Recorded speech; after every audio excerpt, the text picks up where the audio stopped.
Arriving at the entrance of Yujia village, Gu Qianlong and Dr. Wu separated. It was still early, only about 3 to 5 p.m. It was not realistic to go around the mountain now, but while the children were not at home, it was possible to explore the tunnel under the kitchen. The footprints on the kitchen floor were still clearly there. Gu Qianlong thought about it and covered the footprints with some ash to avoid scaring the children who would return home later. After cleaning the kitchen floor, she came to the water tank. There was not much water in the tank, only about half a tank. With her strength, it should be easy to lift it. She squatted down slightly and stretched out her hands to hug the water tank. With a force, the water tank did not move at all. She raised her eyebrows and squatted down a little. She hugged the water tank again and lifted it up, but the water tank, which was obviously not big, was as motionless as if it grew on the ground. She looked around the water tank again and again. It shouldn't be. There was no reason why she couldn't move the water tank. She confirmed again that the electronic map on the crystal panel was correct. There was indeed a tunnel under the water tank. But could there be another mechanism at the entrance of the tunnel? The electronic map only showed the existence of the tunnel, but there was no sign of the mechanism, which was difficult for her. In her eyes, the courtyard at this moment was like an unknown time bomb. She didn't know who would suddenly appear from nowhere and do something unexpected. She carefully searched in the kitchen for objects that might be used as mechanisms and recalled the locations of the footprints before. She tried to feel the uneven places on the stove, but there was no reaction at all on the water tank. Such a simple thatched house, without even a wall brick, where would the mechanism be arranged? She returned to the front of the water tank again, grabbed the edge of the water tank, and gently turned it. For a moment, the water tank seemed to have life, and automatically turned to the side, revealing a dark hole below. Gu Qianlong looked towards the cave entrance and saw a series of steps leading down to an unknown direction. She looked at the tunnel on the electronic map again. After entering the tunnel, she walked a distance, and there was a fork in the road. Unfortunately, the electronic map did not have any place names or icons to indicate the existence of the tunnel. After the air in the tunnel was dispersed for a while, Gu Qianlong lit a candle, took out the chain dome of the space and hid it in her sleeve, and slowly entered the tunnel. The space of the tunnel was not high, and she needed to bend down slightly to pass. The light of the candle was weak and could not illuminate very far, which was completely incomparable to the strong flashlight used in modern times. It was a pity that such a good thing was not available in the space mall at present. She could only light a candle and make do with it. There was silence in her ears, only her own breathing and the slight sound of footsteps. Looking at the display on the electronic map, she had walked for half an hour, but she had not even reached the fork in the road. I really don't know where this tunnel leads to, and it was dug so deep and so long. She was very skeptical. Could Li Juehu really dig out such a tunnel by himself? Thinking that it was getting late, if she didn't go out now, she wouldn't be able to take the children home before dinner. She had to find a suitable time to find out about the tunnel. Just as she was thinking this, there was a faint sound of footsteps in front of her. She quickly blew out the candle and slipped into the space. Alas! If she had known that she would encounter problems while exploring the tunnel, she should have waited until the space was upgraded to level 4 before coming down to take a look. But I won't allow others to snore beside my bed. As soon as she thought of such a person and such an unfathomable unknown tunnel, she could no longer continue to live here with her children as if nothing had happened. As she was thinking, a tall figure with a hunched back came into her sight. It's actually him. The person who came was actually an old acquaintance, the man who had appeared behind her in the woods and had 2 deep scars on the right side of his face. This man appeared in the tunnel at this time and was heading towards the courtyard where she lived. It was easy to imagine what he wanted to do. Gu Qianlong felt extremely angry for a moment.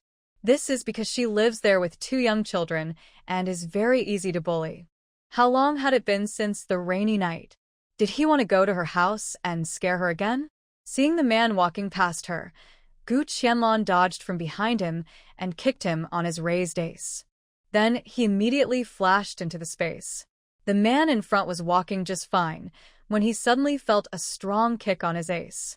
He fell forward several steps before he managed to stand without falling to the ground. He looked behind him warily. The tunnel was only big enough for one person to pass through. There was no one else except him.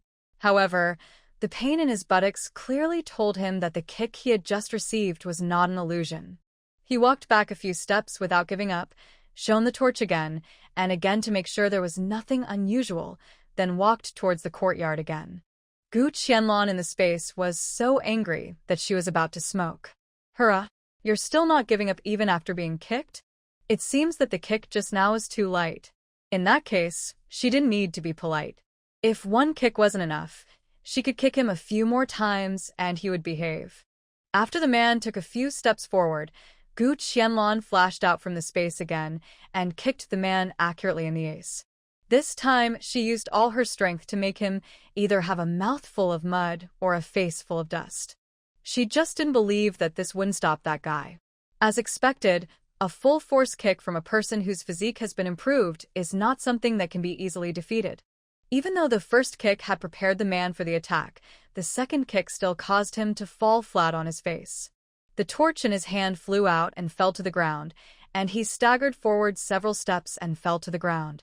The man got up with a grim face, turned around and carefully observed the road in front of him. The tunnel was still the one he was very familiar with, but after being kicked twice in a row, he felt a chill in his heart for no reason. What's the point of playing tricks? He asked in a calm voice. However, the only response he got was silence. Gu Qianlong sat in the space leisurely, drinking mineral water, and began to think about taking time to collect some snacks and other things and put them in the space for later use. He rubbed his aching buttocks, picked up the torch, and continued walking towards the courtyard. Gu Qianlong's face turned cold instantly. Very good. I kicked you twice, and you don't even feel the pain. She didn't care what the man's plan was for going to her yard. As long as he was guilty of trespassing, she would deal with him. She flashed out of the space for the third time, raised the chain dome in her hand, shot an arrow at the man's buttocks, and then, before the other party had time to react, she quickly used her mind to retract the arrow and flashed into the space. Everything happened so fast. The moment she entered the space, she heard a man's painful scream.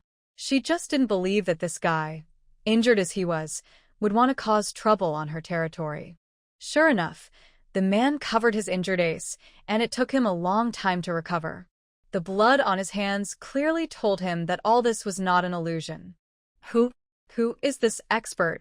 I am Li Tong from Yujia village. I don't think I have offended you. Why do you keep attacking me? Blood kept flowing from the wound on his buttocks, and the only sound in the narrow tunnel that responded to him was his own wheezing breathing. The pain in his buttocks and the continuous kicks without warning made Li Tong feel uneasy. Are there really ghosts in this world? He doesn't believe that there is any master in this world who can hide in such a narrow space. Cold sweat ran down his cheeks, and at this moment he finally felt the threat of fear. Humph! Not offended yet? Gu Qianlong in the space snorted coldly.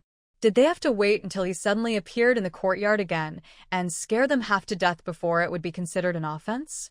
The injured Li Tong looked unwillingly in the direction of the courtyard, picked up a torch to cover the wound on his buttocks, and walked slowly in the direction he came from, hunched over.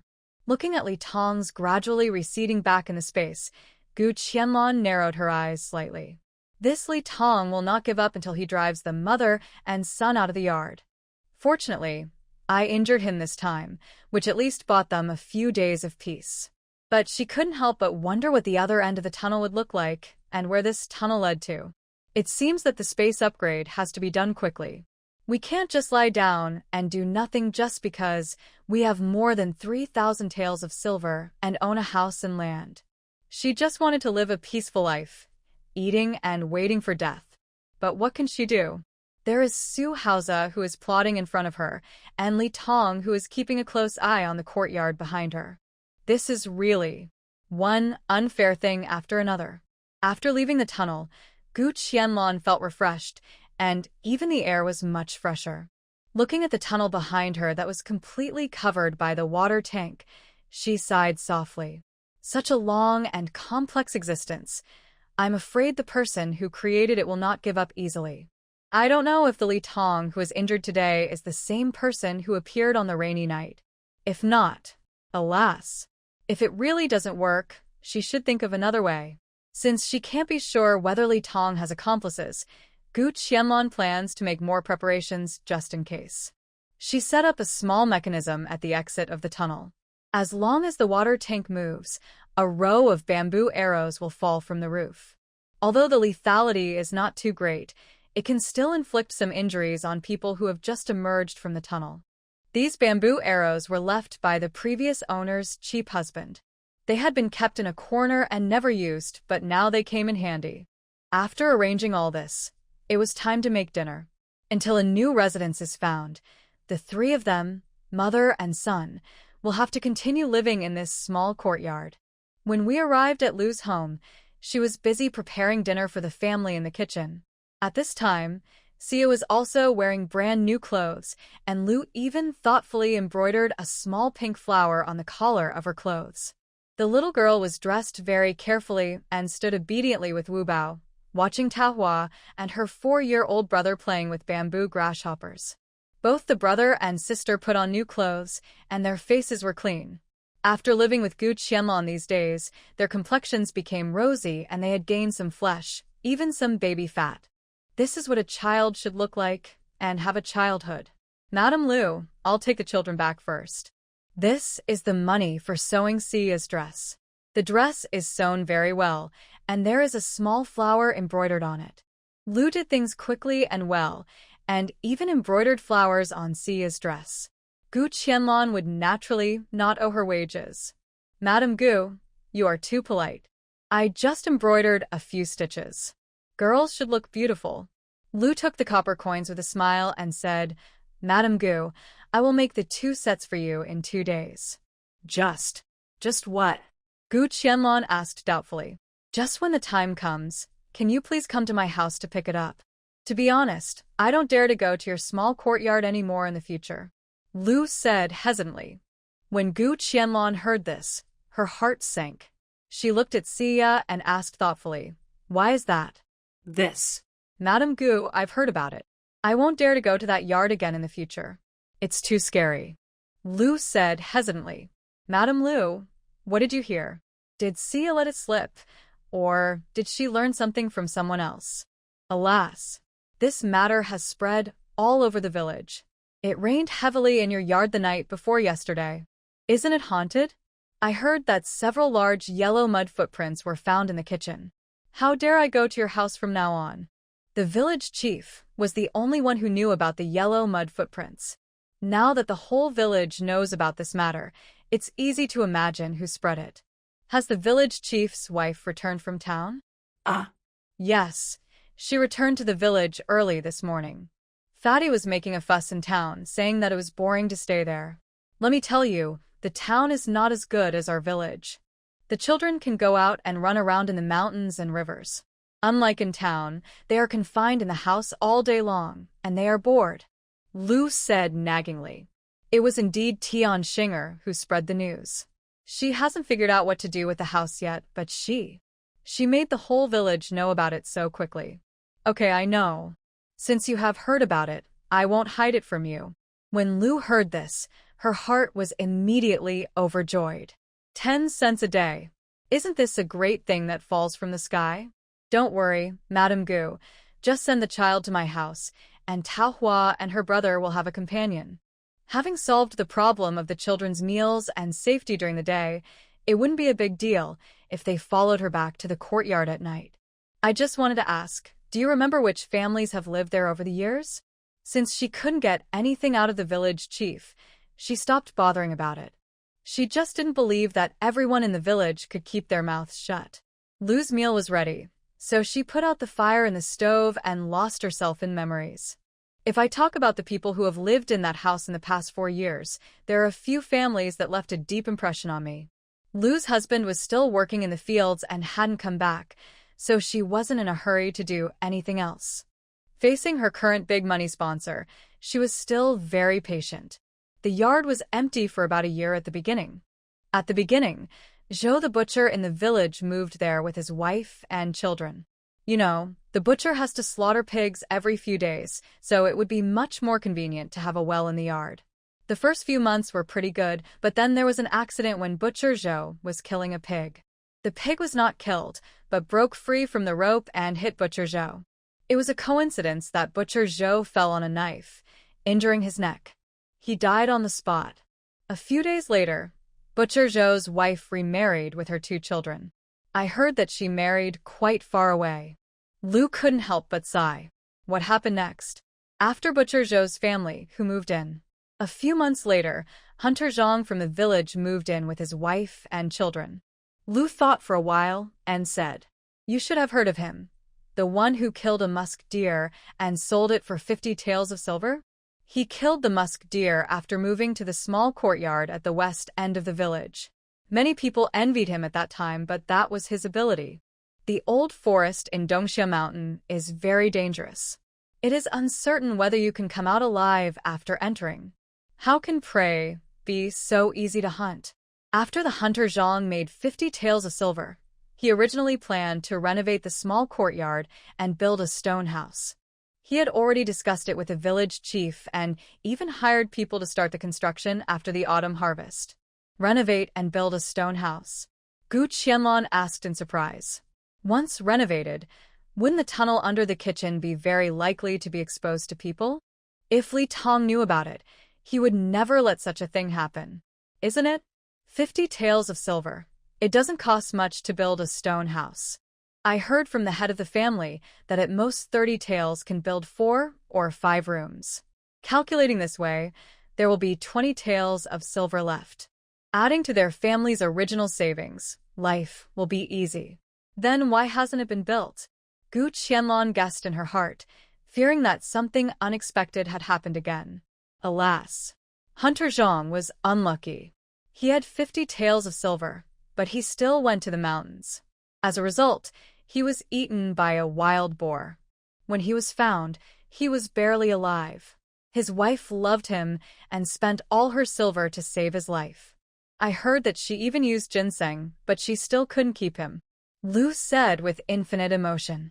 Later, Hunter Zhang's wife took her daughter back to her parents' home, and within a few months, her brother married her off to another place. After hearing what Lu said, Gu Qianlong felt as if a crow was flying over her head. That is to say, 2 people have died violently in the small courtyard where she lives now, Zhou the butcher and Zhang the hunter. And in the end, both of them ended up with their wives and children separated. It can't help but make people feel sad. No wonder everyone now agrees that the place is haunted. After listening to Lu's stories about the past, even she, an atheist, felt uncomfortable. If she had known that these things had happened in that courtyard, she would never have bought it. Isn't it just a well? It's not like she doesn't have money to dig a well. After Zhang the hunter, has anyone else moved there? Gu Qianlong asked. Alas, 2 families have lived there in succession, and they didn't get a good life. Who in the village would dare to move there? Besides, the house is not that big, and there is no room for many people in the family. It's unnecessary to move to such a remote place just for the well. The village just maintains the house so that people can go to the yard to get water when it's dry and take shelter at the foot of the mountain when it rains heavily. If you really want to move there, it's you, Madame Gu. Lu said a lot. Only then did she realize that these things she said might have scared Madame Gu. Oh, Madame Gu, don't be afraid. I think you are a lucky person. Nothing will happen to you. As soon as you went to the back mountain, you brought back a deer and earned 100 taels of silver. Now you have a house and land, unlike Zhou the butcher and Zhang the hunter. Lu regretted it so much that she wanted to slap herself. Why did she speak so carelessly? She still wanted to hold Madame Gu's golden thigh well, so she didn't want to scare her to death. Gu Qianlong smiled and said soothingly, "It's okay, I don't believe in ghosts and gods. It's just someone pretending to be a ghost. I heard that the male owners of the first 2 households who lived in the small courtyard died accidentally." Her heart sank suddenly. Was it all just a simple accident? Or was it man-made? But no matter whether the 2 previous accidents had anything to do with Li Tong, She would not let him succeed again. Even if she didn't plan to live in that small courtyard in the future, she would not let Li Tong do whatever he wanted. If she had thought about avoiding these troubles and not getting involved with Li Tong before, she changed her mind after hearing about Zhou the Butcher and Zhang the Hunter. Those were 2 lives lost, and 2 families were completely broken up because of this, just because they accidentally lived in that small courtyard. After bidding farewell to Liu and making an appointment to send the children over tomorrow, Gu Qianlong finally took Xia and Wu Bao to the west end of the village. Both children wore new clothes made of fine cotton cloth, and they were the most beautiful boys walking in the village. Along the way, feeling the envious eyes of their friends, the children walked out with a step that they didn't recognize their relatives, and their little appearance with their heads held high made Gu Qianlong want to laugh. Mom also bought other colors of cloth, and I'll make a few more new clothes for you when I have time. Mom, something happened, something big. Qian Fenfang said loudly to old lady Qian as soon as she entered the yard. What happened again? Why are you making such a fuss? You are already a mother of several children, but you are still so unruly. Seeing Qian Fenfang like this, Mrs. Qian's face darkened. She hated this bad habit of the old lady the most. She made a big fuss about a trivial matter. Mom, this time it's really a big deal. I'm not just making a fuss. Qian Fenfang said, and took the kettle on the table and poured it into her mouth. She had just gossiped with the women in the village, and when she heard about this, she ran back in a hurry, and she hadn't even recovered her breath. It's my 3rd brother's wife. Something happened to my 3rd brother's wife again. Qian Fenfang said, her eyes wide open, clearly saying, ask me quickly. Ask me quickly. Mrs. Qian knew exactly what kind of character her niece was, and slapped her on the forehead. What happened to her again? She's talking nonsense again. When Mrs. Qian thought of the last time when the 3rd family was taken away by the county government, it was this woman who came back to make a fuss, and her face suddenly became even uglier. If they had received the news later last time and had not divided the 3rd family so quickly, would the 5 acres of land have been obtained without any suspense? Just thinking about it, she felt her heart twitching. Mom, what I said is true. This time it was the village head's wife who said it herself. It can't be false. Qian Fenfang rubbed her slightly aching head and said, the village head's wife said it? The last time the 3rd family was taken away by the Yamen runners, it was the village head who said it himself. Seeing that Mrs. Qian looked uninterested, Qian Fenfang was embarrassed. She could only whisper, I heard that the yard that the 3rd family just bought was haunted on a rainy night. What nonsense are you talking about? You scared me. Mrs. Qian shuddered when she heard it. It's true. It's spread all over the village. Everyone knows about it. The next morning, the 3rd family went to the town to invite the village chief to come back to catch ghosts and confirm this. Qian Fenfang said confidently, what's the point of inviting the village chief to come back to catch ghosts? We need to ask a Taoist priest to perform a ritual. Mrs. Qian said seriously. That's right. The village chief doesn't know how to catch ghosts. He just saw a few big mud footprints. Qian Fenfang said with a gloating look on her face. Look at how the 3rd family can get, buying a house and land. Now that the house is haunted, let's see what she, a little woman with 2 children, is going to do. Won't she have to come to them when the time comes? Qian Fenfang seemed to have foreseen the pitiful look of the 3rd family, who had nowhere to go and bowed their heads to beg for shelter. Suddenly, I felt relieved, and even the head that was hit just now didn't hurt. What about Wu Bao? Have you heard about Wu Bao? Is the child not scared anymore? After all, he is the only descendant of the 3rd brother's family. Although he can't speak, Mrs. Qian still cares about him. The 3rd brother might be in danger after he goes to serve in the army. It is better to have a boy at home. Wu Bao is fine. When Qian Fenfang thought of the 2 children, Xia and Wu Bao, wearing brand new fine cotton clothes, her heart was filled with sourness. The 3 boys in her family have never worn such good materials since they were young. The 3rd brother's wife is really a complete spendthrift. De Bao saw Wu Bao earlier. He was wearing new clothes made of fine cotton and showing off in the village. Not to mention, Wu Bao's face has grown fat these days. He keeps himself clean every day, and looks as pretty as the dolls in the New Year's pictures when he puts on new clothes. The third family is really generous to the children. Mrs. Qian couldn't help but sigh. Thinking of the days the two children had lived in the old house, Mrs. Qian sighed. The other daughters-in-law in the family probably wouldn't be able to treat them so well. Please vacate the room that the third son's family used to live in later. DeBeo hasn't proposed marriage yet, so there's no rush for that room. Thinking that the small courtyard in the west of the village was haunted, Mrs. Qian immediately felt relieved. Even if she is a daughter of a scholar, how can she not be afraid of ghosts? Mom. DeBeo has only moved in for a few days. The children are all grown up. How can they live without their own house? Qian Fenfang was immediately anxious when she heard this. She was only concerned about the excitement of the third family, and she didn't expect that the fire would burn to her own family. What's the matter? Is what I said useless? Then let your father talk to you in person later. Mrs. Qian is not vague at all about major matters. After the last incident, she also understood that only by letting the third family come back, she would have a hope of taking over the 5 acres of land in her hands. Seeing that Mrs. Qian was determined, Qian Fenfang didn't say anything for a while, just stood there with her mouth pouting, protesting silently. Well, I can't call you, right? Jiancheng, take good care of this brainless person in your family and clean up the third family's house immediately. And your father will go to pick him up in person later. Mrs. Qian ordered forcefully. For the 5 acres of land of the third family, she also fought hard. If she didn't take this opportunity to show her goodwill and take the old house back, would she still dream of waiting for the third family to beg her? She could see that he was a tough guy.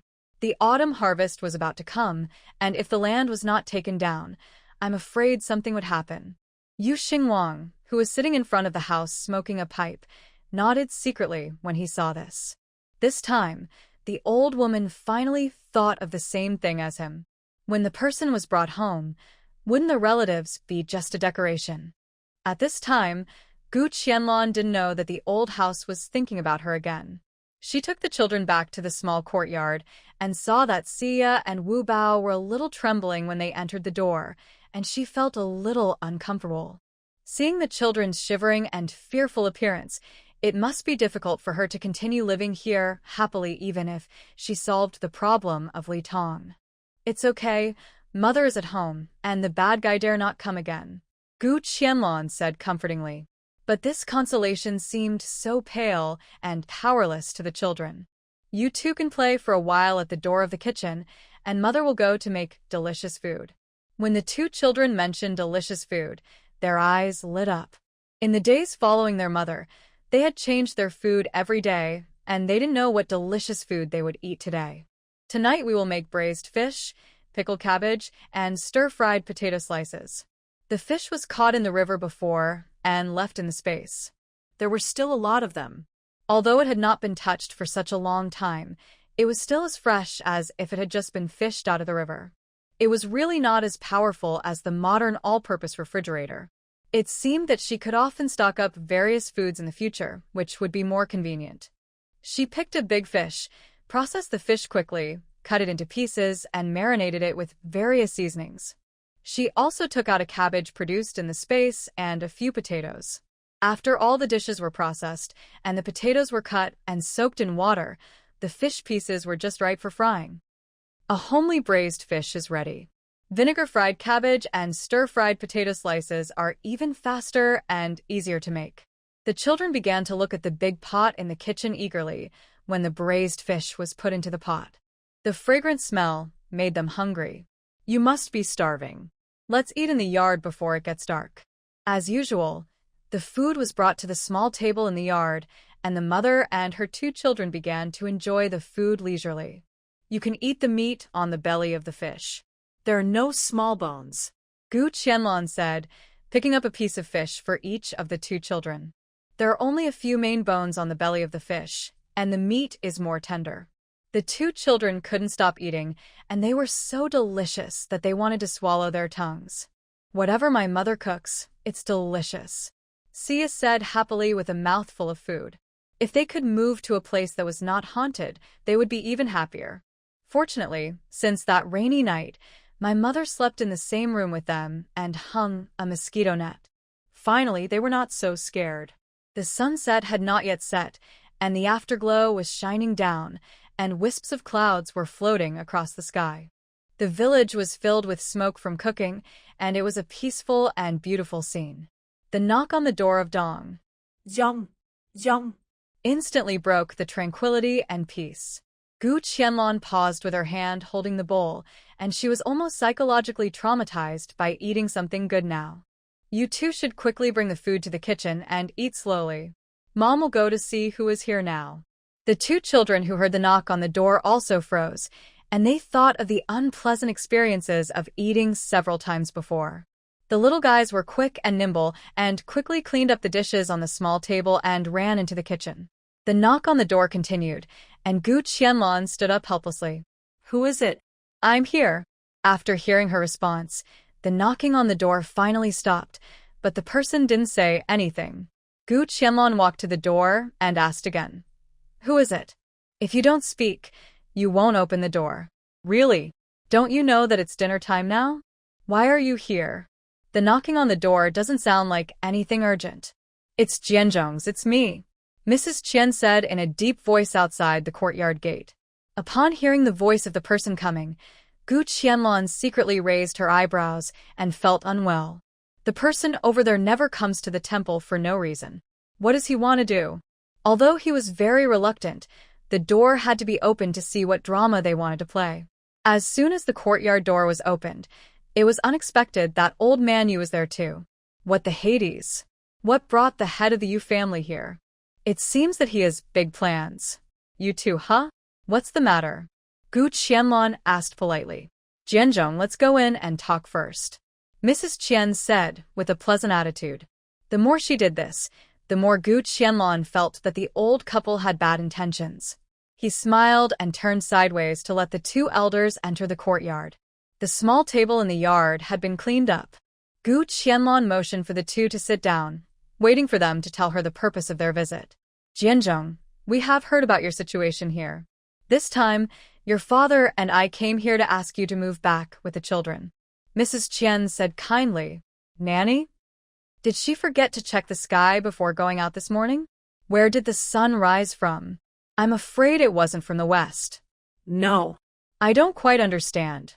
What does this mean? What do these old couple want to do? What do you like about her again? Why not just tell me?"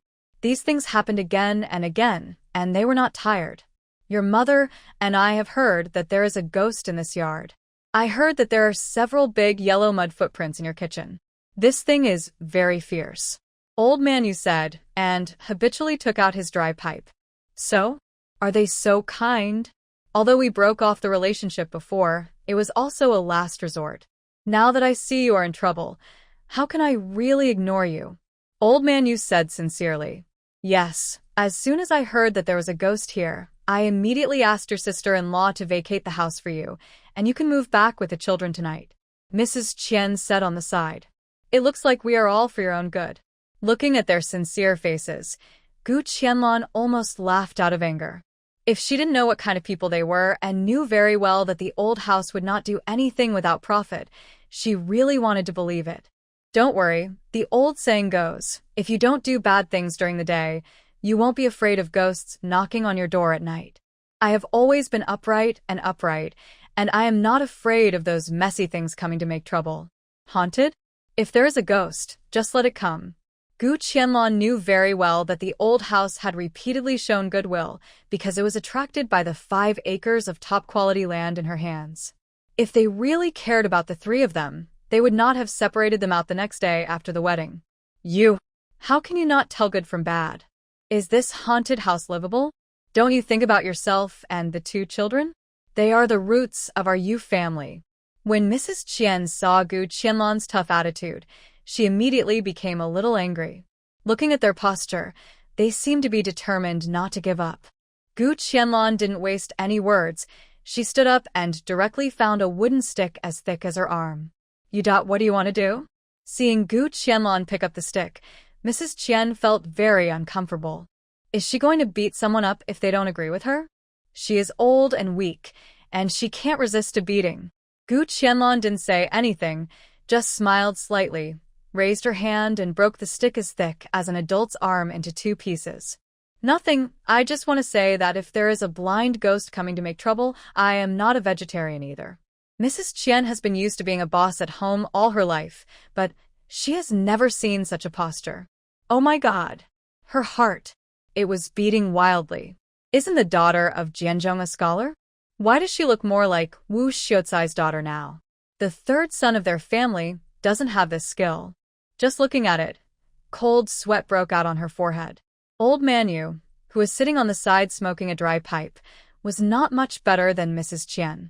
They vaguely remembered that the daughter of the scholar was a person who went deep into the old forest to hunt a live deer. They had always thought that it was just her good luck, and she was lucky. But now it seems that it is not the case at all. She is a real talent. It is not uncommon to enter the depths of Dongxia Mountain and escape with just this strength. Jianzhong, what are you doing? We just said that. We know you are not afraid of ghosts, so we are relieved. Mrs. Qian said in a trembling voice. It was because it rained heavily that night that the guy took advantage of the opportunity. If it happens again, I will make sure that thing never comes back. Gu Qianlong said in a cold voice. The coldness in her tone frightened Mrs. Qian and her husband and shuddered at the same time. They had no doubt at this moment that if anything else came into the courtyard, the woman in front of them would crush it like she crushed the stone just now. But they were unwilling to give up the 5 acres of land. Since they couldn't take the people home to live, they had to at least ease the relationship. Mrs. Qian thought about it and immediately had a new idea. Jianzhong's family, we are relieved to know that you are capable. I'm afraid you will go up the mountain often in the future, and it's worrying to leave the 2 children at home. Why don't you send them back to the old house during the day and pick them up at night? What do you think? Mrs. Qian thought she had thought of a good way to get closer to the 3rd brother's family. Gu Qianlong was happy when she heard it. This is a good plan. Want the 2 children to be child laborers again? Why do they think so beautifully? She didn't even need to ask the 2 children's opinions. She knew that they would definitely not be willing to go back to the old house. What are they going back for? To pick pig grass for them again? Or a bowl of porridge for several people to share? Not to mention that they can't get food and drink. It's hard to say whether the new clothes they are wearing can be kept. Don't bother with the 2 children. I will make my own arrangements. Gu Qianlong rejected the kindness of Mrs. Qian. At present, it seems that Lu is still reliable. At least this time, she was quite satisfied with the speed and quality of the clothes she sewed for the children. She didn't arrange work for the 2 children like Tian Xinger. In addition, with her identity as the village chief's brother-in-law, even if others are jealous, they dare not do anything to her. Besides, we have already severed our relationship and separated from each other. It's not appropriate to move around so frequently. How can this person be so thick-skinned? When he separated them and decisively drew a line with them and severed their relationship and separated them from each other, he didn't have such a good face. Alas, we were forced to break up the relationship. You have to know that we still have such a big family. We can't let more than 12 people in the family be implicated because of you. Mrs. Qian didn't think there was anything wrong with breaking up the relationship. Who else would remain indifferent if they had a daughter-in-law taken away by the Yamen runners? If they don't separate them completely and sever their ties, can they still keep them for the new year? Since we have broken up the relationship before, let's follow the rules and don't think about it. Our 2 families will not interfere with each other in the future. We will just nod to each other when we meet and have a face. As for other things, don't think about it anymore. Gu Qianlong was too lazy to talk nonsense with them and said directly, Jianzhong's family, what you said is wrong. Although we are broken up, we are still connected. The children in the family are called by their order of birth. Xia and Wu Bao are the flesh and blood of our old Yu family. Old Man Yu picked up his pipe and said earnestly. Gu Qianlong looked up at Old Man Yu. She had always known that in the Yu family, this old man was the most powerful one. Look at this ability to steal the concept. It's really good. Why didn't they mention the blood connection when they separated the children and completely cut off the relationship? The old couple talked about it over and over again. trying to ease the relationship with her, and it was nothing more than bringing up the matter of the 5 acres of land. It's really a pity that they could bear to keep silent and adopt this roundabout strategy. She was anxious for them when she saw it. You two don't have to talk about Sia and Wu Bao anymore. I will give the 2 children a proper name tomorrow. From now on, they will no longer follow the children of the Yu family. They are just my children, Gu Qianlan. She had thought about changing the children's names a long time ago. Calling them Sia and Wu Bao every day doesn't matter when they are young, but how can they go to big occasions when they are older? These names make people embarrassed to introduce them. The children of the old Yu family all started to discuss marriage with their peers, and then they were given names together. The oldest male grandson of the Yu family, Debao, is less than 14 years old, so the children of this younger generation have not started to be properly named. Jianzhong's family, do you have to separate so clearly from our family? Old Man Yu said with a sad face. This is really strange. Isn't it the old Yu family that should separate so clearly from them? She just went with the flow and helped them. Why is it her fault now? Since ancient times, the division of family and the severance of relatives are not a joke. The household registration that has been divided has been filed in the government office. If you two have nothing else to do, please go back. It's getting late now. After all, it will be dark later, and there will be ghosts. Gu Qianlan smiled evilly, which made Old Man Yu and his wife feel cold. It was clearly the summer season, but they felt the chill in their hearts. Well, it's not nothing.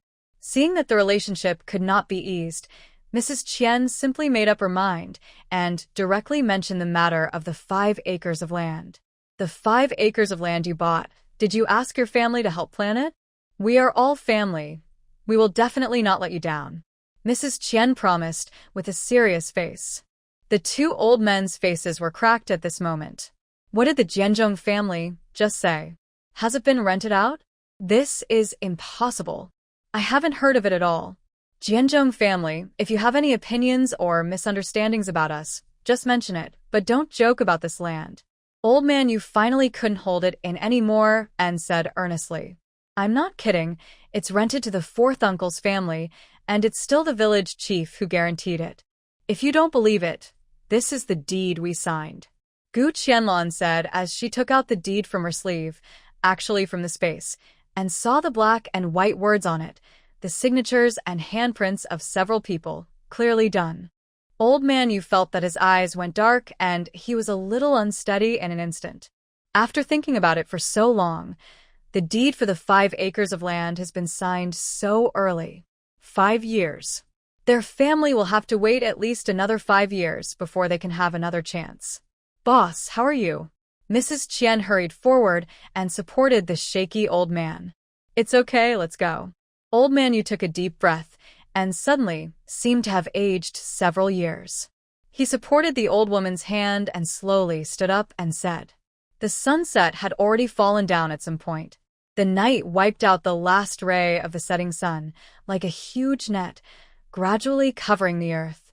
The old couple supported each other, walking towards their home with 1 foot deep and 1 foot shallow.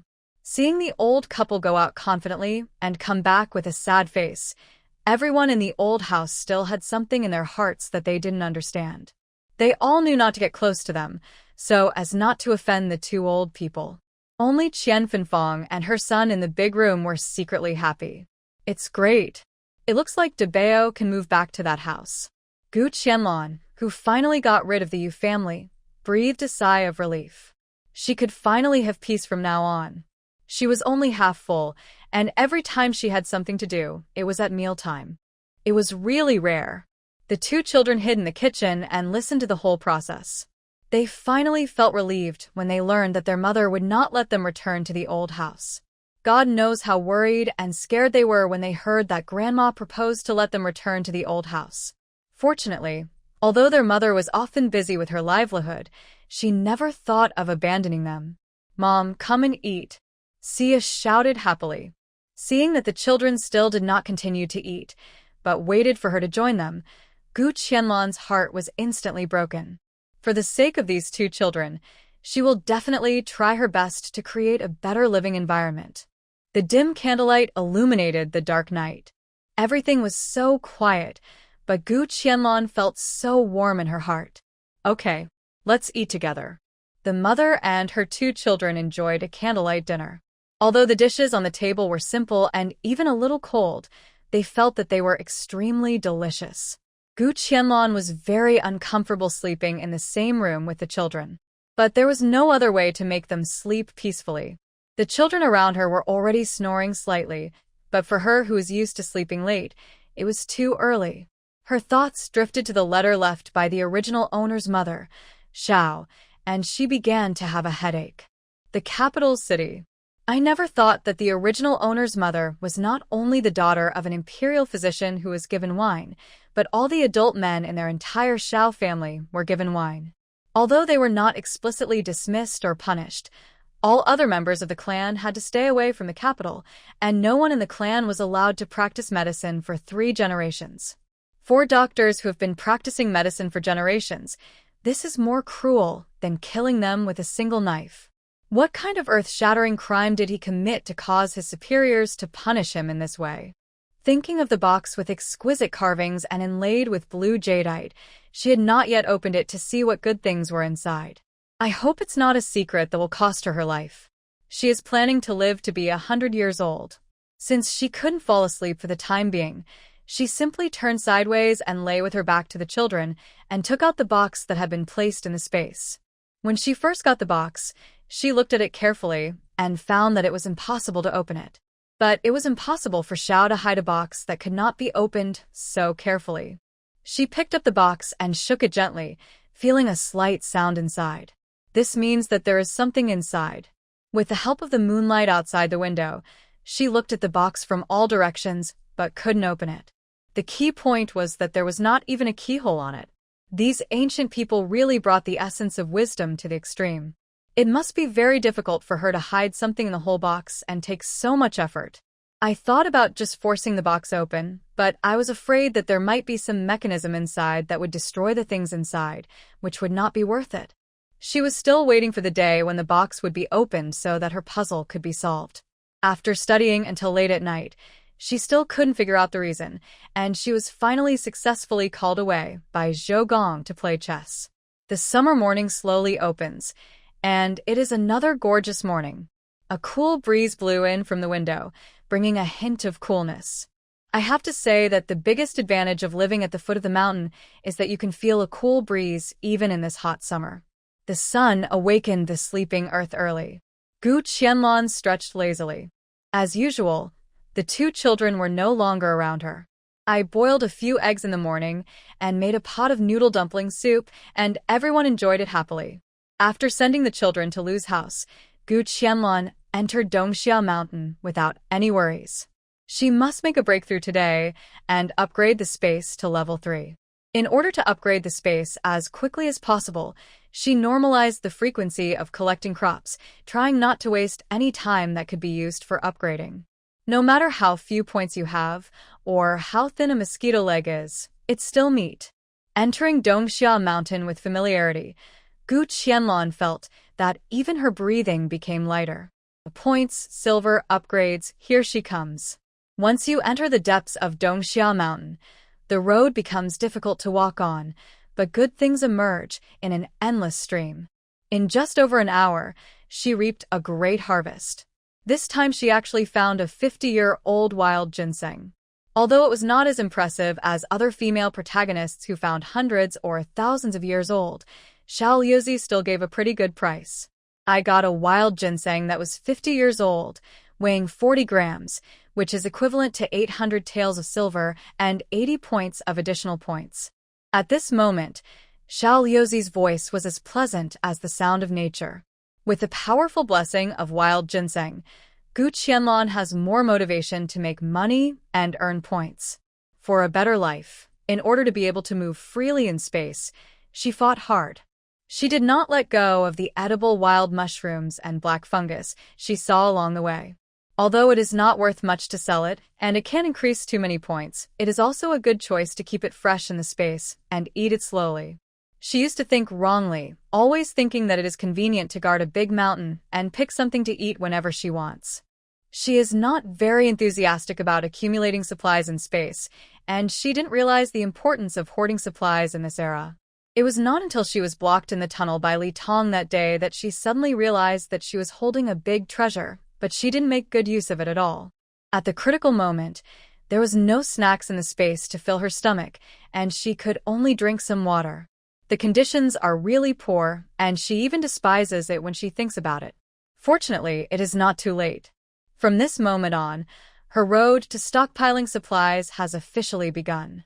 Even if she is not like some female protagonists who travel through time and space, who are the richest people in the country, she must be an invisible rich man to achieve financial freedom.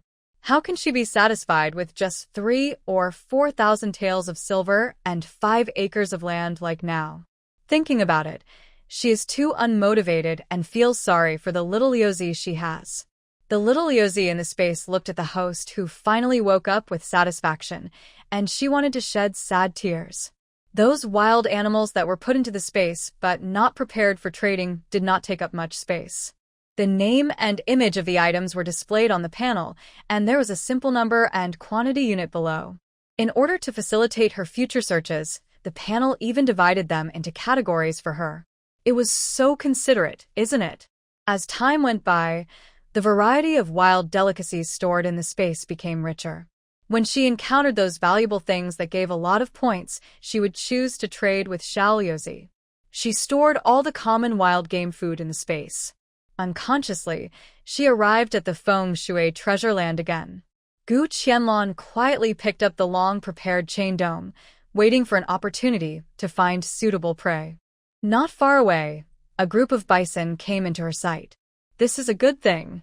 Thinking of the high price of 280 taels of silver sold for a bison last time, she felt excited. Although the points are much less than wild ginseng, only 18 points, it is much higher than harvesting crops every day.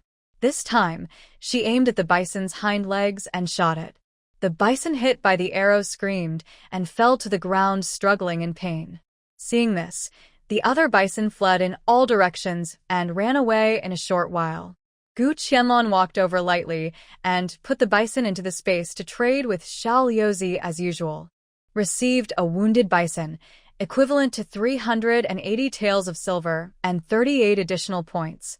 Xiaoyozi's mechanical voice sounded, and then the corresponding points and deposits began to increase. Gu Qianlong was stunned when she heard it. Xiaoyozi, did you remember it wrong? The bison you gave last time was clearly 280 taels, and the points were 18 points? Why is the price different for this bison this time? There are so many more. She asked when she didn't understand. She is a good student. The bison last time was already killed, and this time it is still alive, so of course the price is different. Host, this is just like in modern times. The price of frozen chicken and live chicken slaughtered on the spot cannot be the same. Xiaoyozi narrated calmly. Gu Qianlong opened her eyes wide. It's actually possible? But it makes sense. The successful hunting of this bison opened up a new world for her to earn money and points. If she had known earlier, she would have tried her best to catch them all alive. No wonder Xiaoyozi gave her a lucky draw for the Sika deer before. It was that she accidentally caught the second one alive. Otherwise, with the nature of the space, it might have refused to give the lucky draw. It has to be said that she was once again in the truth at this moment. If the Sika deer she traded with the space last time had died, she really wouldn't have had the chance to draw the lottery. After accidentally knowing another new principle of space trading, Gu Qianlong seemed to have opened up her run and do meridians. Isn't it just catching alive? This is not difficult for her at all. She quietly chose a place with a wider view, slipped into the space, and lay dormant carefully. Is there any place safer and more convenient than hiding in the space to observe carefully? Time slipped away bit by bit, and Gu Qianlong waited for the opportunity leisurely in the space. The animals gradually approached the water pond, 1, 2, several. Watching these moving silvers gather little by little, Gu Qianlong's mouth was almost happy to float to the sky. After waiting for almost an hour, the water pond returned to its previous bustle. Among the prey she had hunted so far, the most valuable bison that she had been thinking about finally appeared slowly in her sight again. She only needed to capture 2 more bison alive, and she could successfully upgrade to level 3. But her goal was far from being as simple as level 3. In order to be able to move freely in space, how could it be enough to only reach level 3? She carefully calculated the distance of each target, raised the chain dome, and accurately released arrows at the 10 bison that she had favored before. At once, screams and struggles were heard everywhere. The 10 bison she had chosen were hit in the hind legs, and they fell to the ground and kept screaming and struggling. 10 bison. This time, another 3,800 taels of silver were deposited. Gu Qianlong couldn't hide the smile on her face. The victory came too suddenly, and she couldn't adapt to it. 380 points were deposited in an instant. Her trip to Dongxia Mountain had completed the goal of a one-time upgrade. It is detected that the host's points have reached the upgrade standard. Do you want to upgrade immediately? Xiao Liuzi's voice came in time, which seemed so beautiful and pleasant. In fact, there was no change from before. However, Gu Qianlong couldn't resist the joy in her heart. Upgrade immediately. He shouted happily, and he wanted to shout out the momentum of not recognizing any relatives. Xiao Liuzi also felt very comfortable at this moment. He thought that the host was a bad guy, and he almost gave up hope. Unexpectedly, there was a sudden turn of events, which almost made him cry with joy. Congratulations to the host for successfully upgrading. The area of black soil has been expanded to 4 plots, and the 3rd level space can grow 4 different agricultural products at the same time. Each crop matures 30 kilograms at a time, and the maximum yield of planting 1 crop alone is 120 kilograms, and the points obtained from a harvest are 12 points. Wheat and tomato seeds have been added, and the maturity time of all crops has been changed to 20 hours. The quality of crops is 2 levels higher than the current era. 5 new commodities and 5 medicines are available for purchase in the Space Mall. In addition, the maximum selling standard of low-level items in the 3rd level space has been adjusted to 300, and other rules remain unchanged. Seeing that the space has unexpectedly appeared 5 kinds of medicines this time, Gu Qianlong was extremely curious. After all, people eat grains and cereals. Even if her physique has been improved by the spiritual spring water, it does not mean that she will be invulnerable to swords and guns from now on, and she will not get sick from now on. It's just that her physique will be far better than that of ordinary people, and she will not get sick easily. But it does not mean that she will be immune to all diseases and have the physique of an immortal from now on. I saw that the Space Mall has divided into a medicine area, and at this moment, 5 lonely medicines are displayed on the panel. A bag of Gonmao Ling costs 3 cents, and it's a small bag, enough for an adult to drink once. A small bottle of Huixiang Jingqi Shui costs 5 cents, and it's also a small bottle in the true sense, the kind that can be finished in 1 gulp. Antibiotics cost 20 cents a pill, and there is no detailed description, but Gu Qianlong thinks this medicine is very powerful and can save lives at critical moments. Further down is a small bottle of Yunnan Baiyao costs 1 tael of silver. For this price, it is really a conscience price. For her, who often goes in and out of the old forest, it is safe and can be easily purchased. The most outrageous thing for her is the last medicine. It turned out to be a pill of sleeping pills costs 5 taels of silver. The effect lasts for 12 hours. It can be dissolved in water and can act on 1 to 300 people at the same time. This is a good thing. It is simply a must-have magic weapon for home travel and self-defense when going out. Although she never intends to do anything bad, she is just an ordinary law-abiding aborigine. But there are always those who have ulterior motives, and they pop up from time to time. Looking at her current score of 836 points, she felt extremely relieved. Xiao Liuzi, tell me how many points are needed to upgrade to level 4? She finally saw hope in the space she had been thinking about. It takes 1,200 points to upgrade to level 4. Can I open the previous upgrade gift package now? Then I will catch 10 more bison, which will be enough to upgrade to level 4. After hearing Xiao Liuzi's words, Gu Qianlong was ready to fight. Xiao Liuzi, why didn't I realize that the host was such a host before? It seems that he can come up with something exciting from time to time to motivate the host. As long as it does not affect the local ecological environment, this method is feasible. Judging from the host's meaning, is he planning to upgrade to level 4 at once today? Why did he suddenly feel so unreal? I see.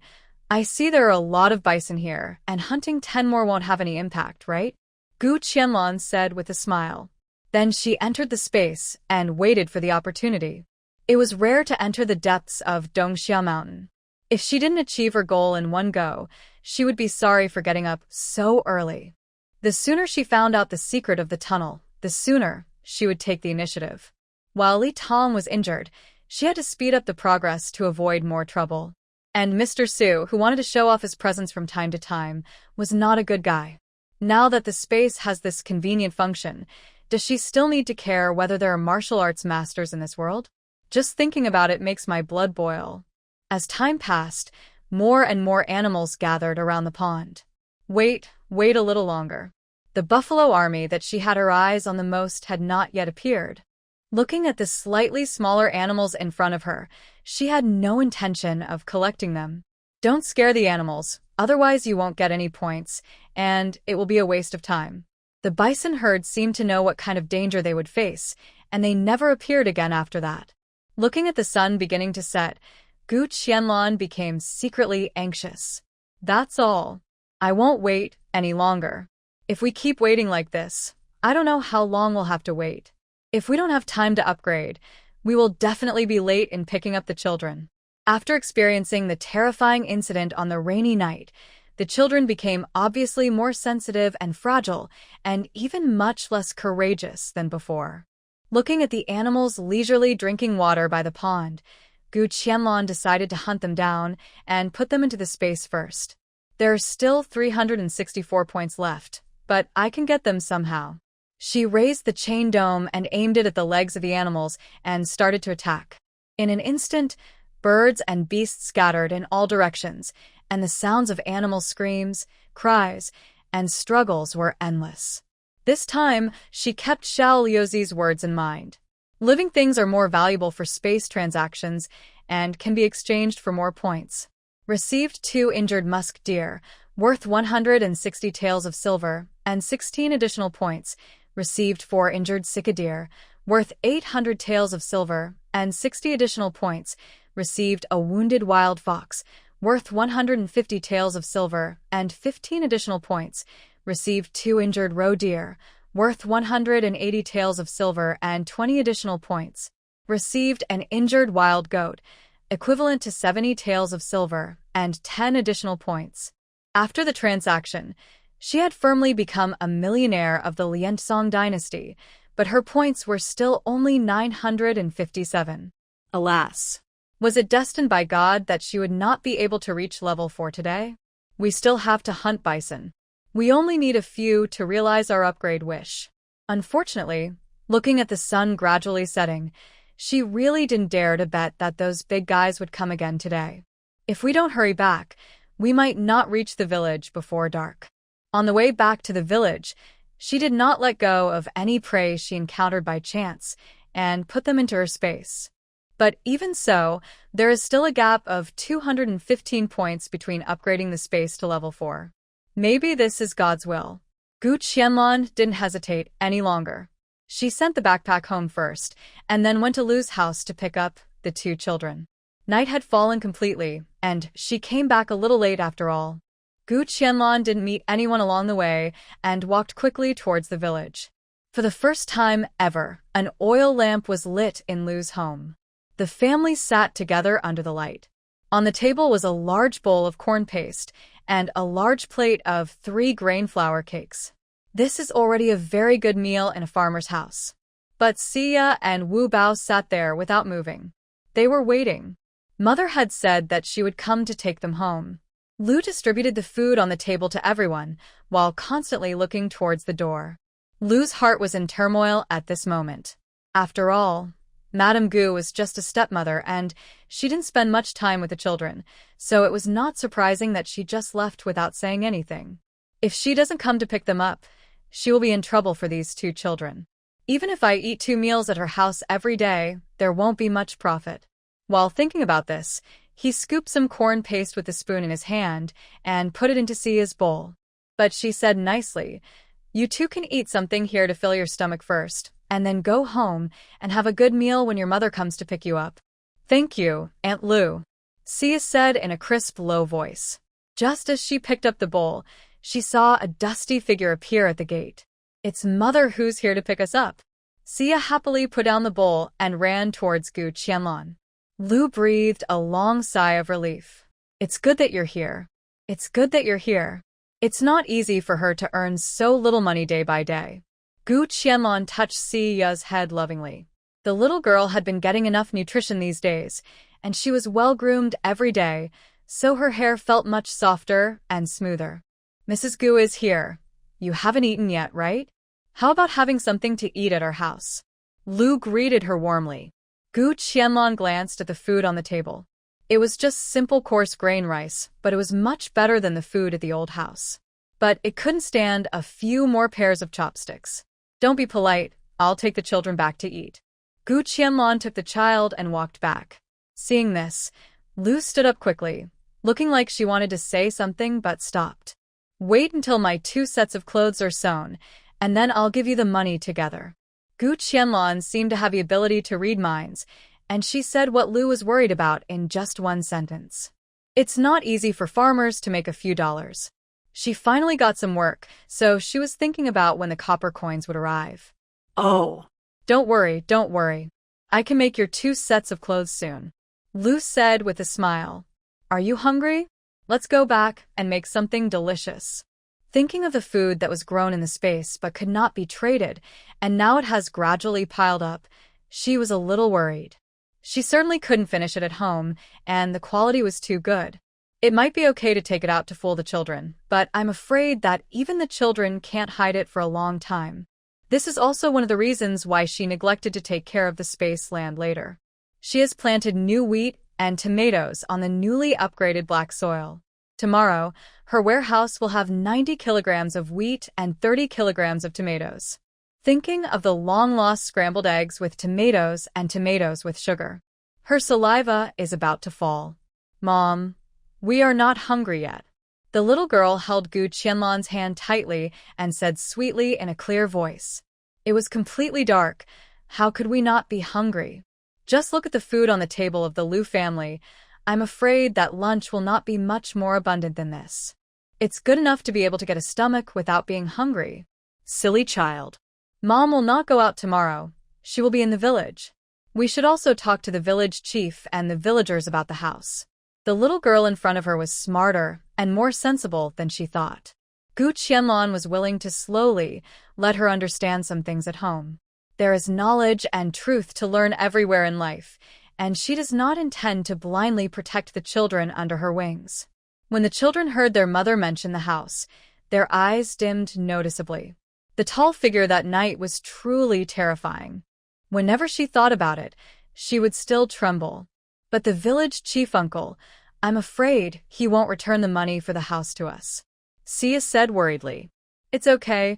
Mother didn't expect them to return the money for the house to us." Gu Qianlong chuckled. Originally, only the village chief knew what happened that night. But he didn't expect that he couldn't control his mouth and told his wife about it. If this secret could stay in his own home, it would be fine.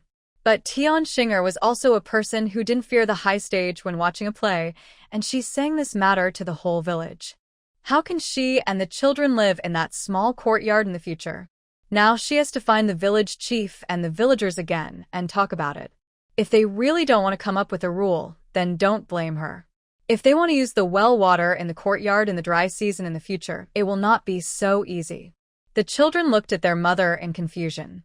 "Think about it. What is the most valuable thing in our small courtyard?"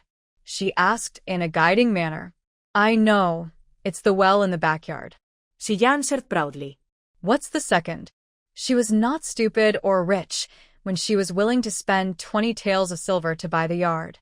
The children shook their heads in confusion. "The wasteland in our village is 2 taels of silver per mu.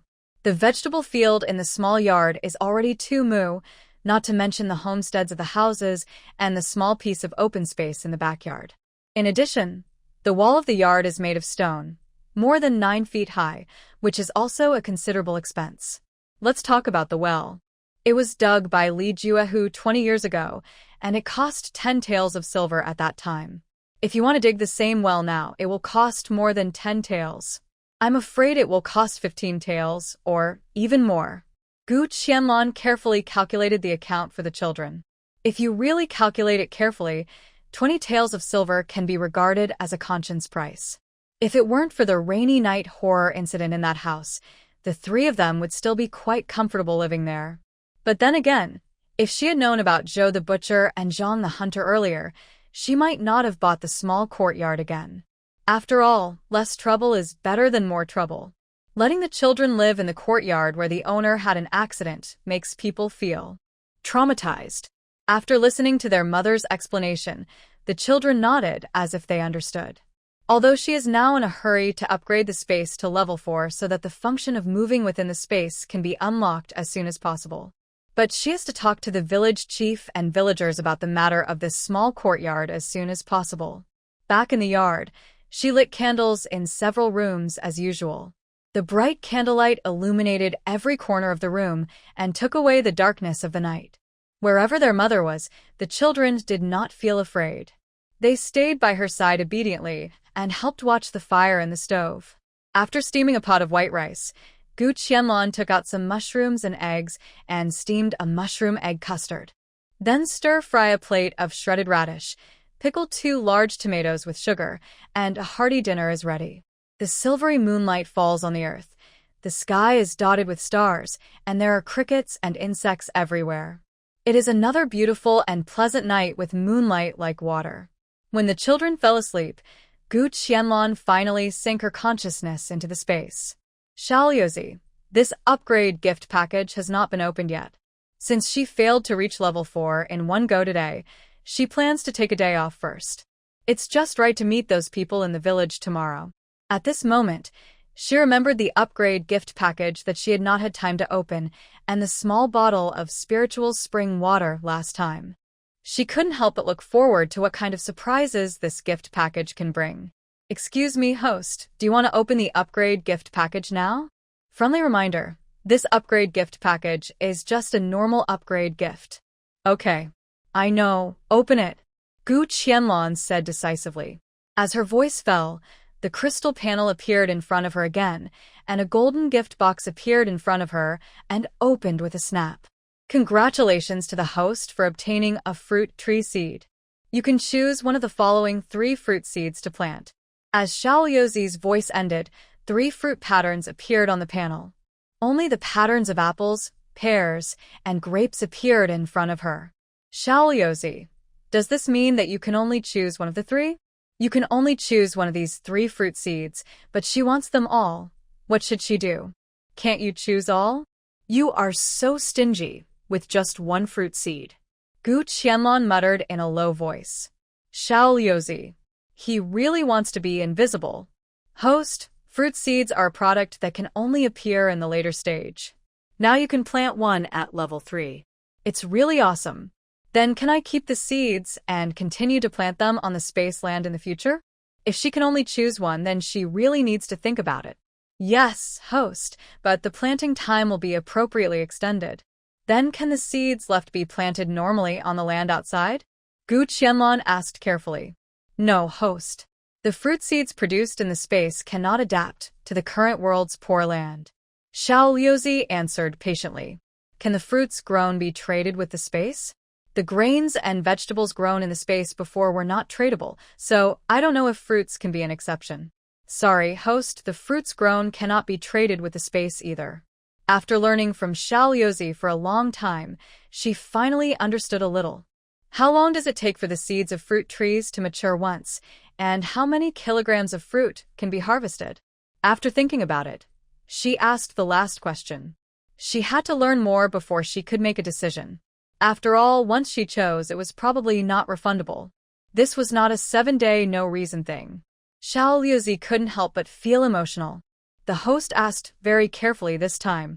Apples mature in 6 days and can be harvested for 2 seasons. Each harvest is 25 kilograms, which earns 20 points. Pears also mature in 6 days and can be harvested for 2 seasons. Each harvest is 24 kilograms, which earns 21 points. Grapes also mature in 6 days and can be harvested for 2 seasons. Each harvest is 20 kilograms, which earns 22 points. Xiao Liuzi said dutifully. Then how much difference will there be in the time it takes for the seeds left from these fruits to mature, the number of harvests, and the harvest weight? Without the manual, Gu Qianlong could only ask about these details carefully, so as not to be cheated again. The ripening time of the 3 fruits will be extended to 10 days, and they can only be harvested once a season. The weight and points of the harvest will remain unchanged. Xiao Liuzi said, thinking uncertainly that the host would not really intend to leave the seeds and continue to plant in the space. Is that so? I see. Then I will choose grape seeds. Gu Qianlong's favorite fruit is grapes, not to mention that the grapes produced in the space are 2 levels higher than the current era. I don't know what it will taste like after it is planted. It should not be an ordinary product. After selecting, a crystal grape pattern appeared in the seed column on the space panel. Putting it together with the seed she bought in the space before, it formed a sharp contrast. Host, are you really going to leave a piece of black soil to grow fruits? Xiao Liuzi couldn't understand it. Are fruits so delicious? In his cognition, it is not worthwhile to grow this at all. It takes a long time, and the yield is not high. It also affects the time to earn points. No matter how you look at it, it is not worthwhile. But he has no say in this matter, and the host's wishes are the first priority. Of course, I will plant the grapes after tomorrow's harvest. Let me tell you, grapes are not only delicious, but can also be made into raisins and wine. In short, planting grapes will definitely not be a loss, she said confidently. Thinking of the several kinds of wine she saw in the Elan wine shop before, they were all grain wines, and the alcohol content of the wine in this era was not high. When the grapes planted in the space mature, the wine brewed from them will definitely be a must-try. Okay, just keep it in mind, Xiao Liuzi said helplessly. Although the space gift package did not produce spiritual spring water like last time, she was also satisfied with the appearance of grapes. After all, in her memory, even when the original owner's family was still very wealthy, she had never seen grapes. Besides, I'm only 200 points away from reaching level 4, right? By then, there should be some new changes in the space, and there should be new upgrade packages. Level 4 will allow you to move freely in the space. It's worth looking forward to. After talking to someone who can speak to her in the village tomorrow, she will definitely find a way to reach level 4 by the day after tomorrow at the latest. By then, what else will she have to worry about? With level 4 space skills, she will have many more places to go. After seeing the host fall asleep with a smile on his face, Xiao Liuzi once again fell into a silent and quiet world. In the early morning, the sky was slightly white. Smoke began to float from the roofs of every household in the village. Gu Qianlong has also gradually begun to get used to getting up early. Hearing the sound of the children getting up, she also opened her eyes slightly. Wubo fell into silence again after screaming in fear on that rainy night. No matter what she said or how she guided him, he remained quiet. It was as if he had once again entered a world that belonged only to him. Gu Qianlong only felt a deep sense of powerlessness towards this child. Even Xia, who talked to him every day, had no way to deal with this child. How can he be made to speak? Ever since the rumor that Madame Gu's yard was haunted began to spread like wildfire in the village Chief Yu has been having a headache. He could guess with his toes who spread the news. As soon as he returned to the house, he scolded Tian Xinger severely. But no matter what, the matter has been spread to everyone, and it would be in vain to remedy it. If beating this woman up could make everyone forget about it, he would definitely do it without hesitation. With a nervous heart, he waited restlessly at home for a whole day, but Madame Gu did not come to the door. He quietly breathed a sigh of relief in his heart. Maybe Madame Gu was magnanimous and would not take this matter to heart? Think about it. He is the head of a village after all. Why would he be inexplicably afraid of Madame Gu? Tian Xinger brought breakfast to the table tremblingly and looked at the face of the head of the family carefully. She just couldn't understand. Didn't she just tell the truth? Was it worth the head of the family to be so angry? There was a ghost in Madame Gu's yard, and there were yellow mud footprints. It was not a story she made up. Telling the villagers to be careful. What's wrong with that? The head of the family almost wanted to hit her for this. Thinking about her heart, she felt extremely aggrieved. Boss, don't be anxious, have breakfast first. There are still many things to do in the fields. I think Madame Gu won't mind that this matter is known by everyone. Tian Xinger said nonchalantly. You. Why did I marry such a stupid woman like you? Yu Jiankai said angrily. At this time, this foolish woman didn't realize where she was wrong? It was also his fault. He was scared that day. When he came back, he saw that his wife had returned with Fatty, and the shock on her face could not be stopped. Under Tian Xinger's questioning, she told her the truth. Who knew that she would turn around and sing it out to the whole village? I'm stupid. If I were stupid, how could I give birth to a son who passed the examination? Every time there was a quarrel, as long as Tian Xinger brought up her eldest son, village chief Yu would immediately calm down, and this time was no exception. I don't care. You promised that after the exam is over, you will take the child back from his parents. No matter what, you can't break your promise this time. As expected, after these words came out, village chief Yu stopped talking again. He hurriedly drank a few mouthfuls of grain porridge, took 2-3 grain cakes, and went to the field. Looking at the back of the head of the family leaving, Tian Xinger secretly gnashed her silver teeth. Now that the eldest brother's family has their own son, when can she return her excellent eldest son? Gu Qianlong made a balanced breakfast for the children as usual, and was about to take them to the village together, when suddenly there was a series of knocks on the door outside the courtyard. Is Madame Gu at home? Gu Qianlong frowned slightly. The rumor that the courtyard was haunted was known to the whole village. How could a woman dare to come to her house? It was a strange thing. Who is it? I'm at home. It's me. Wang Chonea. Wang Chunna's voice outside the door was obviously a little weak. If Gu Qianlong hadn't had good hearing, she would have been hard to tell. It turned out to be her? She thought that after the courtyard was haunted, the women in the village would stay away from here, but she didn't expect there would be exceptions. Thinking of the 10 cents she had given for sewing clothes, Gu Qianlong had already made up her mind. Outside the courtyard gate, Wang Chunner pulled Liang Kai together and stood there uncomfortably. Madame Gu, I came to your house to help sew clothes. Wang Chunner said hurriedly as the door opened.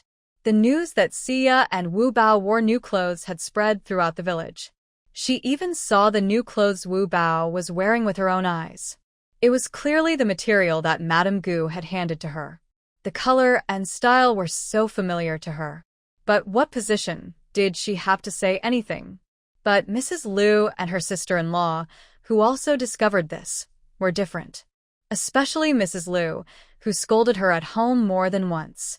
She said that she was not proactive at all in her work, and she didn't know how to earn the ready-made money, and she could spend the money in her hands. To be honest, when she saw Wu Bao and Xia wearing new clothes and playing in the village, she was also jealous. The 20 yuan was clearly what Madame Gu had promised to earn for her, and she had even touched the material in her hands. Unfortunately, that was Liu. Her mother-in-law only dared to talk about it in her own yard.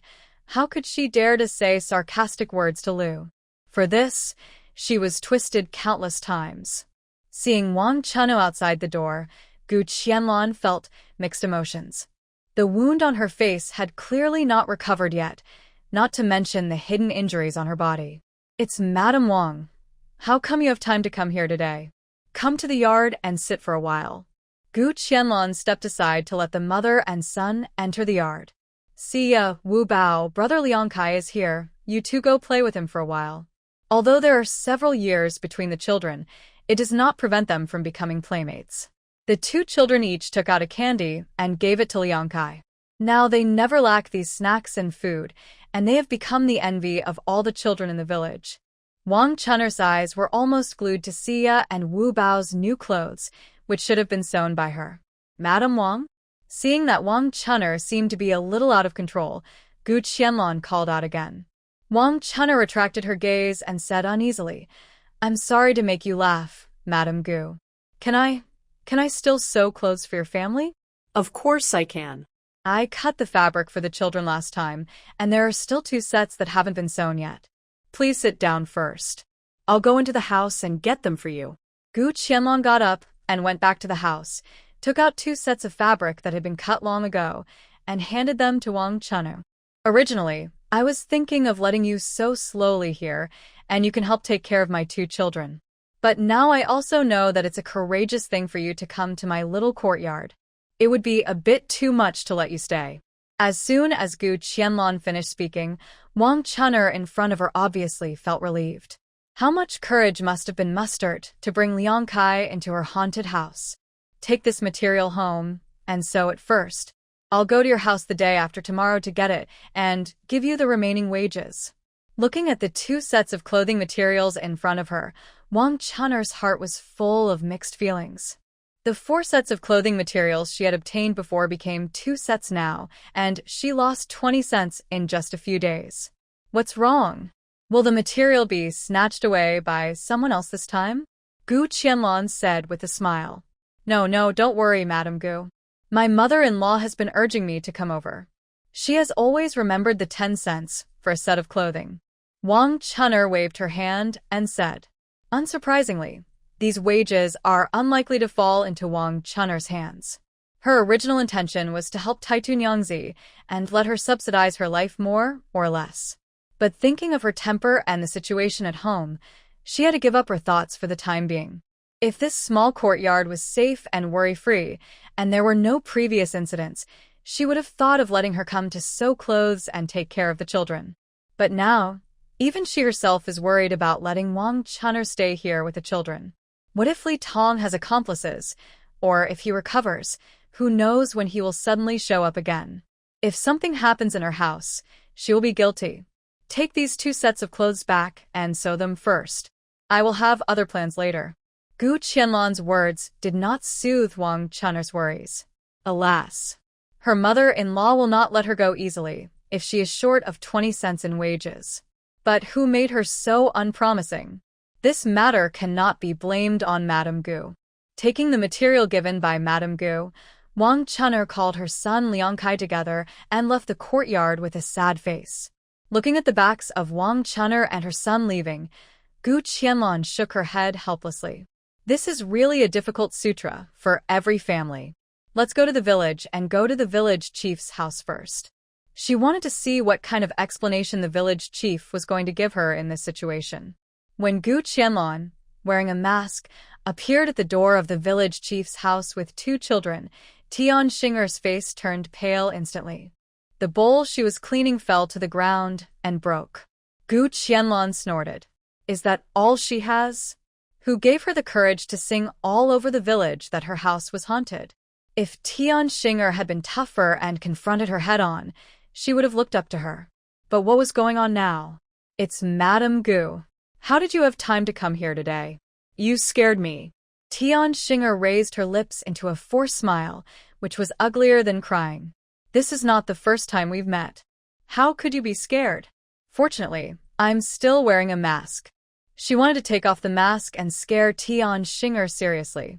But on second thought, it seemed that there was no mark on that half of her face now. Once the mask is taken off, it's not scary anymore, but shocking. This is a bit sad to say. This was the first time she discovered the benefits of this mark. It was really a little too early to remove it.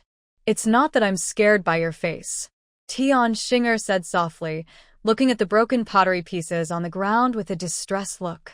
Gu Qianlong entered the yard without any courtesy and looked around to see that only Tian Xinger was at home. I came here to discuss something with the village chief. Is he at home? Thinking of the head of the family who had not gone out all day yesterday, Tian Xinger felt even more flustered.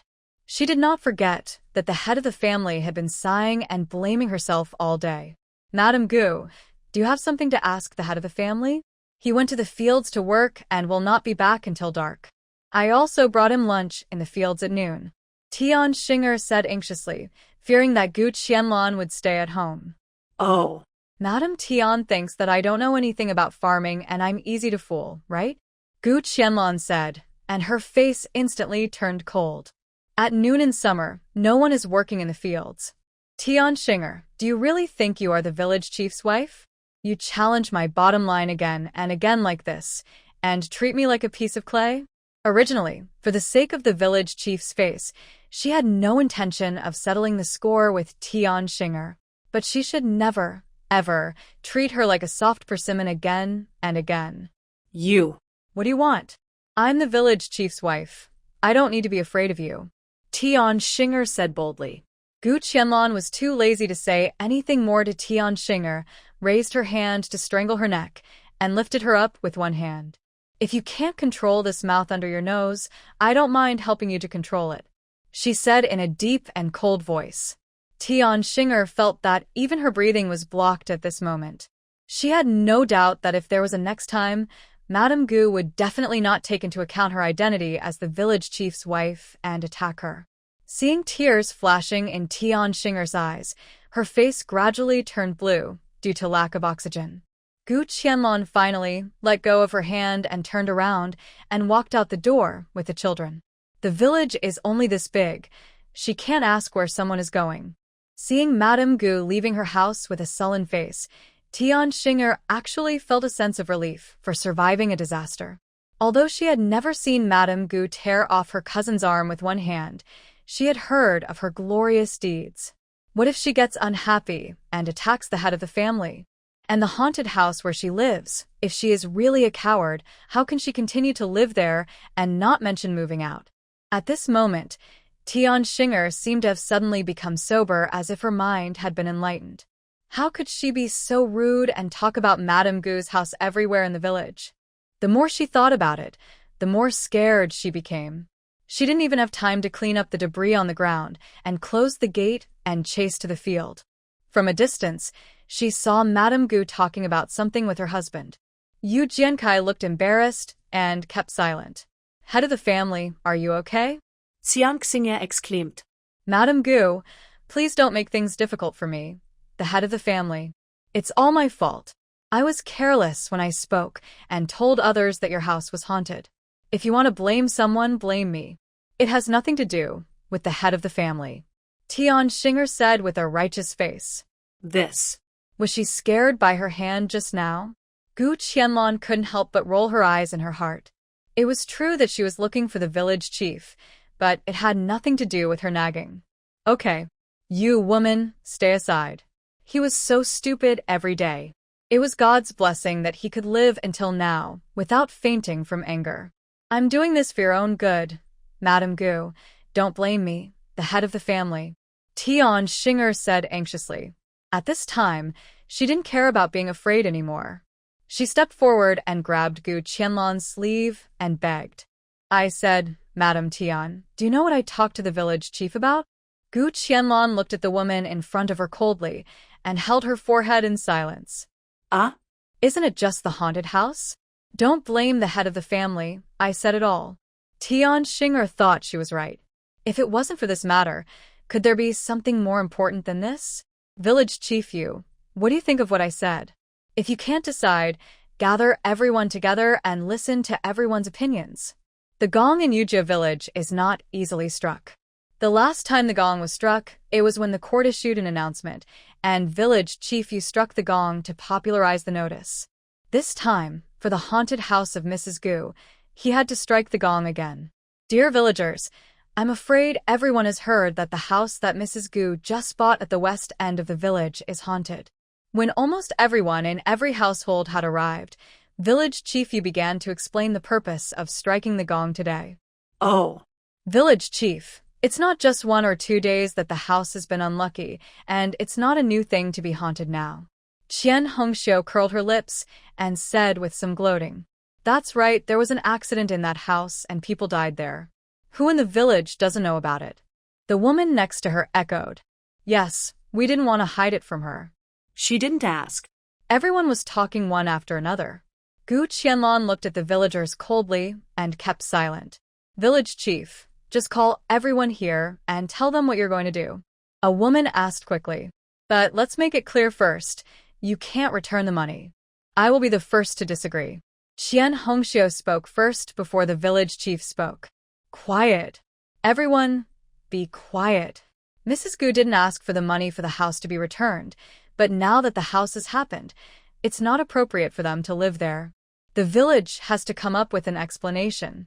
It doesn't make sense to just pay for the house and then leave it alone when something goes wrong. Village Chief Yu tried his best to persuade.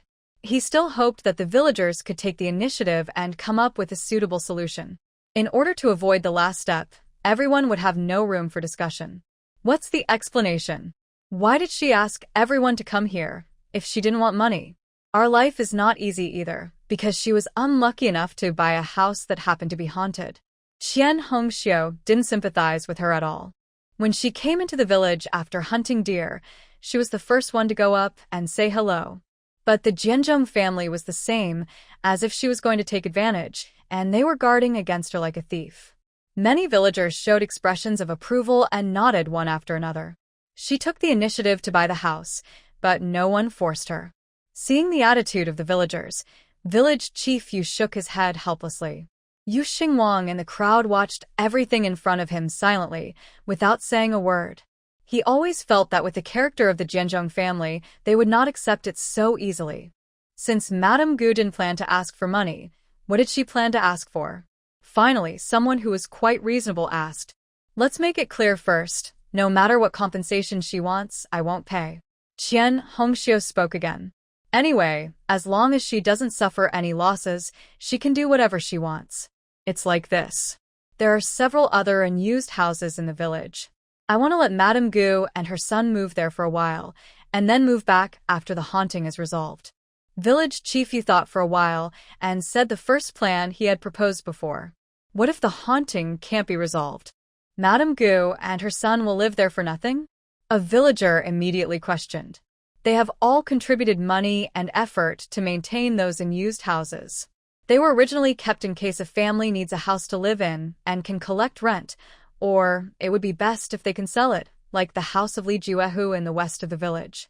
Even if they don't expect to sell it for another 20 taels of silver, they can always sell it for a few taels of silver. Since some people disagree, there is a second plan. Village Chief Yu didn't say much and immediately proposed the next plan.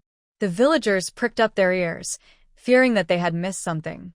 Everyone knows that Madame Gu bought the house for 20 taels of silver. Now this incident happened not long after she moved in. It's something no one wants to see. The second plan is to change houses. According to the money offered by Madame Gu, she will be given several houses of the same value. The house of Li Juehu at the west end of the village will still belong to the village. As soon as Village Chief Yu said this, the crowd exploded. No. This is not okay. Everyone was talking at once, but the meaning they expressed was the same, which was disagreement. 20 taels of silver. At least 3 unused houses in the village must be selected, and a few taels of silver must be given to Madame Gu. Anyone who agrees to this kind of deal that is obviously a loss-making deal is a fool. Besides, if the houses in the west of the village are returned to the village, wouldn't that be a complete loss to them? Who will buy it in the future? Not to mention that few people can afford 20 taels of silver. Even if they have the money, they will definitely not choose that place. To be honest, as soon as he proposed this second plan, he knew that it was unlikely that everyone would agree to it. However, it is still necessary to say what needs to be said. Village Chief, is there a third plan? A villager who loves to join in the fun asked with a smile. Yes. Village Chief Yu said expressionlessly.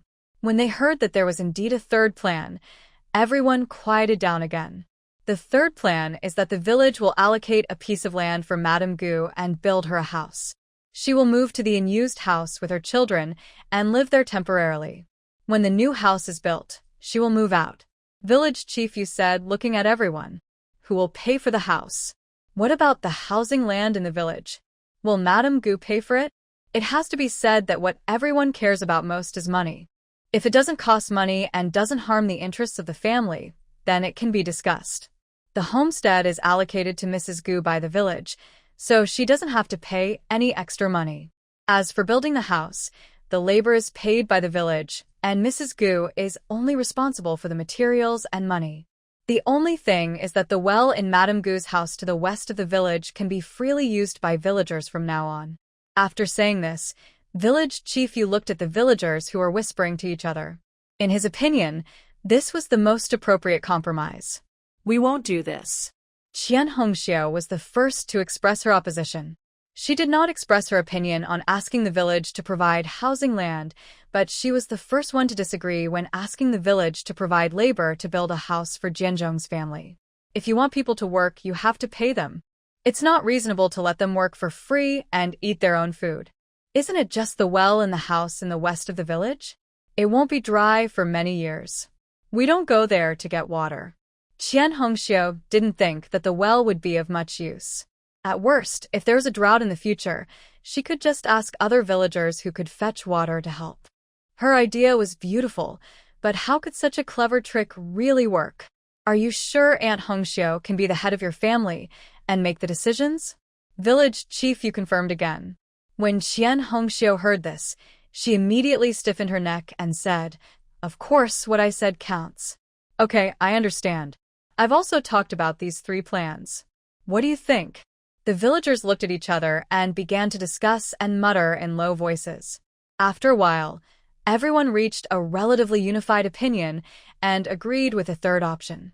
In the end, only Old Yu's family, Qian Hongxiu's family, and Old Lady Lu's family disagreed to provide labor.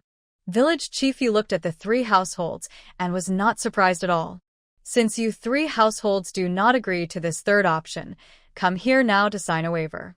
In the future, anyone who needs to fetch water from the well in the west house of the village will be charged 50 coins per bucket. Village chief Yu said, taking out the waiver document that Madame Gu had given him earlier. You guys should think carefully. After signing this waiver, if you need to fetch water in the future, you'll be charged 50 coins per bucket. Seeing Qian Hongxiu coming up and preparing to put her handprint, Village Chief Yu kindly reminded her. Village Chief, we have all thought about it. There won't be a drought in the village for many years. I don't believe it. How can we be so unlucky that we just signed this thing, and it happened? After saying that, she stamped her handprint on the lower right corner of the waiver, without hesitation. She had a good idea. If such a day really came, she would just shamelessly ask other families to help fetch water. Want to charge her 50 cents for a bucket? I'm afraid they are greedy for money. But she was so happy. She just didn't believe that Madame Gu could still wait by the well all day long to collect her money. After Mrs. Lu's family also put their handprints, Village Chief Yu finally put the waiver in front of Old Man Yu. Uncle Xingwang, does your family really want to sign it too? Thinking that Madame Gu was once a member of the Yu family after all, she didn't expect that the result would be like this. Oh, sign it. Anyway, this is how her family and her side will be in the future. Thinking of the 5 acres of land that he had lost, Old Man Yu's heart ached. He took the waiver and pressed his fingerprints on it without thinking. When the plan was completely settled, the crowd gradually dispersed. Village Chief Yu handed the waiver to Gu Qianlong. From then on, the villagers in the west of the village would have the right to draw water during droughts. I wonder which residential land in the village Madame Gu has taken a fancy to? It would be better to mark it out as soon as possible and get a deed so that we can build it as soon as possible, when we are not busy. Village Chief Yu looked at Madame Gu curiously. He didn't expect that Madame Gu would come to him today and directly propose several solutions, and also made it clear that she hoped to reach the last solution. But before that, he needed to mention the first 2 solutions to the villagers so that everyone would know what was going on. I don't know which family is the last one at the west end of the village. I think I will choose a foundation closer to that family and become their neighbor in the future. She thought it through very clearly. It would be best to rebuild the house a little closer to the old house in the west of the village. When she finds out the situation of the tunnel in the future, it might be of great use. In addition, there is the well she bought. It is too far away, and it is always inconvenient to draw water. To be honest, that family happens to be my wife's aunt's family. Thinking of what his wife did, Village Chief Yu said with a somewhat embarrassed expression. It turned out to be the aunt named Tian Huaihua.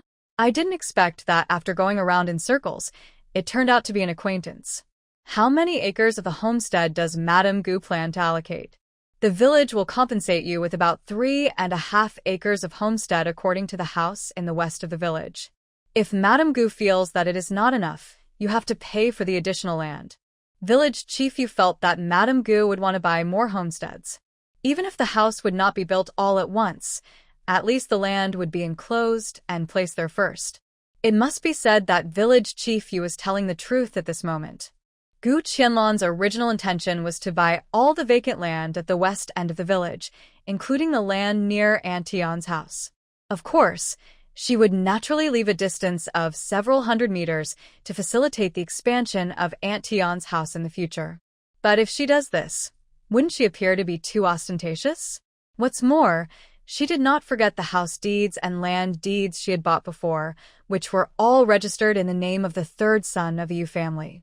This operation made her feel upset just thinking about it. Village chief, I want to ask, does the house deed have to be in Yu Jianzhong's name? Can it be in my own name? After thinking about it, Gu Qianlan asked the question in her heart. If another large piece of land was bought and placed under the name of the third son of the Yu family, she would really be extremely unwilling. Why would Madame Gu ask this?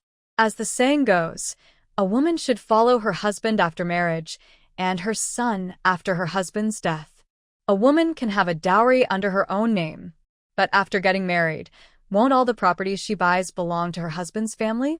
However, for a peasant family like them, the things that a girl can bring as a dowry when she gets married are very limited and not worth mentioning at all.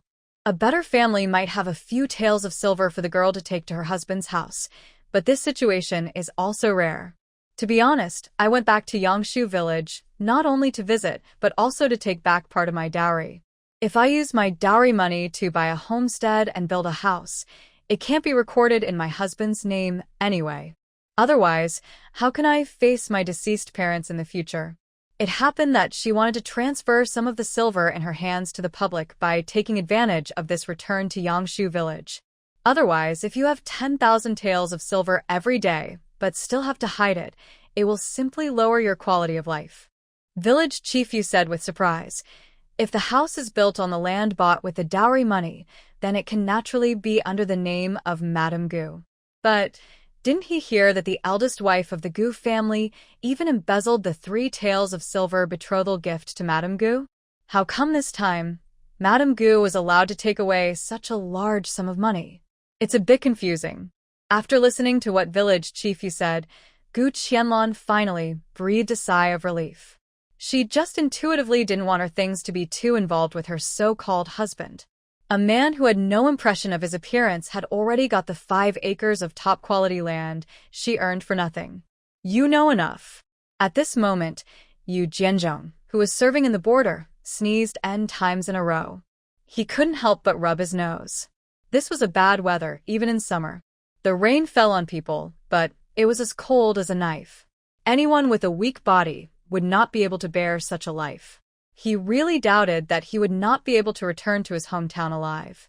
Thinking of his situation and the new wife he married that day, his eyes darkened. If it were not for finding someone to take care of the 2 children, he would not plan to marry again, and he would not cheat others for nothing. Fortunately, he was worthy of the woman. In his memory, the woman was always covered with a red veil, and he didn't even have the chance to see her. Oh no, Brother Jianzhong, we seem to be surrounded. Tayata's voice came from the side, pulling Yu Jianzhong back to his thoughts. Yu Jianzhong only heard the screams of his brothers and the crazy laughter of the barbaric Tartars. He didn't have time to turn around and take a look at Tayata's situation. He only felt a warmth in his chest, and he didn't even have time to feel the pain in his body. He watched helplessly as arrows shot his body into a honeycomb. He was going to die. He didn't expect that he would be attacked by the Tartars just for a routine patrol. How long has he been away from home? He hasn't even been on a real battlefield yet. Is he going to die? Before he fell, he tightly grasped the 20 taels of silver in his arms, which he had exchanged. He wanted to use it to pay for military service, but he didn't expect that it was too late. He didn't send the money back home for some reason, and he has been reluctant to spend it until now. Now, I'm afraid there will be no chance again. This is really. The person is gone, but the money is not spent. He opened his eyes with regret, leaned back helplessly, and didn't know who would benefit from the silver in his arms in the end. This was a one-sided killing without suspense. A group of more than 100 Tartar cavalrymen raided this small team of only 20 people. The leading Tartar soldier did not want to fight and led a group of people to the village in front. They came out this time just to grab some things and food and did not intend to alarm the large army in the city. It was purely accidental that he killed the people in that team just now. The Tartars here looted several nearby villages like locusts and then left. When Yu Jianzhong and the people in the team were found and carried back to the city, they were naturally completely dead. At this moment, even if all the dozen drops of spiritual spring water in Gu Qianlan's hand were poured into Yu Jianzhong's mouth, he would not be able to survive. "Captain, this one is still breathing." A soldier who was checking suddenly found that the chest of one of the soldiers with a broken arm was still slightly moving, and hurriedly reported to the captain. "Send it to the tent, and let the medical officer treat the wound first." The captain hurried over to take a look and found that the man's entire left arm was cut off. There were no major injuries on other parts of his body, but with such injuries, it is estimated that even if he was rescued, he would have to return home. Are there any other discoveries? Yes, there is a person here with 20 taels of silver in his arms. But the person has already died. The soldier reported to the captain. This is also a major discovery. All of these low-level soldiers were forced to go to the battlefield because they could not pay the 20 taels of silver for military service. This guy, on the other hand, came to serve with 20 taels of silver in his arms. It was really strange. Oh. What's his name? Does anyone recognize him? Although he was a member of his team, he could not call out the names of all the new recruits. Report to the captain. This man is Yu Jianzhong. Immediately, another soldier who knew him said his name. Oh, what a pity. Send these 20 taels of silver and his 50 taels of pension back to his hometown. This man must have truly loved his country and was willing to go to the battlefield to defend his homeland, so he would join the military camp with the silver for exemption. However, the war changed rapidly, and he shed his blood for Liansong Kingdom not long after he arrived. Nowadays, there are not many hard-working people like him who have such awareness. After explaining all this, the captain sighed and frowned deeply. It was still only summer, but the Tartars had already begun harassing Bianjing more than 2 months in advance. I'm afraid war is inevitable this year. Gu Qianlan and village chief Yu together fenced off the land they were planning to buy. The area was not small, a full 24 acres.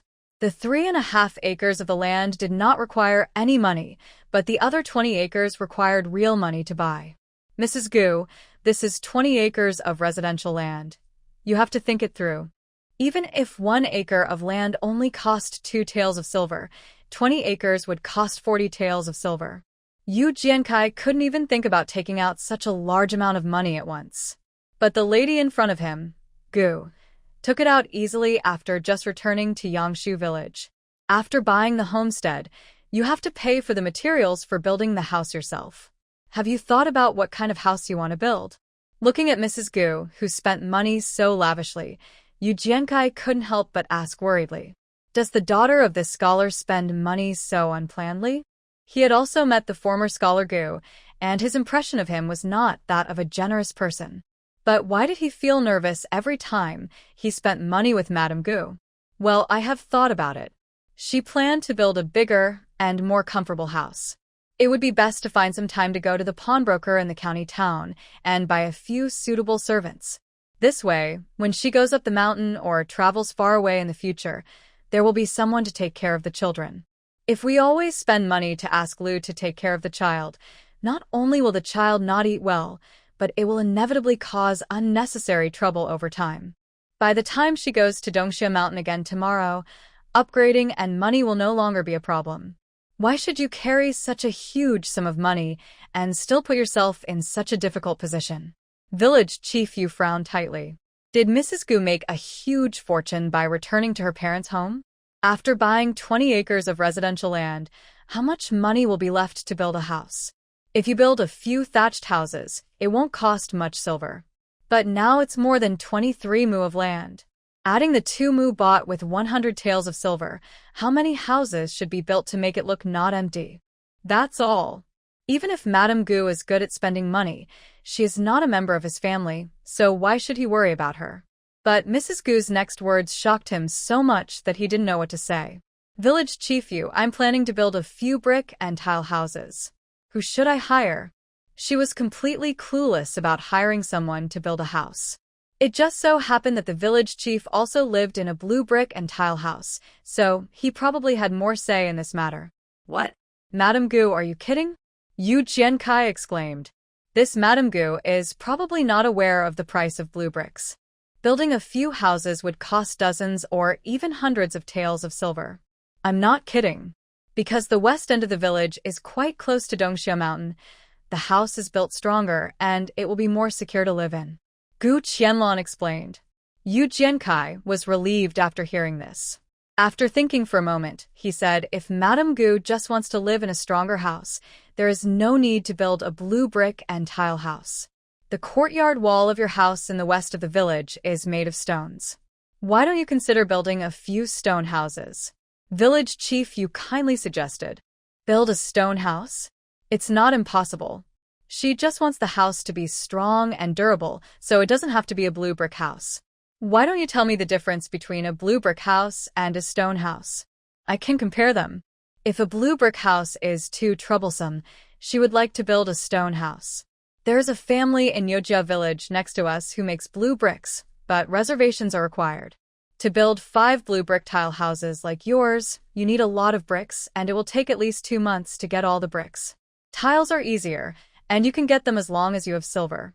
If Madame Gu wants to build 5 blue brick tile houses, the materials she needs will probably cost more than 100 taels of silver, not including the labor cost. Because she had previously discussed with Village Chief Yu, the village was only responsible for helping her build a few houses similar to the old house in the west of the village. Now she wants to build a blue brick tile house, and the labor and working hours required are far different. Gu Qianlong didn't care about the silver, but it took nearly 2 months to make blue bricks, and she couldn't wait. After 2 months, it would be the autumn harvest, and every household would be busy with work in the fields. Who would have time to build a house for her?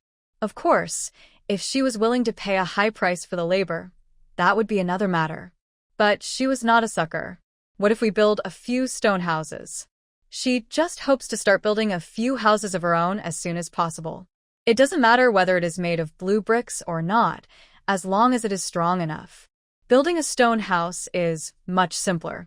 The materials are ready-made. Yu Jianxi, the third son of my fourth uncle, will build this stone house. To be honest, building a stone house is not cheap. 5 rooms, including large tiles, will probably cost 40 to 50 taels of silver. It is much more cost-effective than a blue brick house. Yu Jiankai roughly calculated in his mind that Madame Gu bought a homestead, built 5 stone houses, and bought large tiles for the roof. All in all, it would probably cost nearly 100 taels of silver.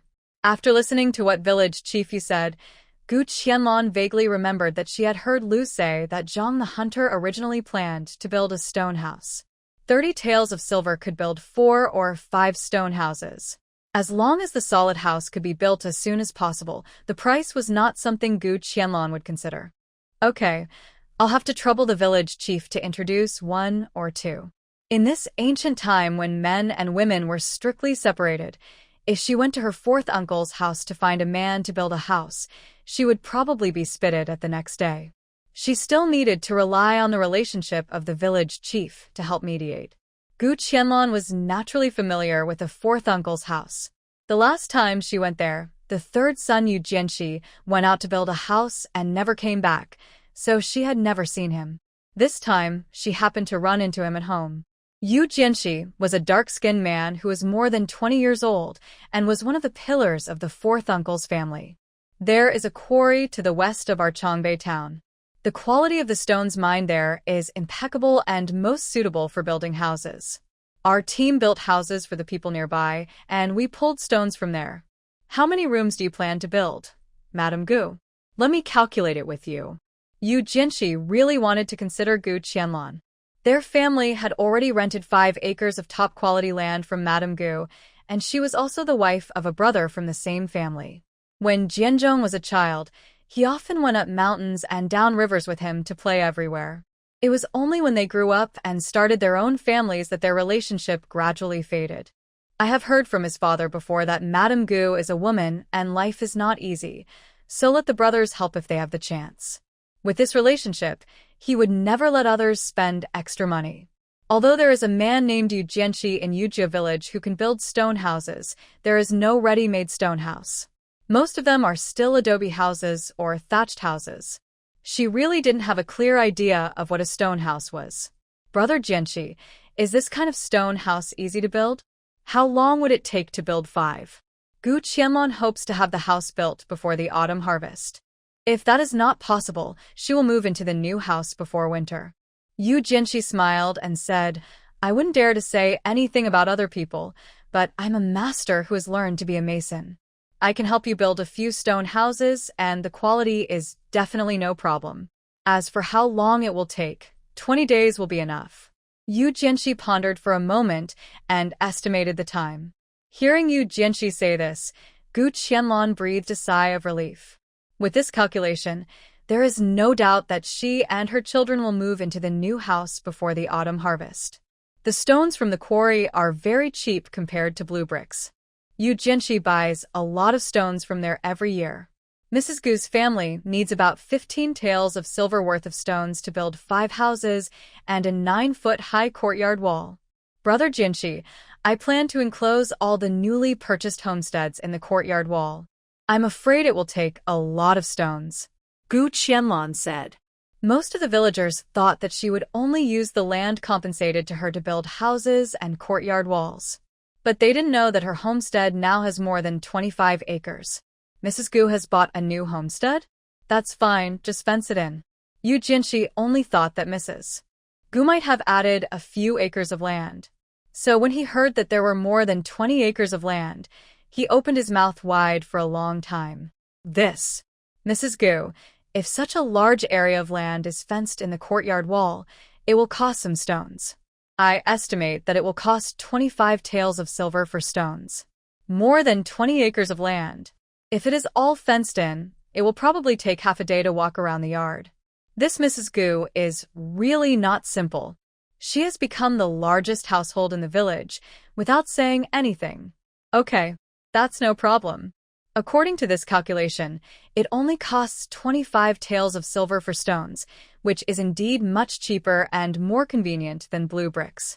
Mrs. Gu, but in this case, it will be difficult to calculate the wages for the village to help you build a house?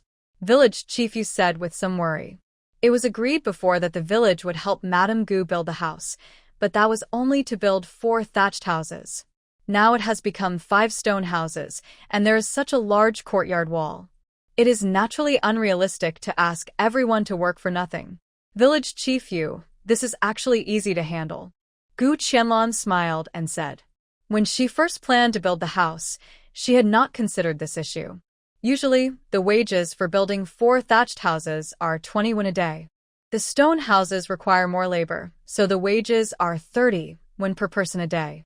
So many people can build 4 thatched houses in one day. When the time comes, I will give everyone 10 won a day. After hearing this, Village Chief Yu was completely relieved. As for the number of people needed to build the house in the following days, and how to build the house, it will all be decided by Brother Jianxi. However, on the first day, except for the 3 families, every household in the village will have at least 1 labor coming, and the situation may be a little difficult to manage. The village chief and Brother Jianxi will have to worry about it. There are many people on this first day, and I want good hands to come to help build the house. I don't want those who are sneaky and want to get 10 cents. Don't worry, Madame Gu. I will help you watch it and will definitely not let you spend that money in vain. Village Chief Yu patted his chest and promised. As for Brother Jianxi's wages, I wonder what the price is on weekdays? I don't know about this. The daily wages of the master chef are naturally different from those of others. According to the different skills of the master chef, the wages of each master chef are different. Mine is 50 cents a day. Do you think this price is acceptable? He went out of the village to work for others, and it was 55 cents a day. He offered 50 cents to Madame Gu, which must be said to be a very favorable conscience price. That's no problem. As long as the house is well built, everything else can be discussed. Gu Qianlong glanced at her fourth uncle, who was sitting not far away and looking at her with a smile. She knew that brother Jianxi had given the lowest price. As for the labor afterwards, if you want to build the house and the courtyard wall within 20 days, it will probably take 15 people. Madame Gu is also very clear about the wages. Each person will be paid 30 coins per day. Yu Jianxi quickly calculated in his mind and said, in addition, a lunch will be provided during the construction of the house. I wonder what Madame Gu's plan is? That's no problem. It's the same as other families. I have a full lunch here. There is only one thing. The people who work must be quick. This aspect is left to brother Jianxi. Gu Qianlong gave Yu Jianxi full authority to do this. As an outsider, she didn't get involved. She roughly calculated that the stone cost 25 taels of silver, the labor cost 10 taels, and the first day she had to pay the villagers about 1,200 coins.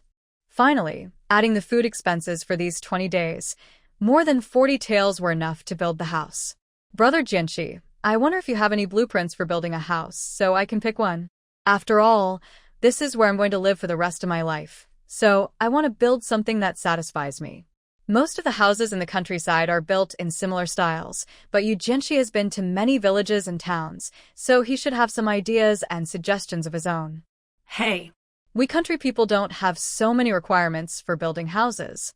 If we build blue brick houses for the big families in the town, there are blueprints. For us farmers, we just need to build a few places to live. Yu Jianxi said carelessly. In that case, I'll go back and draw a blueprint and send it to you tomorrow for reference. Since she was going to build a house by herself, a bathroom and a toilet were definitely necessary. Okay, Madame Gu, just draw it. As long as it looks good, I will definitely build you a satisfactory one. Yu Jianxi promised with a smile. Gu Qianlong didn't plan to make it too prominent, but she had some requirements for the bathroom and toilet. The other main rooms could be built according to local customs. Also, I still plan to use large tiles for the roof of the house. Please help me calculate how much silver it will cost so that I can give you the money. That's easy. Just use the most common large tiles. 3 taels of silver will be enough for 5 houses. Yu Jianxi is very knowledgeable about price estimates in this regard, and he can explain it clearly. Gu Qianlong gave him the money for the stone and the large tiles. Brother Jianxi, please buy the stone tomorrow. More than 100 laborers in the village joined the work. If the stones arrived early, they would definitely be able to get a lot of work done in a day. It's worth it to move into a new house one day earlier, even if it costs a few more dollars. After finally settling on the matter of building a house, Gu Qianlong stood up and announced a resignation to her uncle before leaving. The 2 children always followed her obediently, listening to their mother discussing the house with the village chief and everyone else. Finally, after a while, they will be able to move into their new house. See ya, Wu Bao, you heard it too. In a month at most, we will be able to move into our new house. During this time, should we move to another place? Mother will listen to your opinions. Living in the old house didn't matter to her. But the 2 children were frightened and worried all day long. Ever since what happened that night, they rarely left his sight, even when they were playing in the yard. The 2 children looked at each other and didn't speak for a while. They probably wanted to move away, but were afraid that it would be troublesome for their mother. They were in a dilemma and didn't know what to do. You don't have to worry about anything. Just tell your mother what you think. Other things are not something you should worry about. Gu Qianlong hoped that the children would not be so timid and would learn to stick to their own ideas and opinions. Mother, I'm still afraid to live in the old house. Xia looked at Wu Bao and said softly. Although Wu Bao still didn't speak, he nodded vigorously. Fear is written on the little guy's face, as if he remembered the tall figure on that rainy night again. Okay, mother listens to you. Gu Qianlong touched the children's heads with pity. Village Chief Yu, I don't know which vacant houses there are in the village. Let's pick a suitable one and move there. This was also something we had agreed on before. There are 3 vacant houses, but they are not big, and there is no well. You have to go to the river to fetch water every day. To be honest, those 3 houses are not as good as the old house in the west of the village. Otherwise, he would not have directly asked Mrs. Gu to move there. Accompanied by village chief Yu, the mother and her 2 children went to the 3 houses to take a look and finally chose a house that was slightly closer to the river. It was also a thatched house, with 3 main rooms and a kitchen. Because it was always maintained by the village, there were no obvious leaks on the roof. There were only 2 simple beds and an old table in the house, and a small yard that was less than an acre.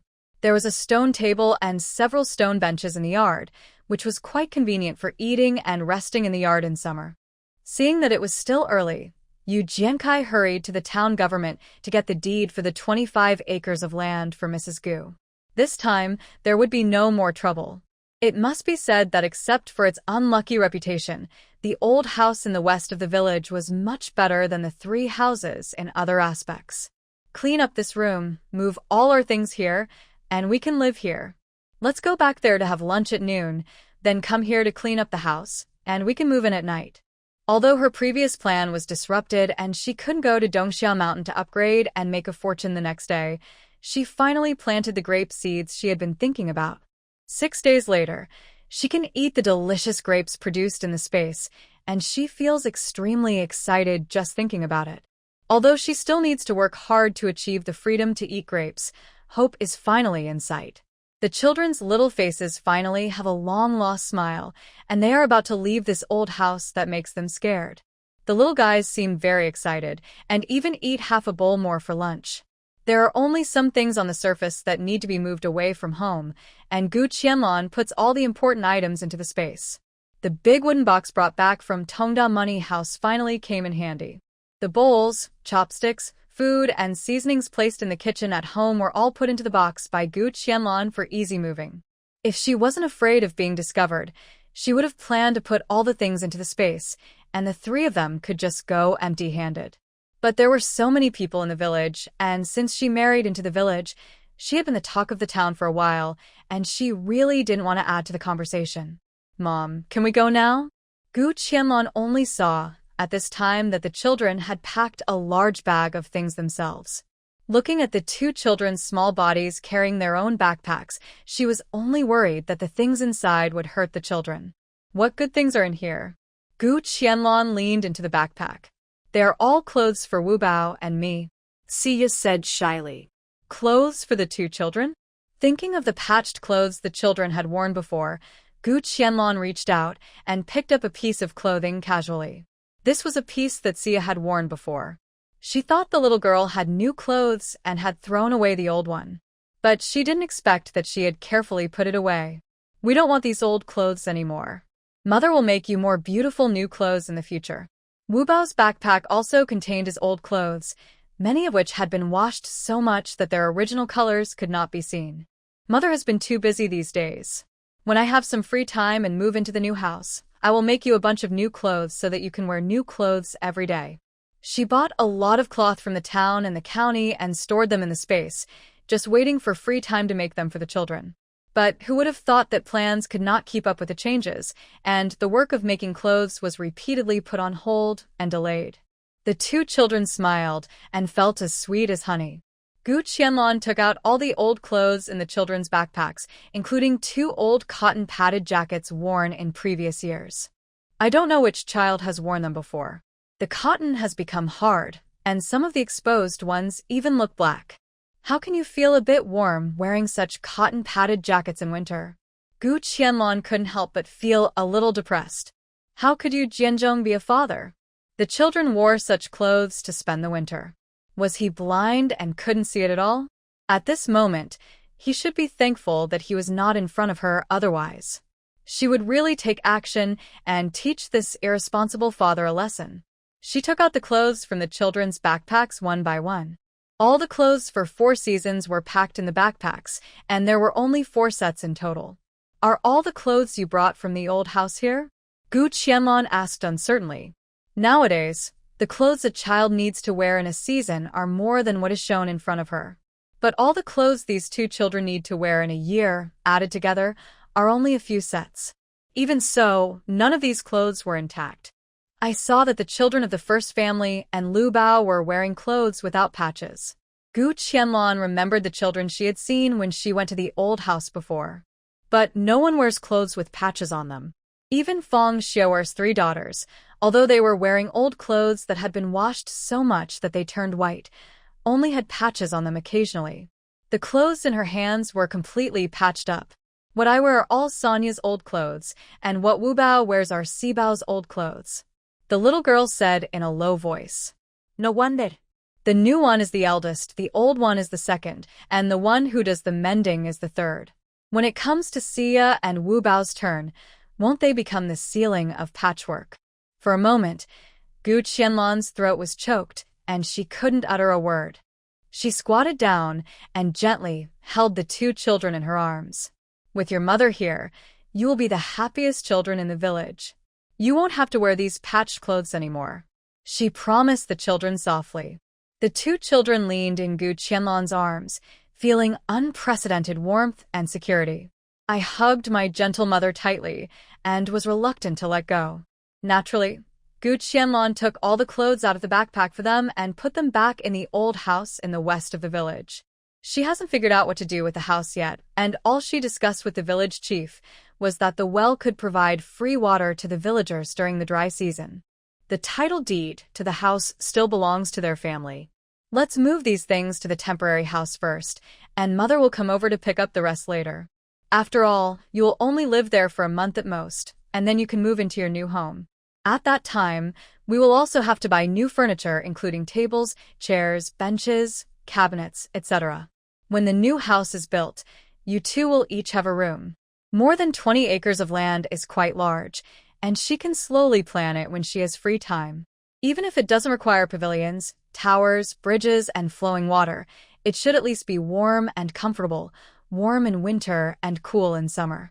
After listening to their mother's description, the 2 children's eyes sparkled with hope and longing. By this calculation, building 5 main rooms would only be enough for the 3 of them, Mother and 2 of them. There is a main room, one for each of the 2 children, one for herself, and the other she plans to use as a study. When the children grow up, they can be used for study. She also needs to read some books occasionally to understand current history and laws. The bathroom and kitchen are not included in the 5 main rooms. If she bought servants from the county pawnbroker, she would need to build another house. After Gu Qianlong settled her 2 children, she bought some paper from the Space Mall and found a piece of charcoal from the stove to make a charcoal pencil. Gu Qianlong was so excited about painting that she even drew a blueprint for the layout of the rooms in the main courtyard. The golden sunset gradually dyed the sky red, and the tall Dongxia mountain was dyed crimson by the brilliant clouds. Finally, Gu Qianlong drew several design drawings of the new house. She carefully folded the papers and put them away in her space, waiting to give them to Yu Jianxi tomorrow to look at and then discuss the details. After all, it was her first property. Although it was only a few dozen acres of wasteland in the village for building a house, it was particularly meaningful to her. Mom, are you done? Wu Bao, and I just cleaned the house. Seeing that her mother was still busy in a room, the little girl couldn't help but run in to take credit. Our Xia is great. Today we moved out of the old house and ushered in a new life. Mom will give you and Wu Bao a name. Give us a nice name. How about our Xia being called Yu Ruishi in the future? Gu Qianlong said, and then used the charcoal pencil in her hand to write down Xia's name on the paper. Yu Ruishi. Thank you, Mother. I have a name. Great, I have a name. I will be called Yu Ruishi in the future. The little girl ran out of the room happily and said loudly to Wu Bao. Hearing Xia's name, Wu Bao hurriedly ran into the house from the yard, staring at Gu Qianlong eagerly. The desire in his eyes was about to overflow. Our Wu Bao also has a name. Come on, let Mother write it for you. Seeing the child like this, Gu Qianlong had nothing to understand. She quickly waved to Wu Bao and called the little guy to her. Wu Bao blushed and shyly walked to Gu Qianlong's side, staring at the blank paper on the table. What should our Wu Bao be called in the future? In fact, Gu Qianlong already had a suitable name in her mind, but it was the first time she saw Wu Bao so nervous and concerned, so she wanted to tease him. Oh, This is difficult for mother. What is the right name for Wu Bao? Wu Bao's big eyes followed Gu Qianlan's hand and turned. His eyes became more and more anxious. Well, I thought of it. Our Wu Bao's name is Yuruishu. How about it? Gu Qianlan said, and wrote Yuruishu neatly on the paper, 3 large traditional Chinese characters. Wu Bao, read after mother. Yuruishu. Perhaps the little guy finally felt Gu Qianlan's patience and love. Wu Bao opened his mouth carefully and uttered a weak voice. You, Hui, Shu. The sudden surprise instantly swept Gu Qianlan's nerves. The joy of Wu Bao speaking came so unexpectedly. Yes, our baby is so good. Read after mother again. Yuruishu. Gu Qianlan encouraged happily. Yuruishu. This time, Wu Bao clearly said his name, although his voice was a little hoarse because he hadn't spoken for a long time. But in Gu Qianlan's ears, it was still as moving as the sound of nature. Great. Our baby can finally speak and say his own name. Gu Qianlan squatted down happily and hugged Wu Bao in her arms. I don't know what this child had experienced before, so that he would never speak again. But fortunately, all this finally ended completely at this moment. Yuruishu, my name is Yuruishu. The little guy pursed his lips happily and said shyly. Quick. Go tell your sister what your name is, and let her be happy too. Encouraged, Wu Bao happily ran towards the yard with his short legs. While running, she shouted, Sister, I have a name too. My name is Yuruishu. Seeing the 2 children running out of the yard happily, Gu Qianlan smiled knowingly. If she had known that giving a name would make the children so happy and excited, she should have named them earlier. Maybe Wu Bao could speak earlier this way? Fortunately, it is not too late, and all good things are not as good as just right. Since the children have lived with Gu Qianlan, their personalities have become much more cheerful than when they were in the old house. Especially after wearing new clothes made of fine cotton cloth, they have also gained some say among their friends. They used to be the target of bullying by the children in the village, but since they can take out candies and snacks at will to share with their friends, they have gradually become popular. The days of being ridiculed as wild children without a mother are gone forever. Although the new house has not yet been built, today is a special and celebratory day for Gu Qianlan and the children. The wheat that has just been harvested in the space has been automatically processed into flour and stored on the panel of the space, which can be used at any time. Gu Qianlan thought about it and decided to make a simple version of the cake for the children to try. Both sugar and flour are produced in the space, so the quality is naturally no problem. Although there is no lemon, there is white vinegar as a substitute. After the space was upgraded to level 3, pure milk was added to them all, and she had never bought it once. Now she can try to use it to make cakes for the children. Although Gu Qianlan is strong, she will inevitably feel a little sore in her hands after beating for a long time. But in order to celebrate this rare day, she must make this cake for the children anyway. While the children are excited outside the yard at this moment, they share the joy of the new name with their friends. Gu Qianlan plans to make the cake quietly and give the children a surprise. Finally, the cake batter is beaten, a layer of oil is applied to the large bowl, and it is put into the pot to steam. This is the first time she has used such a primitive method to make a cake. I hope she will not be disappointed. With a delicious cake, how can there be no other delicious food? Although Gu Qianlan was not very active in planting in the space later, she still had some stalks of rice, white radish, cabbage in the first level space, and potatoes and corn added in the second level space.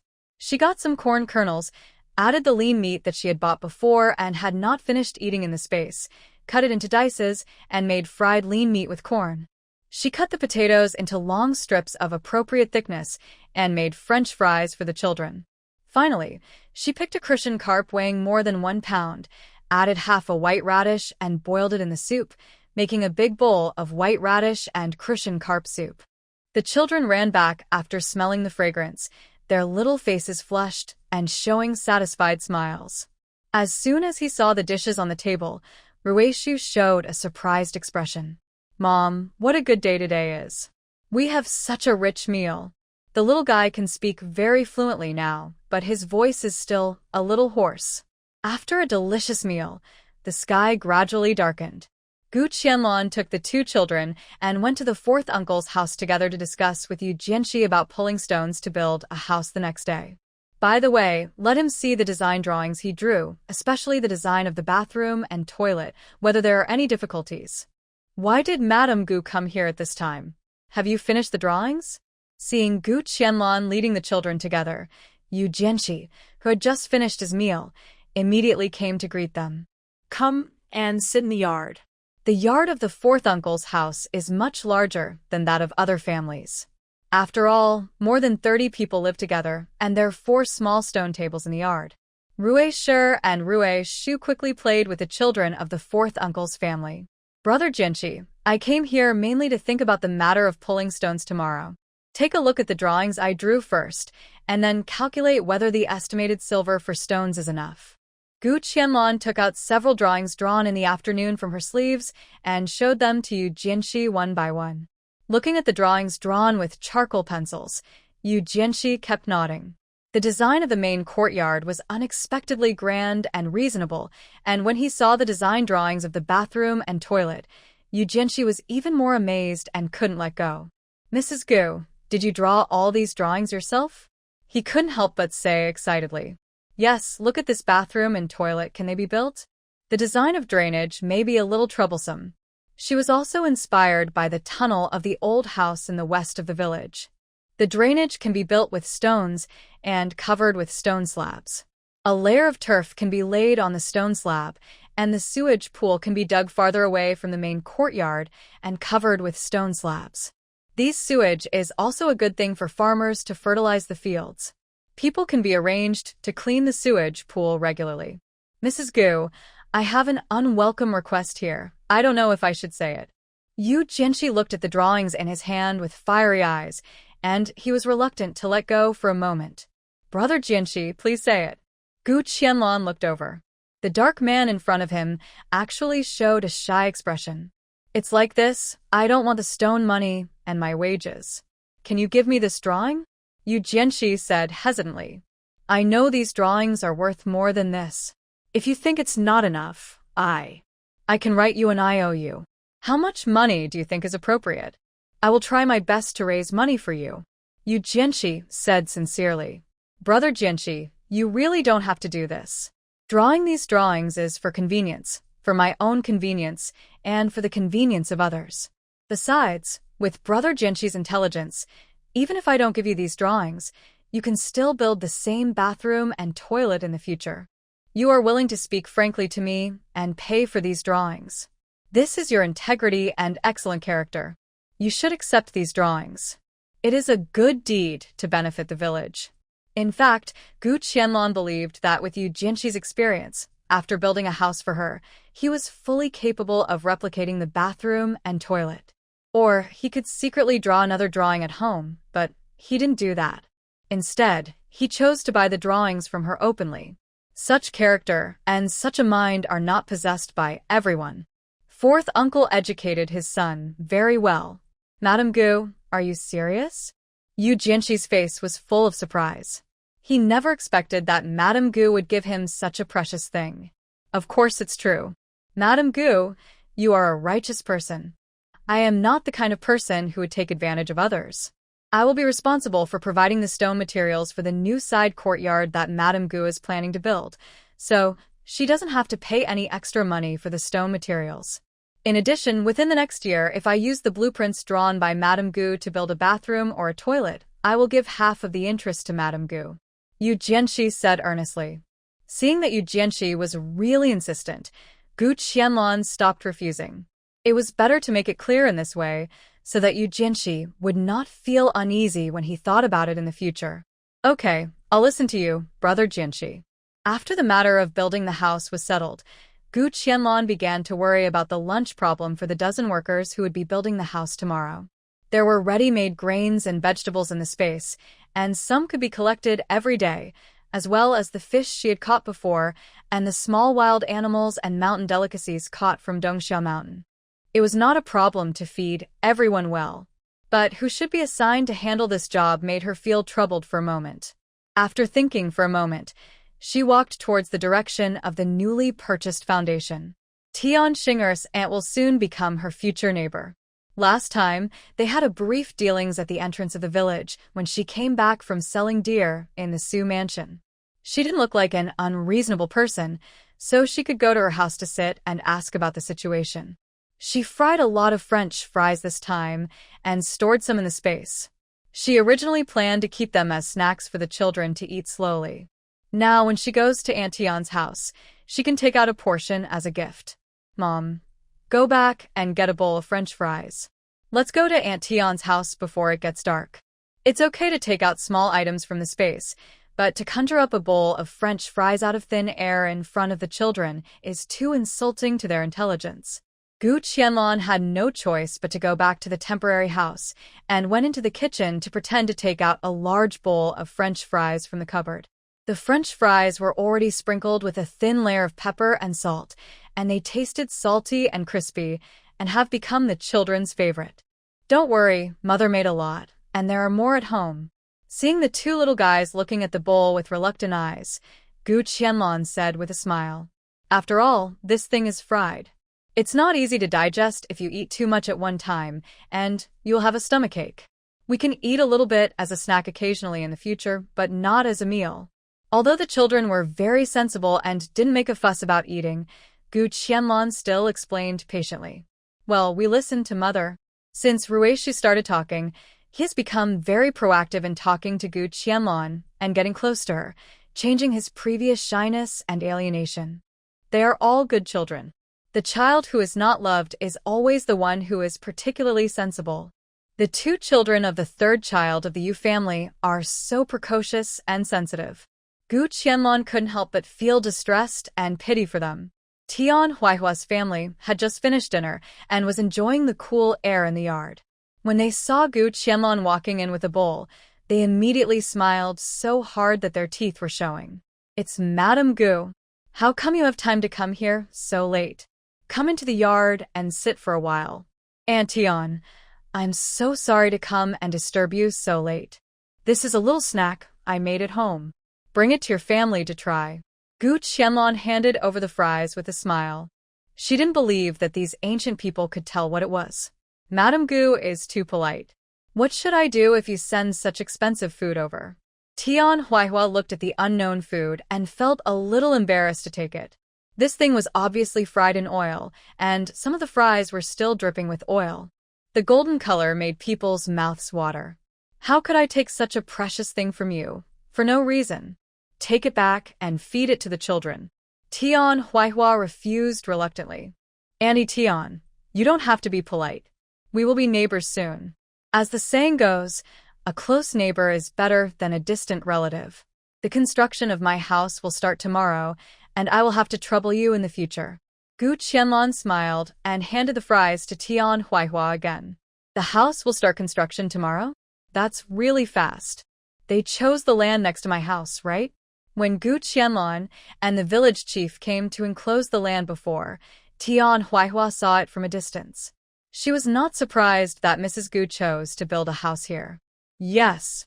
The land here is enclosed as far as the old house in the west of the village, and more than 20 acres are enclosed. The villagers will know about this tomorrow, so it's okay to tell it now." "Oh my God. Those 20-odd acres of land have all been fenced off." Tian Huihua was so surprised that her mouth couldn't close. This Madame Gu must have made a fortune. She bought such a large piece of land without saying a word. Even if the wasteland is only worth 2 taels of silver per acre, it would cost dozens of taels of silver. The old Yu family has suffered a huge loss this time. Yes, won't the villagers come to help tomorrow? So come here in advance and tell Aunt Tian. In addition, there is something I want to ask you, Aunt Tian. Gu Qianlong's main purpose of this trip was to ask about the specific arrangements for hiring people to cook for the construction of houses in the village. Madame Gu, don't be polite with me. Just ask if I know anything. Tian Huihua didn't rush to take the bowl into the house, but pulled Gu Qianlong to sit down in the yard. "I just want to ask, if our village hires someone to build a house, don't they have to provide a meal at noon? What is the standard for providing meals? If you hire someone to help with the cooking, how much is the appropriate wage per day?" Gu Qianlong herself did not plan to cook for the workers herself. If she asked the women in the village to help, it would be much easier to pay a few dollars a day. That's what Madame Gu is asking. You've asked the right person, Tian Huihua said with a smile. My niece's family hired someone to cook when they built a house. It's enough to hire a young wife to cook for more than a dozen people. 10 cents a day, and a meal is provided at noon.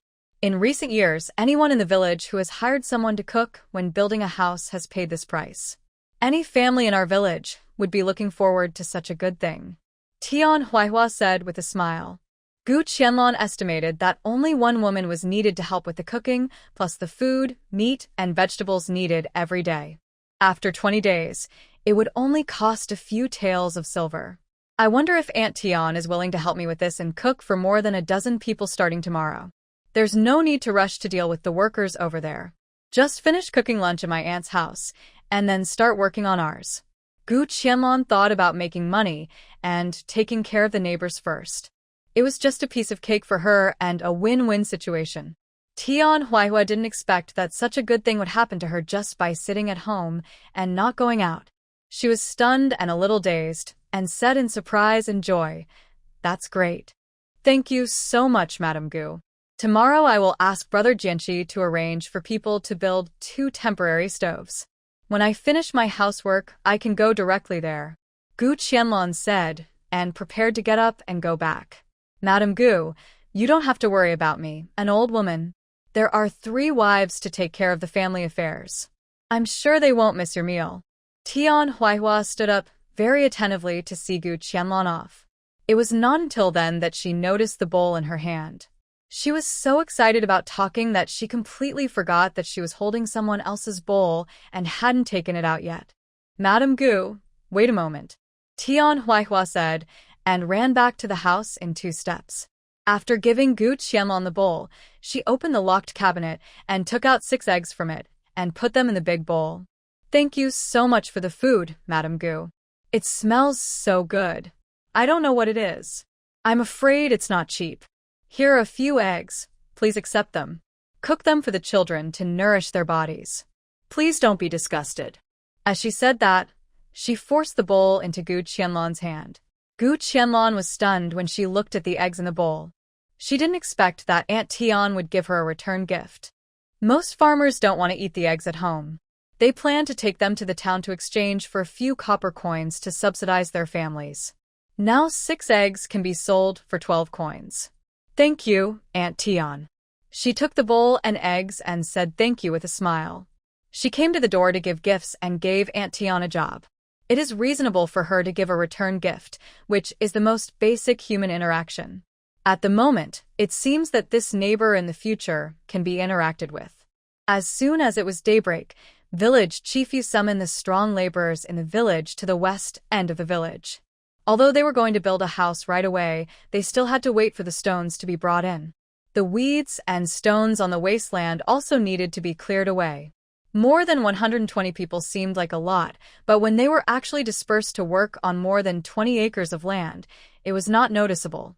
Before daybreak, Yu Jianqi set out to the quarry to pull stones, and it was estimated that he would be able to return with the first batch of stones in the morning.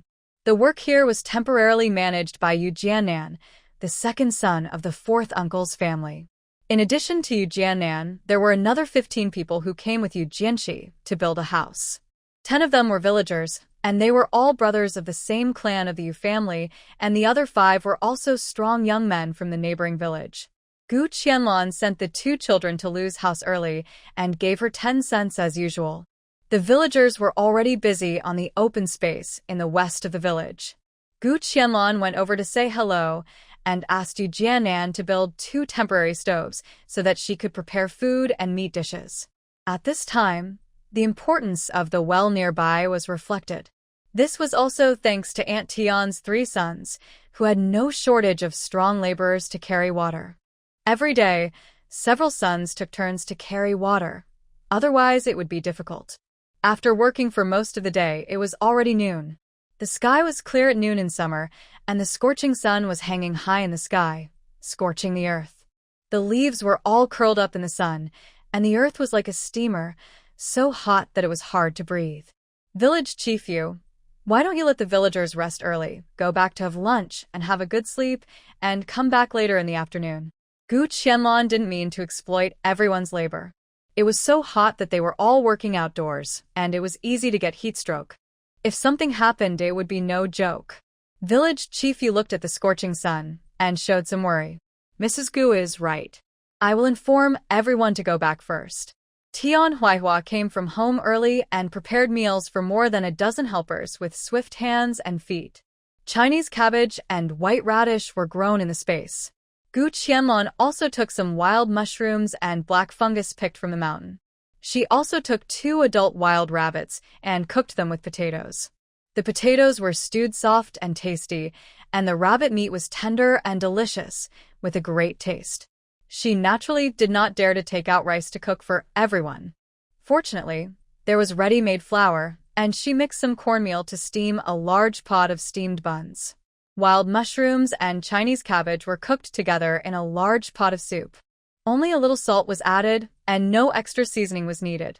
It was very fresh and fragrant, which made people very appetizing. The dozen or so men were all strong laborers. At this time, they didn't care about the posture of eating. They ate voraciously and couldn't stop. I say, Madam Gu, your food is too good. There is meat and steamed buns, which makes everyone feel embarrassed. Yu Jianxi ate the rabbit meat in the bowl. He was also a person who had traveled to many places, but the food prepared by Madame Gu's family for building the house was delicious and substantial. Brother Jianxi, please don't be polite.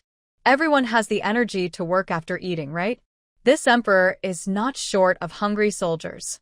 It took a lot of effort to build this stone house. You have to eat a lot of oil in your stomach to withstand hunger. Gu Qianlong smiled. The table of food looked rich and affordable. But for her, it was only the cornmeal that was a little troublesome. She used the fresh corn in the space to exchange it with Aunt Tian's family. 8 caddies of corn cobs were exchanged for 6 caddies of cornmeal. In total, she didn't spend a penny. While talking and laughing, suddenly a cry of surprise came from not far away. Daguay. Daguay, what's wrong with you? Gu Qianlong looked over and saw several villagers gathered not far away, as if something had happened. It's so hot. Could something have happened?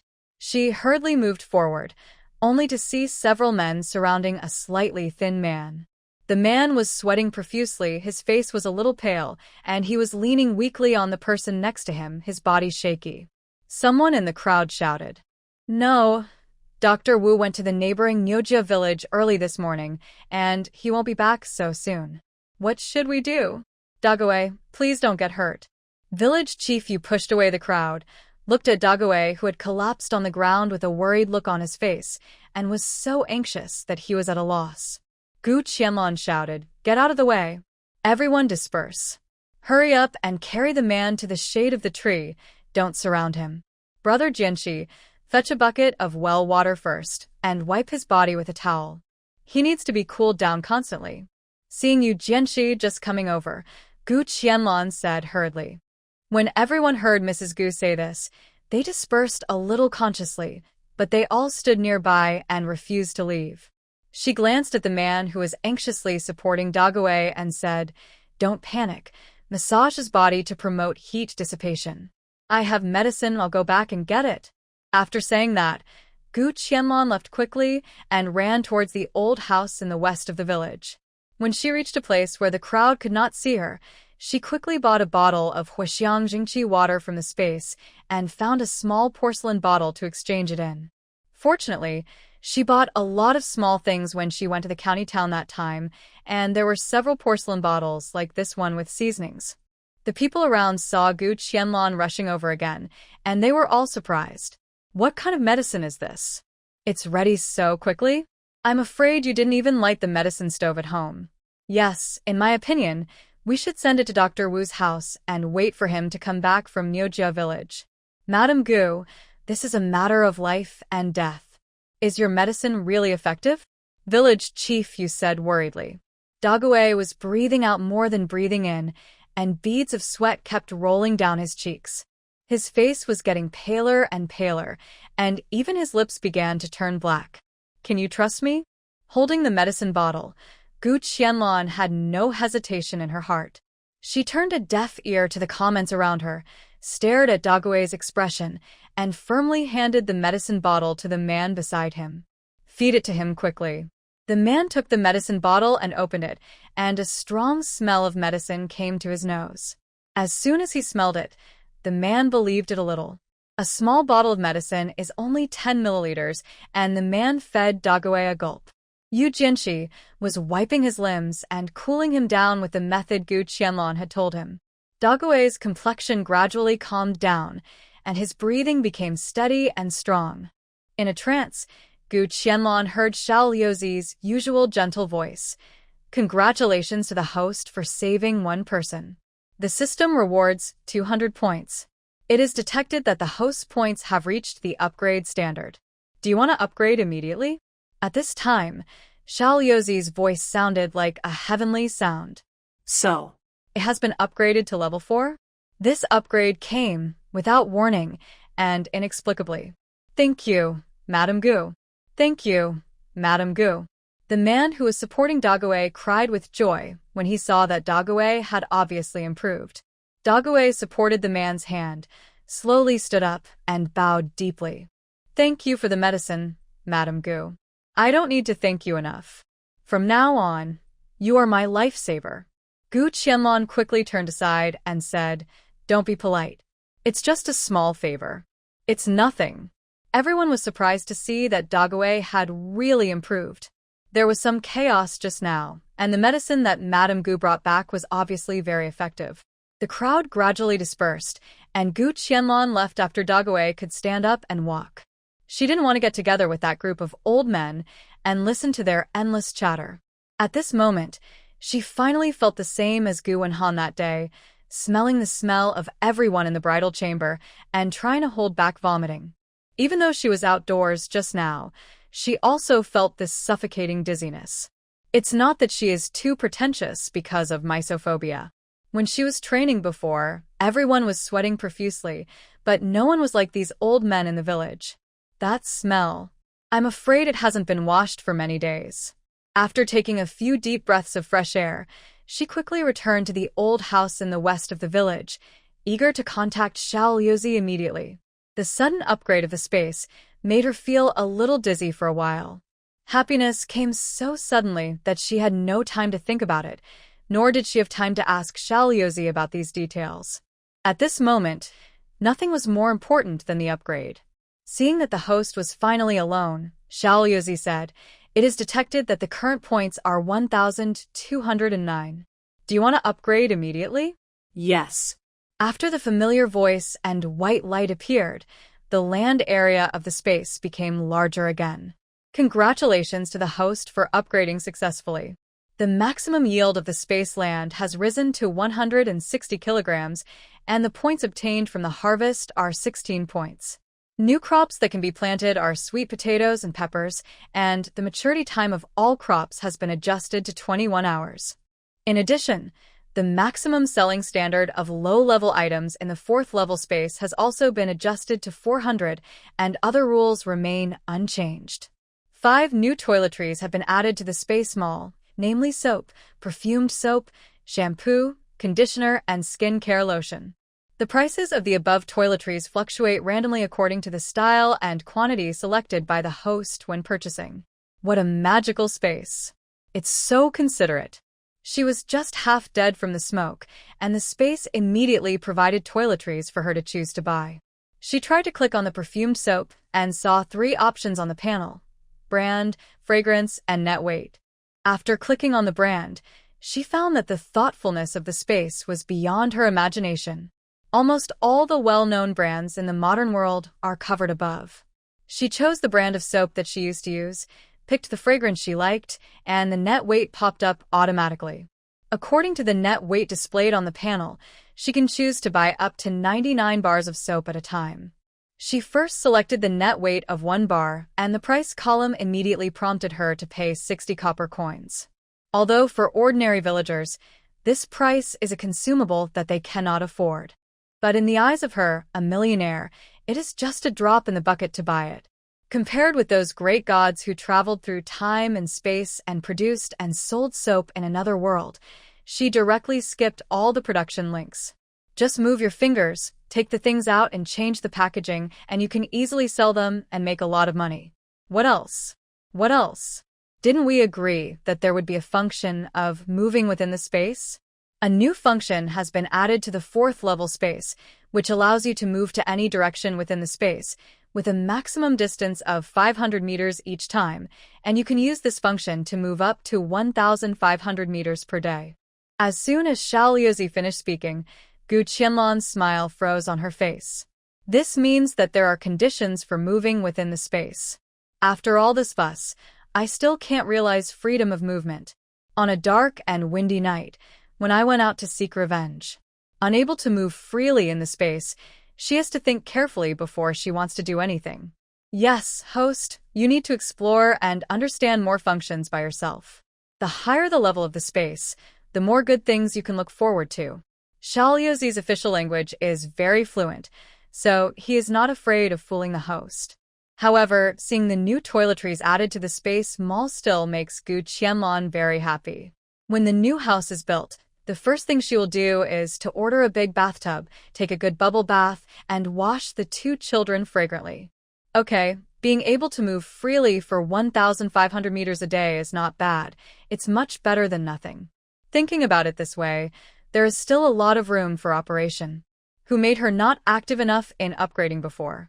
How about upgrading to level 5? How many points are needed? Xiao Liuzi. It takes 5,000 points to upgrade the space to level 5. Please work hard, host.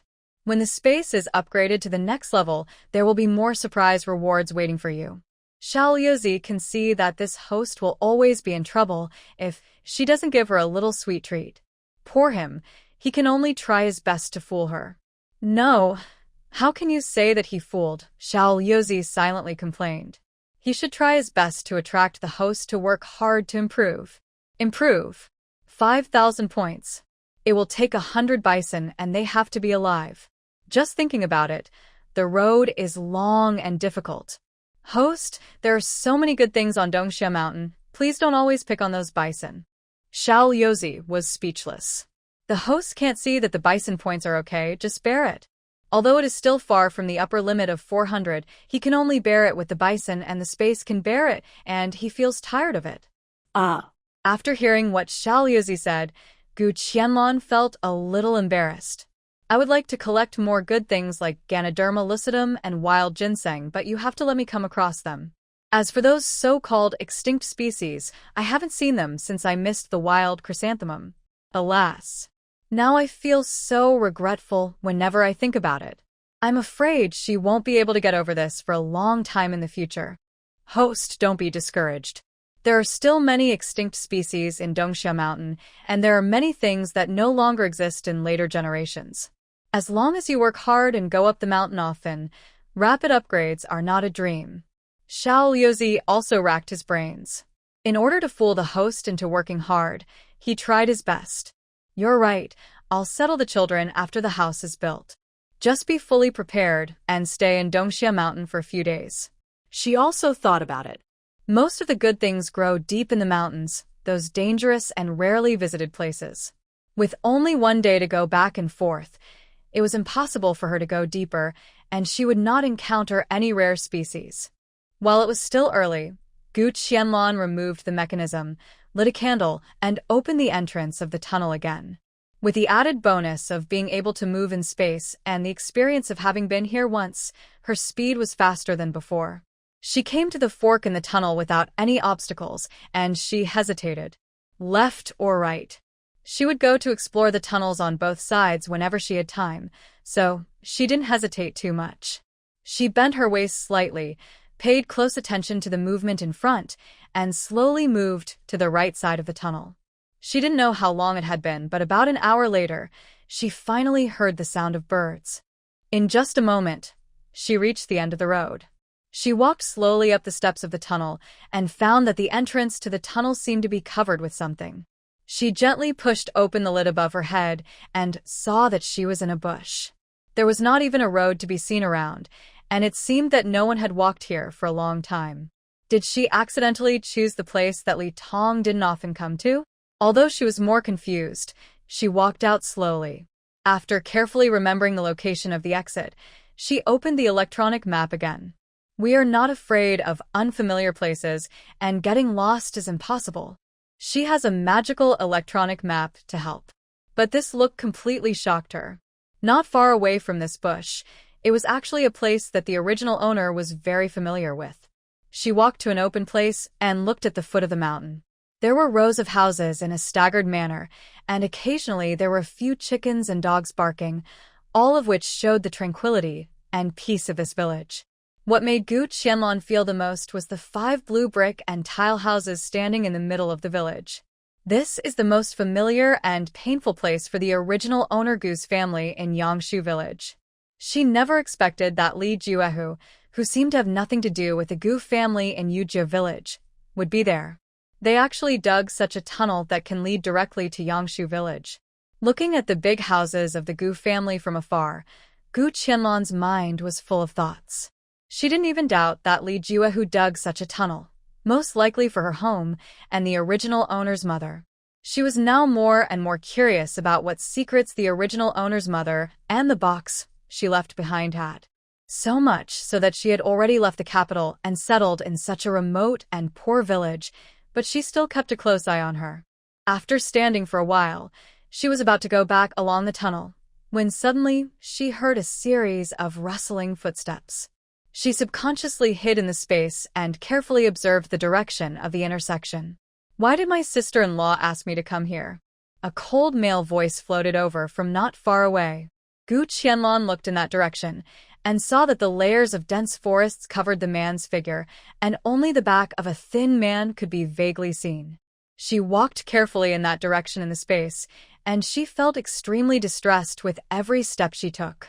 This was a maximum of 500 meters each time, and she could only move 1,500 meters a day, but some of it was wasted for no reason.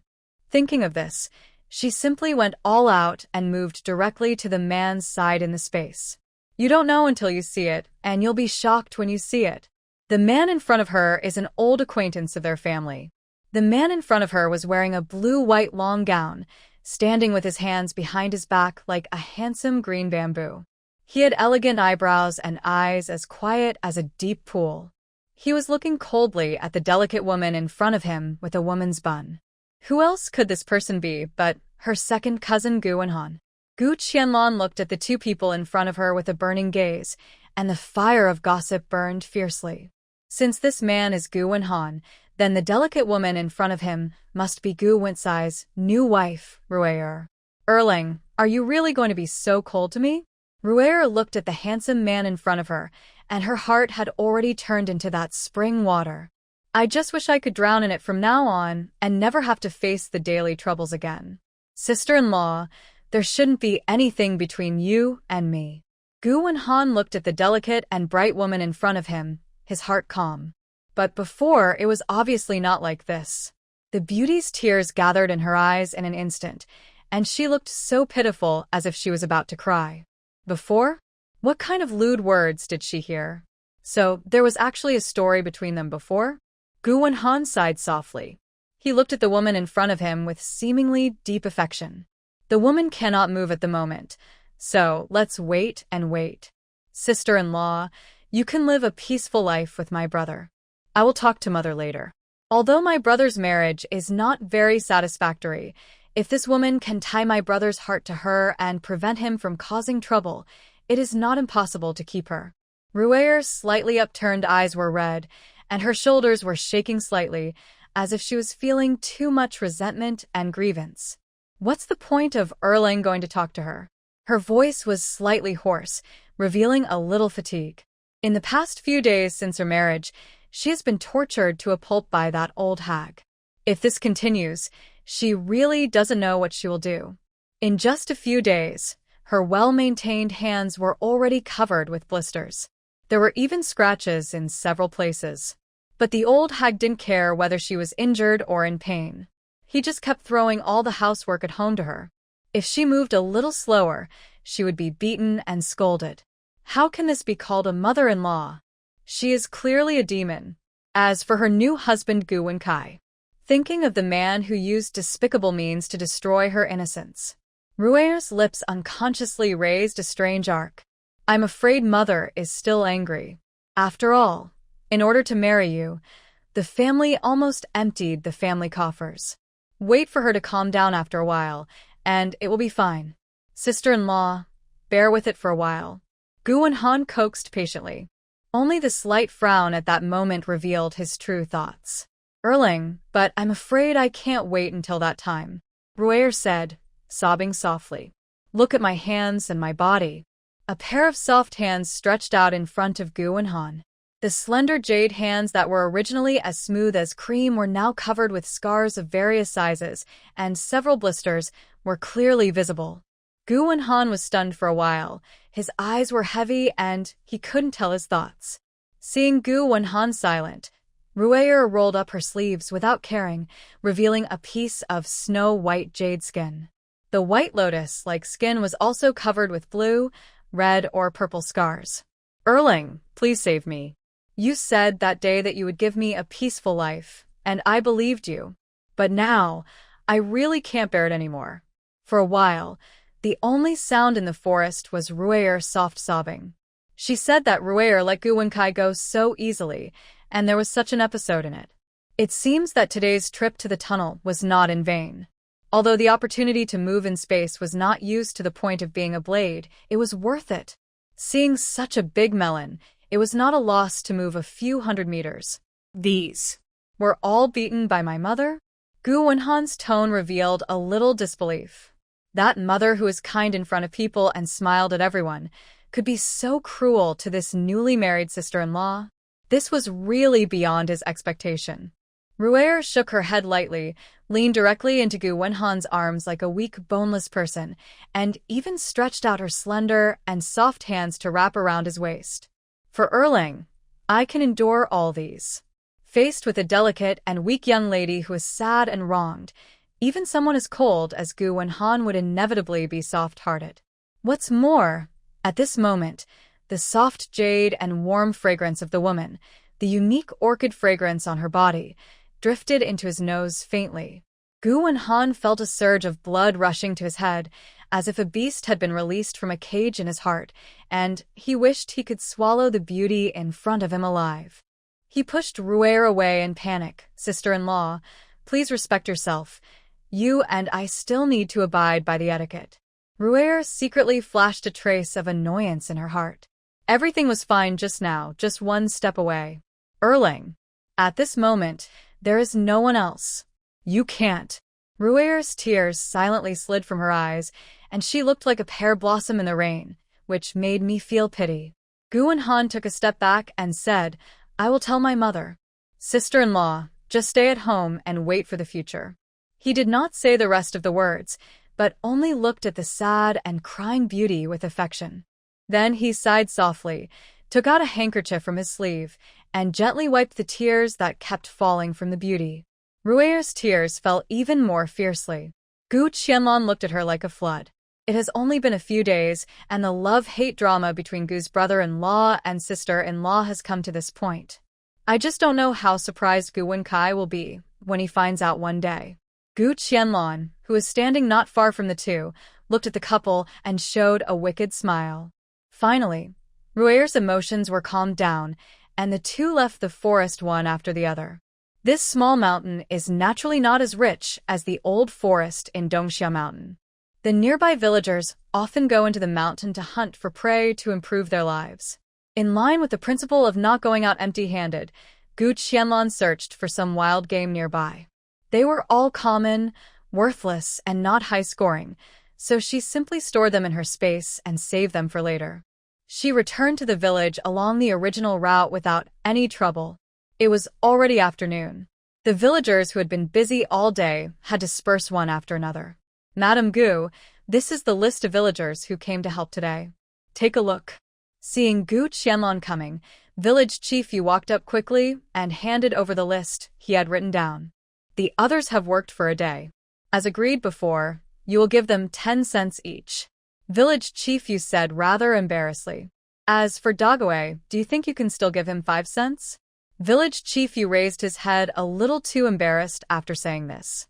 Gu Qianlong raised her eyebrows slightly. So the medicine she had given Dague before must have fallen from the sky, right? Village Chief Yu, of course I should pay Dague the 5 cents. After all, it is natural to pay for work done. But should I ask him to pay for the medicine I gave him at that time? If I don't mention it, he won't ask. I'm afraid someone will think that my medicine fell from the sky.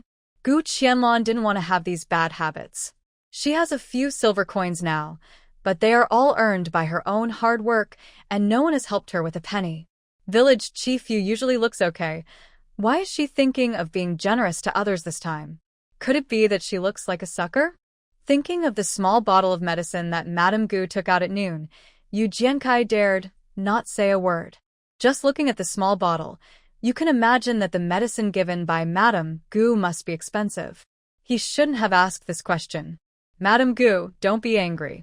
I shouldn't have mentioned the money. I took the initiative. Village Chief Yu's dark face was burning. He only thought about how much income he could help Dague earn, but ignored the medicine that Madame Gu had given him before. Dague doesn't want this money, but Madame Gu, can you forgive his family's medicine money for my sake? Yu Jiankai spoke carefully. If it didn't work, he would say a few more nice words to Madame Gu. Gu Qianlong snorted coldly and turned her face away gently. She took out 1,250 coins from her sleeve pocket and handed them to the village chief. Please count them 1,250 coins, not a penny more or less. The copper coins withdrawn from the space naturally could not have the slightest deviation, but Gu Qianlong no longer wanted to be good-tempered to those who tried to take advantage of her. Hey. No need to count. Madame Gu's character, I still trust it. Village Chief Yu said repeatedly with a face full of shame, and hurriedly caught the strings of copper coins. It's better to count them. Don't say that there are not enough when you divide them at the end, I won't admit it. Gu Qianlong's face turned cold, and she looked at Village Chief Yu in a deep voice. His good-natured look made her feel disgusted for some reason. She didn't know how difficult the situation of Dague was. But in this village, or even in so many surrounding villages, how many people were rich? If Village Chief Yu felt pity and wanted to help others, he could just do it himself and pretend to be a good man with her money. Finally, under the cold gaze of Madame Gu, Village Chief Yu still trembled and counted the copper coins in his hand again bit by bit. The amount of money is correct. I said that Madame Gu doesn't have to worry about her doing things. But no matter how careful Yu Jiankai was, Gu Qianlong always had a cold face and didn't say a word. She didn't think too much about it, but felt that Village Chief Yu couldn't even discipline his own wife, and she made trouble again and again. See the big from the small, and see the big from the subtle. He may not be a bad person, but he can only be a village chief who is like a good person. After standing for a while, seeing that Madame Gu was still busy with her own affairs, she ignored him. Yu Jiankai then walked towards the village reluctantly. But compared with before, his back was obviously hunched, like an eggplant hit by frost. At that moment, he clearly felt that his image in front of Madame Gu seemed to have completely collapsed. Today's progress is much faster than Gu Qianlong imagined. The villagers who came here to help are really honest and have made real efforts. In addition, with Village Chief Yu and Yu Jianxi watching from both sides, there is really no one who is cunning. It must be said that giving out the 1,250 coins is not a loss at all. If she really spends some money every day and invites the 100 or so strong laborers in the village, her house will probably be built in a few days. But she dare not open this door. It is better to let Yu Jianxi and others build the 9-foot-high wall first, and then slowly build the house inside the wall, in order to avoid the covetousness and prying of many others. Madame Gu, today's progress is several days faster than I expected. I estimate that with 15 of us, if we work hard for 16 or 17 days, the house can be built. Yu Jianxi said with joy. Okay. Thank you for your hard work, Brother Jianxi. But she was definitely not Gu Baopi, who blindly exploited labor. Hey. Madame Gu, don't worry. We are all paying attention. Dague's condition looked very dangerous before. If Madame Gu hadn't brought him medicine in time, it's hard to say what would have happened. Every summer, People in the village occasionally suffer from heat stroke, and many of them have lost their lives. Even Yu Jianxi knew this. So how could village chief Yu have the nerve to ask her for the 5 cents of wages? Although she had never planned to ask Dagway to pay even a penny for the medicine, she didn't want to help an ungrateful person. Since I have medicine at home, how can I just watch him die without saving him? What's more, she hasn't had time to ask Xiaoliuzi why she got 200 points directly for saving Dagway. There is also an upgrade gift package, but she has never had time to open it to see what kind of good things it is this time. Madame Gu is kind. I believe Dagway's family is not the kind of ungrateful people. Yu Jianxi said affirmatively. She didn't care whether they were ungrateful or not. As long as they were not the kind of ungrateful people, she would thank them. Brother Jianxi, do you know Dagway's family very well? Gu Qianlong asked casually. There are only about 100 families in our village, and they have lived here for generations. Who doesn't know who? Yu Jianxi sighed after he finished speaking, as if he had opened up a conversation. To be honest, Dagway is also a miserable person. His father died early, and his mother raised the 2 brothers alone. In order to save the 2 sons, the family saved a few dollars every year, and all of them were used to pay for military service.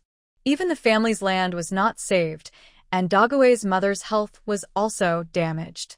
These 2 brothers are very filial. They would rather not marry a wife, but save money to treat their mother.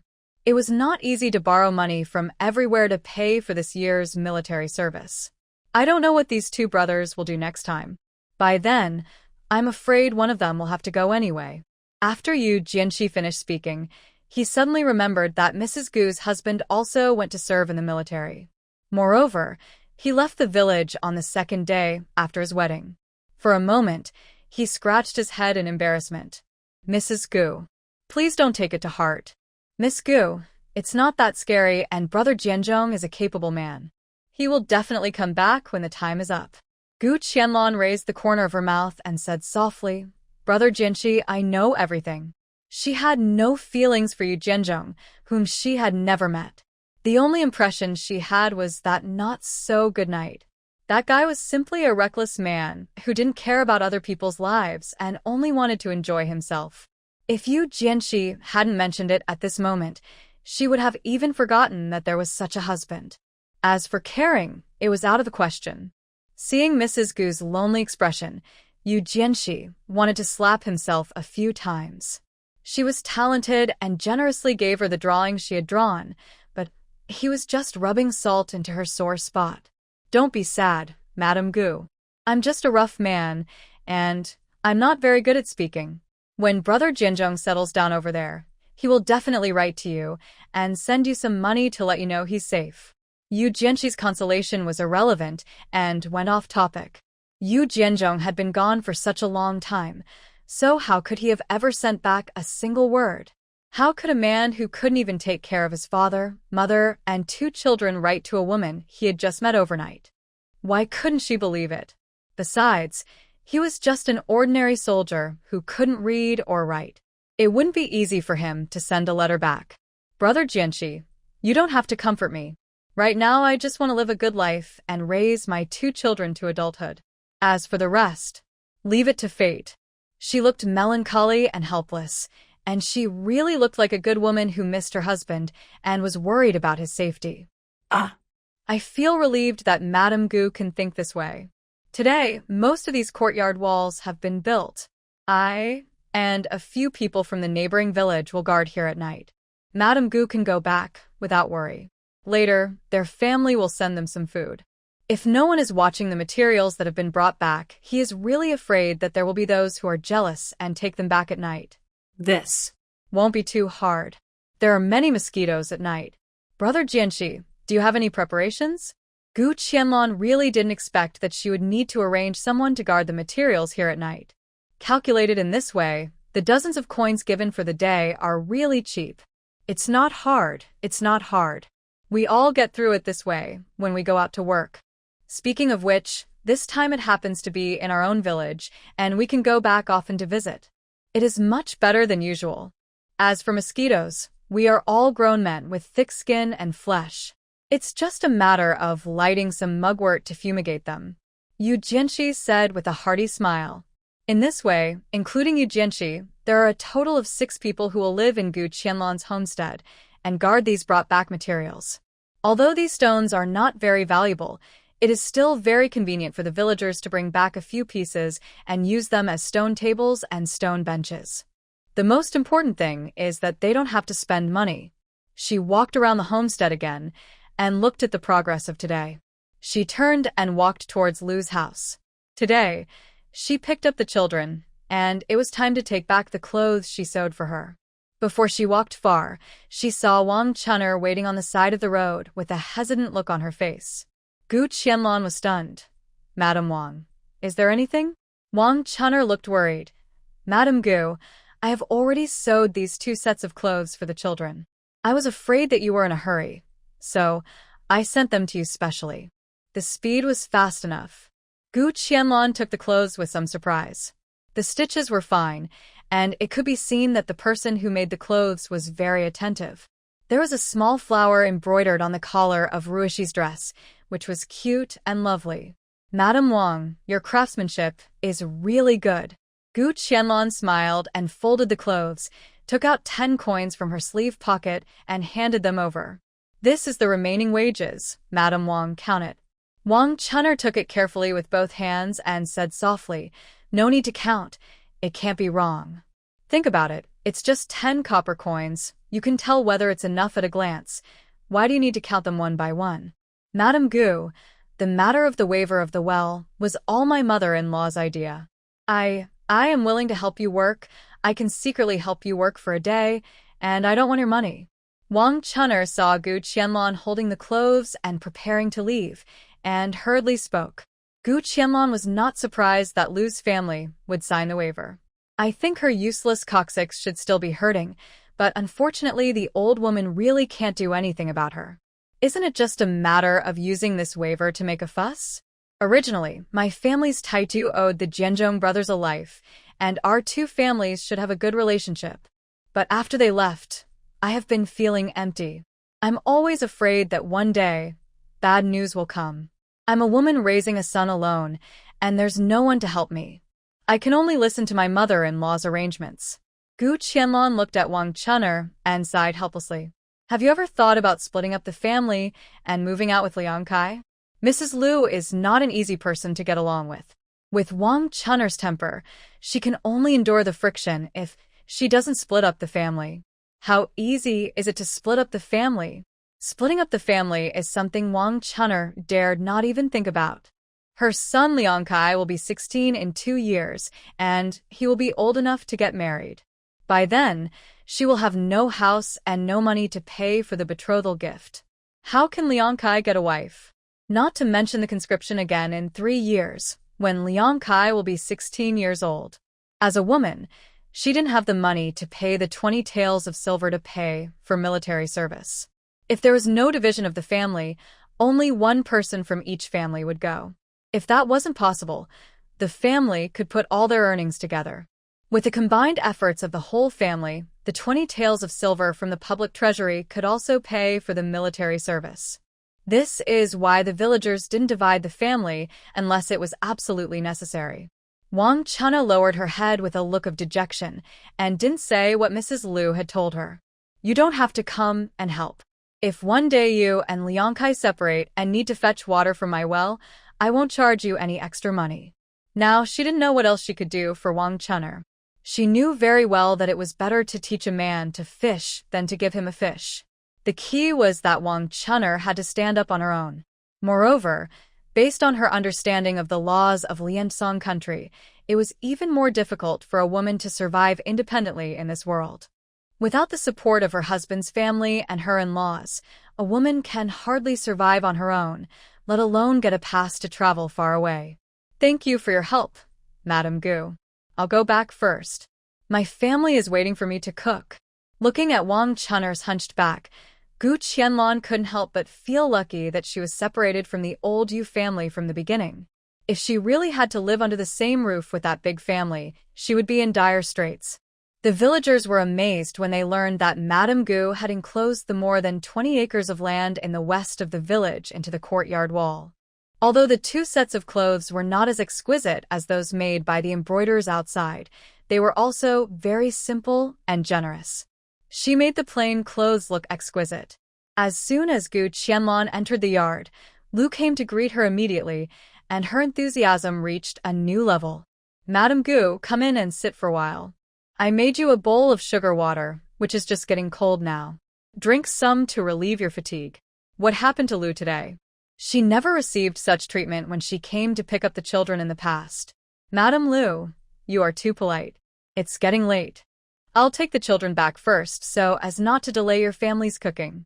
Gu Qianlong's tone was a little distant, and she looked at Lu with a curious expression. "Madam Gu, come here, even if there is a big thing, you can put it aside."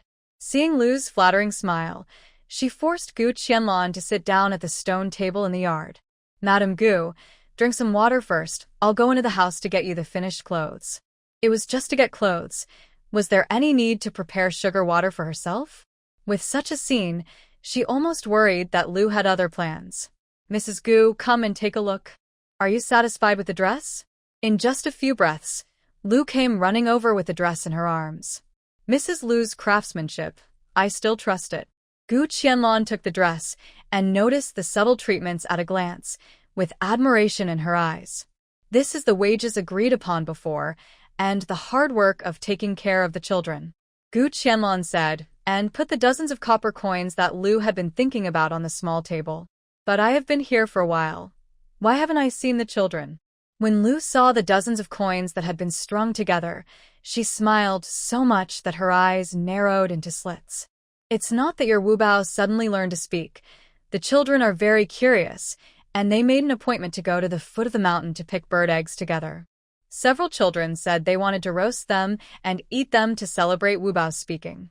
Lu explained with a smile. The children had their own friends, and Gu Qianlong was sincerely happy for them. "Is that so? Which children are there together, and how long have they been there?" Looking at the sunset reflected on the horizon, Gu Qianlong couldn't help but feel a little confused. Even if they were roasting bird eggs outside at this time, they should have come back. "There are only 2 children in our family, Sia and Wu Bao, and Fatty. The village is so small, they just go to the foot of the mountain to play for a while, and there are 5 children together. Nothing will happen. Tao Hua, the oldest of the 5 children, is only 7 or 8 years old." Gu Qianlong had a bad feeling in her heart. "I came from the west end of the village before and didn't see many children," she said thoughtfully. "That's natural. How dare the children go to the foot of the mountain at the west end of the village? That's the side of Dongxiao Mountain, and even the adults in the village don't go there often on weekdays. The children should have gone to Xiaoniu Mountain at the east end of the village." Lu is still clear about the whereabouts of the children. After all, she took 10 cents from Mrs. Gu. What if the children had something wrong? Thinking of this, she couldn't sit still. "Those 2 boys are wild. My daughter Taohua is so old, but she doesn't know how to come back at this time. Could something have really happened?" Although she thought so, she still said, "Don't worry, Madam Gu. I will go to the foot of the mountain to call them back. These naughty boys are not serious when they play." Xiaoniu Mountain at the east end of the village? She has been here for so long, but she has never been there. "I will go with you. It's just the right time to pick up the children and take them home." In front of Lu, Gu Qianlong couldn't put the clothes into the space, so she had to roll them up and hold them in her hands. Xiaoniu Mountain is just as Lu said. It is just a small hillside, a paradise for children in the village. But at this time, there is obviously no children on the hillside. For a moment, Lu couldn't help but panic. They clearly said that they came here to pick bird eggs and roast them to eat. How could there be no children? Looking at the silent hillside, there was clearly no sign of children. Where are the 5 children, Taohua from her family and Maodan, who is 4 years old, Fathead from the village chief's family, Sia, and Wu Bao from Madame Gu's family? Not a single one was seen. Don't worry, could the children have gone somewhere else? Or have they gone to the village chief's house? Gu Qianlong said in a deep voice. Or could they have gone to the mountain to the north of the village? That's impossible. Lu's voice suddenly rose, which surprised Gu Qianlong. Madam Gu, you don't know, the mountain to the north is a more frightening place than Dongxia Mountain. There are hunters in the village who go up to Dongsha Mountain, the mountain to the north. That is a place where you can never return. Don't say that the children in the village dare not go in. So far, no one in our village has entered the North Mountain and can come out alive. When mentioning the big mountain to the north, Lu's voice trembled a little. How old are those furry children? It's not that the family hasn't mentioned that the mountain to the north cannot be visited, and they shouldn't. After coming to Yujia village for so long, this is the first time she has heard that the mountain to the north is so dangerous. Madam Lu, what's so dangerous about the mountain in the north? Why is it so dangerous? Why have I never heard of it before? Thinking that the children might have mistakenly entered the mountain in the north, Lu was already a little dazed. I don't know. I only know that no one in our village dares to go to the mountain in the north, because that mountain has another name, called Thousand Snake Mountain. As she said that, Lu burst into tears. My little kid, he is only 4 years old, and doesn't know anything. How could he run to the mountain in the north? Thousand Snake Mountain. This name makes people feel inexplicably fearful. How could the children suddenly go to the mountain in the north when they were fine? She could hear Lu's constant crying, which made her feel a little overwhelmed. Just because the children are not in Xiaonyu Mountain doesn't necessarily mean they have really gone to Beishan. She is so foolish that she believes everything she hears.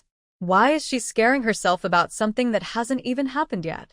Moreover, they only took a quick look, so maybe the children were just hiding somewhere and hadn't been discovered. Madam Lu, don't scare yourself. Although Xiaonyu Mountain is not big, it is still possible to hide a few children.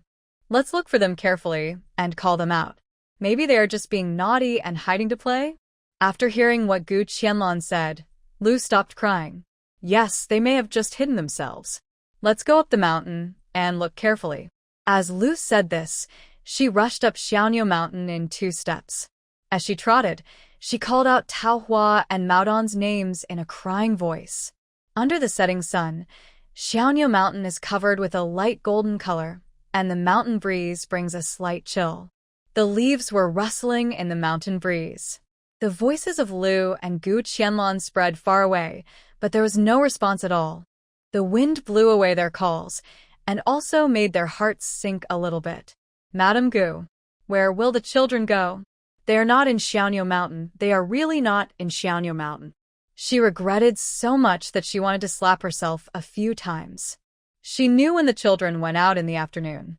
Knowing that they planned to go up the mountain to pick bird eggs and roast them, she also thoughtfully asked Tahua to bring a fire starter. But who would have thought that the 5 children would disappear at this moment? If she had known this would happen, she would never let them go up the mountain to play by themselves. Don't panic. Let's go to the village chief's house to look for Fathead to see if he has gone back. Now the only hope is that the children have gone home early and lost their way. Hey.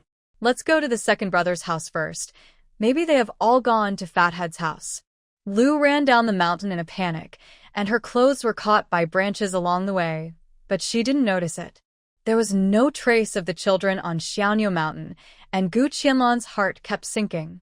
But she couldn't panic like Lu. If the children really strayed into Qianxi Mountain in the north, she had to find a way to find them as soon as possible. Before they entered the village, they heard Tian Xinger shouting along the road from a distance. Fathead. Fathead. Come back for dinner. When Lu heard this, she still didn't understand something. She couldn't stop the tears in her eyes anymore and ran towards Tian Xinger, second sister-in-law. Fathead didn't come back either? Although she already knew the answer in her heart, she couldn't help but ask. No, I don't know where this child ran off to today. He didn't come home for dinner at this time. What's wrong with you? Where did you get it? Your clothes are torn. Seeing Lu's embarrassed figure, tears and sweat on her face, Tian Xinger's heart suddenly skipped a beat. The children of our 3 families said they were going to the mountain to get bird eggs this afternoon, and they haven't come back yet. We just went to Xiaonyu Mountain to look for them, but we didn't find anything. Gu Qianlan said in a deep voice.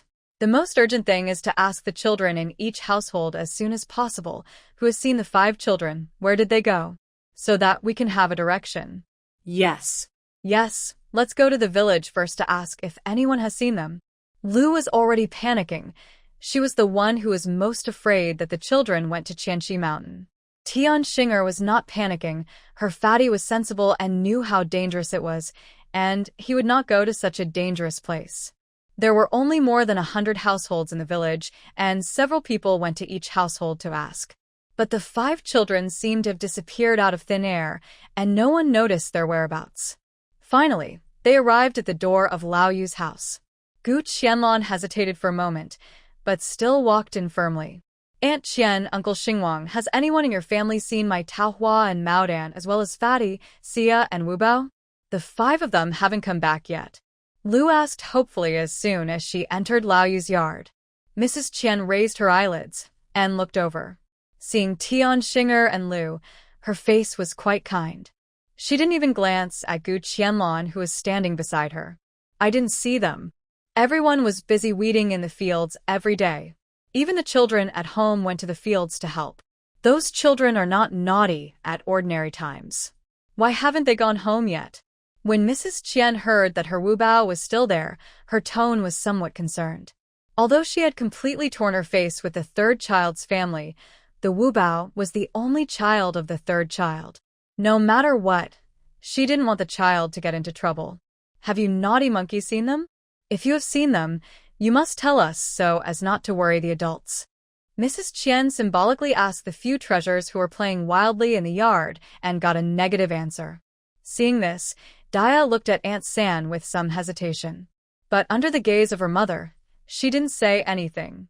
But this scene did not escape Gu Qianlong's eyes. As early as the moment Lu asked the question, she had been closely observing everyone in the courtyard. If anyone deliberately concealed something, she could see some clues from the subtle changes on the other person's face. Did Dia see them? Don't be afraid, just tell me what you saw. She naturally did not miss Feng Xiaoer's stopping look just now, and glanced at her coldly. I'm talking about Jianzhong's family. Dia is just timid and scared by you. How could she have seen such a scene? Besides, she has been picking pig grass with me today. How could she have seen anything, right? Before Dia could speak, Feng Xiaoer spoke quickly and twisted Dia's soft waist fiercely. The little girl frowned in pain, but still endured it and dared not say a word. Now Gu Qianlong was not only sure that Dia must know something, she even thought that Feng Xiaoer knew the same thing. After asking for so long, the sun has already set. Finally, someone should know the news about the children. How could she let them go? Since she didn't see anything, then you tell me. Where did you see the children? Where did they go? Gu Qianlong looked at Feng Xiaoer coldly and asked in a deep voice. Feng Xiaoer choked and wanted to deny. What did you say? I don't know. Where did I see them? Seeing Feng Xiaoer like this, Gu Qianlong never doubted that perhaps the most abundant thing in this world is the kind of people who won't cry until they see the coffin. For example, Feng Xiaoer in front of her. Did Xia and Wu Bao ever offend their second aunt? Moreover, there was also the youngest son of the village chief and the children of the village chief's younger brother. She chose to conceal the whereabouts of her 5 children for some unknown reason. Those are 5 lives.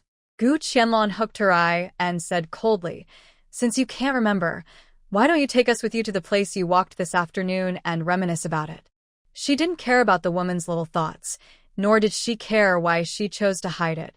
She walked up to her, grabbed her collar, and dragged her out of the courtyard gate.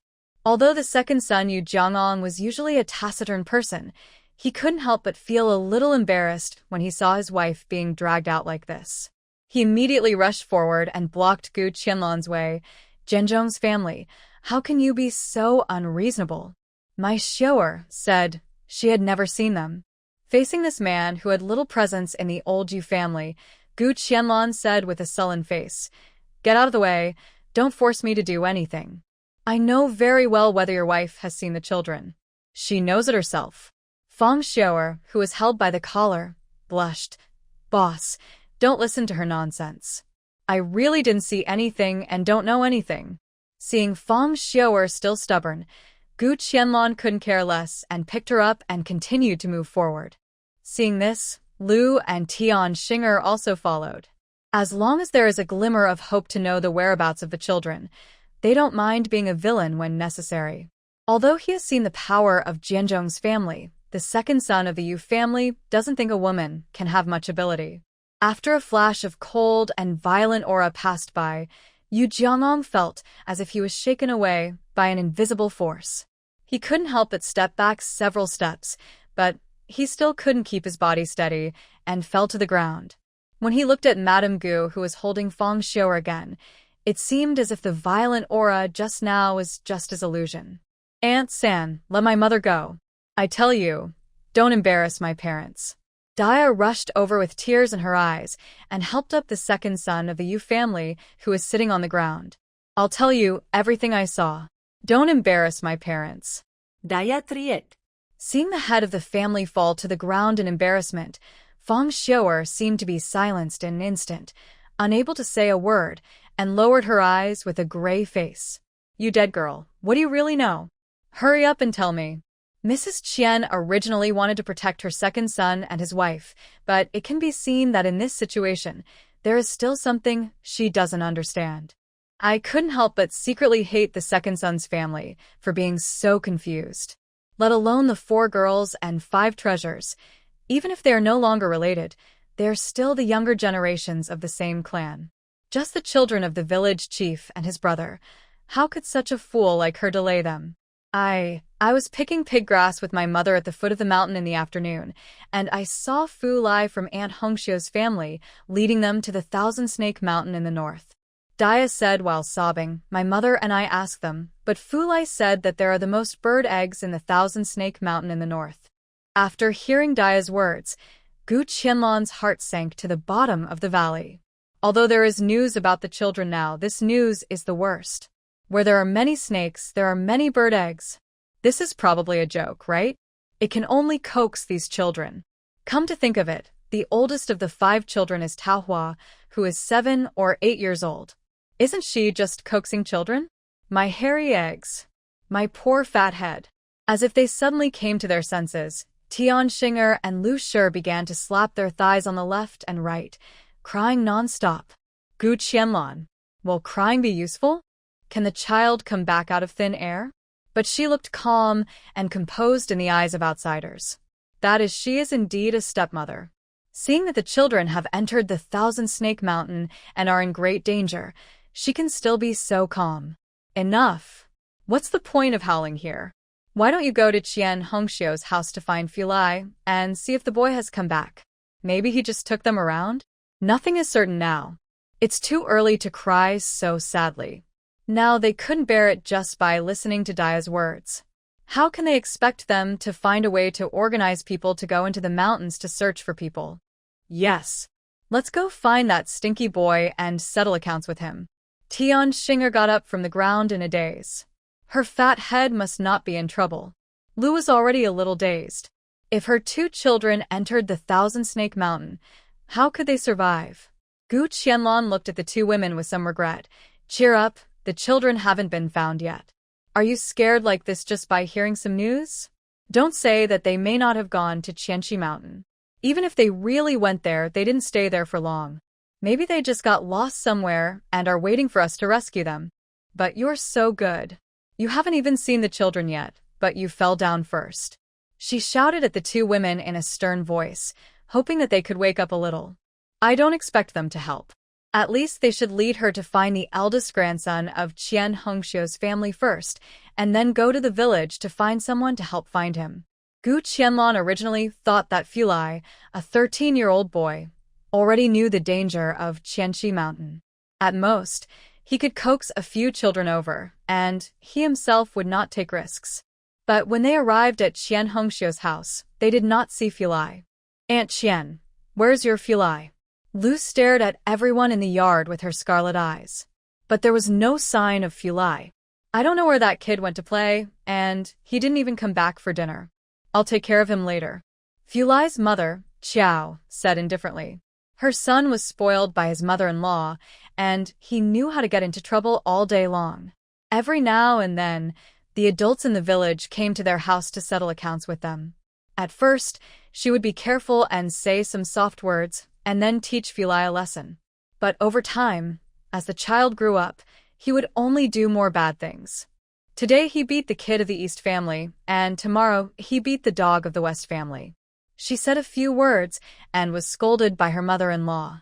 That's it. She also saw that this child was raised crooked and there was no hope. But today, it was the daughter-in-law and sister-in-law of the village chief's family who came, and this boy was getting more and more outrageous.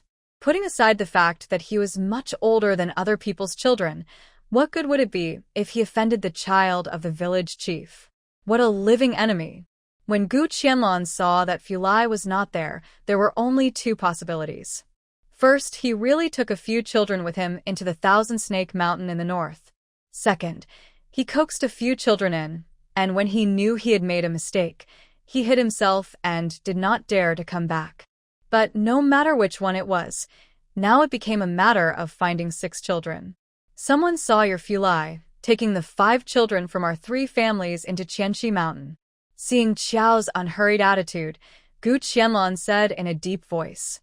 Just one sentence made Qiao drop the chopsticks in her hand. What? That boy. How could it be? How dare he? After all, he was Qiao's eldest son. He had been pregnant for 10 months and suffered a lot. It would be a lie to say that she didn't feel sorry for him. Impossible. Madame Gu, don't slander me. Isn't it just that our family didn't go to your homestead to help? Why do you wrongly accuse my Fulai like this? Qian Hongxiu jumped up from the stool when she heard what Gu Qianlong said. In her heart, her eldest grandson was naturally perfect. It must be that Madame Gu had a problem with her family and deliberately discredited Fulai. Oh. You know that too? Isn't it just that he didn't come to my homestead to help? Why would I wrongly accuse your Fulai? Before this, I didn't even know your grandson's name was Fulai. Accusing him? I have nothing to do? Since Fulai was not at home, they couldn't wait any longer. At the moment, saving people is like putting out a fire. They could only gather some people to go to Qianxi Mountain to find the children as soon as possible. But that's Qianxi Mountain. Lu and Tian Xinger looked dazed and muttered. I don't care if it's Qianxi Mountain or Wanxi Mountain. Anyway, I will definitely go in and save my children. Gu Qianlong said calmly and firmly, and then she walked towards Qianxi Mountain alone without looking back. Seeing this scene, the villagers who heard the news followed subconsciously. Madame Gu, it's getting dark, and Qianxi Mountain is even more dangerous. You are a woman. Village Chief Yu, who came to look for him after hearing the sound, finally caught up with Gu Qianlong at the foot of Qianxi Mountain.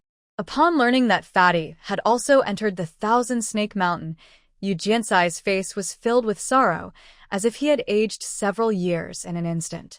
Mrs. Gu has been married to our village for a short time, so she may not know about the Thousand Snake Mountain. Yu Jiankai said anxiously. As the name suggests, the Thousand Snake Mountain is naturally a hotbed for all kinds of snakes, especially poisonous snakes. There is also miasma all over the mountain. Once people go in, they may be in danger of death.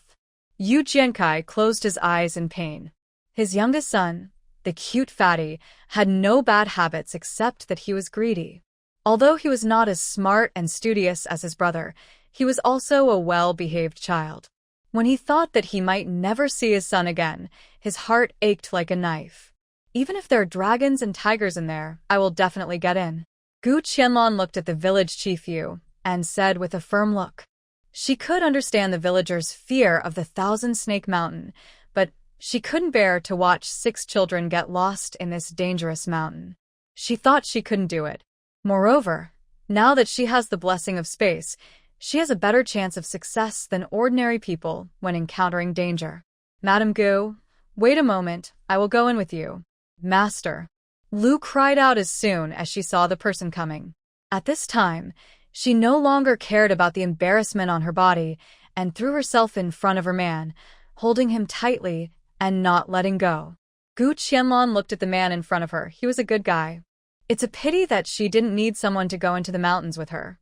Tao Hua and Mao Dan are my children, not to mention that you paid my family to take care of Xia and Wu Bao. Now that the children are missing, I should be responsible for finding them back. Yu Jiannong looked at Madame Gu in front of him with a firm look. Looking at the man in front of her, who looked ready to die, Gu Qianlan's eyes flashed with admiration. This is a responsible man. You should know better than me how dangerous the Thousand Snake Mountain is. I'd better go in alone. Take good care of Lu and comfort her. I will try my best to find all the children. Gu Qianlan said with a firm look. Give me the torch in your hand and prepare some porridge while I bring the children out. After that, she took the torch from Yu Jiannong and walked towards the Thousand Snake Mountain without looking back. After a slight hesitation, the torch in his hand was in the hands of Madame Gu. Yu Jiannong chased after her quickly, but Madame Gu, who was clearly in front of him, disappeared in the forest in 2 steps. He looked surprised and doubtful, and stared at the faint fire in the forest in a daze. But he knew very well that it was impossible to catch up with Madame Gu with his own ability. It was completely dark, and rustling sounds came from the old forest of Thousand Snake Mountain from time to time. Gu Qianlan put the clothes in her hand into the space and opened the electronic map the moment she entered the forest. Thousand Snake Mountain is worthy of its reputation. As soon as she entered the forest, 3 red snake-shaped marks appeared on the electronic map one after another. She held a torch and found a long stick to explore the road. Along the way, she saw some fresh traces of broken branches and footprints that had just been trampled. The broken part of the branch was not high, and the thickness of the break was also in line with the maneuverability of a boy of about 13 years old. She cursed in her heart. The bear kid really brought a few children into the mountain. The woods were dense and gloomy under the night. The forest, which originally had no road, had an unobvious trail because of the children's intrusion. Following their footprints, she walked forward slowly, and the mountain wind rolled up the leaves and brought bursts of rustling sounds. A big snake with red and black patterns all over its body quietly appeared on the treetops more than 10 meters above her head, spitting out its tongue silently. If it weren't for the electronic map prompt in her mind, she would most likely ignore this big guy. The snake icon on the map was red, just like its red and black body. Almost without hesitation, she shot the chain dome in her hand. The sharp steel arrowhead penetrated deeply into the snake's 7 inches. The snake on the treetop seemed to have not expected that the human in front of it would find it and attack it accurately. Before it could react, it fell from the tree without any ability to fight back and fell in front of Gu Qianlan. Hunting a red snake, slightly poisonous. Host, do you want to trade? Xiao Yozi's voice sounded at the right time. Xiao Yozi is quite unrestrained, and he would not let go of such a mollusk. Trade now. As Gu Qianlan's voice fell, the price and points of the red snake appeared on the space panel. A red snake, worth 120 taels of silver, 40 points. She blinked her eyes and looked at the colorful snake icons on the map. The reason why she went into the mountains was to find the children, but now she acted like she was picking up leaks to upgrade. A killed red snake could be sold at such a good price, and she was a little embarrassed to get 40 points. The host's upgrade gift pack has not been received yet. Do you want to open it now? Xiao Yozi's friendly reminder sounded again. She was only thinking about finding the children as soon as possible and confirming their safety. She had no time to upgrade and get things at this time. I'm in a hurry to find someone now. It's dark now, and I don't know what's going on with the children. Looking at the snake-shaped prompts displayed on the map, Gu Qianlan was secretly anxious. The later they are found, the more danger the children will be in. Trust me, host, this upgrade gift package will not let you down. Xiao Yozi said considerately. Open it. Gu Qianlan said, but her steps did not stop. She carefully identified the direction and looked for those fresh footprints. The golden gift box flashed again on the crystal panel and opened with a snap. Congratulations to the host for obtaining a wind blade. This knife is similar in shape to a dagger and can cut through iron like mud. There are 3 lengths and sizes to choose from. The specifications can be adjusted according to the host's needs. Size 1. The blade is 15 centimeters long and 3 centimeters wide. Size 2. The blade is 36 centimeters long and 4 centimeters wide. Size 3. The blade is 80 centimeters long and 6 centimeters wide. Gu Qianlan threw the stick aside and picked up the wind blade she had just obtained. The idea of a blade length of 80 centimeters flashed through her mind. The wind blade in her hand instantly changed to the third size. She waved it gently. The branches on both sides that blocked the road were cut off without even a trace of resistance. Xiaoyozi, this is the upgrade gift that the space gave me because it sees that it is not easy for me to open the road now. Holding the wind blade in her hand, she slightly raised the corners of her lips and continued to observe the movements around her. How could she have obtained a wind blade? This is clearly 3 wind blades that can cut through iron like mud at the same time. With the blessing of the wind blade in her hand, the road ahead is a little faster.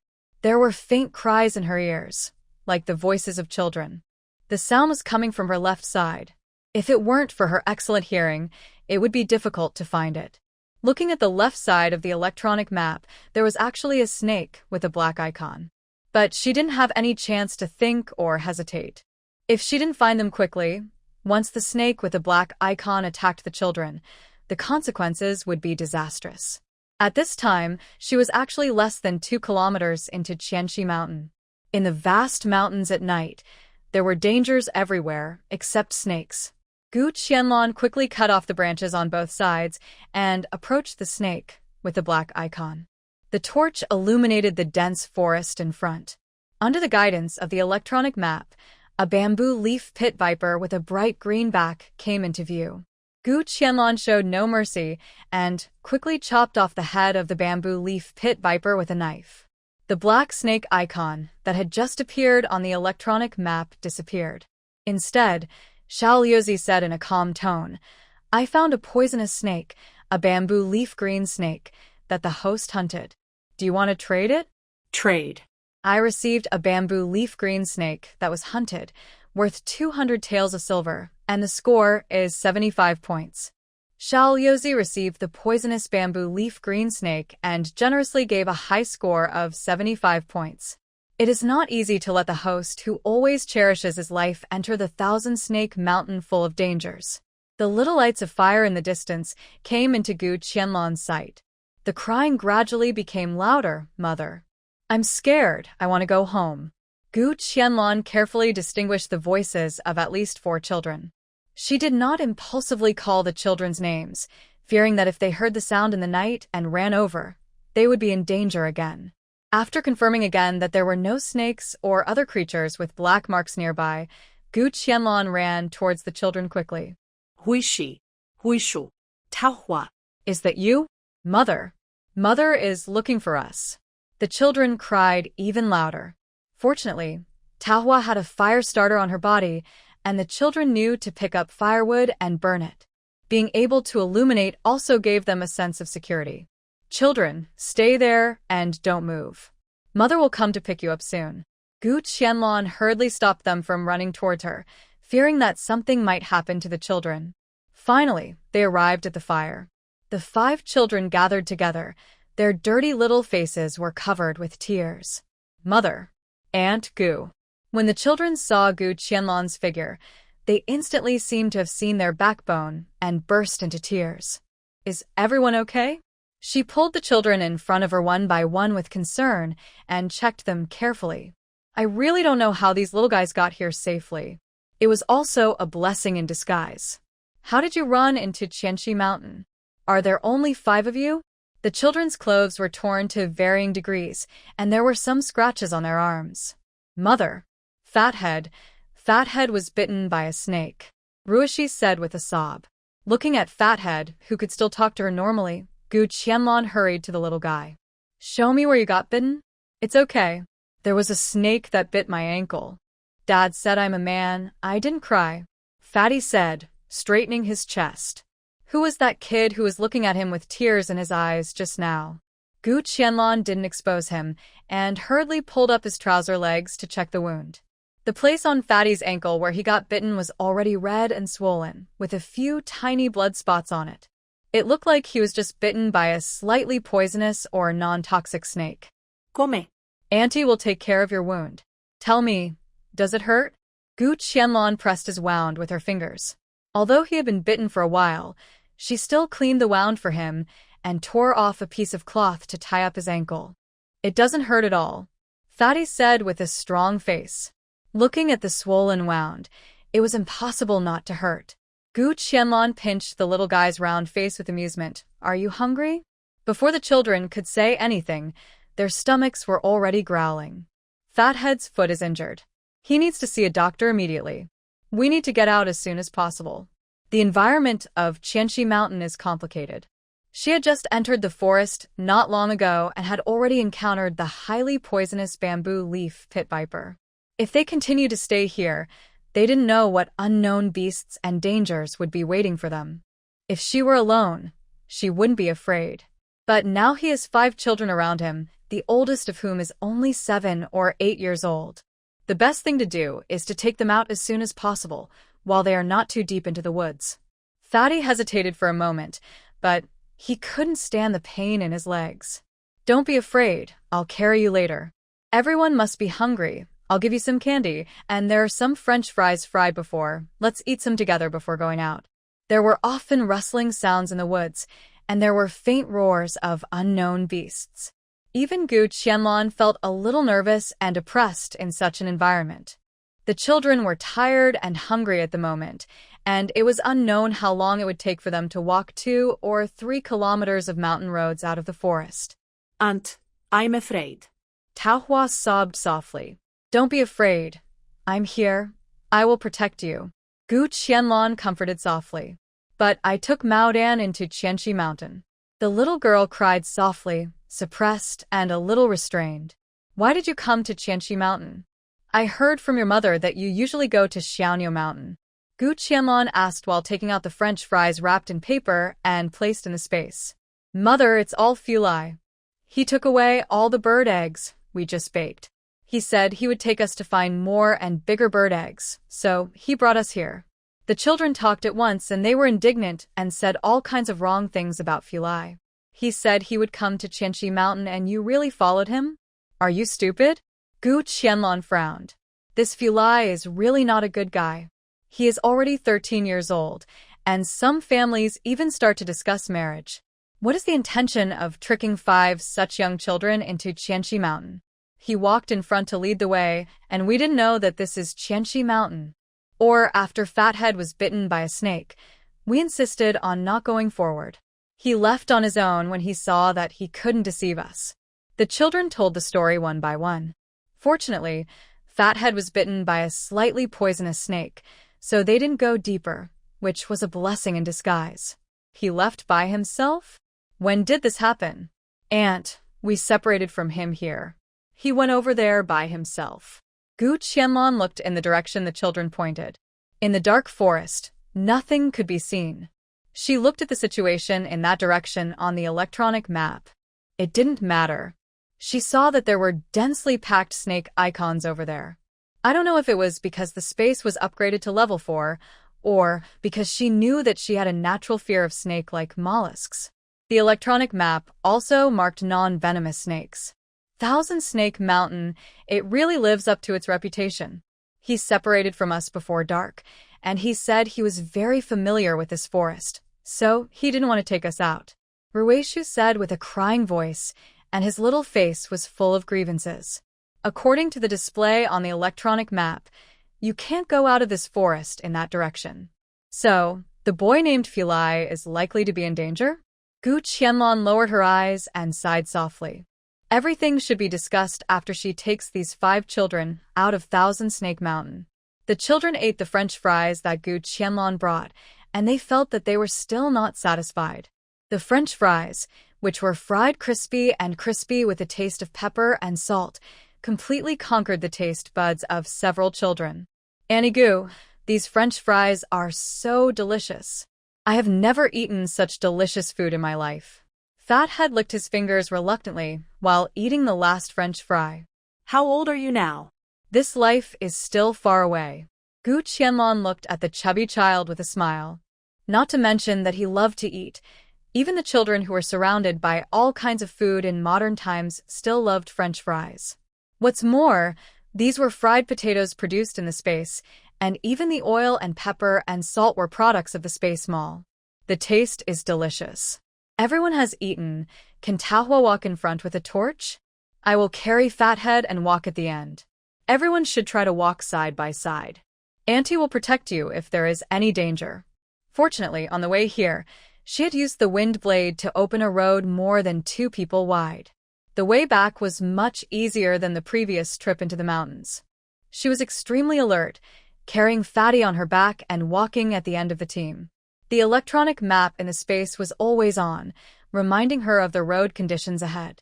Received a hunted rat snake, non-toxic, worth 12 taels of silver, 5 points. Received a hunted red snake, slightly toxic, worth 120 taels of silver, 40 points. Received a hunted lance head viper, slightly toxic, worth 130 taels of silver, 45 points. Received a hunted rat snake, a red snake. Along the way, Gu Qianlong did not let go of any snake that appeared on the electronic map. Once Lin Huangqiang made a move, hunting these mollusks was silent for her, just a snap of a finger. Taohua held a torch, led her brother Maodan, and walked slowly forward. With Aunt Gu by her side, she was much braver.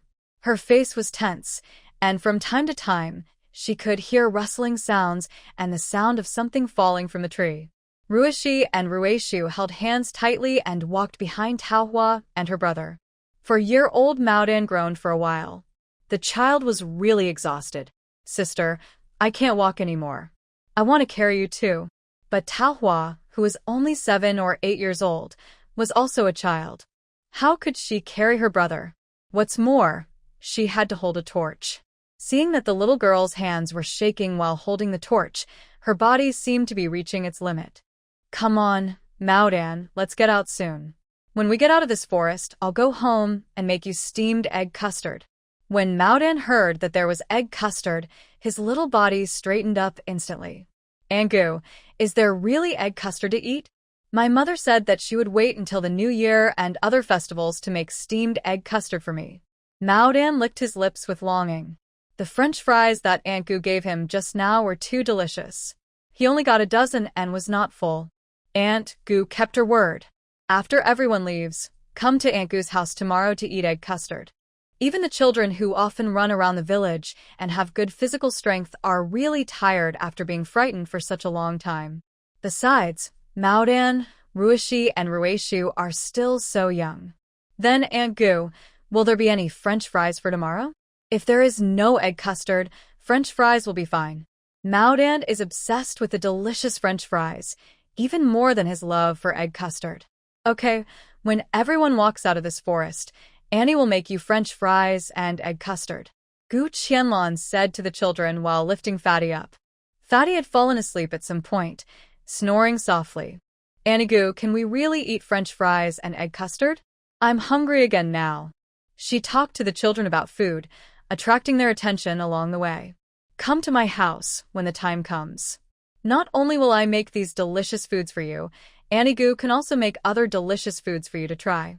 Just consider it as a reward for your courage to walk out of the forest today. How about it? The distance of nearly 3 kilometers is not far, but it is not close either. Gu Qianlong led the 5 children through the forest and did not even dare to stop to rest halfway. She kept talking about delicious food, tempting and encouraging the children.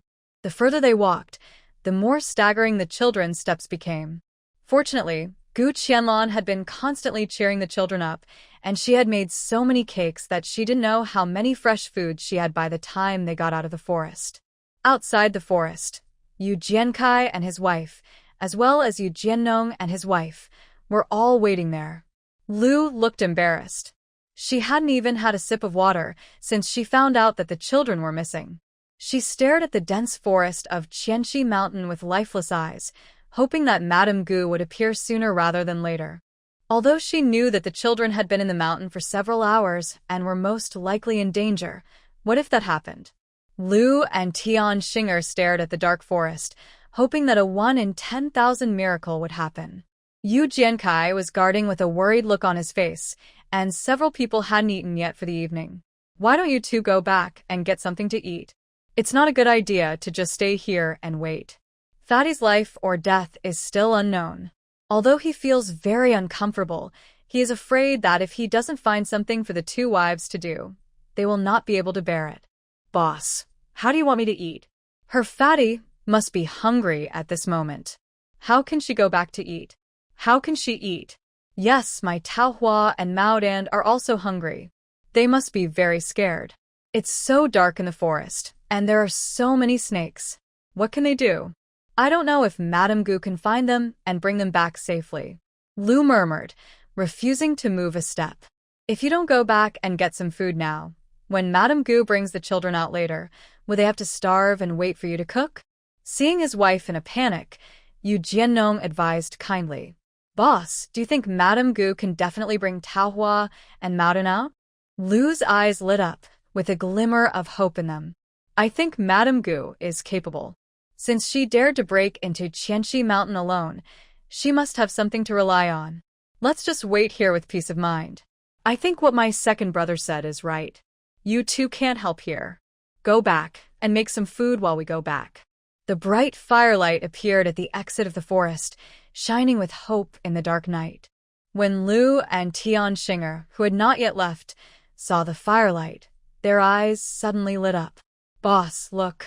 Is that a firelight? Did Madame Gu come out with a torch?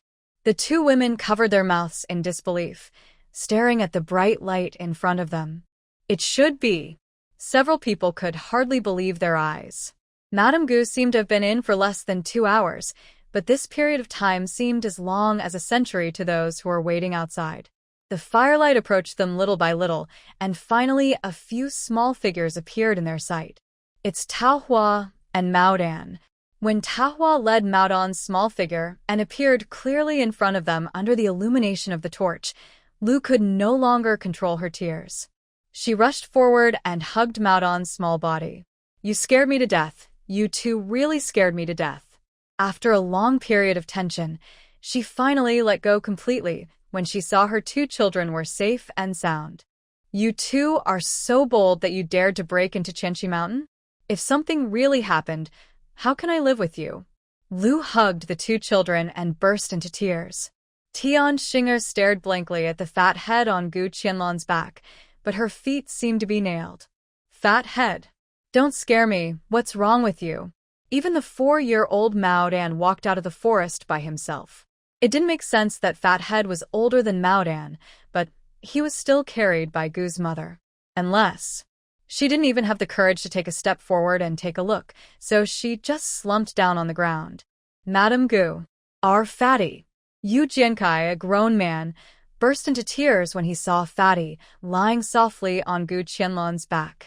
The previous guess was one thing, and seeing Fatty's situation with his own eyes was another.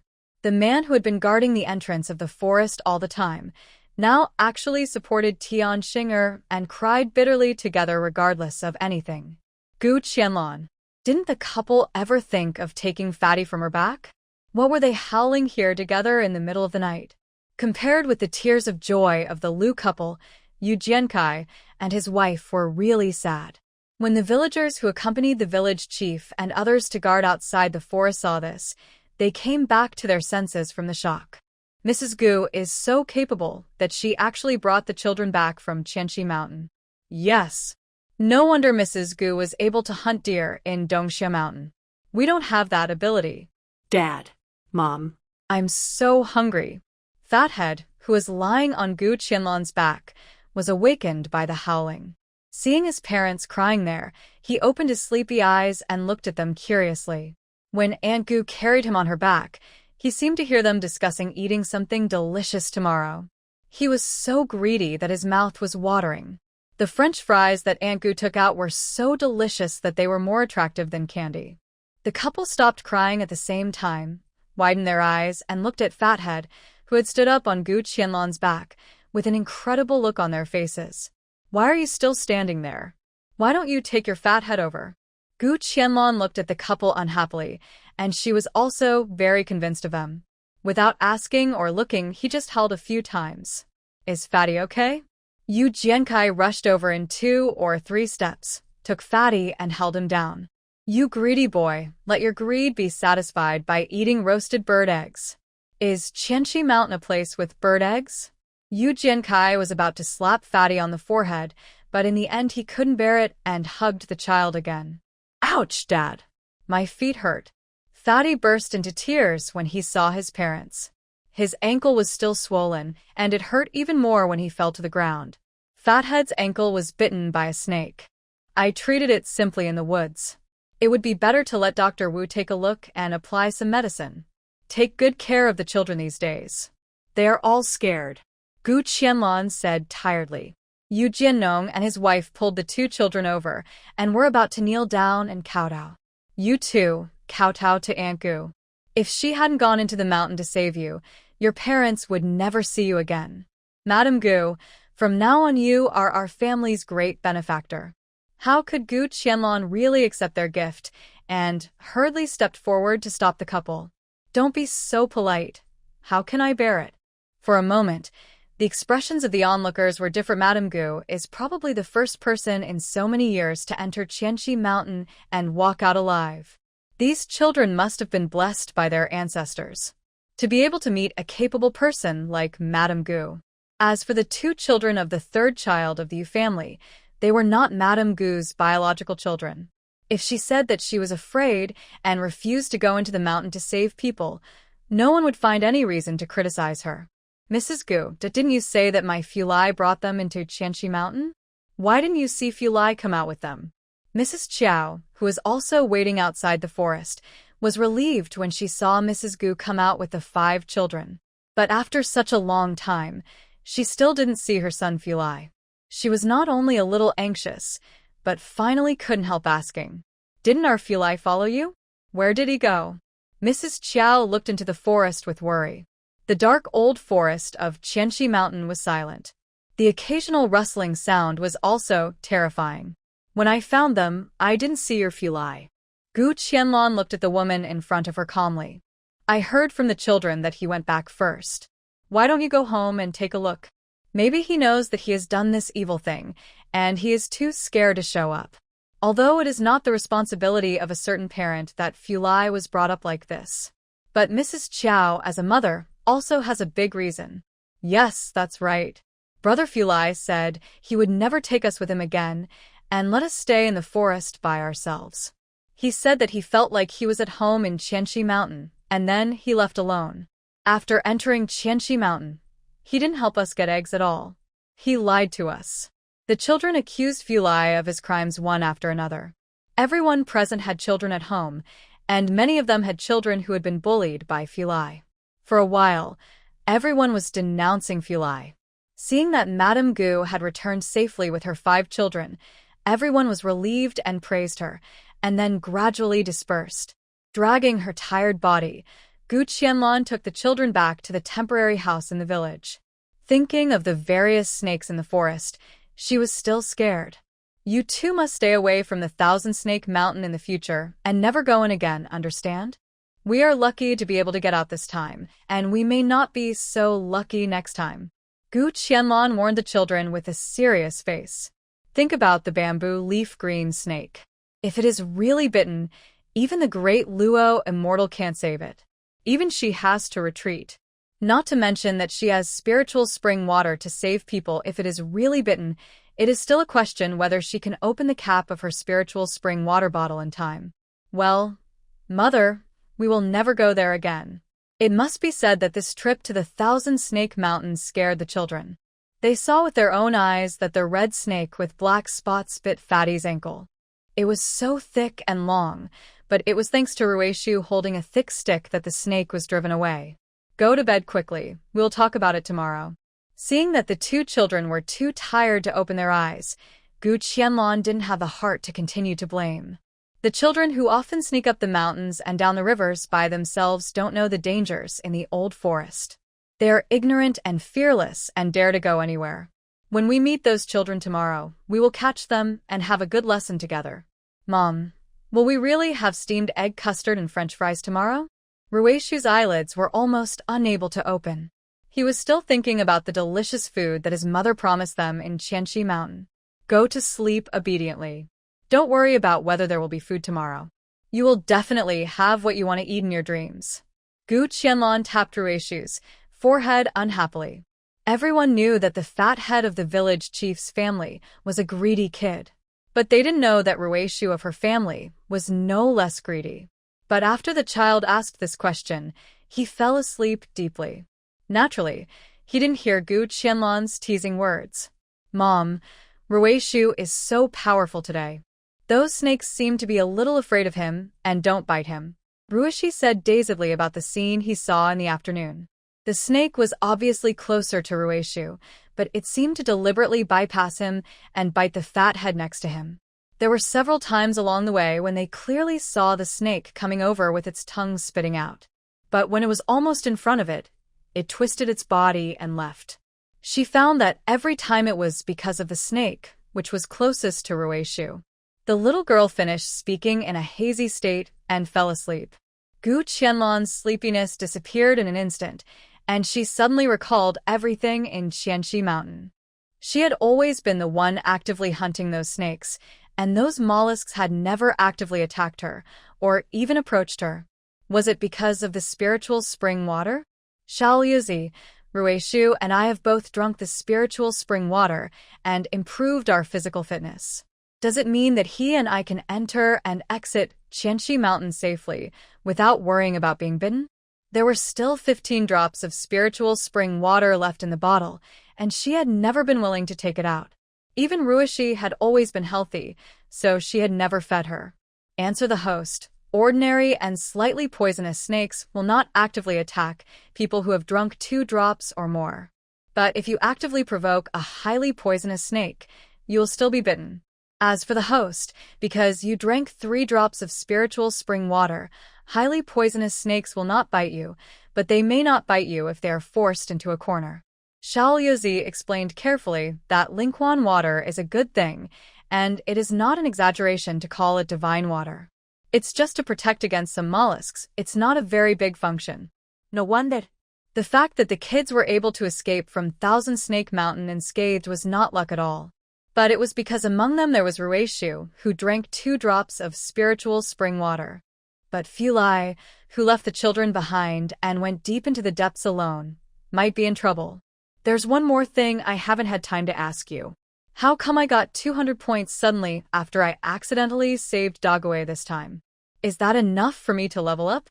The joy of the new promotion made her so happy that she lost her mind, and then the children got lost. So she had no chance to confirm the reason with Xiao Yuzi until now. Will I also gain points if I use the medicine in the space to save people in the future? Gu Qianlan expressed her doubts. If that were the case, she wouldn't have to go up the mountain so often, and it would seem that curing illnesses and saving lives would be easier. Just by saving a villager who had mild to moderate symptoms of heatstroke, she earned 200 points.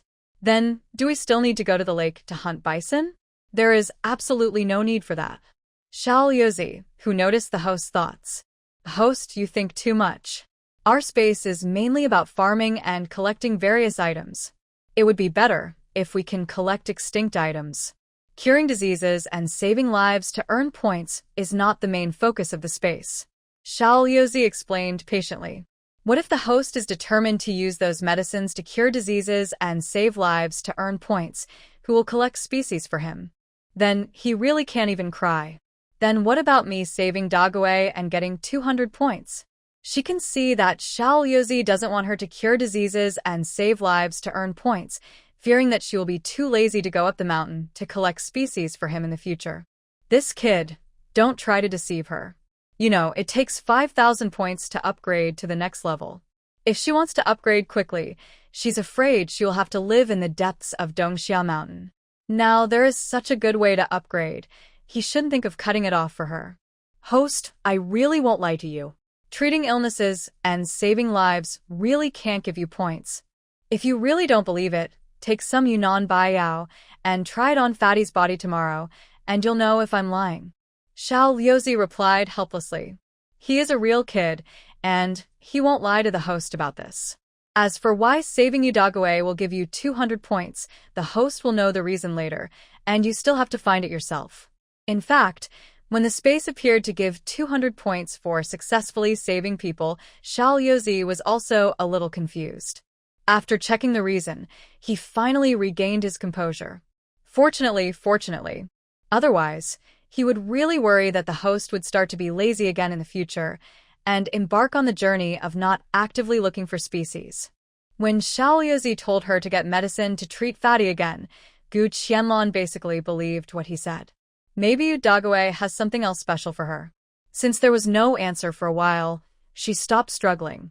Host is someone who has drunk 3 drops of spiritual spring water. Would you like to consider entering the Thousand Snake Mountain again? When she thought of those mollusks, Gu Qianlong's hair stood on end instantly. Although she used to be a Special Forces soldier, she also had a natural fear of such things from the bottom of her heart. Hunting and capturing at critical moments is no problem, but asking her to take the initiative to go into the mountains to catch. I have to say, the psychological shadow area is still a bit large. Xiaoyozi, are you serious about this? Gu Qianlong said a little sinisterly. Host, you have to think about it. How high are the points of those snakes? The silver given is not small. Xiaoyozi spared no effort to lobby. This is only 2 or 3 kilometers into the mountain. What if we go deeper? Just thinking about it makes him excited. Think about the points of the snakes in Qianxi Mountain. Why do you have to make things difficult for the bison in Dongxia Mountain? Right. After glancing at the points and silver balance on the panel, Gu Qianlong was silent for a moment. Let me think about this matter again. It must be said that Xiaoyozi's words made a lot of sense. She only went 2 or 3 kilometers into Qianxi Mountain this time, but she earned more than 800 points and more than 2,300 silver taels. How about she go to Qianxi Mountain again another day? Clearing out those snakes can be regarded as eliminating harm for the people. Xiaoyozi silently compared his heart with a yes. This time the host finally did not refuse. Although he did not have a specific form, it did not hinder his joy in his heart. A good night's sleep, wake up naturally without dreams. The children rarely slept in with Gu Qianlong. In fact, it was not too late, probably around 7 in the morning, around the beginning of the morning. But for the children, it seemed like a big mistake. Oh no! Ruishu, get up. We actually woke up at this time. What should we do? Ruishi opened her eyes and saw the sky outside, and jumped out of bed. Gu Qianlong had woken up long before Ruishi shouted, but she was just lying there lazily, and didn't want to move. Hearing Ruishi's anxious voice, she couldn't help but laugh. What's wrong? Why are you two in such a hurry to get up? This is not an old house. You can sleep a little longer if you want. Gu Qianlong smiled and rubbed Ruishi's soft hair. But, Mother, we should go get some water and pick up some firewood.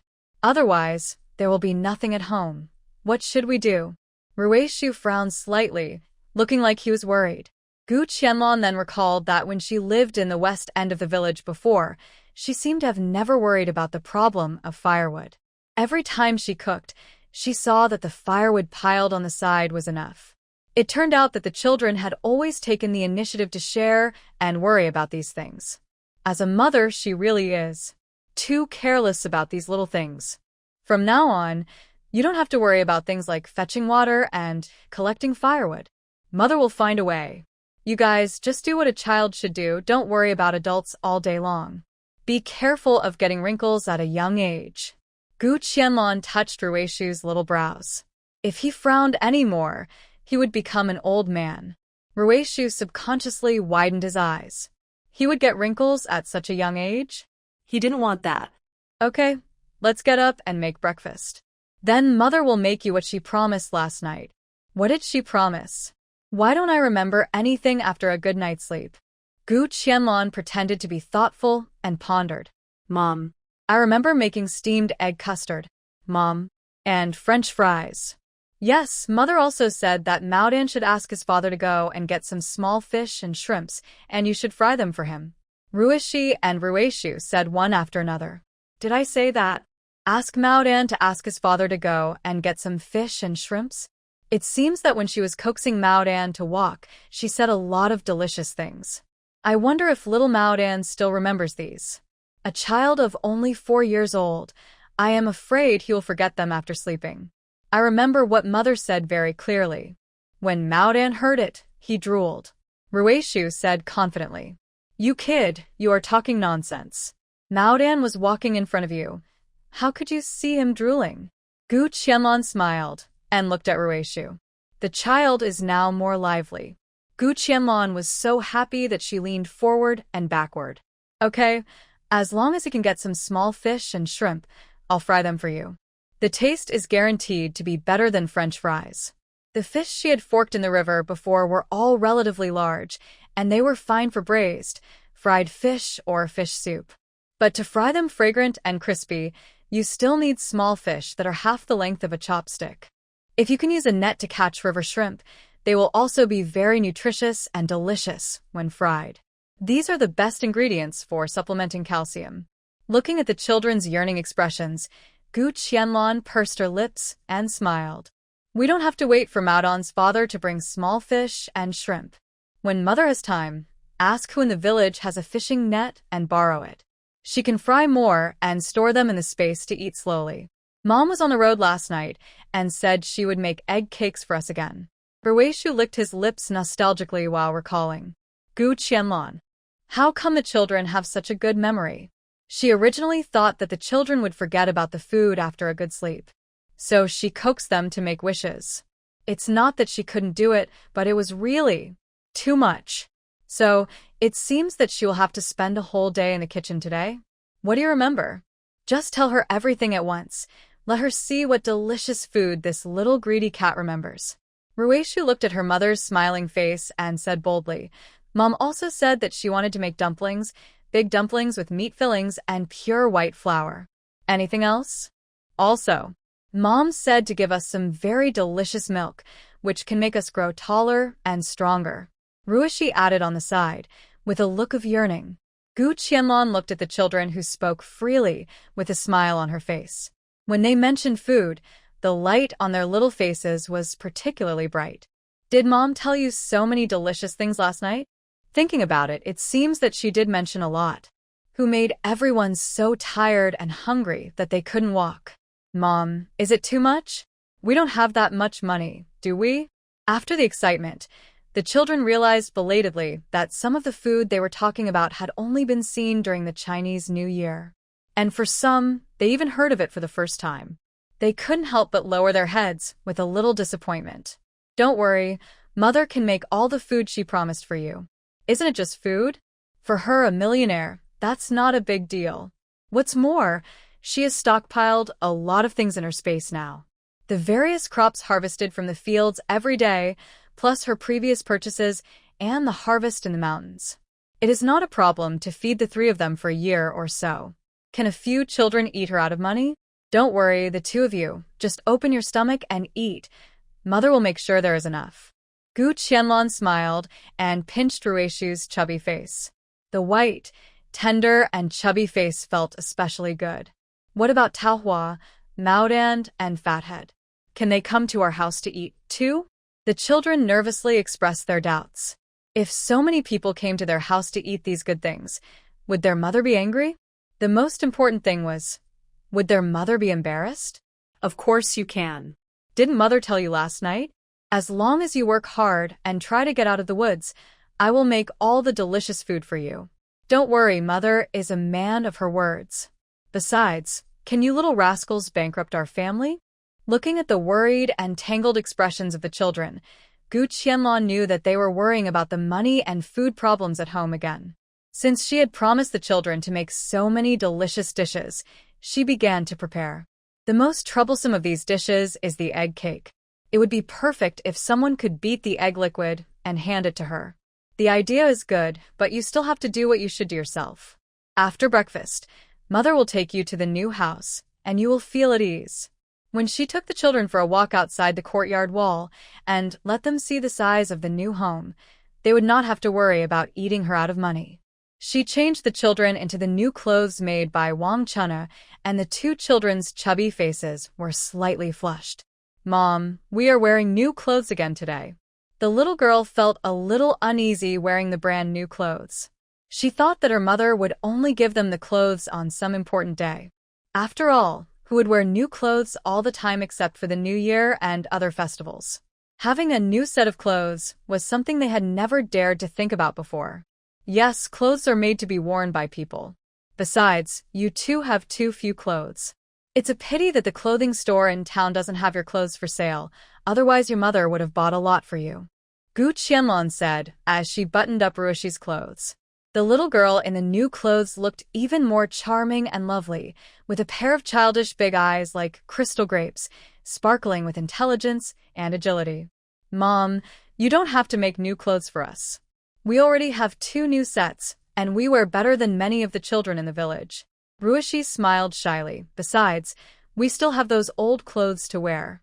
When she thought of those old clothes with patches on top of patches, Gu Qianlong's face was full of disgust. Okay, don't worry about clothes. Aren't those old ones left in the old house in the west of the village? You 2 kids don't have to worry about these things in the future. Gu Qianlong said as she took out a piece of material from the side. How can a growing child have only 2 sets of clothes? He had to prepare a few more sets. Realizing that their mother was preparing new clothes for them, the 2 children couldn't hide the joy on their faces and smiled secretly with their lips pursed. Is Madame Gu home? A strange male voice sounded outside the courtyard gate.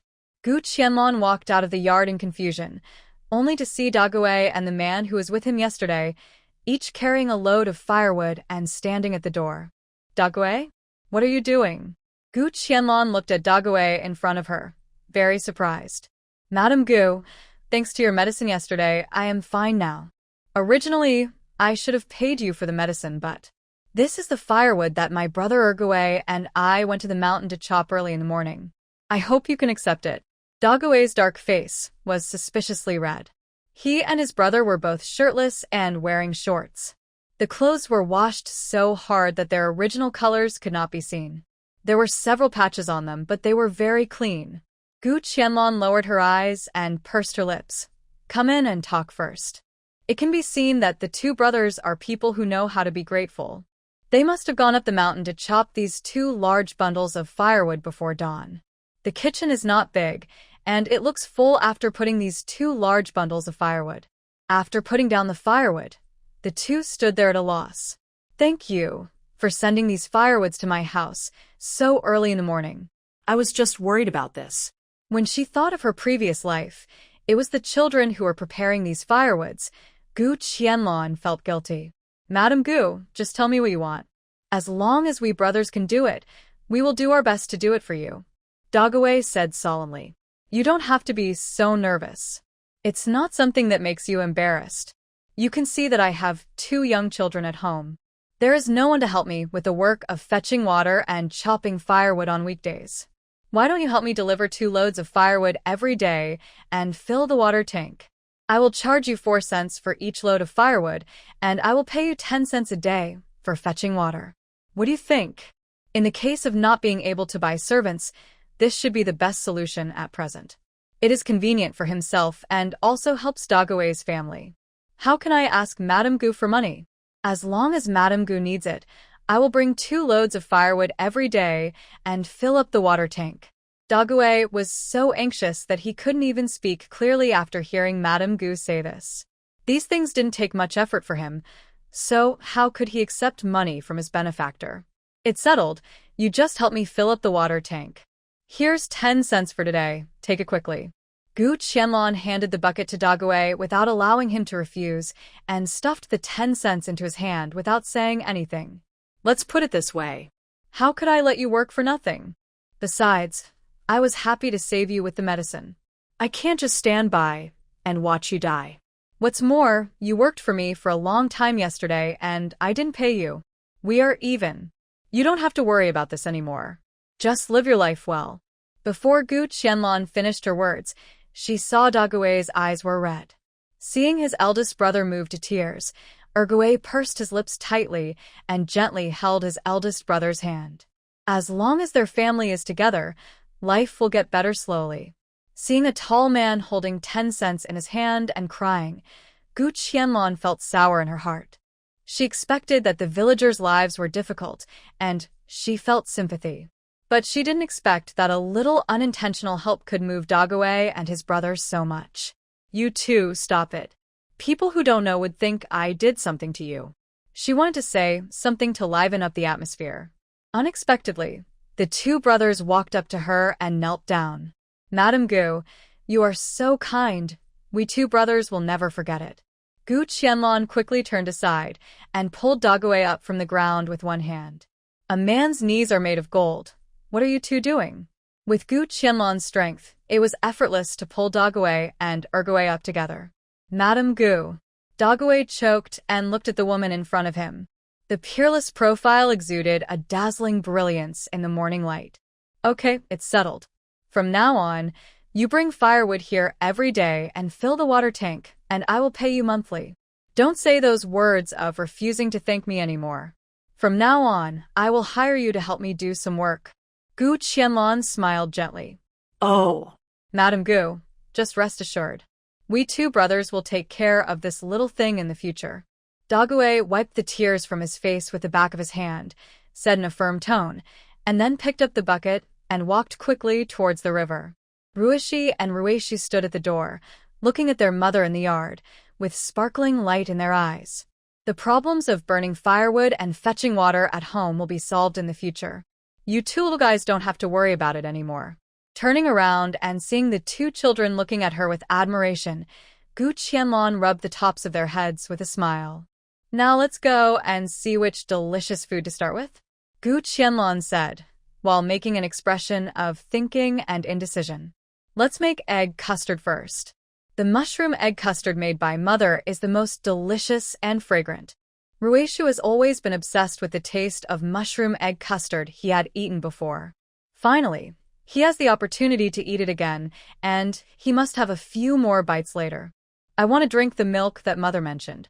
When I grow up, I want to be as strong as Mother and be able to lift up Uncle Dagway with one hand. Ah. The little girl's words made Gu Qianlong feel a little shy. She was just a delicate and beautiful woman, but after Ruishu said that, she became a strong and powerful strongman. You silly child, how can you be so strong by drinking milk? Mother has practiced it. When we move into the new house, I will start to teach you some boxing and kicking skills. In this way, you will not be bullied when you meet bad guys. Their lives in the future will only get better and better, and the gap between them and the people in the village will only get bigger. It is also necessary for children to start learning some means of self-defense. This time, Fu Lai's incident sounded a wake-up call for her.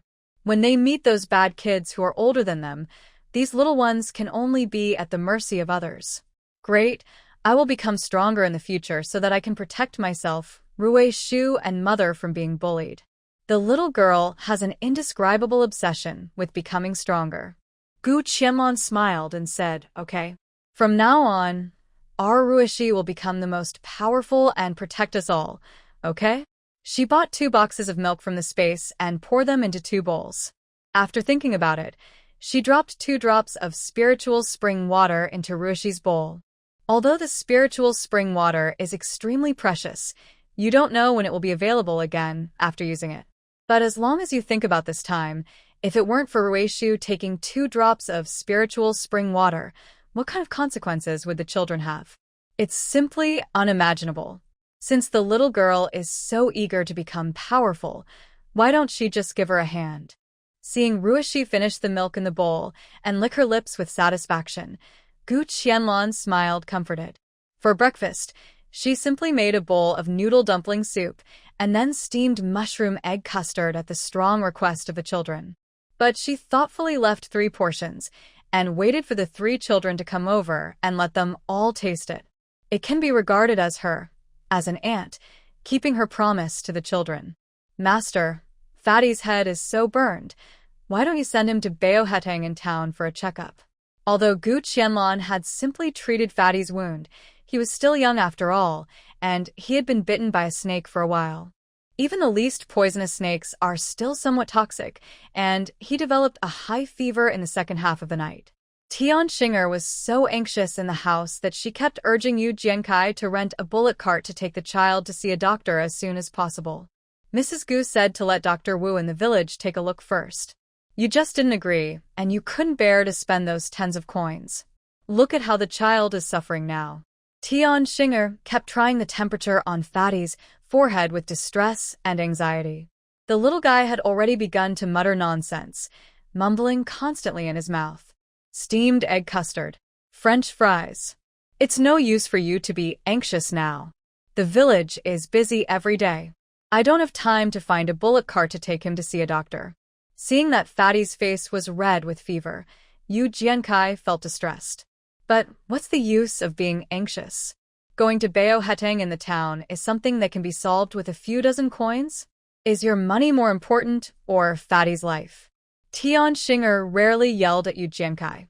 If Fatty has any accident, I will never let you go. Okay, let's carry Fatty to Dr. Wu first. Yu Jiankai said, and walked out with his hands behind his back. Tian Xinger bit her lip. In the end, she couldn't change the head of the family's intention, and she carried Fatty's hot body on her back with care. The child is so feverish. Why did you send him here so late? Dr. Wu shrank back because of the burn when he touched Fatty's forehead. Dr. Wu, please take a look at Fatty. It was too late when I came back from the forest yesterday, so I didn't come to disturb you. I didn't expect that the child would have a fever in the middle of the night. Look at this. Yu Jiankai looked at Fatty's red face, and a trace of worry flashed in his eyes. The child's head is as hot as the charcoal fire in the stove. He was sent to me just now. What can I do? Dr. Wu, you must save our Fatty. He is still so young. What will happen if he continues to have a fever? Tian Xinger cried and begged. This. It's not that I don't want to save him, but your Fatty's condition is too dangerous. My medical skills are limited, and I really can't do anything. Or you can quickly send him to Bao Hetang in the town to see. Maybe there is still hope. Dr. Wu looked at the child's red cheeks and felt sorry. Why didn't you send the child here earlier? It's been delayed for so long, and it's hard to say whether the child can be saved. Even if he is revived, he has been having a fever for so long, I am afraid. Dr. Wu sighed and did not even dare to prescribe any medicine. He directly urged village chief Yu to send the child to town. Seeing that Dr. Wu refused to see Fatty, Yu Jiankai panicked. He carried the child on his back in 2 steps and hurried to rent a bullock cart. Gu Qianlong watched the children finish their breakfast and fried some French fries. This time she fried 2 large pots directly, put 1 portion for the children in a large bowl, and asked them to send it to Lu's house. She wrapped the rest in some paper and put them in the space. Fortunately, she had stored some food in the space before this trip to Qianxi Mountain. Otherwise, it would be even more difficult to get out with 5 tired and hungry children. You two take the bowls and take them to Aunt Lu's house to share with Tao Hua and Mao Dan. Take the food in this paper bag to Fatty's house to see him. The child has a foot injury, and he probably won't be able to go out to play with you for several days. Thinking of the chubby and greedy little guy, Gu Qianlong felt a little funny. The child who was thinking about food even in his sleep was quite cute. But his mother was a little hard to describe. Before the 2 children walked out of the yard, a hearty shout came from outside the door. Mrs. Gu, I'm here to bring small fish and shrimps to your house. Hearing the voice, Gu Qianlong hurried out of the kitchen. Yu Jiannong walked into the yard with a bucket in one hand and a net bag in the other. I heard from Tao Hua that you wanted to fry some small fish and shrimps to eat, saying that they're good for the body. We farmers don't know these things, so I netted a bucket for you. Do you think it's okay? Yu Jiannong said, putting the bucket on the ground. The bucket was full of small fish and river shrimps. The big shrimps were as long as the index finger, and the transparent shrimp tails looked crystal clear and plump. Even if they were fried, they were crispy and refreshing. These shrimps are so big, it's great. Thank you, Brother Jiannong. Just by looking at it, many ways to cook small river shrimps came to her mind. Look at this bucket. There are not only river shrimps, but also many small fish that are 1 finger long. These small fish and shrimps mixed together can weigh 7 or 8 kilograms. I don't deserve Madame Gu's thanks. They are all from the river. You can get a lot with just a single net. But these things are very fishy. Usually the children cook them and eat them. Even those families who can't afford to eat rarely eat them. Yu Jiannong said with an embarrassed look on his face. He never expected that Madame Gu's family would be so poor. But she was willing to spend 10 cents to let his wife help take care of the children. He really couldn't understand. Is she rich? Or is she poor? Brother Jiannong, you don't understand this. These small fish and shrimps must be cleaned before cooking, and then the fishy smell is removed. They are very delicious if cooked well. But the best way to eat this thing is to wrap it in flour, add some seasonings, and fry it in oil. That taste is crispy and delicious. Gu Qianlong said, wishing she could fry some right away. She hadn't tasted fried fish and shrimp for a long time. Besides, it is a good calcium supplement. If the two children eat some regularly, they will definitely get their nutrition back. After listening to this, Yu Jiannong scratched his head. They actually have to wrap the ingredients in flour and then fry them in oil. Even the landlords don't eat so well. As expected of a scholar's daughter, she must have lived a life as sweet as honey. He had never even thought of eating it this way. It is so precious. How can it not taste good? If Madame Gu says so, it must be delicious. But we farmers dare not eat it like this, it's too oily. Yu Jiannong looked at the small fish and shrimp in the bucket and couldn't help feeling distressed. Such a big bucket. How much oil and flour would Madame Gu's family have to fry? If he had known earlier, he wouldn't have made so much. Madame Gu, isn't this too much? If you can't finish it, just take it to my house and see if my chickens will eat it. With the mentality of not wasting anything, Yu Jiannong kindly suggested. Such a good thing, are you going to feed the chickens? This operation is too extravagant. Although it must be said that if the chickens and ducks eat it, they will probably lay eggs faster, but she can't bear it. With just such a bucket, she still thinks it's too little. Fry some and put them in the space. Even if you only eat one bowl a day, it won't last for a few days. I'm just afraid that this thing will waste too much oil and flour. Those are all precious things. How can they be used to make this? Yu Jiannong expressed his incomprehension. Gu Qianlong did not explain to him anymore. Brother Jiannong, just wait and see. I will make many kinds of food with these small fish and shrimps. When it's done, I'll send some to your family to try. It will definitely be so delicious that you can't stop eating it. Mix these shrimp tails into the batter and make shrimp cakes. It's so delicious. It just so happens that Ruishi and Ruishu are going to your house. These French fries are what I promised to give to Taohua and Maodan last night. Please take them back, Brother Jiannong. Gu Qianlong said, and handed the French fries to Yu Jiannong. This. How can I do this? Looking at the golden and crispy French fries in front of him, Yu Jiannong's hands shrank back. How could the worthless things he caught in the river be exchanged for such precious food for Mrs. Gu? What's more, she just saved his two children last night. He hadn't had time to thank her properly, so how could he accept such a valuable thing from her? Take it quickly.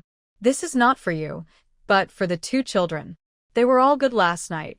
They were so young to be able to walk out of the old forest of Qianxi Mountain by themselves. They are all good children. These are the things I promised them last night. As adults, we can't break our promises to children. Last night's experience will be an unforgettable memory for her and the 5 children. Yu Jiannong finally took the big bowl of French fries back, but the touch in his heart could not be described in any words. He was extremely fortunate that his daughter-in-law could now be looked at differently by Mrs. Gu. This was really an extremely lucky thing. Ruishu and Ruishu took the bag of French fries given by their mother and ran to Fatty's house. They wanted to tell him a good news. Their mother was about to make fried fish and shrimps for them to eat, and they were the kind coated with flour. The gate of Fatty's house was half open, and the little ones poked their heads out. Fatty, are you up? We're here to see you. The yard was quiet, as if no one was there. They walked in bravely, only to see that the doors were also half open, and there was no one in the house. After a round, the children returned to their little home with the French fries in disappointment. Mom, will something happen to Fatty? We went to his house, but there was no one there, and even the gate was not closed. Ruishu couldn't help but think of Fatty's swollen ankle with worry. When they separated at the foot of the mountain, his foot seemed to be swollen even more. I don't know if his parents took him to see a doctor after carrying him back. Is he and his parents not here? After hearing the children's words, Gu Qianlong had a bad premonition in her heart. It seemed that the couple left with the child in a hurry. Was it possible that Fatty had an accident? Yes, there is no one at home. When we left, they helped to close the gate. Mother, do you think Fatty will be okay? Rueshu's worried face wrinkled into a ball, and even the French fries in his hand didn't smell so good. Since he is not at home, then wait for him to come back and give him this bag of French fries. Later, Mother will fry the small fish and shrimp for you, and then go to the village to ask around. As she spoke, she was busy with her hands. The small fish and shrimp taste very crispy, but it is troublesome to handle. She first used a knife to cut open the abdomen of the small fish one by one, and then cleaned out the gallbladder and internal organs. The tentacles and shrimp guns of the small shrimps were also cut off one by one with scissors. It seems simple and easy, but it takes some effort to handle half a bucket of fish and shrimp. You two don't have to stay here. The fish and shrimp won't run away. Why don't you go find Tao Hua and Mao Dan to play for a while? You'll have food when you come back at noon. Gu Qianlong smiled as she watched the two children, one on the left and one on the right, guarding the bucket, watching her handle the fish and shrimp without blinking, and she felt happy in her heart. Just let's not make egg cakes today. Let's wait until tomorrow. The delicious food should be saved and enjoyed slowly, not all in one day.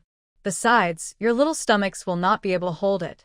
Thinking that so many delicious foods have been prepared today, and the speed of handling these small fish and shrimp is too slow, Gu Qianlong plans to make other delicious foods later. Yeah, we listened to our mother. The children each grabbed a handful of French fries and jumped out of the yard.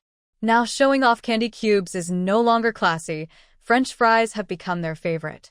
Xia Wu Bao, what delicious food did you two bring? Fu Wang's eyes lit up when he saw Ruishi and Ruishu. These two little guys have been living a happy life since they followed their stepmother. We have changed our names now. My name is Ruishi and my brother's name is Ruishu. If you call the wrong name again next time, we won't share any good food with you. Ruishi pouted and glared at Fu Wang in dissatisfaction. She didn't forget that it was Fu Wang's elder brother Fulai who led them to Thousand Snake Mountain yesterday. Okay. Ruishi is Ruishi. What delicious food did you bring today? Bring me some to try. Fu Wang stared at the little girl's hand and sniffed. The fragrance that appeared and disappeared in his nose made him wonder what good food it was. We have delicious French fries today, how about you? Do you have anything delicious to exchange with us? Ruishi was not a fool. The French fries in her and her brother's hands could not be given away for free. Fu Wang's eyes rolled around. Let me taste some French fries, and I'll go catch some sparrows and roast them and exchange them with you. How about that? Okay, then you go catch some sparrows and roast them first, and I'll save some of my French fries for you. Ruishi put her hands on her hips, her little body straight. Fu Wang wanted to coax her to eat the French fries, but he was dreaming. Without the roasted sparrow in exchange, she would not let Fu Wang eat the French fries in her hand. Fu Wang widened his eyes and looked at Ruishi and her brother angrily. All right. Who made him alone today?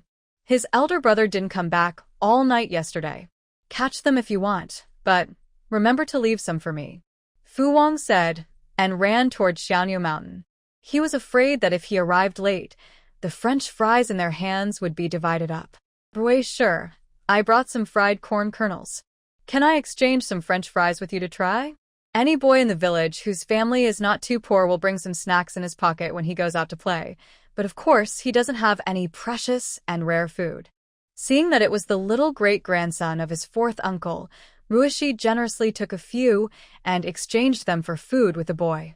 The sound of ox cart wheels came from far away, and the children looked towards the direction of the village entrance. Ah, that's Fatty. Ruishi and Ruishu saw Tian Xing'er holding Fatty with lifeless eyes on the ox cart. Sitting side by side with the old man driving the ox cart in front of the ox cart was the gloomy village chief Yu Jiankai. Mother of the child, we have arrived at the village, and we should get off. Yu Jiankai looked at his wife with sourness and gently pulled her sleeve.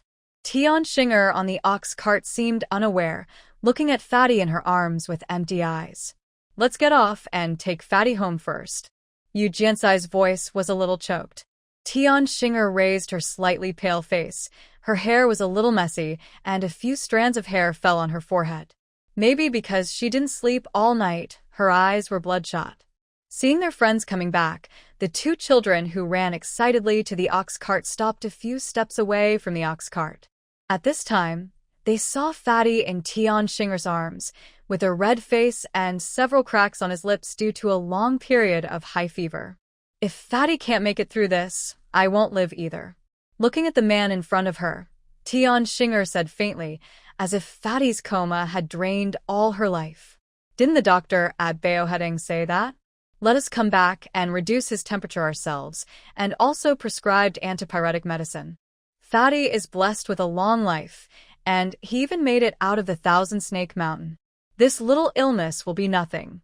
Yu Jiankai supported Tian Xinger, half supporting and half dragging her towards their home. Ruishi and Ruishu stood there blankly, looking at the direction they left, with worries written all over their faces. They were still waiting to share the delicious food made by their mother with Fatty. He must get better. The children lost interest in playing and returned to the yard with full of thoughts. Why are you back so soon?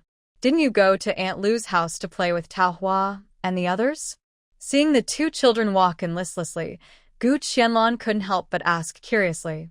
Just now we were at the entrance of the village and saw the village chief uncle and aunt bringing Fatty back in an ox cart. Fatty seemed to be sick, his face was red, and he had been sleeping. Rui Shu said, his brows knitted together. Hearing the child's description, Fatty was afraid that he had a high fever. People in this era lack medical care and medicine, and a child's fever is a big deal. If things go wrong, it can be fatal. If the fever lasts for a long time, it is also feared that the brain will be burned. I'm afraid Fatty had a fever at night, and his parents took him to the town to see a doctor. Since their family came back in an ox cart, they must have been to the town. Thinking of Tian Xinger, who was always confused, Gu Qianlong was not interested in going to their house to join in the fun. Will Fatty be okay? We have left him a lot of delicious food. Rui Shu raised her little face and looked at her mother expectantly. She really couldn't say whether Fatty would be okay. Just listening to the children's description, she couldn't make up her mind. Mom can't say for sure. I hope he will be okay. Although the original owner had a grandfather who was an imperial physician and a mother who knew medicine, it seemed that one of them died before she was born. And the original owner's mother didn't even teach the original owner a bit of medical skills. She fully obeyed the will of the superior. After being bitten by a slightly poisonous snake, if the wound is treated and cleaned in time, and then serum is injected, there is a high probability that there will be no danger to life. But this is ancient times, and it is still a relatively remote village. Even if you go to the town, how good can the doctors there be? Where to go? If the fat boy hadn't met a good doctor in time to treat him, it would be difficult to predict. Gu Qianlong sighed silently in her heart. She was also full of worries about the child. Everything depends on his luck. The processed small fish and shrimps have been coated with a thin layer of prepared batter. Before, while the children were away, she fried a lot of them and stored them in the space. In the future, she will slowly hoard these foods. In case she needs them one day, she will save the trouble of setting up a pot and a stove. Come and try it. How does the fish fried by Mother taste? The bones and thorns of the fish were fried crispy, golden in color, charred on the outside and tender on the inside, and even the bones can be chewed and eaten. The fragrant, crispy, and delicious fish was so fragrant that the children didn't even have time to talk. They just nodded and chewed with their little mouths, like two cute little hamsters. Mom, this fish is really delicious. It must be very wasteful of oil. How can she explain these two worried children? They are still young now. When they grow up, I am afraid that she will not be able to hide the salad oil in this jar. All right. Eating can't stop you two from talking. This fish tastes good, right? Send this bowl to your Aunt Lu's house and let them have a taste, too. The delicious fried fish and shrimps conquered the taste buds of several people in just a moment. After frying all the fish and shrimps sent by Yu Jiannong, it was almost noon. Gu Qianlong filled a large bowl and took it to the new house. These foods are fresh, and the cooking methods are something that no one has ever eaten before. It is just right to improve the meals of the workers who are building the house. Before Gu Qianlong walked to the new house, Qiao and her mother-in-law Qian Hongxiu blocked her way. When Qian Hongxiu saw Gu Qianlong, She rushed up viciously with one hand raised high. Are you going to start fighting without saying a word? Without waiting for Qian Hongxiu to rush over, Gu Qianlong swiftly twisted the person with one hand and pressed him to the ground. Upon seeing this, Qiao hurried forward to help. Gu Qianlong seemed to have eyes on her back. She kicked her several meters away. She fell to the ground and couldn't get up for a long time. Seeing that her daughter-in-law had also suffered a loss, Qian Hongxiu's eyes were full of anger. I heard that you went into Thousand Snake Mountain and brought the 5 children out safely. But where is my Fulai? You probably didn't save him on purpose and left him alone in Qianxi Mountain. Gu Qianlong's hands were very strong, and she pinned Qian Hongxiu to the ground, unable to move. Even though Madame Gu only used one hand, she felt as if her arm was about to break. She couldn't help but feel scared. If Madame Gu hadn't been holding the bowl in her other hand, who knows what she would have done to her. In fact, I entered Qianxi Mountain and never saw your Fulai from beginning to end. In other words, he took the children into Qianxi Mountain and left alone. What on earth was he thinking? He wanted to kill people at such a young age? And he attacked 5 children who were so much younger than him. Did you know that Fatty from the village chief's family was bitten by a snake in the mountains, and we still don't know what happened? What's more, your Fulai and I are strangers. What kind of grudge did he have for no reason that made him attack several children and take them into the mountains? Qian Hongxiu was hesitant and didn't know what to say. Could it be that it was because she cursed her every day at home, and Fulai heard it to heart? What? Hasn't your Fulai come back yet? Seeing that Qian Hongxiu under her body had become much more obedient, Gu Qianlong loosened her grip on her. No, hasn't come back. Have you really never seen my Fulai? Qian Hongxiu asked anxiously. Although Fulai is a little naughty, he will definitely come back no matter how late he plays. He has never been away from home all night since he grew up, Qian Hongxiu said, and she burst into tears. The tears kept flowing down like beads with a broken string. Your child is lost, and you come to me to ask for him? Isn't this a joke? Gu Qianlong patted the dust on her skirt with her hand, too lazy to tangle with the shrewd woman in front of her. I don't care. You are the only one who has been able to enter and leave Qianxi Mountain alive for so many years. Even though Madame Gu had just pinned her to the ground with one hand, and even her daughter-in-law, who worked in the fields all year round, was kicked far away. But as long as she thought of her grandson who was still missing, Qian Hongxiu made up her mind and insisted that Madame Gu go into the mountains to help her find him. Madame Gu, can you please go into Qianxi Mountain to look for him again? Our Fulai might be hiding in there and dare not come back. I have to trouble you to bring him out. Qian Hongxiu choked with shamelessness and ordered directly to Gu Qianlong. Gu Qianban looked at the rude old woman in front of him and almost spat in her face. Get out of the way. Don't delay my business. It's a waste of saliva to argue with such a rude and unreasonable person. She waved away Qian Hongxiu in front of her and continued to walk towards the new house with the bowl in her hand. No. You have to go to Qianxi Mountain to help me find Fulai. Qian Hongxiu also tried her best for her grandson. She quickly caught up with Mrs. Gu, grabbed her sleeve, and refused to let go. Gu Qianlong's face darkened instantly. Did she think she was good-tempered and treated her as a sick cat? Aunt Qian, do you remember what you said when we went to your house to find Fulai before? Your Fulai couldn't go to Qianxi Mountain. You said that we wronged him. You said that, didn't you? Gu Qianlong said, and broke away from Qian Hongxiu with her backhand. In my opinion, you just can't bear to see me live a good life, and you want to coax me into Qianxi Mountain to die. Who knows where your Fulai is hiding now after doing something bad? If you want to confirm whether he is hiding in there, you can go in and find him yourself. What's the matter with dragging me along? The tug-of-war between Gu Qianlong and Qian Hongxiu, the mother-in-law and daughter-in-law, attracted many onlookers from the villagers. Seeing this, everyone started to speak up for her. That's right, Aunt Hongxiu is too unkind. Who knows if Fulai is hiding in Qianxi Mountain? You are forcing Madame Gu to go into the mountain to look for him. Aren't you sending her to her death? Qianxi Mountain is full of dangers.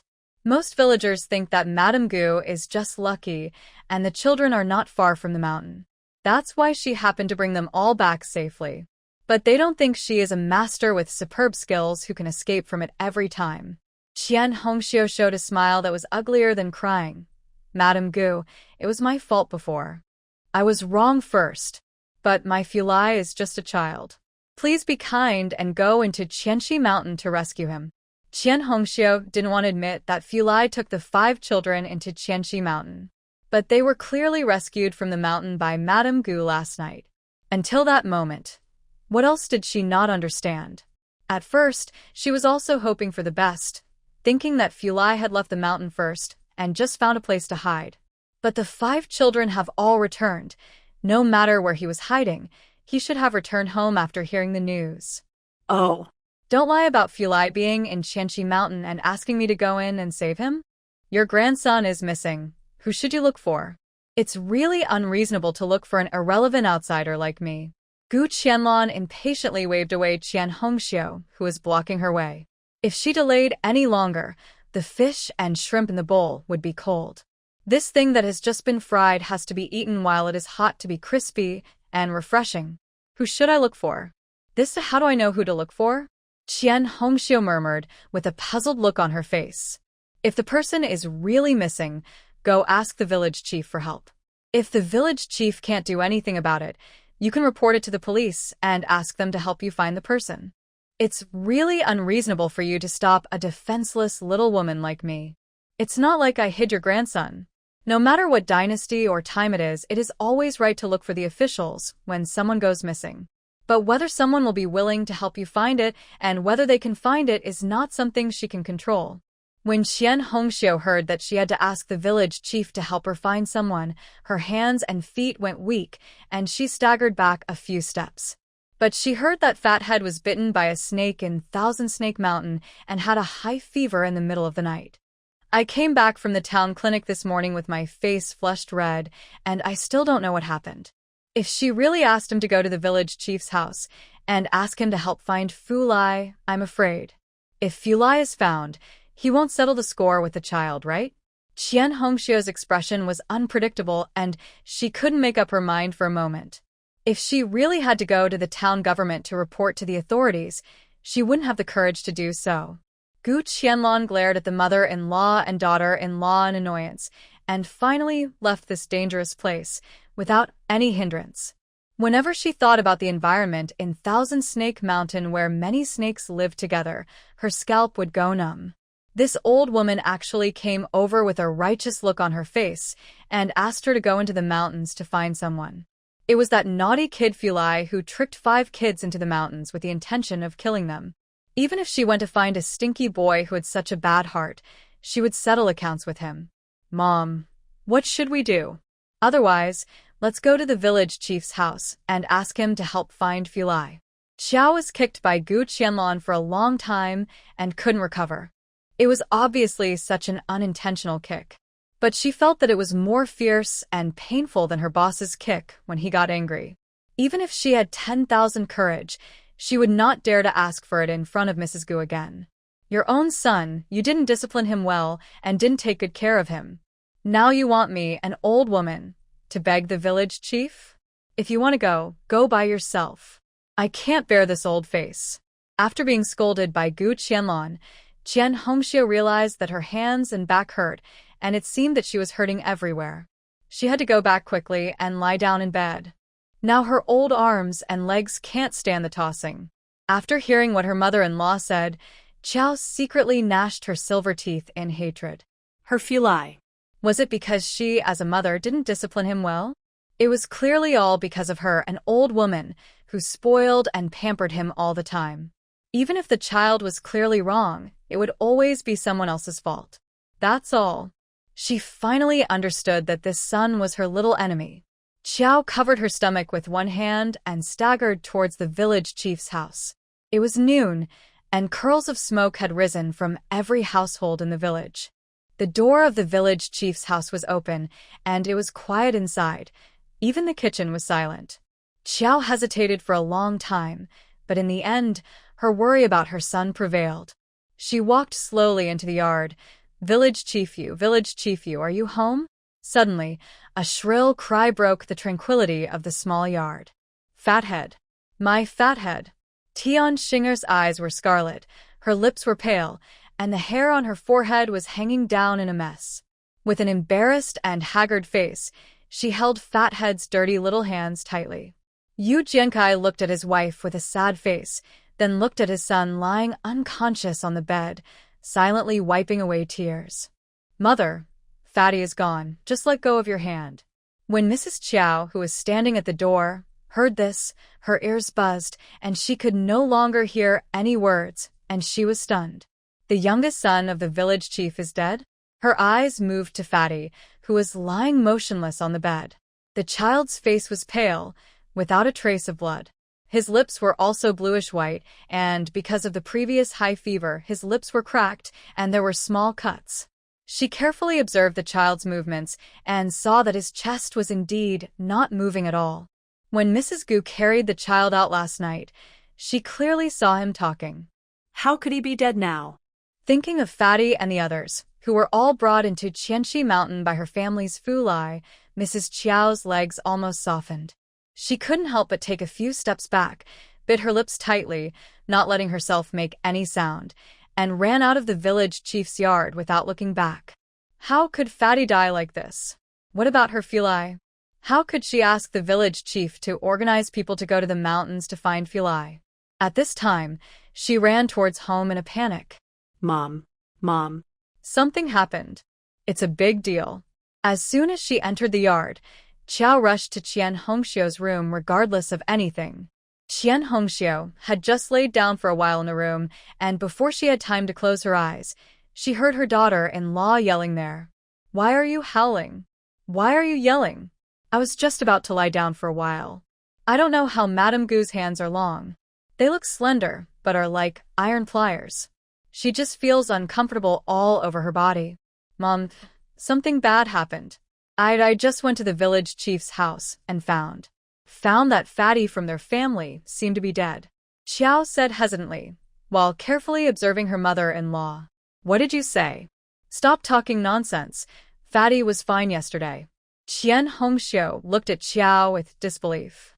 It was not good to say such things. If it was someone else, such as the two from Mrs. Gu's family, she would not care and might even follow suit and make a few sarcastic remarks. But Fatty is the youngest son of the village chief. If it really comes down to it, he is still the village chief's only child. Whose child did she, Qiao, say was not good, and why did she say the village chief's? Thinking of this, Qian Hongxiu picked up the shoes on the ground and threw them at Qiao's face. I'll beat you to death. You're such a loser with a loose mouth. What good will it do if Fatty dies? It will bring trouble to our family. How can you be a mother like that? Based on past experience, the mother-in-law had to endure the beating. If she dared to hide or fight back, she would only face more crazy violence. Mother, I didn't. What I said is true. I just went to the village head's house and saw it with my own eyes. Qiao protected her head and retorted with grievance. Seeing Qiao's look, Qian Hongxiu widened her eyes in surprise. Is this Fatty really dead? What else can I do? If Fat had died, wouldn't the village chief's family be in turmoil? Even though he always says that his eldest son is in school and can't come back because he is about to take the exam to become a scholar. But among these older generation villagers, who doesn't know who?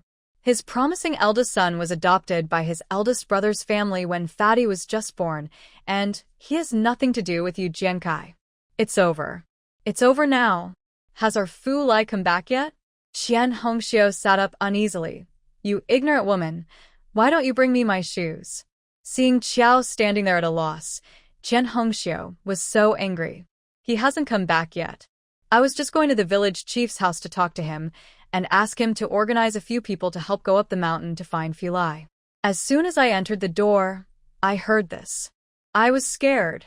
I ran back in a hurry.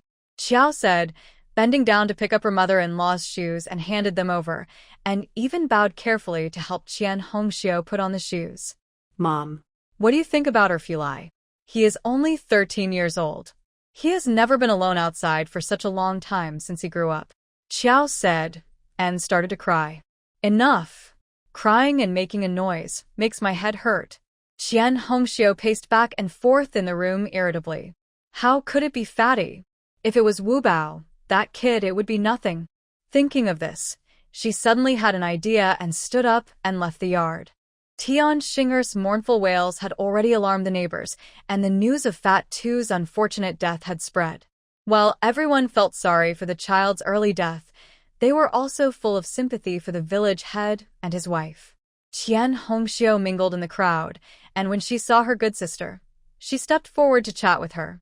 If you ask me about Fat Tu's matter, it's all the fault of Wu Bao from Jianzhong's family. The woman was stunned and couldn't help but feel surprised. What do you mean by that? She had heard that Fat Tu and his children were taken into Qianxi Mountain by Fulai, and she originally looked down on the child's behavior. Now that she heard her good sister say this, she felt a little surprised. Think about it. Who did those kids want to roast bird eggs for? They went to celebrate because Wu Bao could talk. If the child couldn't talk, they wouldn't have to roast bird eggs, and they wouldn't have strayed into the Thousand Snake Mountain. In this way, Fatty wouldn't have been bitten by the snake, and this incident wouldn't have happened. Qian Hongxiu spoke very logically, and her ability to steal concepts was perfect. After hearing what Qian Hongxiu said, the woman fell into deep thought. It seems that this is the case after hearing you say that. It must be said that Qian Hongxiu's move successfully led some people's thinking into the ditch. Seeing that several sisters around her who were close to her began to spread her point of view, she finally walked back with peace of mind. If she were to say, when encountering such a thing, she, the old one, had to do it herself to deal with it. At this moment, she had completely forgotten that she was pressed to the ground by Gu Qianlong with one hand and couldn't move. When Gu Qianlong heard the news of Fatty's death, she was still in a trance. Vaguely, the child had been lying on her back last night, counting the delicious food, wanting to share it with his friends the next day. But in less than a day, he was gone forever. This was the first time since she traveled to ancient times that she felt deeply that life was so fragile. She had heard from the children before that the village head and his wife brought Fatty back from the town. She didn't even have time to find out what happened. The chubby little guy left this world forever. Things developed so quickly that Gu Qianlong had some unreal illusions. The child's funeral was very simple. According to the customs of the village, the body could not be kept, and the burial had to be done before the sun went down. Children who died underage like this could not be buried in the ancestral tomb and could only be buried in a wasteland at the foot of the mountain. Fatty's small body had been moved from the house to the yard, and a simple shed was built and placed on a wooden board. Tian Xinger sat beside the wooden board, holding his cold little hand, murmuring, "Mom will make you steamed egg custard and French fries." She was unaware of everything around her. Gu Qianlong walked into the yard, looked at Fatty's little face, which was already dark blue, and sighed silently. This child must have died from the snake venom in the end. After all, the wound on his ankle was treated too late, and there was no serum. According to the custom of the village, she took out 20 coins and gave them to the village chief Yu. Alas, Fatty's matter. Please accept my condolences. Village chief Yu wiped his tears and accepted the gift money from Mrs. Gu.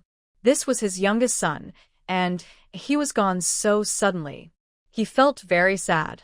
Thinking of Mrs. Gu bringing Fatty out of Qianxi Mountain, the couple had not had time to thank her. Now he is to endure the pain of losing his son again. Anyway, Fatty has to thank Madame Gu for this kid. Maybe he and my husband and I are not meant to be together, Yu Jiankai said sadly. After standing for a while, Gu Qianlong walked out of the village chief's house. Facing such a grieving parent, she couldn't think of any words of comfort. She just said a few words. All the comfort seemed so pale and powerless at this moment. Before she had walked far, there was a gust of wind and a woman's messy footsteps behind her. Gu Qianlong turned around and saw Tian Xinga rushing in front of her with disheveled hair, holding a long pole with a ferocious look on her face, waving it at her. She effortlessly raised her hand to grab the pole, threw it to the side casually, and threw it several feet away. A slap landed on Tian Xinger's face, who was like a madman. "Tian Xinger, I've said before, I won't tolerate you anymore." She seemed to be a very pitiful mother who was suffering from the pain of losing her son. But she was unexpectedly so confused. It's all your Wubao's fault. If he hadn't spoken, the children wouldn't have roasted the eggs. If they hadn't roasted the eggs, they wouldn't have entered the Thousand Snake Mountain. And how could my fatty have been bitten to death by snakes? Tian Xing'er roared fiercely, tears streaming down her cheeks. This person. I'm afraid he's mentally ill.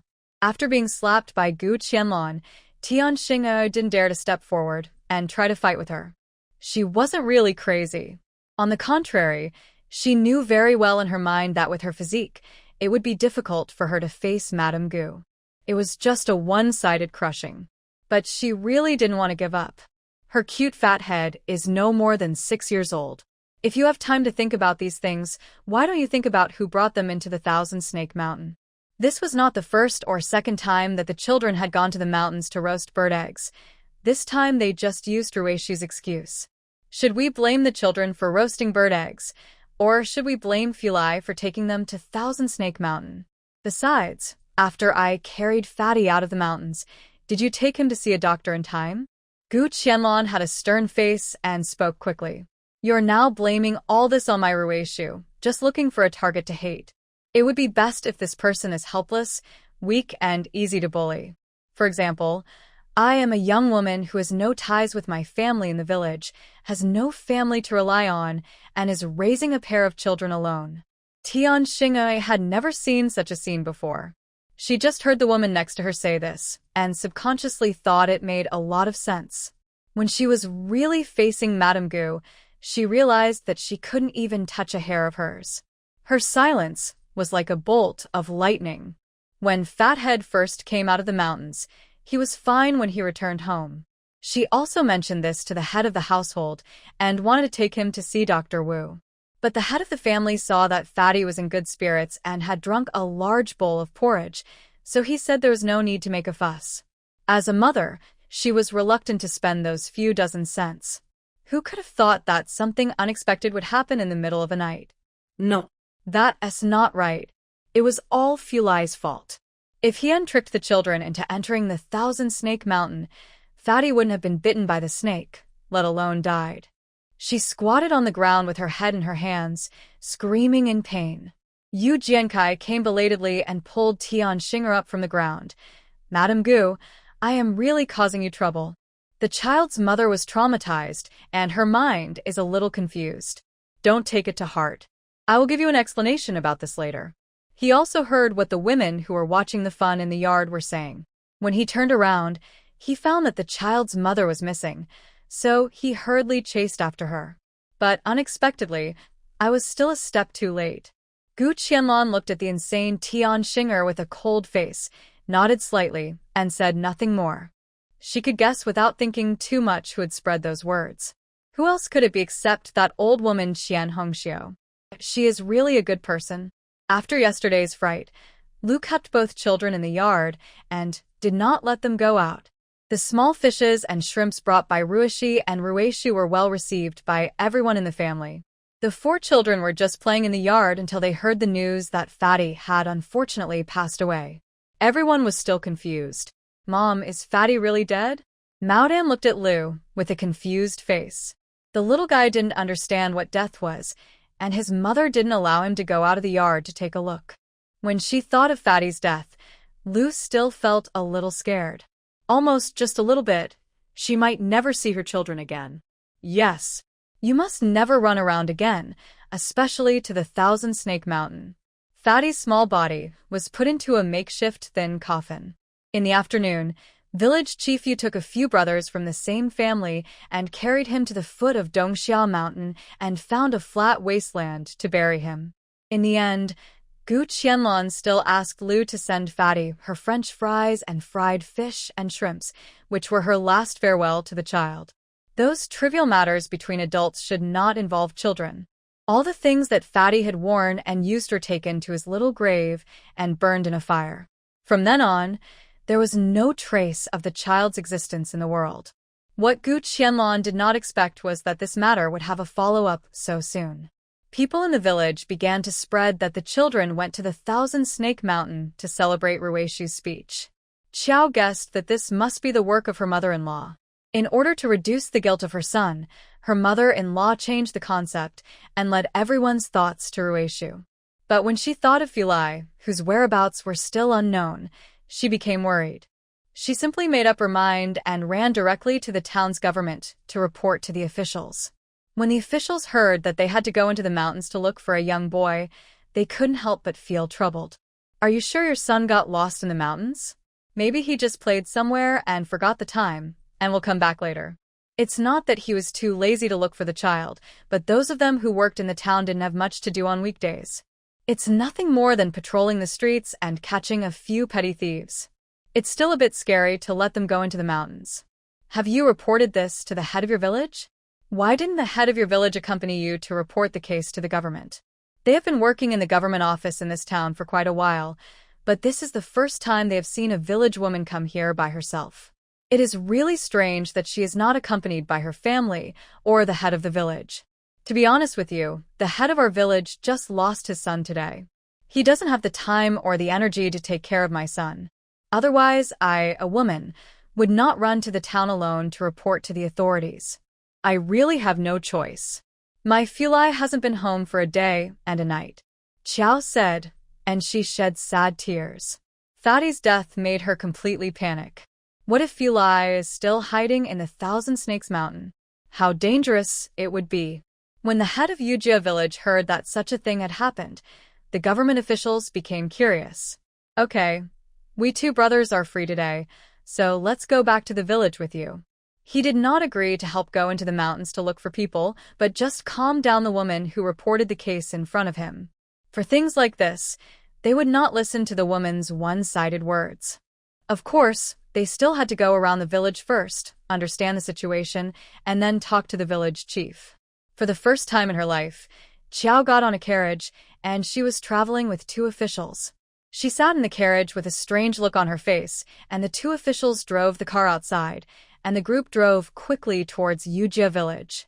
Once they entered the village, they did not rush to the village chief's house to find out the situation, but wandered around the village. When they met someone, they chatted with them as if they were family and asked about Fulai. Xiao followed behind, jumping up and down in anxiety, but there was nothing she could do. After a circle, the two officials looked at Xiao with a strange look in their eyes. After all the fuss, the one who was lost was a devil, a little rascal.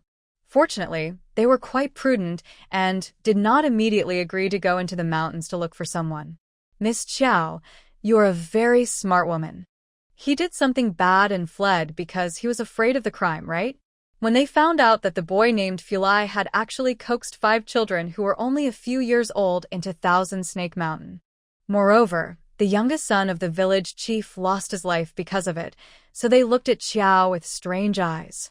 The current laws of the Lian Song dynasty do not allow for minors who break the law to be exempted from prosecution. Anyone who is 7 years old or older and commits a crime will be dealt with by the law. Although Fulai's crime was only an indirect loss of life, he still has to be sentenced to 10 years in prison according to Lian Song law. Even if what he did this time didn't result in anyone's death.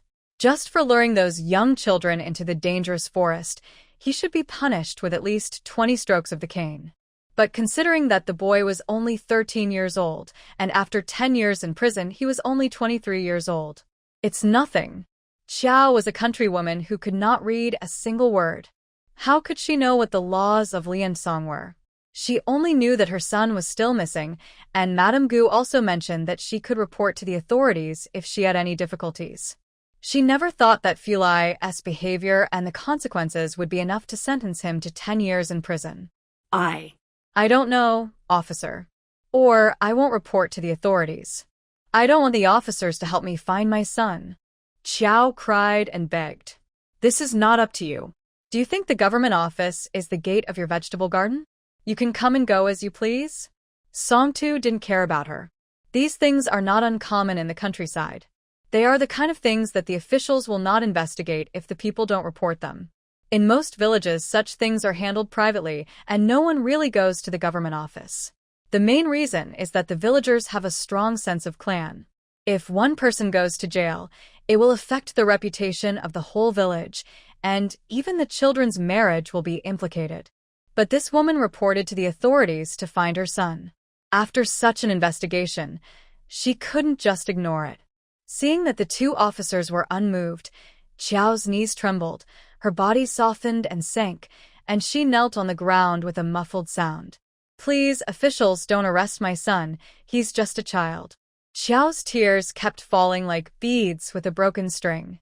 It is said that a loving mother often spoils her son, and women like Qiao are no exception. But the two officials in front of her were not moved at all, and whispered that they would go to the village chief to discuss how to catch the man back. Hearing this, Qiao bit her lip tightly, and a trace of resentment flashed in her eyes. All this was Gu Qianlon's idea. No wonder she was so kind to suggest that she go to the police. It turned out that they were waiting for her here. It was also her fault that she was too naive and believed her words. Thinking of this, Qiao couldn't help but bite her teeth. In fact, Qiao had wronged Gu Qianlon in this matter. The original owner was unaware of this law of Liansong country, not to mention Gu Qianlon, who had only been here for a short time. When Yu Jiankai and his brothers came back after dealing with Fatty's funeral, they saw Song Tu, a member of the town's government, standing guard outside his house. He forced himself to go up to him and said, "Song Tu, what brings you here?" Thinking that the house was in a mess and his wife was probably in a very bad state, he forcibly resisted the urge to invite him in. Knowing that the village chief had just experienced the pain of losing his son, Song Tu didn't care. It was this woman who went to the government to report that her son was missing and asked us to help find him. Song Tu said, pointing to Qiao, who was kneeling on the ground with a look of despair. As soon as he saw Qiao, Yu Jiansai's anger and hatred surged uncontrollably. If their family had not been strict with Fulai, his Fatty wouldn't have.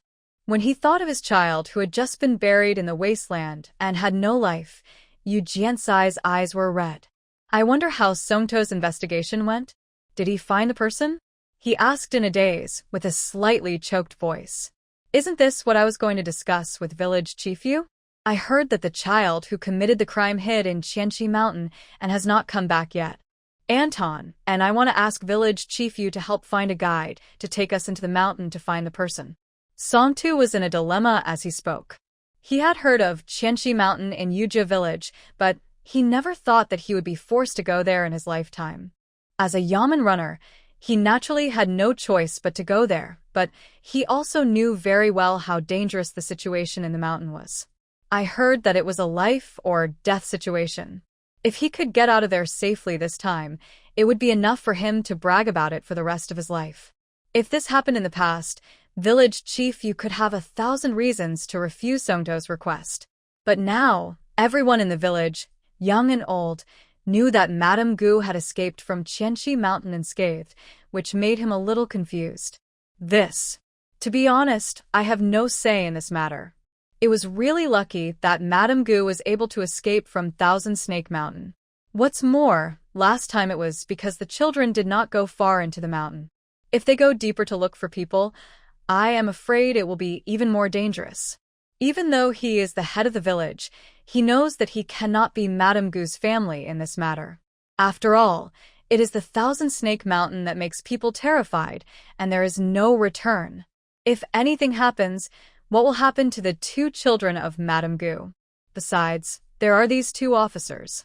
If something happens in the mountain, his position as village chief will be over. Song Tu knows this truth. But if he retreats and does not go into the mountain to look for people for this reason, once he is investigated by the higher-ups, there will be no mercy. The higher-ups will not care whether it is Thousand Snake Mountain or not, because they're the ones who make a living from it.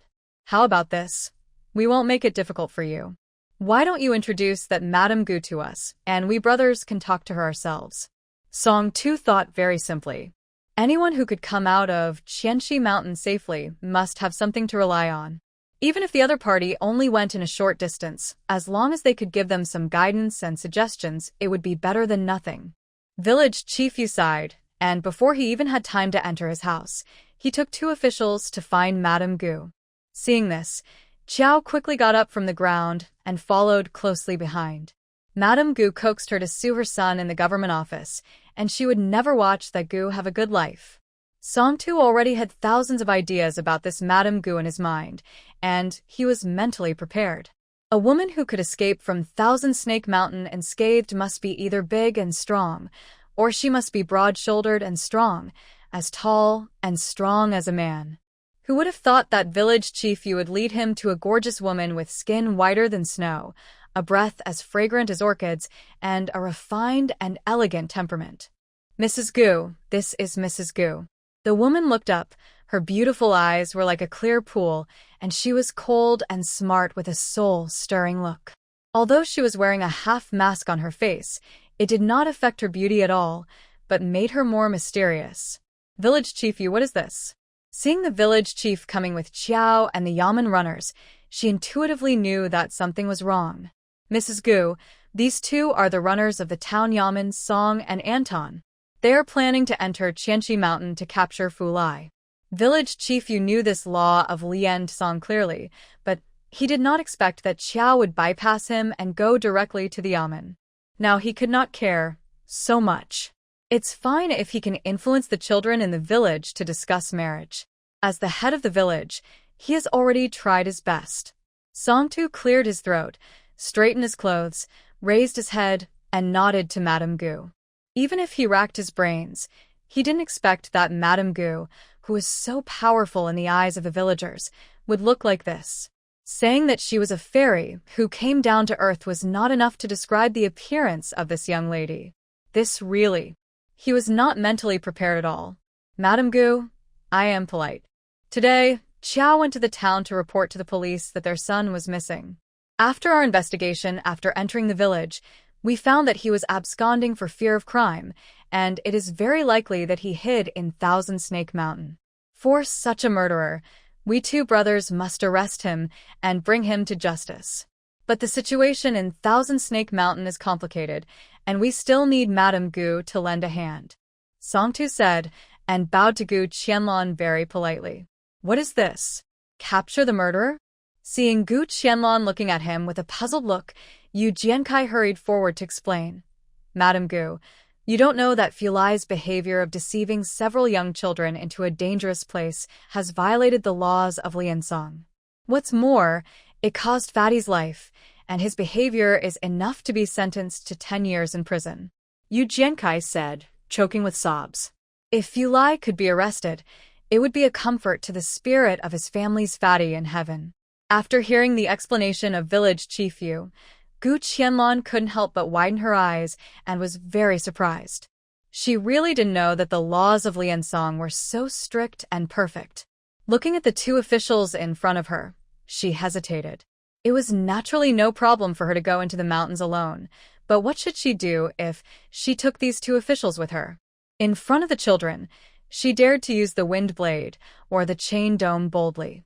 And it was dark at that time, so it would be difficult for everyone to find anything even if she used it. But this time it's in broad daylight and in front of two officials. No. This is absolutely not possible. After hearing Madame Gu's question, Song Tu and Dong looked at each other and saw a hint of smile in each other's eyes. Madame Gu, you asked this question. For people in our line of work, regardless of how strong our martial arts are, it's naturally no problem for one person to deal with 3 or 5 thieves. Song Tu said with a hearty and modest smile. At this point, he can finally be proud of himself in front of Madame Gu. As soon as he heard that the other party knew martial arts, well, then he can't follow her into the mountains. No secrets can be seen by others. It's not like night in broad daylight. Gu Qianlong lowered her eyes slightly, and she had a plan in her mind. I guess the two officers came to me because they heard that I just found the children from Qianxi Mountain. To be honest, I am not very talented, but I know some martial arts. I wonder if I can learn from you too. Gu Qianlong said with a faint smile, and she was really beautiful. Song Tu and Dong looked at each other. They were both incredulous about Madame Gu's request. They had been working in the town for many years and had never met an opponent. Unexpectedly, they were challenged by a peerless beauty today. This. It's hard to believe no matter how you put it. I'm afraid this is not good. Fists and feet have no eyes. We are afraid that if we are not careful, we will hurt Madame Gu. Song 2 hesitated and refused. What's wrong with this? Since Madame Gu dares to say so, she is naturally confident of winning. The two officers can just be ruthless. Xiao, who was standing aside, saw the opportunity and jumped out and said, "Even if we can't let Madame Gu go into Thousand Snake Mountain again, it would be a relief to see her being beaten by two officials." Gu Qianlong glanced at Xiao with a slightly cold look in her eyes. This woman really only remembers food but not beatings. It seems that her kick was too light and didn't make her remember it. Madame Gu really wants to compete with his brothers? Song 2 still couldn't believe it. Such a weak and graceful woman clearly has a face that can topple a country and a city. If the villagers hadn't unswervingly told what happened last night, they would never believe that she had entered Thousand Snake Mountain alone. This. We brothers are all rough guys, and Madame Gu is delicate and precious. We can't afford to pay for any injuries, Song 2 said, scratching his head a little embarrassedly. The key is that he couldn't do it to such a beautiful young lady. Seeing that the two officials were hesitant, Gu Qianlong stopped talking nonsense and ran straight to Song 2. To be honest, she had long wanted to learn how good the kung fu of this ancient official was. Does this time and space have the legendary martial arts secrets such as Qinggong and Nigong? Does this world have martial arts masters? Song 2 only heard a gust of wind passing by his ears, and his eyes blurred, and the figure of Madame Gu was already in front of him. He was not only surprised in his heart, but also surprised at how fast she was. As expected of a woman who had been in and out of Qianxi Mountain alone, her speed alone was much faster than that of ordinary people. He turned sideways and barely avoided the attack. But Gu Qianlong did not give him any chance to breathe, and punched Song 2 again. The fist swung by the seemingly weak woman was accompanied by a strange wind, and Song 2's pupils shrank slightly. So fast. Facing this punch, he did not dare to take it lightly, but the opponent's pressure was too strong. After just avoiding the first punch, his pace was completely disrupted. Song 2 was knocked back 5 or 6 steps on the spot and ran straight into Anton, who was standing behind him. This series of unexpected events made Village Chief Yu and Xiao dizzy. After being stunned for a few seconds, Xiao widened his eyes in horror, took several steps back, and covered his mouth tightly. Is this Madame Gu's strength? Then she really showed mercy to me and my mother-in-law before. She had only thrown 2 punches at Song 2 just now. Song 2. How are you? Let me meet this young lady. Anton supported Song 2, who was about to fall, with a spirit of not admitting defeat rising in his heart. Song 2 covered his chest with one hand and even found it difficult to speak. He was about to grab Anton to stop him from moving forward. But Anton waved his hand away and punched Gu Qianlong in the face. Anton's powerful punch seemed fast and urgent in the eyes of ordinary people, and Village Chief Yu's heart tightened. But in Gu Qianlong's eyes, all this seemed 20 times slower than slow replay. Everyone was extremely nervous. However, at the critical moment, Gu Qianlong turned lightly, as if with divine help. The wind from the fist brushed against the ends of her hair. Anton's seemingly extremely lethal punch missed. He couldn't help but be secretly shocked and took it more seriously. It actually took Gu Qianlong less than half a second to avoid the attack. Seeing that the first attack missed, Anton immediately stabilized his center of gravity and launched a new offensive. He believed that the reason why Song 2 was injured by Madame Gu before was just a momentary oversight and was purely an accident. But when he actually fought with Madame Gu, he found that her speed was simply not comparable to his and Song 2's. But he was younger after all, so he immediately turned his punch into a feint and actually attacked Madame Gu's lower body. His kung fu is better than Song 2's, and his continuous kicks are his unique killer move. This series of fierce leg attacks was the result of his long-term hard training. He had shed countless sweat before he could use them skillfully. When Anton lowered his center of gravity and kicked for the first time, Gu Qianlong fell into deep thought, jumping left and right as if she was dancing. How to successfully repel the officer without hurting anyone is a headache. Everyone was shocked to find that after the continuous confrontation, Madame Gu did not leave the same place. Every time she dodged was like dancing. Her posture was so graceful and amazing. Coupled with her stunning beauty, this duel looked very enjoyable and beautiful. Who is the master of this Madame Gu? She looks so young, but she has such skills. Song Tu watched the two fighting in the vast field, but the distance between them was never within 3 meters. Anton's moves missed, and he never hit him once. Madame Gu was calm and composed, dodging gracefully without a drop of sweat. It was already clear who was stronger and who was weaker, and it was meaningless to continue fighting. From beginning to end, Gu Qianlan never attacked Anton. Anton, you are not Madame Gu's opponent, admit defeat. Anton pursed his lips tightly, and beads of sweat rolled down his forehead, blurring his eyes. Song Tu's voice was like a thunder, waking Anton up from the hard fight. He had always been proud of his kung fu before, but now this pride has become a joke and shattered. He thought he had fought with all his strength, but he didn't even touch the corner of Madame Gu's clothes. Could it be that the strength between the two of them was really so different? He was unwilling to accept this. He must let Madame Gu take action, even if she could just punch him like she did to Song Tu just now. Anton made up his mind and rushed up again with his iron fist. Unfortunately, this attack was more than powerful, but the speed was seriously insufficient. Even you village chief, a layman, could see the way. Several people saw that he had been unable to attack for a long time and had been exhausted. Anton, stop! Song Tu shouted helplessly. Then, contrary to everyone's expectations, facing this punch, Gu Qianlan did not dodge or avoid, but just stood there motionless. Seeing that the fist was about to hit her face, I'm afraid that the other half of her stunning face would swell up immediately. The fist was about to fall, and if she was hit, Madame Gu would have to wear a full mask to see people. Song Tu stood up straight with nervousness, almost rushing forward. He couldn't understand why Madame Gu did this. Did she want to stop them from entering Qianqi Mountain? Or did she want to be beaten and injured so that she wouldn't have to take them into the mountain?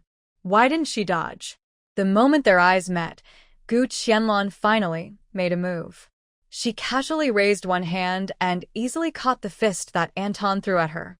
Anton felt that his fist was like being firmly grasped by a shovel, and he couldn't move at all. He knew that he had lost this battle, and he lost completely, without any suspense. The scene was silent, and there was no sound. I don't know when. The villagers who were watching not far away gathered, and everyone was shocked when they saw this scene, with different expressions. Xiao seemed to be stupid, staring blankly at Gu Qianlan, who looked calm in front of her. It was not until this moment that she truly realized that the woman in front of her was the one who had crossed Dongxiao Mountain alone, and entered and exited Qianqi Mountain safely alone. This was Gu Qianlan's first real competition after coming to the other world. It was also the first time she saw how her physical condition had improved after drinking 3 drops of spiritual spring water. If she didn't have a complete concept of these before, after this battle, she had a clearer and more definite understanding. She could clearly see every move of the opponent's attack on her, and even hear the direction and number of the opponent's attack. This was something she could never see and hear before. It felt like her sensory functions were magnified several times now, and even her speed and strength were improved by several levels. Madame Gu is so skilled, I am willing to admit defeat. In fact, Anton had already admitted defeat in his heart. It was just that facing the delicate and extraordinary Madame Gu, he didn't want to lose to her from the bottom of his heart. Thank you. What do you think of my skills, my 2 officers? Gu Qianlan thought of the best way to stop them from entering the Thousand Snake Mountain, to surpass the 2 officers in strength and use force to repel them. Madame Gu is quite powerful, and we are not very skilled. Especially after seeing the duel between Madame Gu and Anton. He also clearly realized that even if he and Anton joined forces, they would not be the opponent of the woman in front of him. In fact, with my ability, entering Thousand Snake Mountain for 5 miles is already the limit. Gu Qianlan sighed softly. You two don't know that there are snakes everywhere in the Thousand Snake Mountain, and there are many poisonous snakes. Even if I have such skills, I still need to be alert to get out of there. It was a fluke that I was able to bring 5 children out of the mountain last night. After hearing what Madame Gu said, Song Tu and Anton looked at each other and saw disbelief and fear on each other's faces. Knowing that Thousand Snake Mountain is very dangerous is one thing, but hearing Madame Gu, who has such extraordinary skills, say it herself is another thing. Mrs. Gu, you don't know that it is our duty to enter Qianxi Mountain to capture Fulai. In the current situation, we cannot decide. It is better to report the situation here to our superiors and ask for instructions before dealing with it. Song Tu and Anton understood Mrs. Gu's good intentions at this moment. If they were not as good as Mrs. Gu, then entering the mountain would undoubtedly be a way to die. In such a situation, even the superiors would need to make some considerations before making a decision. It is not necessary to lose several of their capable men just to catch a 13-year-old child. Moreover, according to what Mrs. Gu said, if the child really hid in Qianxi Mountain, it is still unclear whether he is still alive at this moment. Today, we are fortunate to have Mrs. Gu's advice. We 2 brothers have benefited a lot. When there is a chance in the future, we will ask Mrs. Gu for advice. Anton said, and said goodbye to Mrs. Gu with a fist. Gu Qianlan. She didn't seem to have taught anything. There was no need for further guidance. She just wanted to persuade them not to go into the mountain. I don't deserve your advice. I just know a few fancy moves to protect myself. Didn't it say that men in ancient times looked down on women? What's with the admiring expressions on the faces of the 2 officials? Madame Gu, don't be too modest. If what you do is fancy moves, then what about our brother's moves? Song said, laughing heartily. See you later. They still had to hurry back to the yamen to report to the officials. They needed to come up with a plan as soon as possible for the capture of Fulai. Seeing that the 2 officials were defeated by Madame Gu, Qiao's legs softened. It's over. It's all over now. Mrs. Gu is really good at fighting. Even the 2 officials are no match for her. Of course not. Our Mrs. Gu is amazing. That's right. Mrs. Gu can go in and out of the depths of Dongxia Mountain alone. Otherwise, how dare Mrs. Gu go into Qianxi Mountain alone and bring all 5 children out? As soon as the officials left, the villagers around seemed to come alive. They gathered around, talking to each other, flattering her like they didn't need any money. Mrs. Gu, who is so capable and powerful, is from their village. They must curry favor with her. Qiao returned home in despair. The officials left, and Mrs. Gu did not go into Qianxi Mountain again. There is still no news about her Fulai, and it is uncertain whether he is dead or alive. Even the mother-in-law who once loved Fulai so much did not even come to ask a question. It seems that she is the only one in the family who still cares about the safety of this child. Are you willing to come back? Seeing Qiao enter the yard, Qian Hongxiu pursed her lips and asked with a gloomy face. Mom. I was worried about Fulai, so I went to the town. Qiao said in a low voice, tugging at the corner of her clothes. Don't you need to worry about Fulai? He is living well outside. In Qian Hongxiu's view, there is no news about the eldest grandson, which is the best news. This stupid woman only knows how to jump up and down, and almost wants to put her good grandson in jail. At that time, their whole family will be stabbed in the back by the villagers. I really don't know what this stupid woman is thinking. Mom. Fulai is in Thousand Snake Mountain.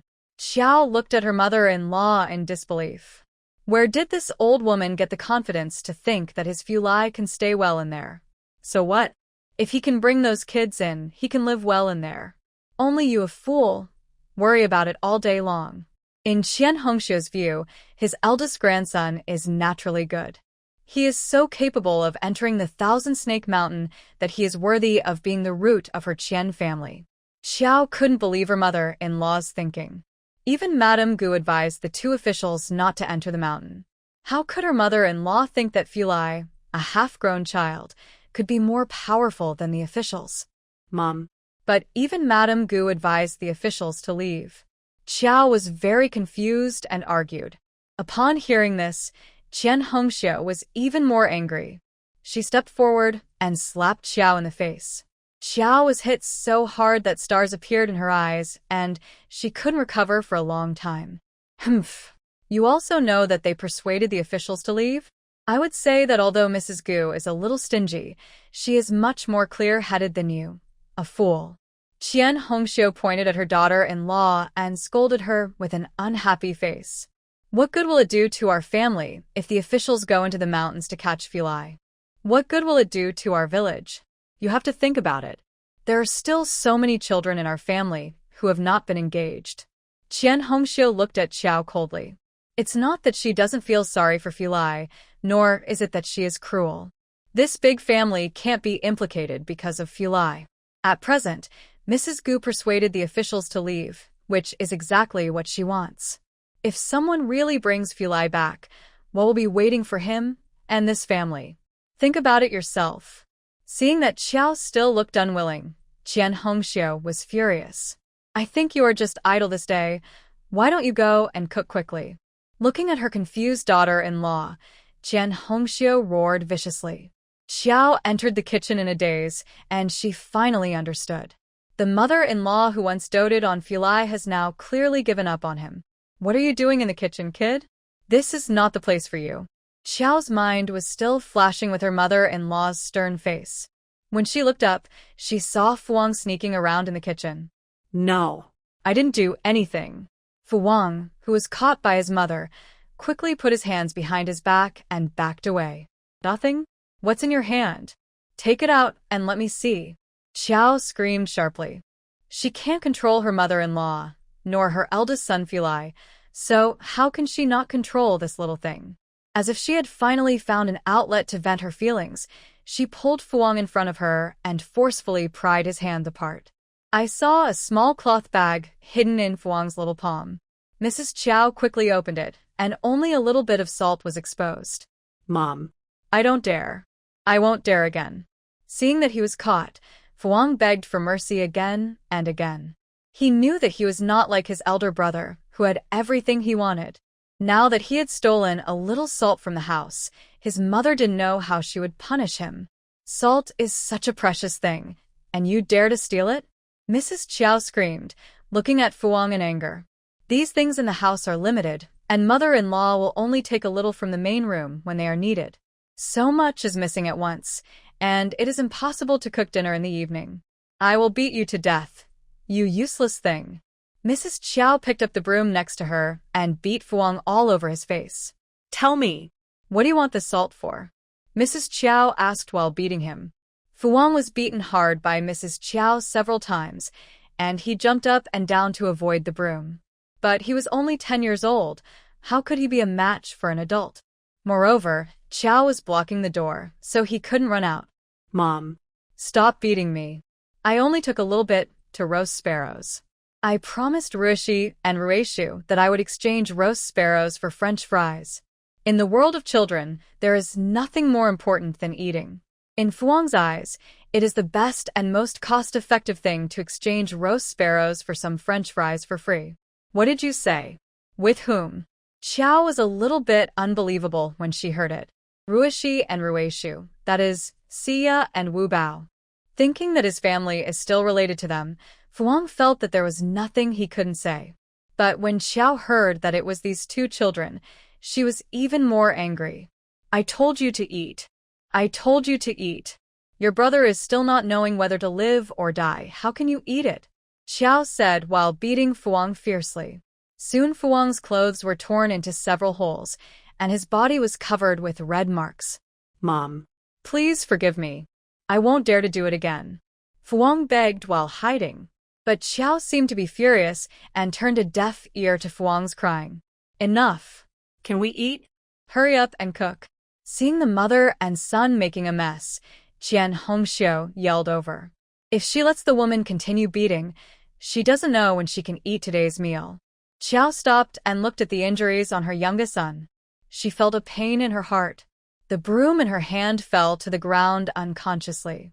Seeing this, Fuang wiped his tears and rushed out of the yard quickly. Qiao looked at the child running away and clenched her palms tightly.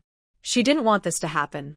Fuang took the roasted sparrow wrapped in leaves and found the door of Gu Qianlan's house with a lost look on his face. He searched the whole village, but didn't see the shadow of Ruishi and Ruishu. He didn't dare to go to Lu's house, for fear that Maodong's parents would see him and drive him away. Gu Qianlan finally broke through the encirclement of the villagers. She never thought that one day these villagers would be so enthusiastic about her. It seemed that it was a great thing for her to win over 2 officials. Finally, she broke through the siege and returned to the small courtyard where she was staying temporarily.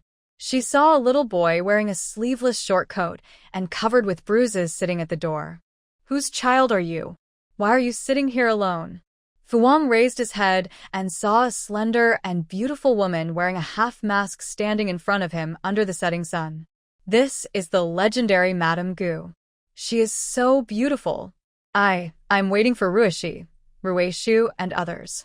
Fuang hurriedly stood up from the ground and uneasily put the roasted sparrow in his hand behind his back. They promised to exchange roasted sparrows for French fries with me. I'm waiting for them here. Fuang lowered his head and said in a low voice, "How did you get all these wounds? Does it hurt?" Come in and wait for them. Auntie will apply some medicine for you. The exposed skin of the little boy was covered with red marks and bloodstains. In such a hot day, if such wounds are not treated, they will easily get infected. By then, the child will suffer. She did not ask whose child this was. After all, he was from the village. I wonder how the child's parents would feel sorry for being beaten like this. No need, I'll just wait for them here. Fuang said helplessly, backing away again and again. Don't worry, come in with Auntie, Gu Qianlan said, and then she grabbed Fuang's hand. But this time, the child actually cried out softly. His butt. Fuang followed Gu Qianlan into the house passively. This was the first time someone held his hand like this, and the first time someone asked him softly if the wound on his body hurt. Fuang lowered his head, and his eyes were filled with tears unconsciously. If Madame Gu knew that he was Fulai's younger brother, would she still treat him so well? Don't be afraid. Auntie will wash your wound gently later, and then apply some medicine. It will be healed in a few days. She took out purified water and washed Fuang's wound first. There is currently no medical alcohol or iodine for sale in the Space Mall, so she had to use this instead. After treating Fuang's wound, she applied some Yunnan Baiyao to him, and the little guy finally stopped crying. He looked at Madame Gu, who was concentrating on applying medicine to him, and felt that a corner of his heart was filled with something. From childhood to adulthood, no one has ever cared for him like this, and asked him in such a gentle voice if it hurts. At this moment, he was not only thinking that if one day he could become Madame Gu's child like Ruishi and Ruishu, it would be great. It's getting late. Why don't you go back first? Leave the roasted sparrow to me, and I'll trade it for some French fries, how about that? Seeing that it was getting late, Gu Qianlan was afraid that the family would worry if the child went back late, so she said kindly, No. Aunt Gu, these roasted sparrows are just caught in the mountains. They are not valuable. I'm giving them to you. But there is no salt. I'm afraid they won't taste good. I'll go back first. Fuang lowered his head, looking at the wound sprinkled with medicine powder, and his eyes were filled with tears again. He put the roasted sparrow in his hand on the small table and ran away. Gu Qianlan looked at the 2 roasted sparrows on the small table and smiled knowingly. I didn't expect that the little boy would give me the roasted sparrows. Mom, we are back. Gu Qianlan took the roasted sparrows to the kitchen, processed them a little, and then heard the children's voices. Because of Fatty's matter, the children were not in a good mood and were a little unhappy. Huh. Where did the roasted sparrows come from? Ruishu asked curiously when she saw the roasted sparrows in the kitchen. Just now, a little boy was sitting at the door waiting to exchange French fries with you. I saw that it was getting late, so I asked him to go home first. Mom? We don't want to exchange French fries with him. We will ignore him in the future, Ruishu said, pouting his little mouth, with an indignant look on his face. Oh. It seems that there is a story behind this. Thinking of the little boy who was covered in injuries just now, Gu Qianlan felt sorry. What bad things did he do? Make you so angry? Logically speaking, the children are not the kind of unreasonable bullies. He didn't do anything, but he is Fulai's younger brother. Fulai tricked us into Qianxi Mountain and killed Fatty. Ruishu hesitated for a moment and said. But when he thought that they would never see Fatty again from now on, his eyes could not help but redden. It turned out that the child was Fulai's younger brother. No wonder he always kept his head down and didn't say his name. Thinking of the injuries on the child's body, it seems that he didn't have an easy life. What's his name? Fuang. When you hear this name, it is easy to associate him with Fulai as a family. Thinking of what Fulai, the bad boy, did, I didn't expect Fuang to be like this. Has Fuang bullied you before? That's not the case. The children thought for a while and said in a low voice. He bullied other children. Did you see it? Gu Qianlong asked again. That's not the case. The children spoke in a lower voice. Mother thinks that Fulai is Fulai and Fuang is Fuang.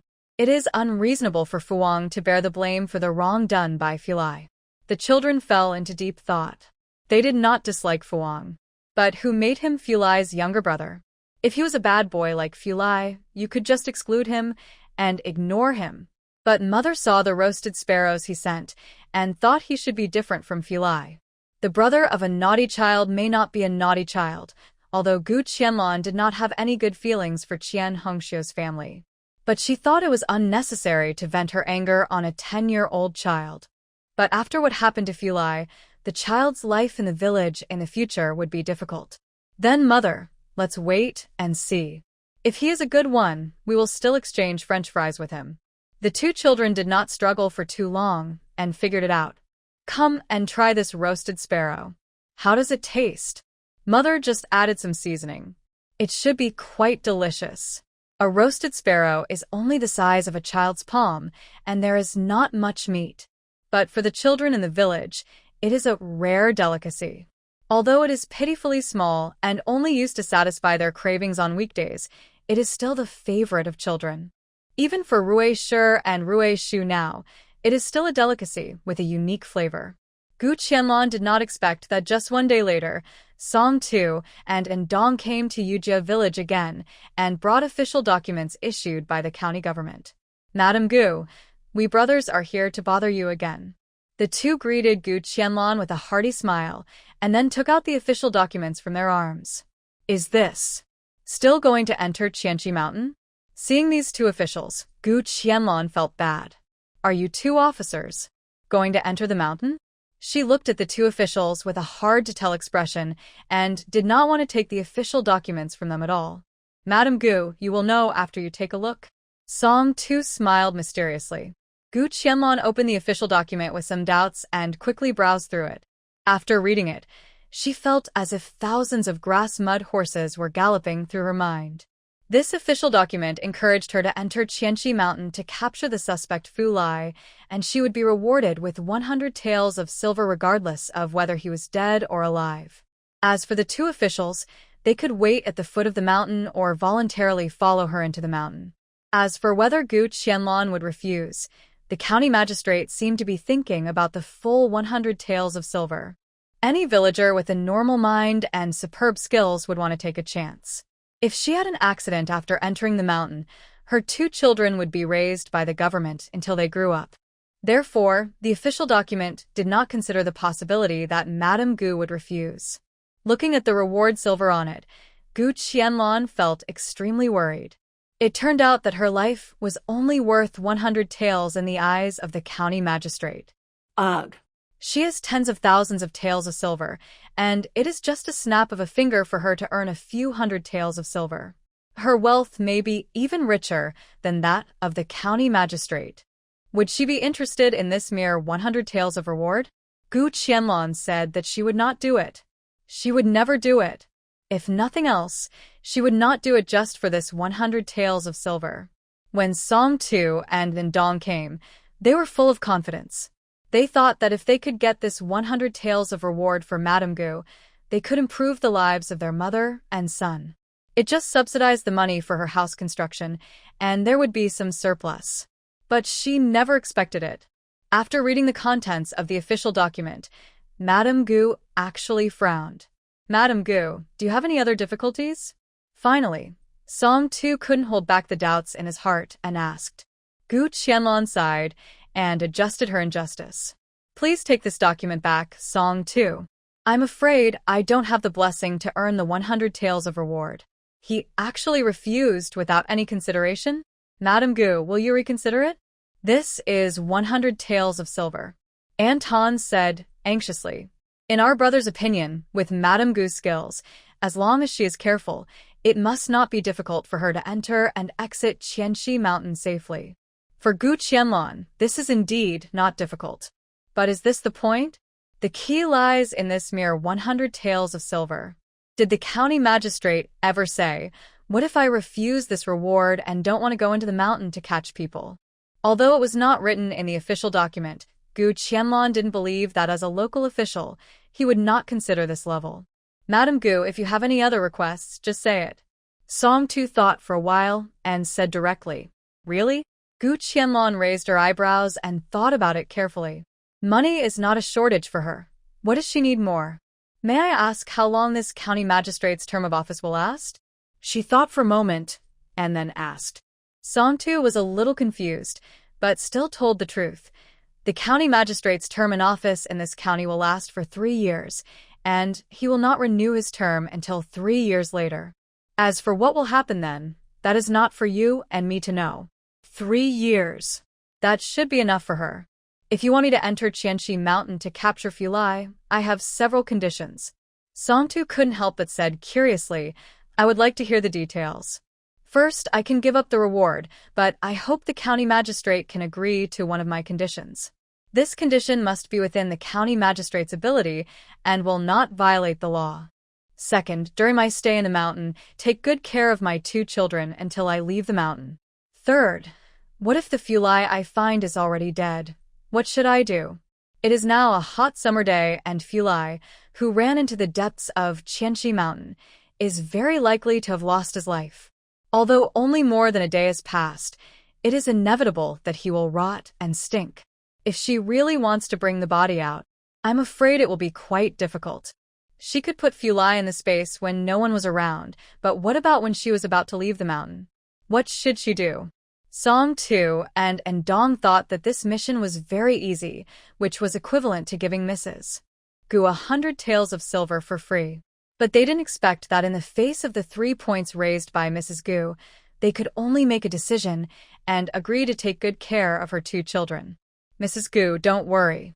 I will ride back to the county magistrate and exchange for new official documents. Song Tu also understood that this matter should be done as soon as possible.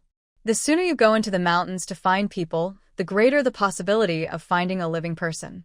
Without saying a word, he turned over and rode on the horse's back and galloped away. Mrs. Gu, don't worry. In my opinion, the county magistrate will agree to your conditions in 9 out of 10 cases. Although Dong didn't understand why Gu Qianlong would not give up the 100 taels of reward silver, but chose to ask the county magistrate to agree to a condition. But he intuitively believed that Mrs. Gu had her reasons for doing so. Madam Gu, do you need to make any preparations for going into the mountain this time?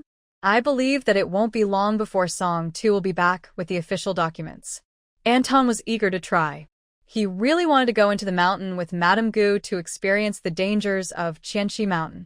Seeing his excited and expectant expression, what else did Gu Qianlong not understand? She was like this when she first went on a mission, but this time, he was destined to be disappointed. It was impossible for her to lead people into Qianxi Mountain. She would never do anything that would seriously affect her freedom of play and the speed of making money. I'll go back and prepare some dry food and bring a water bag. Brother Anton, why don't you go around the village first? Or ask the village chief to accompany you. Gu Qianlong deliberately ignored Anton's admiring eyes and his determination to follow her and help. This young official obviously didn't treat her as a woman. Even the most basic difference between men and women, a man and a woman face to face, should avoid suspicion without thinking. Mrs. Gu, if you have anything to say, just tell me, don't be too polite. I can help with tasks like fetching water and chopping wood. I dare not trouble brother Dong. I have already arranged such trivial matters as fetching water and chopping wood. Gu Qianlong smiled and rejected Dong's kindness. Yes, this errand boy. Mrs. Gu hired me to deliver 2 loads of firewood to their family every day and fill the water tank with water. I pay 10 cents a day. You know, he doesn't have to leave the village now, and he can earn 10 cents in less than 2 hours a day. If it were in the past, it would be a good thing that he would never even dare to think about. If Ergué went up the mountain with him to chop wood, the time required would be even shorter. He and his brother cherished their hard-earned jobs very much, fearing that they would be snatched away by others. Anton scratched his head in confusion. He really couldn't think of anything else he could do to help Madame Gu. Seeing that Anton had been following her all the time and had no intention of leaving, she couldn't help but sigh in her heart. This Anton might not be the first admirer she received after she traveled through time. But she didn't expect that this kind of admiration was obtained by fighting. If Brother Anton really wants to help me, why don't you teach my 2 children some kung fu? How could a grown man always follow her like this? Can I? Anton's eyes lit up when he heard it. He had never accepted an apprentice before, and he didn't expect that his kung fu would be recognized by Madame Gu, and he would have the honor of teaching her children kung fu. Brother Anton's martial arts are outstanding, especially the previous continuous kicks, which are even more amazing. It is their luck to be able to teach them kung fu. I was afraid that you would not be happy. I won Anton and Songtu before, winning in strength, speed, and extraordinary vision and hearing. In terms of moves, she can't be compared with Anton. She can predict and successfully avoid every move of Anton in advance. So from beginning to end, everyone only sees her avoiding but not attacking. It's not that she pretends to be profound and doesn't take the initiative to attack, but her moves are no problem for close combat and grappling. Facing a master like Anton, who obviously has martial arts skills, she can only counter his moves, and the last move to win is even more tricky. But her constant avoidance and not attacking is completely different in the eyes of outsiders. That is simply the style of a master from the world. No wonder the 2 officials looked at her differently after the competition. If Anton's physique had also been improved by the spiritual spring water, there would be no possibility for her to beat him. If the 2 children can have a real master like Anton to teach martial arts, their future abilities will definitely be immeasurable. Madame Gu, such a master, is willing to let her child become my disciple? I am really not worthy of this. Anton was so excited that he was a little incoherent. He straightened his clothes and cleared his throat. Are we going to perform the apprenticeship ceremony today? Gu Qianlong was a little confused. Why did they talk about apprenticeship in such a short time? Did this big brother Anton misunderstand something? She just wanted to find something for him to do temporarily so that he wouldn't be too bored. She really didn't mean anything else. Madame Gu, isn't today possible? Do we need to pick an auspicious day? I don't understand this either. How about I go back and ask my dad? My dad taught me all these kung fu. Anton said with great interest. After hearing that Anton's kung fu was inherited from his family, Gu Qianlong was even more hesitant to let the children become his disciples. Why don't you go back and ask the elders at home before talking about becoming his disciple?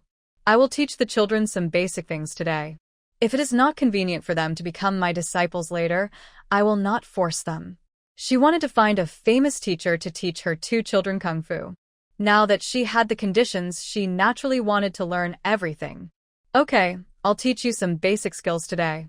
I'll go back and ask my father for permission, and then I'll discuss the matter of becoming a disciple with Madame Gu. I never thought that Anton would be valued by Madame Gu and accept her 2 children as apprentices. It was really a pleasant surprise. Rui Shu, come and meet Master Anton. The 2 children looked at Anton, who was wearing the official uniform, with admiration and seemed a little at a loss. Is this the martial arts master their mother found for them to learn from? So sudden. So exciting. The 2 children were quite obedient. They walked forward, knelt on the ground, and kowtowed to Anton in a proper manner. Greetings, Master Anton, the children said in baby voices. Anton was beaming with joy. Finally, he was also a master. From today on, you will learn kung fu from me. We learn martial arts not only to strengthen our bodies, but also to protect ourselves and our families. There is only one thing: you can't rely on the fact that you have learned kung fu to bully the weak and take advantage of the weak. Can you do it? Anton asked seriously. Yes. Seeing the children's serious and positive attitude, Gu Qianlong nodded with satisfaction. She found a master for the children unintentionally. Soon Anton felt like he had discovered a treasure.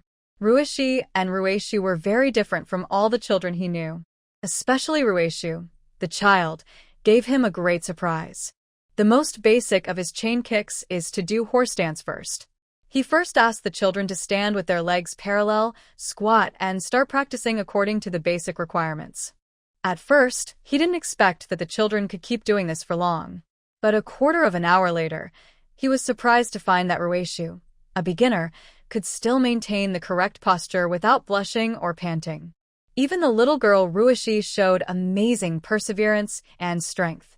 If he was willing to be the master of these two children and teach them martial arts before, it was all for Madame Gu's sake. At this time, he simply discovered a genius in martial arts and wanted to take them in as apprentices immediately. He secretly made up his mind that no matter what the opinions of the elders in the family were, he must accept these two little apprentices. Gu Qianlong also discovered this. It seems that the children who have improved their physical fitness with the spiritual spring water have fully demonstrated their physical advantages. She seemed to see two future martial arts masters about to be born. Madame Gu, I don't think I need to wait until I go back to ask the elders for instructions. Let the children perform the apprenticeship ceremony today. Anton smiled flatteringly and looked at Madame Gu. Isn't this inappropriate? After all, becoming a disciple is a big deal. As far as she knew, learning skills and becoming a disciple in ancient times was a very serious matter. Did they just discuss it verbally?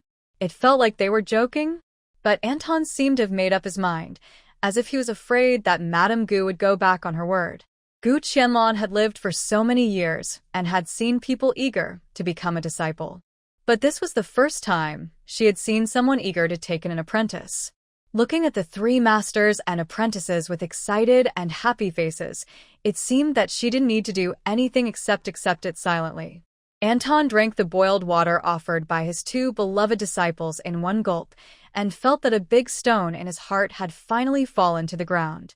No wonder Madame Gu politely asked him to go back and ask the elders first before deciding whether to become a disciple.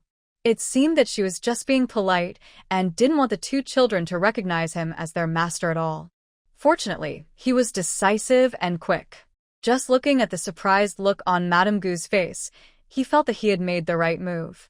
He snatched Madame Gu's children to be his apprentices. No matter how good their martial arts skills are in the future, he will be the original master. Really? Just thinking about this, he would wake up with a smile in his dreams. Since I have officially become your apprentice, what gifts should I prepare? Should I go to pay respects to your elders? Please ask Master Anton for your approval. Gu Qianlong was very knowledgeable about these things, but there was still one thing she didn't understand. If she wanted to enter the school, she knew a thing or two about what she needed to prepare. Madame Gu, don't worry about these. It is my blessing to have Rui Shi and Rui Shu as my apprentices. I will go back and choose an auspicious day, and then I will take them to meet the elders at home. We have 1 day off every 10 days, and I will come to teach them kung fu then. Such a rare seedling will surely surpass the master in time. After drinking the boiled water, Anton was more excited to teach the children some basic moves. It was noon before they knew it. Smoke rose from every household in the village, and Gu Qianlong had already been busy in the kitchen. Today, the children have a martial arts master, which is a great day for them and worth celebrating.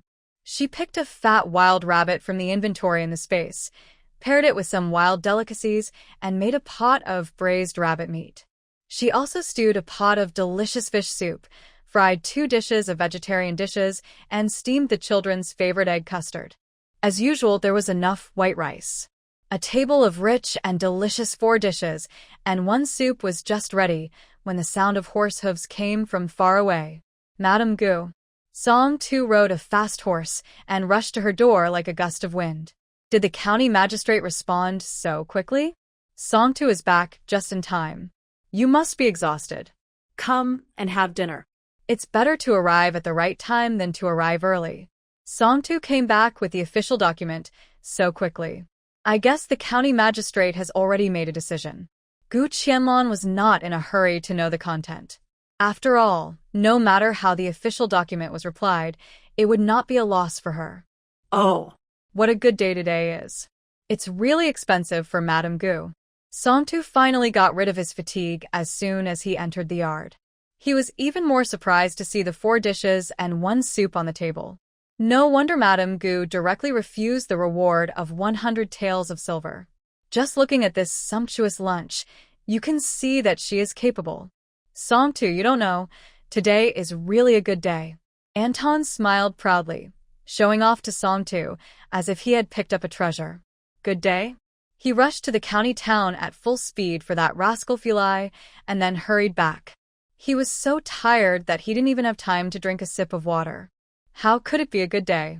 I accepted a talented disciple today, and I performed the apprenticeship ceremony. You are really benefiting from my meal, as you are eating my apprenticeship meal. Anton Yu puffed out his chest with pride. If Songtu found out that Ruishi and Ruishu were gifted and both were geniuses in martial arts, he would probably regret it so much. Gu Qianlong was holding a large bowl of white rice. Pursing her lips and smiling, she really wanted to say that Master Anton had misunderstood, as this was how they ate at home on a daily basis. I just thought that there would be more people today, so I made the portion bigger. I didn't really prepare anything in particular. I have to say, this is a beautiful misunderstanding. Become my disciple? What did he miss? Who is becoming a disciple of whom? Could it be that Madame Gu became Anton's disciple? This is unscientific. This shouldn't be the case. Tell me, what did you do while I was away? You actually coaxed Madame Gu to become your disciple? You are so shameless. When Songtu heard this, he was furious. He admitted that Anton's martial arts was better than his, but yesterday Madame Gu clearly defeated both of them without making any move. This brat, relying on the fact that he is an official, dares to take advantage of others in distress. He really misjudged him. Seeing Songtu getting mad and swinging his fist towards his handsome face, Anton stood up hurriedly and took 2 steps back. no. Songtu, what are you thinking? Let Madame Gu worship me as her master? How dare I do that? Anton explained while hiding behind Madame Gu. There was no trace of the master's demeanor left in him.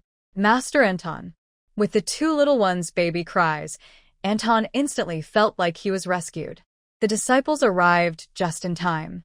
Songtu, these are the 2 talented disciples I just accepted today.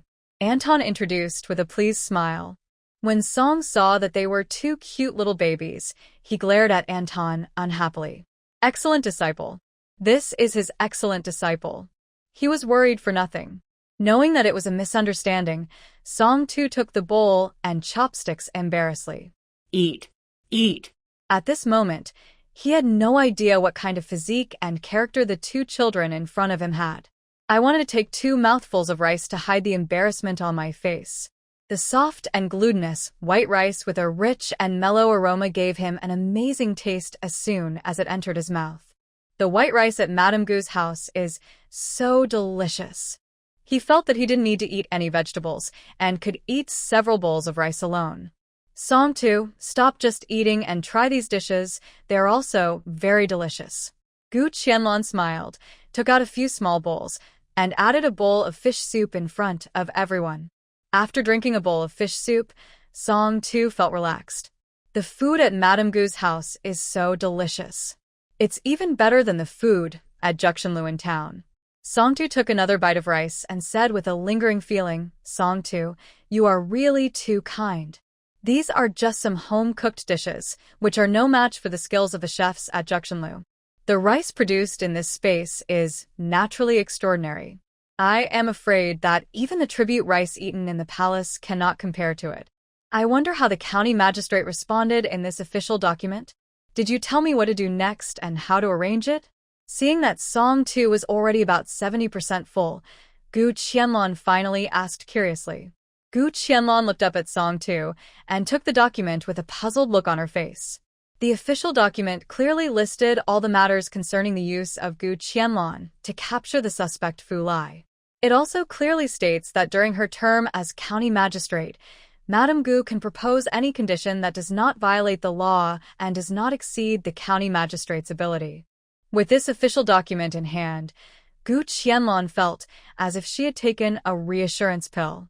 However, at the end of the document, the county magistrate made an unsympathetic demand that Fu Lai must be brought out of Thousand Snake Mountain, regardless of whether he was dead or alive. Otherwise, the so-called condition will not be fulfilled. I wonder what Madame Gu is planning? After eating and drinking, Song Tu asked uncertainly, although the content of this document agreed to Madame Gu's unknown condition. But it cannot be said to be not strict.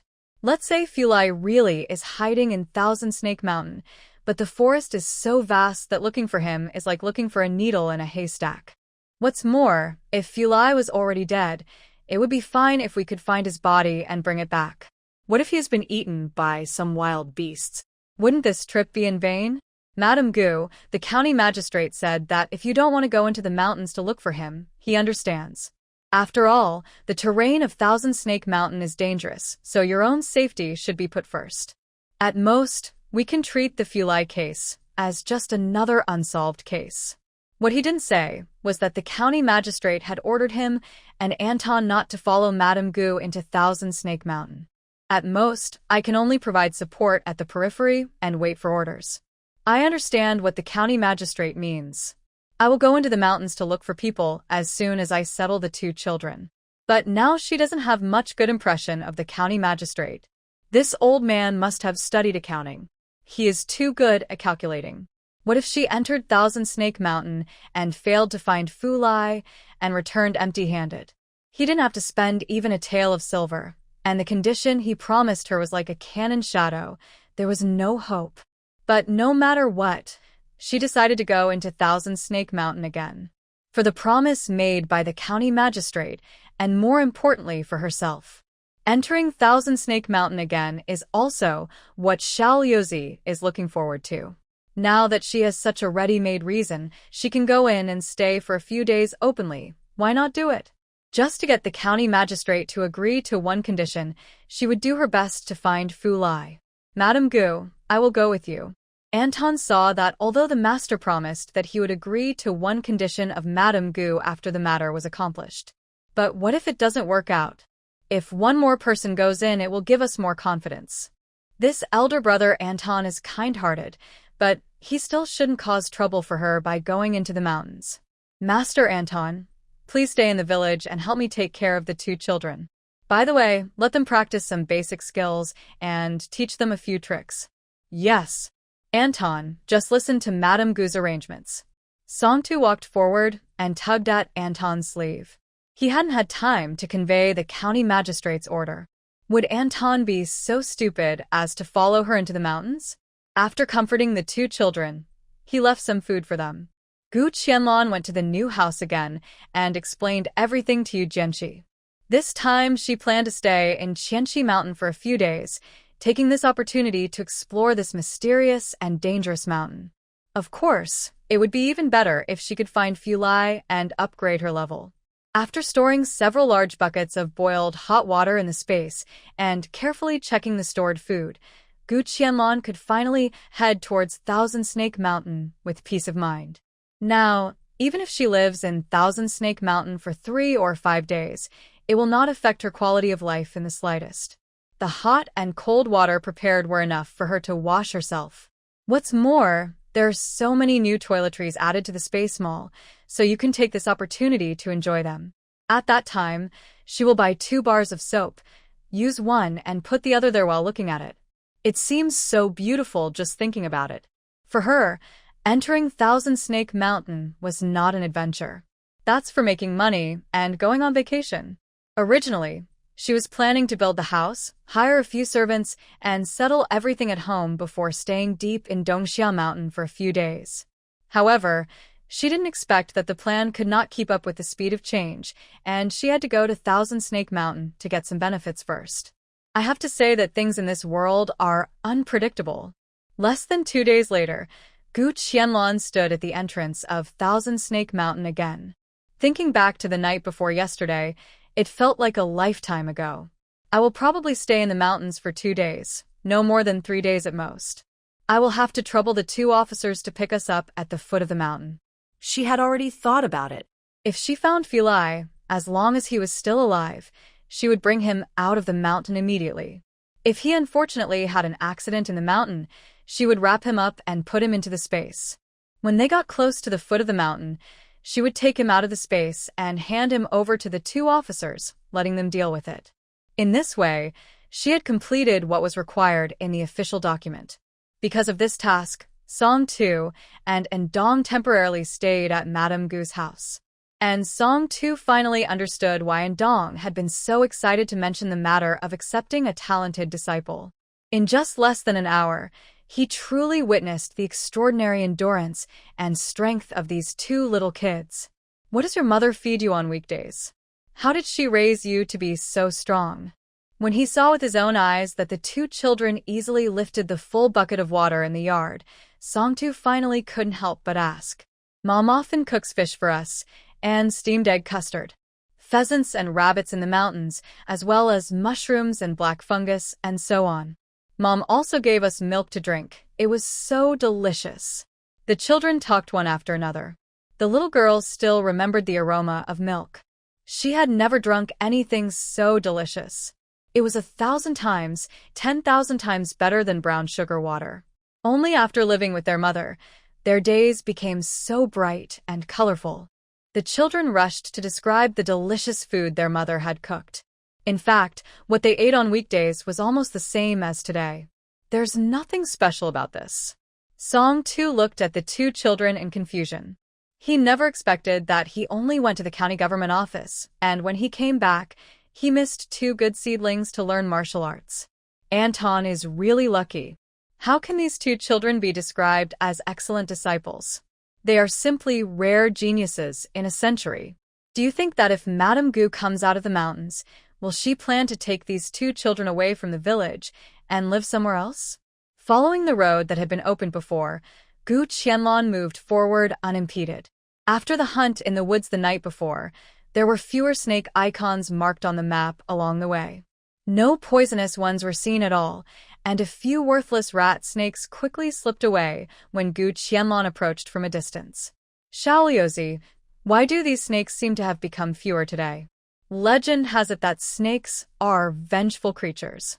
She hunted them on a killing spree last time. Logically speaking, shouldn't they attack in groups after discovering her? Host, although snakes can bear grudges, they are not so stupid.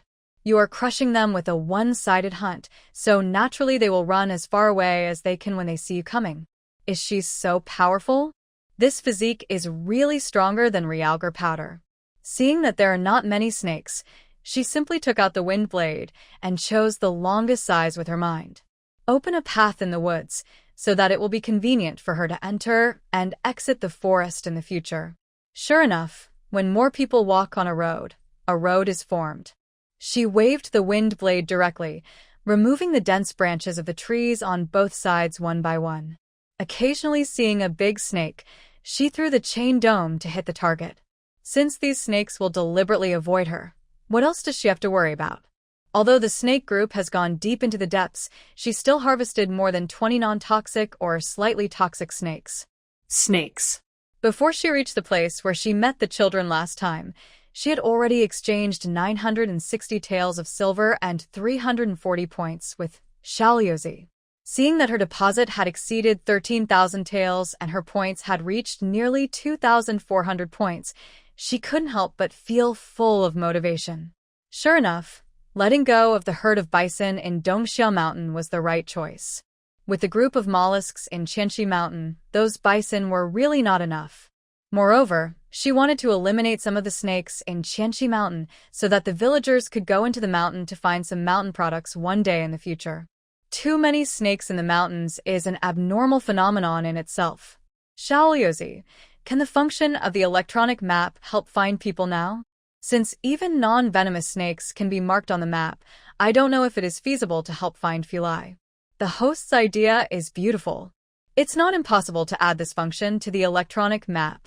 Xiaoliuzi was silent for a few seconds and finally responded. What conditions need to be met? Tell me. It's okay if it's too difficult. She doesn't have much time in Thousand Snake Mountain. But she doesn't have too much time to satisfy weird conditions. Don't let her find the person by then, and this function on the map hasn't been added yet. After the system is upgraded to level 5, the distance of movement in space can be extended. Since the host has other new demands, after applying just now, you can choose one of the two when upgrading. Then the electronic map will add a new function, which is to search for people or objects purposefully within a certain range. The host should work hard to upgrade now. There are nearly 2,600 points of space left to upgrade to level 5, which seems a bit out of reach. But since entering Thousand Snake Mountain, she found that there are treasures everywhere. Snake treasures. Soon she finally arrived at the place where she found the children last time. There were traces of their previous fire on the ground, and a small bundle of dry branches picked up by the children was piled next to it. Looking in the direction they pointed out where Fulai ran away, they saw that the trees there blocked out the sun, and there were rotten leaves accumulated on the ground for who knows how many years. You can vaguely see a narrow path and some fresh marks of broken branches. It seems that Fulai is heading in that direction, there is no doubt about it. She decisively picked up the wind blade and walked towards the depths of the forest. There was a constant rustling sound in my ears as the chain domes flew out and never missed a target. In the space panel, Xiaoliuzi's voice of reporting sounded a little numb. Received a hunting report of a red snake. Received a hunting report of a cauliflower snake. Received a hunting report of a white frost snake, poisonous, worth 220 taels of silver, 65 points.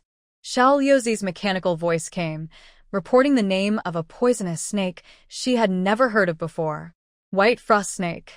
She looked at a snow-white snake that she had just hunted and asked in confusion. Is this a new species? Why haven't I heard of it before?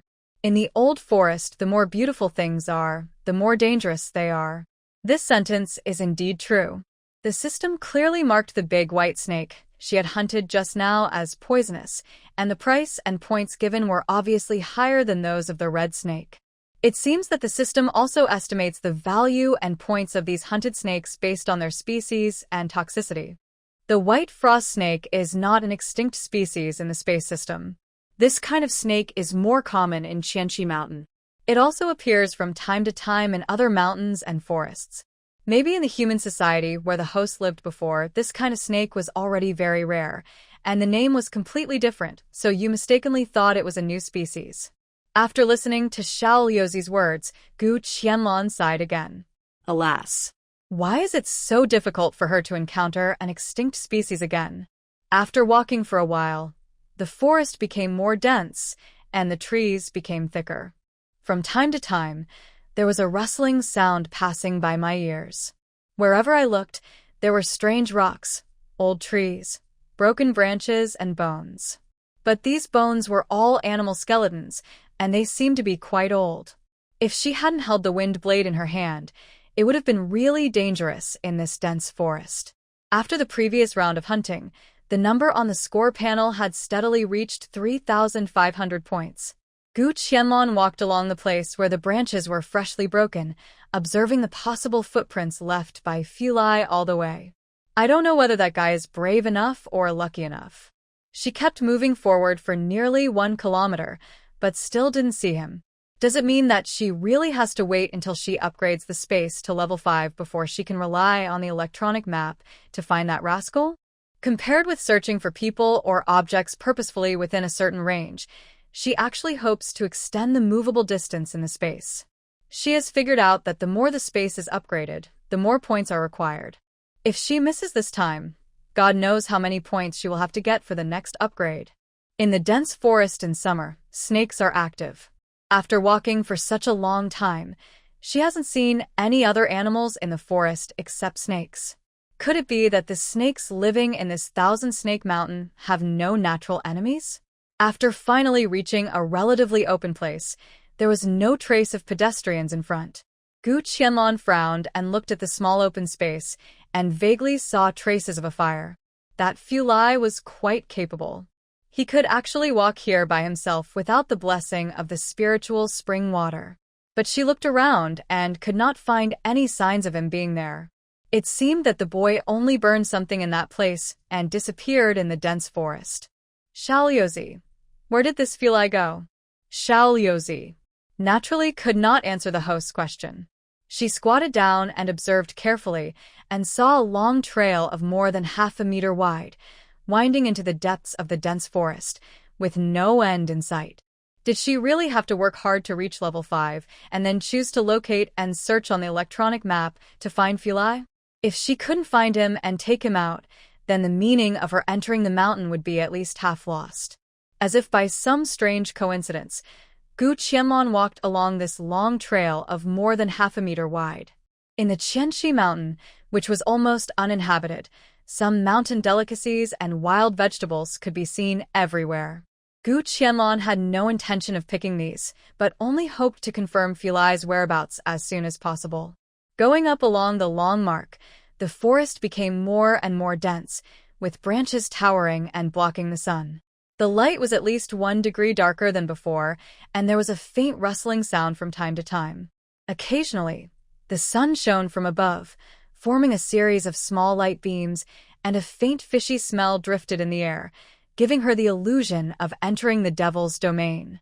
Gu Qianlong paid close attention to all the movements on the electronic map.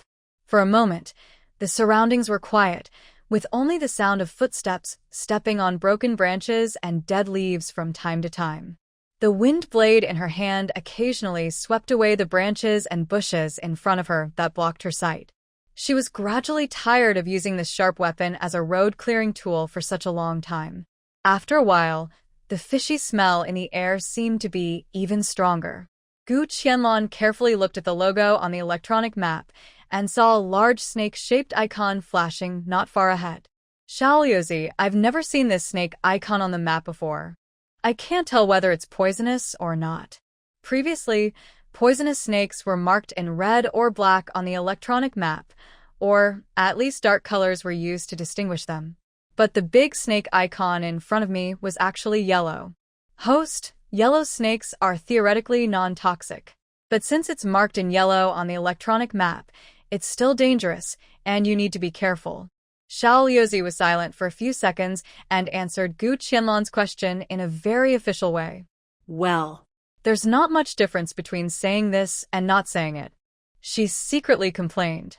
It was true that her mind was always in a tense state after entering the mountain, and Fu Lai's trace seemed to have disappeared out of thin air. She also felt the urgency and pressure invisibly. Since Fu Lai's trace disappeared, she had already made the worst plan in her mind. This kid is probably in danger. But according to the requirements of the county magistrate's official document, when entering the mountain to capture people, they must see the person alive or the body dead. The county magistrate would never give up on such unsubstantiated claims. The sun shone through the leaves, and dots of light fell on the forest. Under the scattered sunlight, a few small red flowers were mixed in the weeds. What was in front of her was wild ginseng? She had encountered a 50-year-old wild ginseng in Dongxia Mountain before. Xiaoliuzi generously offered a sky-high price of 800 taels of silver, plus 80 points. Judging from the appearance of this wild ginseng, it is obviously older than the previous one. Wild ginseng. This is a good thing. Xiaoliuzi, I'll save some of the wild ginseng for future use. Is that okay? As for such valuable items that are out of stock, she is now somewhat reluctant to trade them with Xiaoliuzi. Keeping it in the space can save lives at critical moments. Host, please think carefully. For wild ginseng with the ginseng root still attached, the price and points will be discounted. Xiaoliuzi reminded him with a hint of helplessness. He just glanced at the host's savings in the space. Up to now, the host's savings have reached 16,417 taels. Alas, she is no longer the host who only had 1,000 coins to start with. As for the points, he felt that it was a mistake to discuss points with a host in Thousand Snake Mountain. Let me dig out this wild ginseng first, then we can talk about other things." Having said that, Gu Qianlong ran towards the wild ginseng happily. Before I got close, I saw a huge snake suddenly jump out from the bushes nearby. Its dark green body, with some yellow and black spots, is hidden in the bushes, and you can't see it at all unless you look carefully. No wonder the electronic map always shows that there is a large snake here. It was also her fault that she was too excited when she saw the wild ginseng and became careless for a moment. The big snake's body was thicker than a bucket, its belly was round and bulging, and it raised its head high as it swooped down towards Gu Qianlong. Gu Qianlong didn't have time to think, and raised the wind blade to sweep towards the big snake. The wind blade that could cut through iron like mud made a crisp clanging sound when it hit the big snake. The wind blade was bounced back fiercely, and only a shallow mark was left on the snake's body. "Oh my god!" Gu Qianlong cursed fiercely in her heart. "This time we've run into a tough guy." She hurriedly took out the chain dome, ready to immediately flash into the space if she encountered any situation. The wind blade's attack completely enraged the snake. I saw it holding its head high and sticking out its tongue. A few drops of saliva fell in front of Gu Qianlong, and a strong fishy smell instantly surrounded her whole body.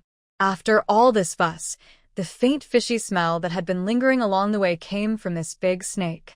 While the big snake was holding its body high, Gu Qianlong decisively raised the chain dome and shot an arrow into the big snake's body. The big snake, hit by an arrow, began to flap its body wildly and twisted violently. It is always true to strike at the enemy while it is weak.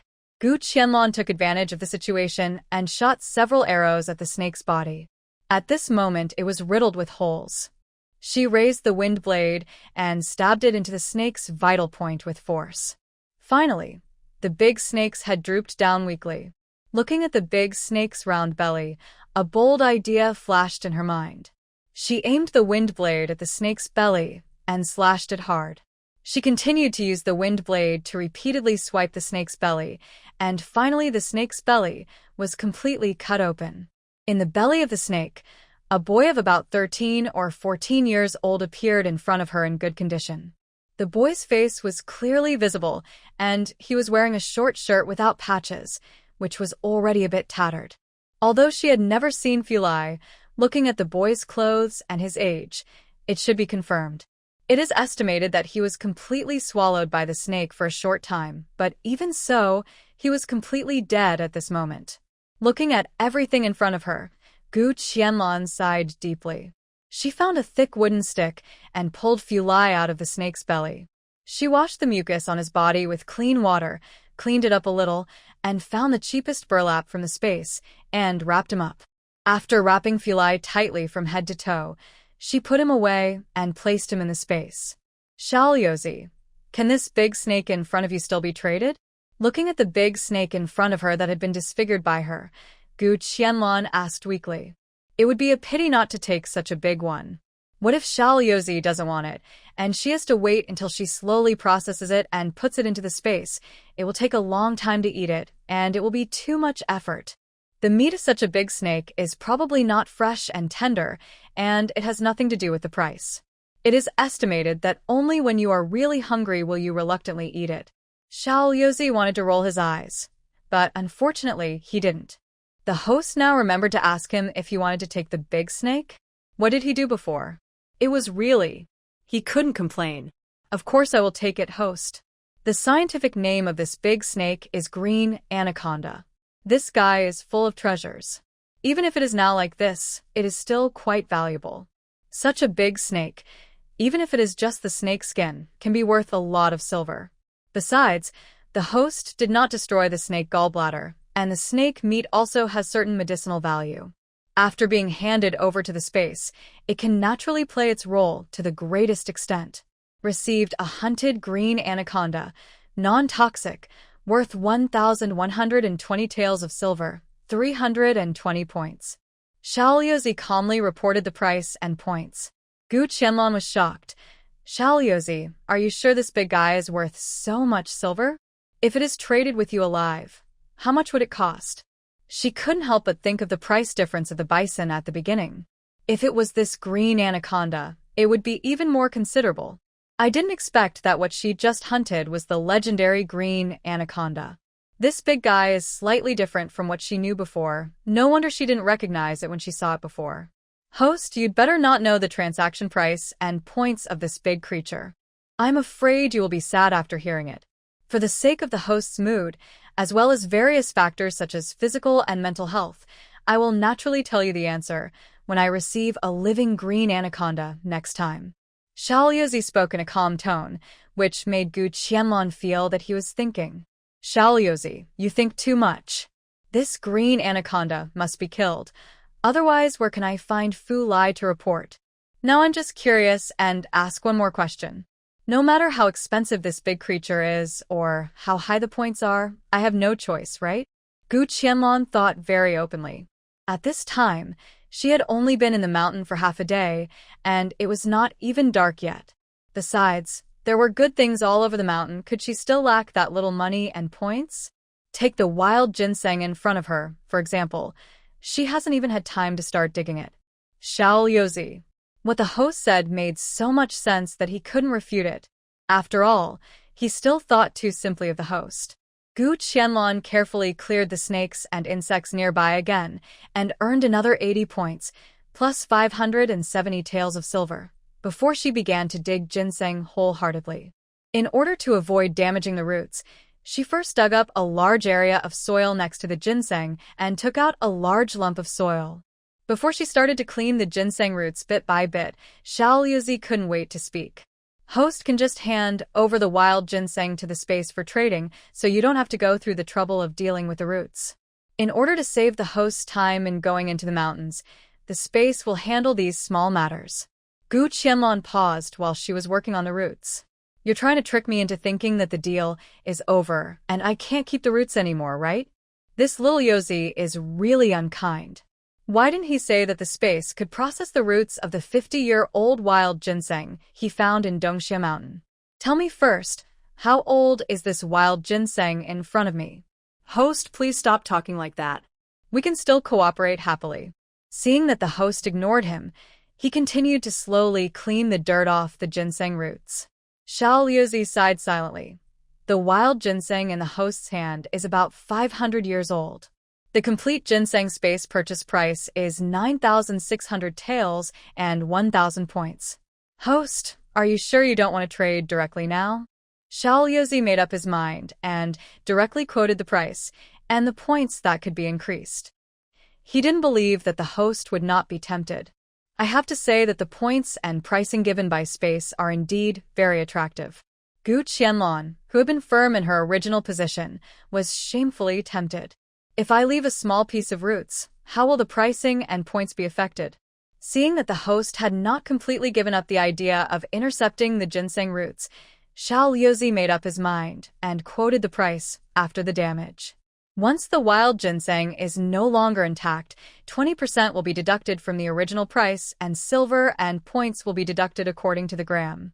This means that if any ginseng is damaged, nearly 2,000 taels of silver will be lost, plus 192 points. If it were her old self, she might really not be willing to bear this 20% loss. Thinking about the lack of medical care and scarce resources in ancient times, Gu Qianlong decisively drew out the wind blade and cut off the processed roots with a whoosh. Seeing the host slashing with a knife and losing nearly 2,000 taels of silver without blinking an eyelid, Xiao Yuzi's heart was bleeding for her. Host. You are really willing to give up. Seeing the host put the handful of wild ginseng roots into the space, Xiao Yuzi couldn't help but cry out in pain. There's nothing to be reluctant about. 500 years old wild ginseng is hard to come by. Who knows when I can come across it again? It would be better to leave these roots now, in case of future need. You don't have to feel bad for me. I still have such a big wild ginseng left for you to trade, right? Seeing that things have come to this point, nothing can change it. Xiao Yuzi's calm voice sounded again. Harvested a 506-year-old wild ginseng, net weight 735 grams. Due to the damage to the roots, it is now worth 7,552 taels of silver and an additional 640 points. Looking at the numbers constantly jumping on the space panel, Gu Qianlong felt a sense of emotion in her heart. Although the purchase price and points suffered a considerable loss after breaking off some ginseng roots this time, she did not regret it. It was still early, and her trip to Thousand Snake Mountain had increased the total amount of silver in the space to more than 25,000 taels, and she only needed 460 points to upgrade to level 5. In any case, it was worth it. Many times, danger and opportunity often coexist. She put her mood in order and walked deeper into the forest. After successfully hunting the green anaconda, Gu Qianlong discovered that there was an area on the electronic map that was shrouded in a white mist-like thing. This had never happened before. Xiaoyozi, what's going on with the area covered in white on the electronic map? The function of the electronic map is still very powerful. Mountains, rivers, streams, and dangerous animals are all marked. Host, the electronic map cannot detect that area. It should be interfered with by something. Xiaoyozi was also puzzled by this. For this situation, the host needs to find the answer by herself. Okay. She's almost used to it. Whatever Xiaoyozi can't answer, he will let her figure it out herself. He was so smooth and fluent in his role as the shopkeeper.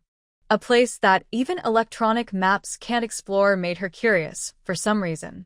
Then if I enter that white area, will it be displayed on the electronic map? What if she is in that area? Host, are you sure you want to go? I can't answer this question for you now. You will know after you enter that area in person. After coming to this strange world, she never left the electronic map every time she entered the mountains. It's like walking freely in a completely unfamiliar area with a plug-in.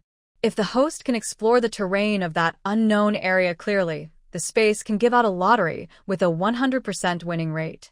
When the host had the idea of exploring the unknown area, a lottery link automatically appeared in the space panel. Thinking of the good things she won in the last commemorative award, Gu Qianlong couldn't help but want to try it. Friendly reminder to the host, once you enter the area, the electronic map may become completely useless, and you can only rely on yourself at that time. The curiosity about exploring the unknown area overcame everything, not to mention that even if she encountered danger there, she still had the blessing of space. At worst, she would just withdraw, and the worst result would be giving up the lottery. For her, there was no loss. I know everything you said. Before dark today, I will rush to the outskirts of that area and then work hard to upgrade the space to level 5. When it gets light tomorrow, I will enter the white area to investigate. Gu Qianlong was full of confidence in exploring that unknown area.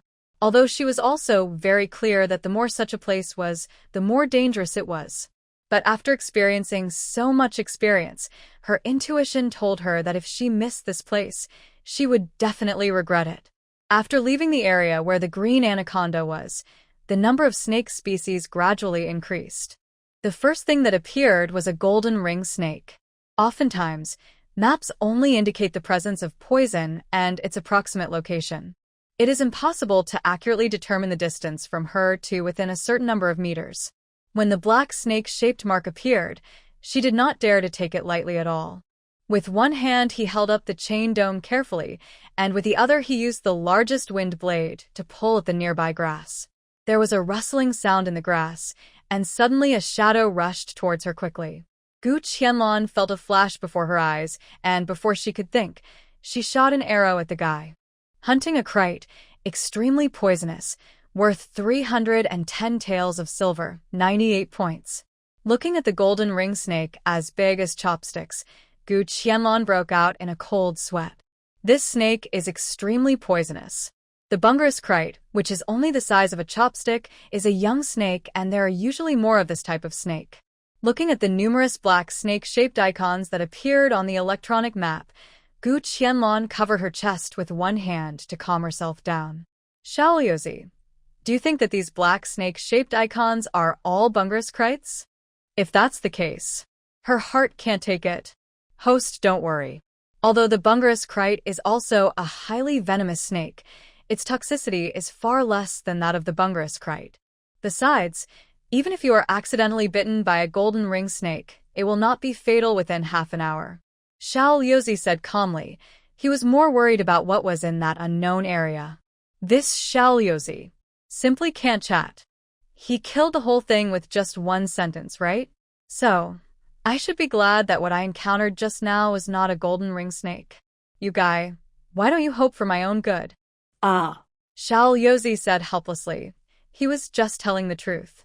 Host, don't be angry, you only need to hunt 4 more golden ring snakes to successfully upgrade. The points of snakes in this mountain can easily kill those in Dongxia Mountain, right? Xiaoyozi stated without any emotion. Gu Qianlong felt that she was not comforted at all. If she had been sprayed with snake venom just now, she would have been in big trouble.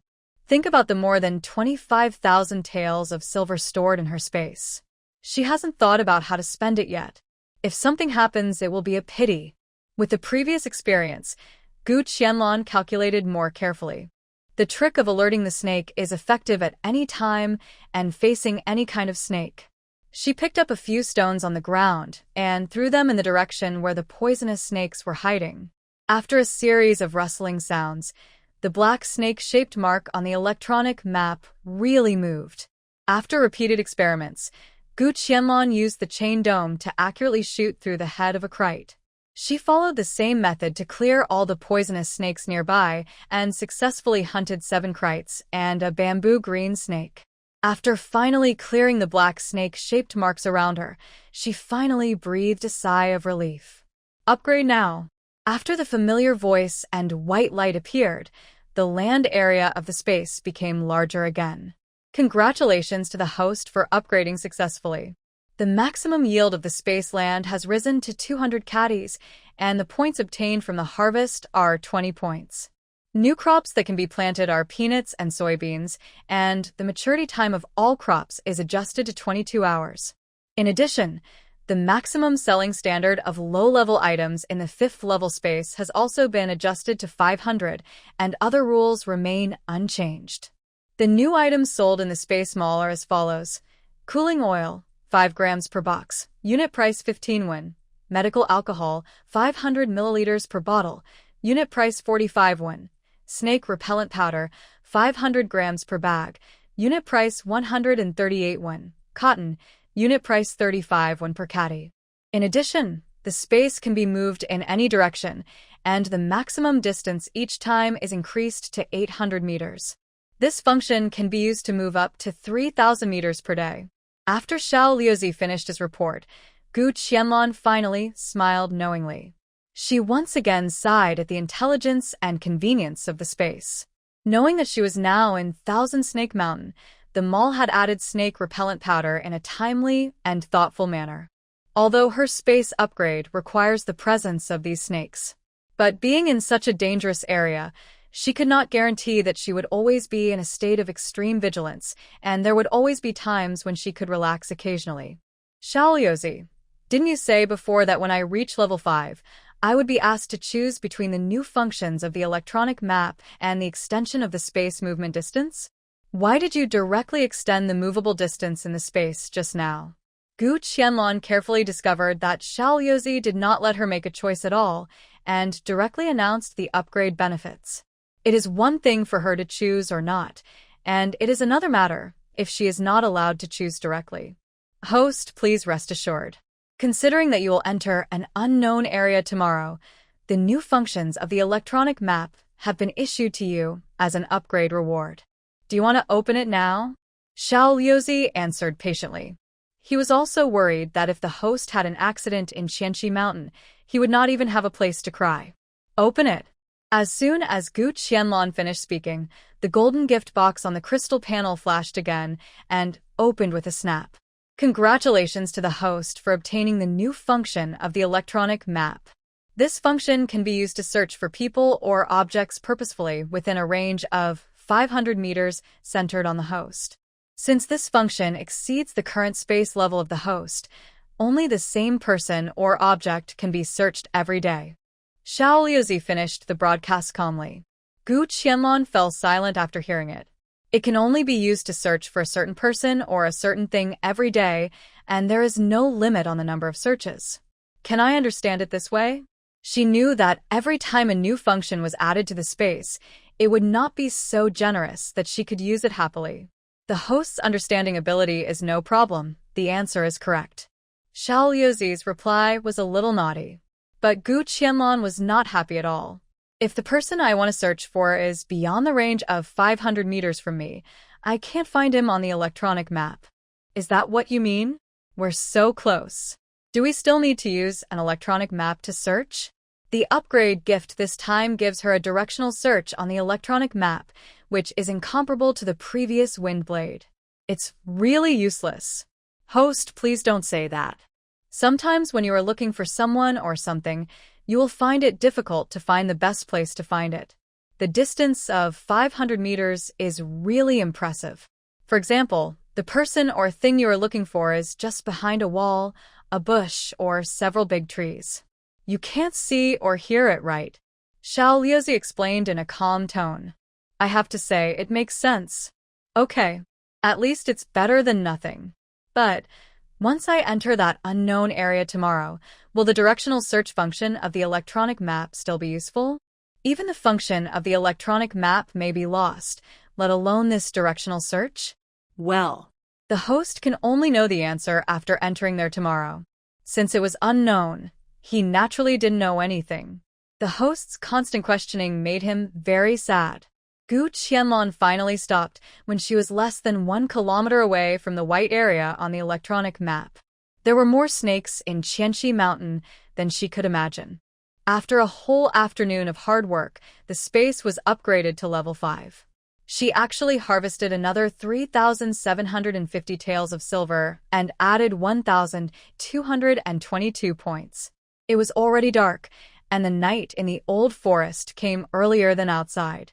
The long period of harvesting various snakes also made her feel a little tired. She couldn't figure it out.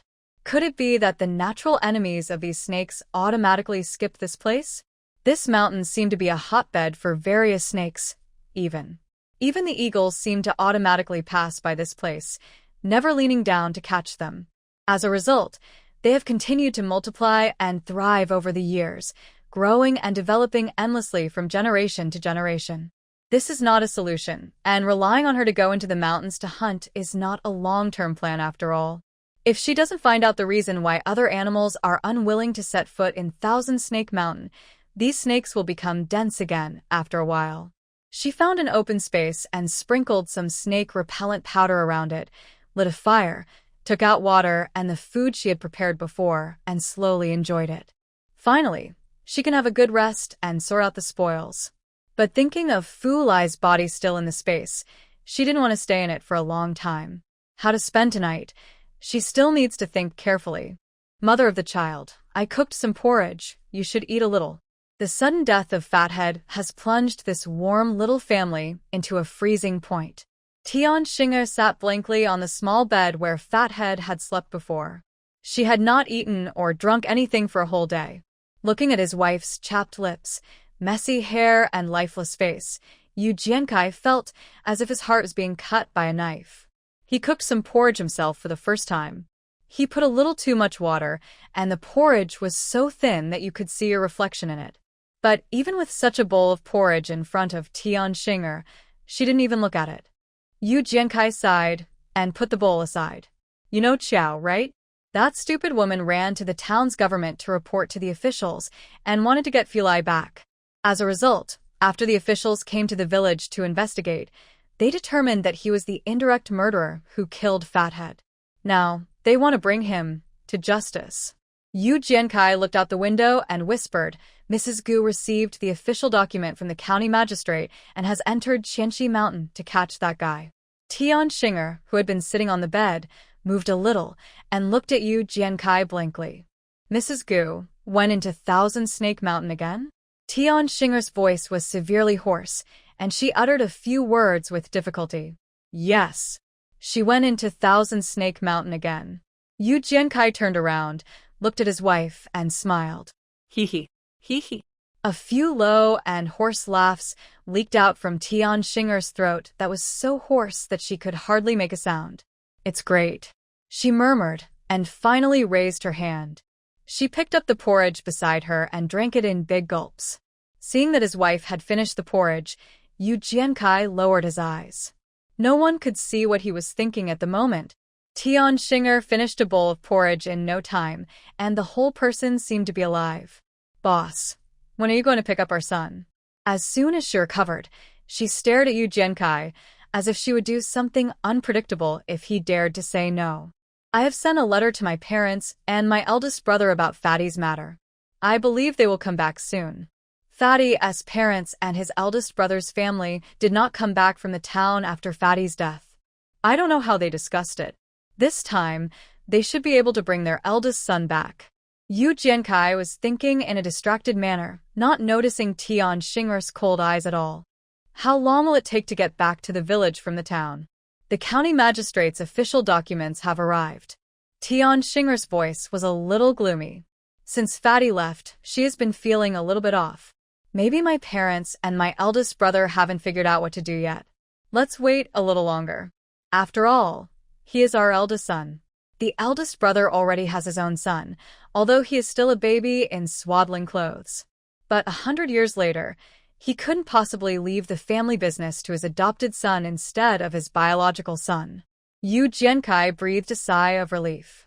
He was not in a hurry. Gu Qianlong, who had eaten and drunk enough, finally slipped into the space. In the depths of the Thousand Snake Mountain, where snakes and insects were everywhere, sleeping alone in the wild was undoubtedly to completely entrust her life and death to God. As a person who cherishes life, she couldn't do such a stupid thing. After moving Fulai to the corner of the space and covering him with a few pieces of cloth in the space, she finally slept peacefully until dawn. Gu Qianlong, who had recovered her full blood, moved out of the space. Although she could now move in the space, the maximum distance she could reach was 3,000 meters per day. But she still had to save this life-saving function until the critical moment. Finally, she arrived at the white area on the electronic map. She saw that everything she saw was a dense group of snakes, especially white frost snakes. The snakes were quietly perched on the treetops or in the grass and did not cause a commotion because of Gu Qianlong's sudden intrusion. They seemed to have pressed the pause button, and all of them were motionless and quietly waiting for something. Shaoliozi, do you think the white area on the electronic map is because there are too many white frost snakes? Shaoliozi was also shocked by the countless snakes. The white area on the electronic map began to move frantically, as if it had turned into a high-speed rotating whirlwind. Host, the number of white frost snakes in this place is extremely abnormal, so be careful. In just a moment, thousands of white frost snakes had been scanned on the electronic map, and the number was still rising. By the way, how many points are needed to upgrade the space to level 6? Faced with an astonishing number of motionless white frost snakes, Gu Qianlong quickly calculated their value and points. If I take these guys in, will I be able to move up one more level? Answer the host. It takes 50,000 points to upgrade the space to level 6. Shaoliozi reported weakly. His voice was 1 degree lower than before. How much? Are you sure you said it wrong? Compared to Shaoliozi's lowered voice, Gu Qianlong's voice was quite loud. To upgrade from level 5 to level 6, you actually told me that I need to reach 50,000 points? Are you kidding me? She deeply doubted the superintelligence of space. This might be because it has already calculated the number of white frost snakes in front of it and directly reported the upgrade points. Host, please stay calm. This is the number of points required for the upgrade that the space has reasonably calculated based on the host's environment. You should know that the score of a white frost snake is 65 points. What is in front of you now is no longer the white frost snake, it is all points. It's also the host's bad luck for not asking earlier or later. He waited until so many white frost snakes appeared before asking. Space is an extremely intelligent existence, and it will not upgrade points slowly and step by step. Each upgrade is determined after careful evaluation and calculation. Gu Qianlong took a few deep breaths and looked at the points on the space panel, which was 6,739 points. There are still more than 43,000 points left before the next upgrade. This number seems to be far off, but in fact it only requires hunting down 666 white frost snakes. Moreover, the white frost snake is not a low-level species and is not subject to the maximum selling price of 500. Shaoliozi, why don't you tell me, What is the maximum selling price of the white frost snake? Although this thing is poisonous and valuable, it is not worth the unlimited purchase amount. Gu Qianlong said this unhappily. She had figured it out. This space always likes to play tricks on her and always tricks her without negotiation. Haha, the host is really smart. Xiao Liuzi replied weakly. Humph. How could she not be smart? If she guessed correctly, the number of white frost snakes recovered by the space would most likely not exceed 600. If we don't restrict her, will Xiao Liuzi be able to feel comfortable? As expected, Xiao Liuzi's next words fully confirmed her speculation.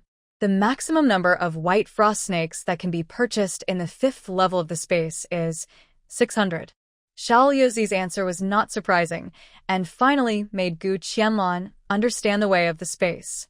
Facing the thousands of motionless white frost snakes in front of her, she calmly began to swing the wind blade. A one-sided harvest without any suspense officially began. Strangely, although Gu Qianlong kept harvesting the white frost snakes in front of her with the wind blade, but the other snakes around seemed to be completely unaware and remained in a motionless state. Only their occasional swallowing of the snake tongue proved that they clearly had vitality. Gu Qianlong subconsciously flashed into the space. Although she had a sharp weapon in her hand and killed 600 white frost snakes, she couldn't stand the white frost snakes in front of her. Besides, it was not just the white frost snakes. Other snakes were also coming slowly from a distance. If they attacked her in groups, she would have to die here. As soon as she entered the space, she saw the white frost snakes in front of her, as if they had suddenly awakened. They twisted their bodies and raised their heads high. After a while, the snakes seemed to have received instructions and moved towards the same direction with a purpose. Gu Qianlong looked in that direction and saw a small mountain hundreds of meters away. It seemed to be completely shrouded in thick white fog, a vast expanse of white. There was an unknown tree rooted in the mountain wall, and the branches were white, as if covered with frost, which was very beautiful. Gu Qianlong was shocked and hid in the space to closely watch everything in front of her. The dense group of snakes slowly moved towards the small mountain. According to experience, if the secret on the small mountain is cracked, the mystery of the white area will be unveiled. She flashed out of the space lightly. The maximum distance she could move in the space was 3 kilometers a day. She had better use it sparingly. This thing can't be accumulated. Sometimes she didn't move even 1 meter in a day. It was really a waste. After such a long journey in the mountains, Gu Qianlong's body movements have become particularly light. She can skillfully and flexibly use electronic maps to cleverly avoid various dangers. The white frost snakes on the way seemed to completely ignore Gu Qianlong's existence and just headed towards the small mountain. In less than a quarter of an hour, Gu Qianlong climbed up this small mountain several hundred meters high. The temperature around suddenly dropped several degrees, which was completely different from the scorching summer. The visibility was only about 3 or 4 meters. There were no other plants on the small mountain except this unknown tree. This place was full of inexplicable weirdness. The snakes stopped again about 10 meters away from the tree, all raised their heads and looked at the top of the tree.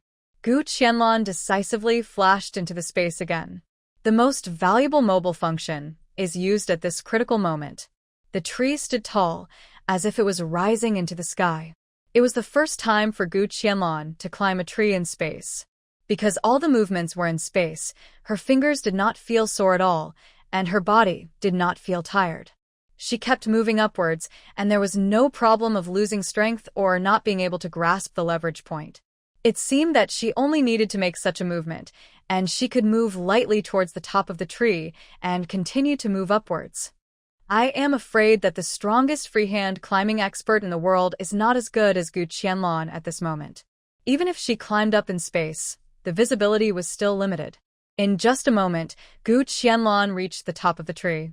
The entire top of the tree was wrapped in silver white. The branches were covered with white frost, and the temperature outside seemed to be visibly lower. She raised her head and looked at the unreachable treetop, and saw a silver white ball the size of a football lying there quietly. Gu Qianlong tentatively moved upwards, and the wind blade in her hand slowly and gently stabbed at the ball. The wind blade that could cut through iron like mud was actually bounced when it touched the ball. The huge elastic force almost made the wind blade fly out of her hand. It was just a slight test, but the ball actually had such a big reaction. It seems that the plan to use the wind blade to move the ball to the front is difficult to achieve. She searched through the inventory in the space and found a piece of thick cloth. She originally bought it and intended to use it as a cotton door curtain in winter. A large piece of cloth that has not been cut yet. Use it to cover the sphere, then drag it towards yourself and store it in the space. That should work. Taking action immediately upon thinking of something is Gu Qianlan's principle. She picked up the cloth and threw it towards the silver-white ball like casting a fishing net. The large and thick cloth instantly covered the silver-white sphere. Gu Qianlan took the ball and put it into the space. The action was done in one go, and everything happened in a flash. The still group of snakes below began to become agitated, as if they had suddenly lost their goal and direction, twisting their bodies restlessly. Some snakes even began to bite each other, overlapping one another. The situation under the big tree was like a snake battlefield. Snakes were constantly torn into pieces in this endless fight. Gu Qianlan stayed in the space, hugging the tree trunk quietly, watching the fierce fight between the snakes below her feet. The visibility around us gradually became clearer. The white fog that had previously blocked the view dispersed across the vast sky and earth as the silver-white sphere disappeared. The bright summer sun seemed to have finally discovered this area and shone down on it without any mercy. The snakes became even crazier. Gu Qianlan found a thick branch and sat down, silently looking at the empty space below that looked like Hades. Shaoyozi, what on earth is that silver-white sphere that I just put into the space? Why do these snakes seem to have gone crazy all of a sudden? She couldn't get out of the space for a while. She could only leave this place after the war between the snakes was completely over. The maximum distance she could move in space at one time was 800 meters, but just now, she only moved less than 200 meters. But looking at the scene below, it is completely unrealistic to come out of the space after 600 meters. At present, it is impossible to detect what the silver-white sphere is. Host, do you want to hand over the sphere to the space? Once the space inspection is confirmed, we will naturally give a reasonable price and points. After the sphere was put into the space, the white area automatically became clear on the electronic map. There is no doubt that this thing is the thing that affected the normal operation of the electronic map before. Let me think about it again. I will take some time to study it myself. Didn't we agree before that I could draw the lottery after I explored this white unknown area? Since we are free now, why don't we draw one? This little Yozi is not self-conscious at all. The area on the electronic map has returned to normal display. He didn't take the initiative to express his feelings. Host, don't be anxious. Aren't we talking about that silver white ball? I promise to give you the lottery benefits, and I will definitely not renege on it. This ball is useless to you. Don't you really want to consider trading with the space? Let me study for a while before we decide whether to trade or not. Can we still draw the lottery now? Although the space is sometimes a pitfall for her, she has to admit that the things it has produced are very practical and good. Seeing that the host really couldn't be persuaded, Shaoyozi silently mobilized the lottery link. On the empty crystal panel, the familiar big turntable appeared again.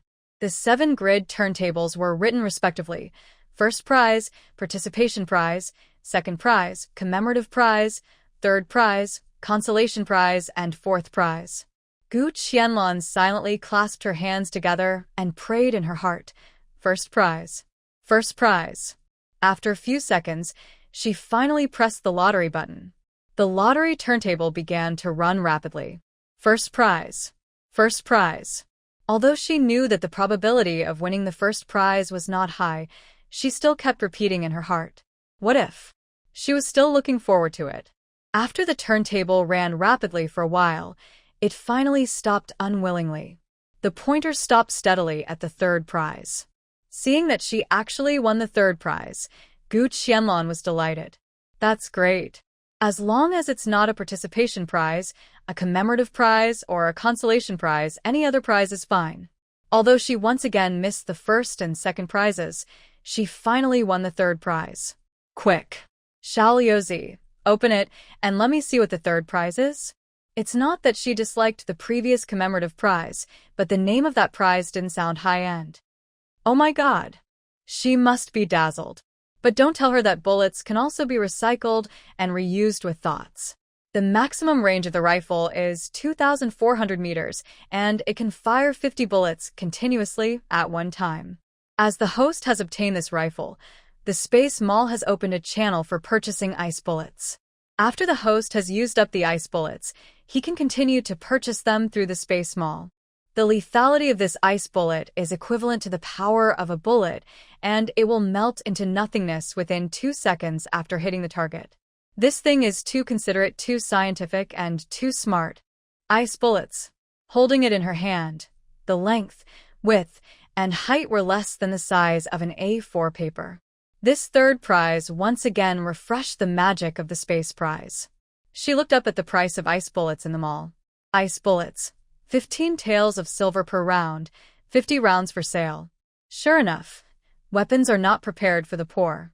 After the crazy hunting of 600 white frost snakes, Gu Qianlon's bank balance has reached more than 164,300 taels. Well. For a local tyrant girl whose bank balance has exceeded 6 figures, 15 taels of silver for an ice bomb is really not expensive.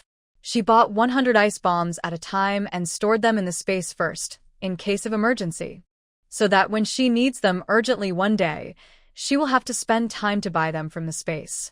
Unexpectedly, nowadays, she has become a person who spends 1,500 taels of silver without blinking an eye. Xiaozi. I thought the host would complain about the price of ice bombs. But I never expected it. She just did that without even blinking an eyelid and bought 100 ice bombs. Or maybe he is too narrow-minded. The battle between the snakes on the hill was coming to an end. She looked at the snake corpses all over the mountain and felt at a loss as to where to start. How could she get out of this space? Just as I was worrying about the snake corpses under my feet, I heard a long cry from the sky. A large bird with brown feathers, a wingspan of more than 3 meters and a curved and sharp beak fell from the sky. Then 2, 3, and several more landed. This is a vulture. The vulture landed on the ground and began to devour the fresh snake meat. They ate with relish, as if they had no idea how long they had been hungry.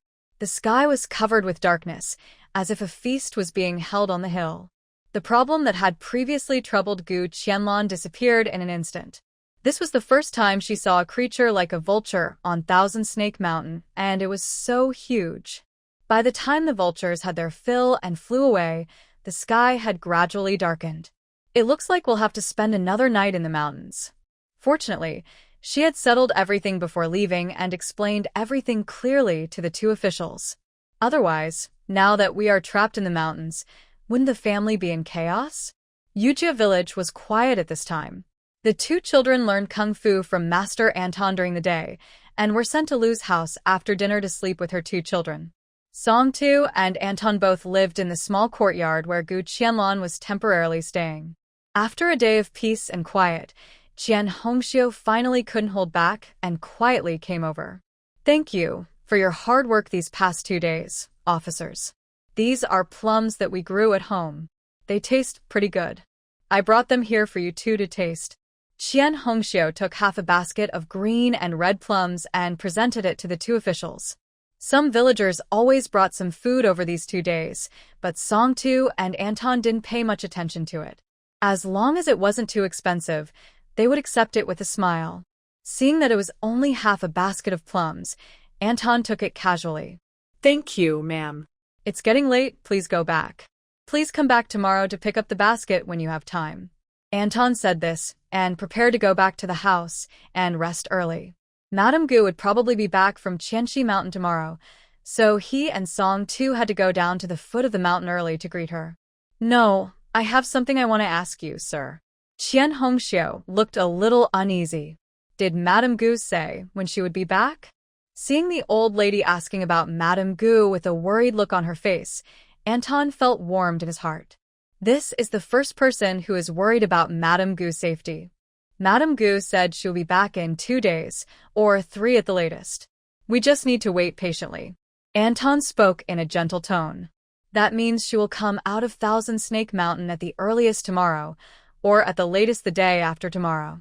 Thinking of this, Qian Hongxiu became even more anxious. Does this lady have something urgent to ask Madame Gu? Tell me about it. Maybe we can help. Thinking of the time when she came secretly during the day, she happened to see this officer teaching Xia and Wu Bao to practice kung fu. She was so envious. How great would it be if her Fu Lai could also learn with them? It was a waste of these two little guys. Even if Fu Lai was too old to learn, she still had Fu Wang and several other younger grandchildren. Which one was not much better than these two little guys?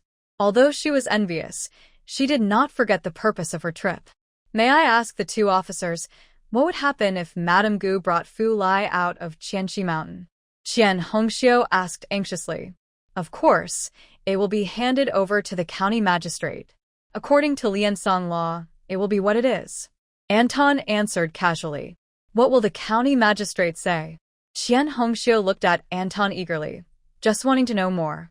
Anton was a little surprised that the lady in front of him was more interested in this case. According to the current situation, once Fu Lai is caught, he will be sentenced to at least 10 years in prison.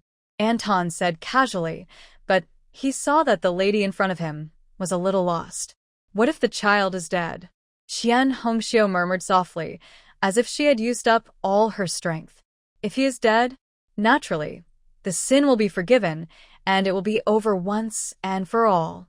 After Anton finished speaking, he saw the lady slowly walked out of the yard in a panic, without even saying hello. While walking, she was still mumbling to herself, and I don't know what she said. Master, that was Fu Lai's grandmother just now. Ruishi and Ruishu packed their clothes and were about to go to Lu's house when they saw Fu Lai's grandmother in the yard. After she left, the two children finally walked to Anton. What? Is it that boy's family? No wonder she was so concerned about the case. After all the fuss, it was the suspect's family. Fortunately, he thought that the other party was worried about Madame Gu's safety. How many good people can a family that can raise such a child have? In the future, you must stay away from that family, Anton said unhappily, and took the hands of the two children and went to Lu's house. Because she saved Tao Hua and Mao Dan, Lu took care of the two children and refused to accept a penny from Madame Gu. Thinking of Yu Jiannong's family, who were not rich, Gu Qianlan just let the children stay there temporarily at night. In the small courtyard under the night, Lu lit an oil lamp for the first time. She was sewing a pair of shawls in her hands, and the size was exactly the size of Ruishu. Mother, is this for Ruishu and Madame Gu's family? As soon as Yu Jiannong entered the house, he saw his wife busy with her hands. Yes, Madame Gu is a great benefactor of our family. We don't have anything good to thank her, so we thought of making a pair of shoes for each of her two children. Lu said while wiping the needle on her hair. It should be like this, my wife. You have worked hard. Yu Jiannong said, hugging Lu's shoulders. If it weren't for Madame Gu, who brought the children back from Qianxi Mountain, he really couldn't imagine what his little family would become. Thinking of Fatty from his second brother's family, he still felt a little scared. He thought a lot about Fatty's sudden death. The peace of their old Yu family was bound to be broken this time. In the backyard of Ilan Wine Shop in Chongbei Town, Han was lowering her head to coax her swaddled son. This was the only child she had finally given birth to after giving birth to 4 daughters at the cost of her life. She held her son, whom she had waited so long for, in her arms all the time, fearing that anything might go wrong with him. Yu Jianfeng looked at his wife and children in the candlelight, but his face was full of worry. Mother, my second brother's letter has been sent to me for 2 days. It's not a good idea for us to avoid each other like this. As he spoke, he paced back and forth in the room with his hands behind his back. Since his biological son was born, his second brother has mentioned to him twice that he wants to take back the son who was adopted by him. However, if Chengji was just an ordinary child, he would have returned him when his second brother mentioned it for the first time. But he is so outstanding that he has passed the examination for a Tongsheng at the age of 14. His future prospects are limitless. Even if he only passes the examination for a Xiaotsai in the future, All the land under his name can be exempted from taxes. How could he bear to return such an outstanding son to him? Besides, the reason why Qingji is so outstanding is that he cultivated him, and it has nothing to do with him, Yu Jiankai. If Qingji had not been adopted by him and went to the academy in the town to study, how could he have all this now? Why should the head of the family worry? After all, Qingji was adopted by us. We have already opened an ancestral hall, and it is recorded in the family tree. How can it be changed by my second brother and his wife? If they did not see Qingji's success now, would they still want to take him back? Our Bauer will rely on this elder brother in the future. With an elder brother who is an official, his future will be smoother. At worst, Bauer can take over this wine shop. With his elder brother's help, our wine shop may be able to open in the county town, or even the prefectural city. Can it be said that Qingji, a scholar, will care about such a small wine shop after he becomes a high official in the future? Mrs. Hong thought more long-term. Qingji is obviously a good student. Bauer is only a few months old, and it is hard to say what his future will be like. Having an elder brother to help and having a cousin to help are two completely different things. Besides, we still have 4 daughters. The eldest daughter has already been engaged, so we won't mention it. The future marriages of the second, third, and fourth daughters will be discussed after Qingji passes the imperial examination. This brother is a scholar, and it doesn't matter if he's a cousin. Thinking of the 3 daughters who are still waiting for marriage, Mrs. Hong was more determined to keep Qingji. But Fatty from my second brother's family. Alas. If Fatty was still alive, we could completely ignore what my second brother said and just pretend that he didn't mention it. But now, we can't let my second brother's family be cut off, Yu Jianfeng said, sitting on the chair in distress. The head of the family hasn't thought it through. If you ask me, my second brother and his wife are still so young, they can definitely have another son. Let my second brother and his wife take good care of themselves. Maybe having 2 children in 3 years is not a problem. Why do you always keep an eye on our Qingji? It's because Qingji is now successful and will soon take the exam for a scholar. Yu Jianfeng was also very worried. The couple didn't even dare to show their faces because of Fatty's death. Hong sure heard what the head of the family said, and she felt that it made sense. What if my second brother and his wife can't get pregnant or give birth to a son? Wouldn't they always mention the matter of having a son to them? This matter needs to be solved once and for all. If you ask me if my second brother and his wife can't give birth, there are other ways. Hong sure said, her eyes gradually cold. What way? Yu Jianfeng looked at his wife, only to feel a little strange. If she can't give birth, then find a woman who can give birth and have a son with my second brother. As soon as Hong said this, Yu Jianfeng's eyes widened. Thinking back to the time when Hong gave birth to 4 daughters in succession, he didn't mention marrying another woman to give birth to a son with him. Instead, he tried every possible way to persuade the 2 elders in the family and promised his second brother a lot of benefits so that his eldest son was adopted from his family. I'm afraid my second brother's wife won't agree, Yu Jianfeng said hesitantly. She doesn't agree? When the time comes, she won't be able to disagree, Hong said forcefully and coldly. She either gave birth to another son herself, or accepted my second brother to take someone back? Humph, Hong said with a gloomy face, gently patted the precious son in her arms, and turned away. Yu Jianfeng looked at Hong in front of him and sighed helplessly. Forget it, he couldn't control this matter. Who told that the entire Elon liquor store belonged to Hong? The family's expenses were all dependent on Hong's store, so naturally, whatever she said was true. After listening to Hong's words, Yu Jianfeng hesitated for a moment and walked out of the house as if he had finally made up his mind. No matter what, the matter of the second brother's family cannot be dragged on like this. The dawn of the morning cut through the sky, and the sun rose slowly from the east, covering the earth with a layer of golden glow.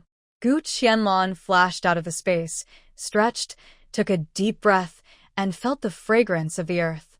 The sound of unknown birds came from her ears, breaking the silence in the forest. This was the first time she heard the sound of other animals since she entered Qianxi Mountain. After experiencing the Shura field and fighting in the animal world, Qianxi Mountain seemed to have ushered in earth-shaking changes. No. The group of vultures yesterday was what she knew, the first group of outsiders on Qianxi Mountain. There was no trace of the snake corpses on the hill. Only patches of dark blood were left, witnessing what had happened here yesterday. Competition in nature is always cruel. She took out the wind blade, opened the electronic map, and walked cautiously towards the bottom of the mountain. She was lucky enough to have fulfilled her mission on this trip to Thousand Snake Mountain. Now that the right time has come, she can think carefully about what conditions she should propose to the county magistrate. The way down the mountain was unusually smooth. After the fierce battle yesterday, more than half of the snakes were killed or injured. Gu Qianlong looked at the scattered snake-shaped marks on the electronic map and couldn't help but sigh. The Thousand Snake Mountain, which was once feared by everyone, may have become history forever after this night. She couldn't help but be more curious about what the silver-white sphere on the top of the big tree that was stored in the space was. He also hunted several poisonous snakes along the way, harvested 2,790 taels of silver, and gained 882 points. Despite this, she was still 3,359 points away from reaching level 6. Alas. This trap leaves her with no room for negotiation. She will not be able to upgrade smoothly, as she wishes. When she was about 400 or 500 meters away from the mountain, she finally stopped and released Fu Lai, who had been wrapped in burlap, from the space. After confirming the way out of the mountain again, Gu Qianlong quickly ran towards the foot of the mountain. The most urgent task is to hand over Fu Lai to the two officers as soon as possible so that her mission can be successfully accomplished. From a distance, she saw Song Tu and Anton guarding the entrance to the mountain board. The two men paced back and forth, holding their knives in one hand. His eyes occasionally looked towards the exit of Qianxi Mountain. "Two officers, please follow me." Madame Gu's voice rang out at the foot of the mountain, and to the two men's ears it sounded like the sound of nature. At this moment my nerves, which had been tense for more than 2 days, finally relaxed. It would be a lie to say that they were not worried about Madame Gu's safety. Fortunately, Madame Gu appeared in front of them safely. Quick. "It's Madame Gu." When Song Tu and Anton heard the voice, they could not help but run towards the entrance of Qianxi Mountain. "Follow me, I have found Fu." When the two heard this, they were shocked. For a moment, he even forgot what he was going to say, and just stared blankly at Madame Gu's beautiful profile. "Is this really finding the person?" I wrapped Filai's body in cloth and put it under a big tree not far ahead. "Come and help carry him out," Gu Qianlong said, and led the two officials forward.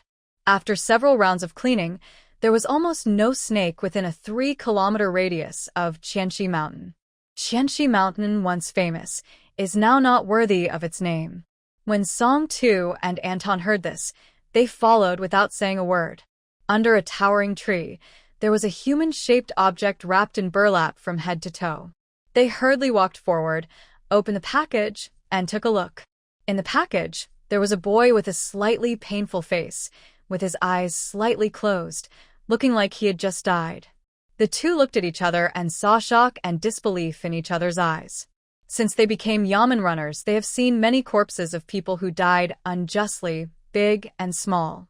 But this was the first time they had seen someone being dealt with so cleanly. They had thought that, even if Fu Lai could be found, he would be unrecognizable. "Where did you find Fu Lai, Madame Gu?" Song Tu couldn't help but ask, unable to stop his curiosity. "To be honest, I took Fu Lai out of the belly of a big snake. When I found him, the child was already dead. I washed him with clean water, otherwise it would be inconvenient to bring him out from such a long distance." Yu Jiankai had been waiting at the foot of the mountain early, watching the two officials enter the mountain after hearing Madame Gu's call. He had a stern face, staring at the front without blinking, waiting for them to bring the culprit who killed his son out of Qianxi Mountain. Only his tightly clenched fist revealed the deepest uneasiness in his heart. Such a villain appeared in the village, and as the head of the village, he was naturally to blame. He just hoped that Fu Lai would not be lucky enough to come out of the mountain alive. Otherwise, He kept praying in his heart, hoping that Fu Lai had been punished by God.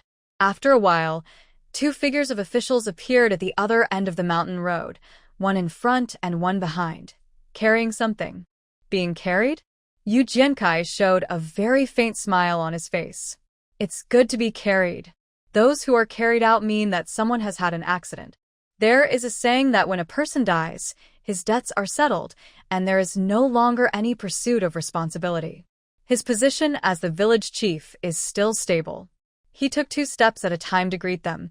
You 2 officials have worked hard, let me do it. As he said, he snatched the end of the burlap wrapped around Fu Lai from Songto's hand. Songto didn't say anything polite to him. He didn't know what this kid ate to grow up. He didn't look big, but he was very heavy. With his old arms and legs, he felt exhausted after only carrying for a while. As soon as Songto loosened his grip, Yu Jiansai's hand seemed to slip, and he didn't hold it tightly. With a thud, the wrapped body fell to the ground with a muffled sound. Oh, I'm sorry. Master Anton, I didn't hold it firmly for a moment. Yu Jiankai apologized and said carefully, looking at the body. Gu Qianlong, who was walking at the end, saw all this. What else didn't she understand? This was probably because Village Chief Yu wanted to confirm what the murderer who indirectly killed his son was like. Since Village Chief Yu is here, it's a good opportunity to identify and see if the one in this package is Fu Lai. Mrs. Gu's words made Yu Jiansai's eyes light up. Yes. How could he be content if he didn't let him take a look in person? Okay, Village Chief Yu, come and take a look. Is this the Fu Lai from your village? Anton said as he put the package on the ground. Yu Jiankai bent down with trembling hands and untied the burlap wrapped around the body. A familiar and hateful face appeared, and it was confirmed to be Fu Lai.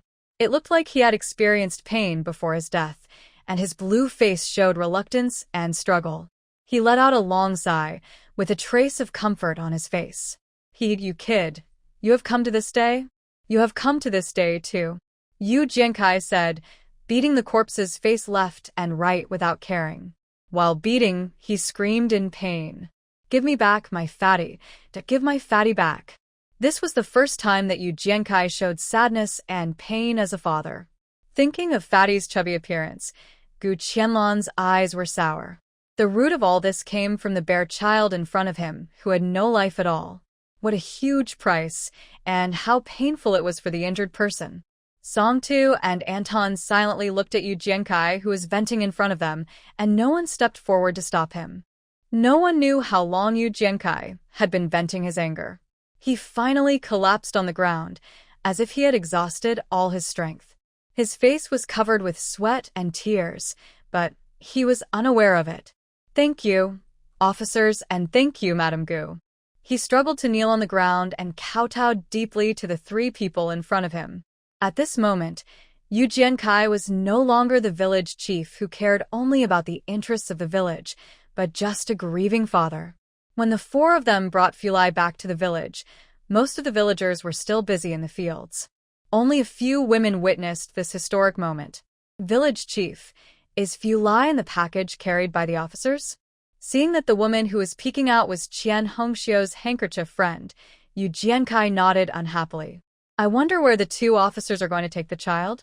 How about I go and notify Fu Lai's family and let them come to pick him up?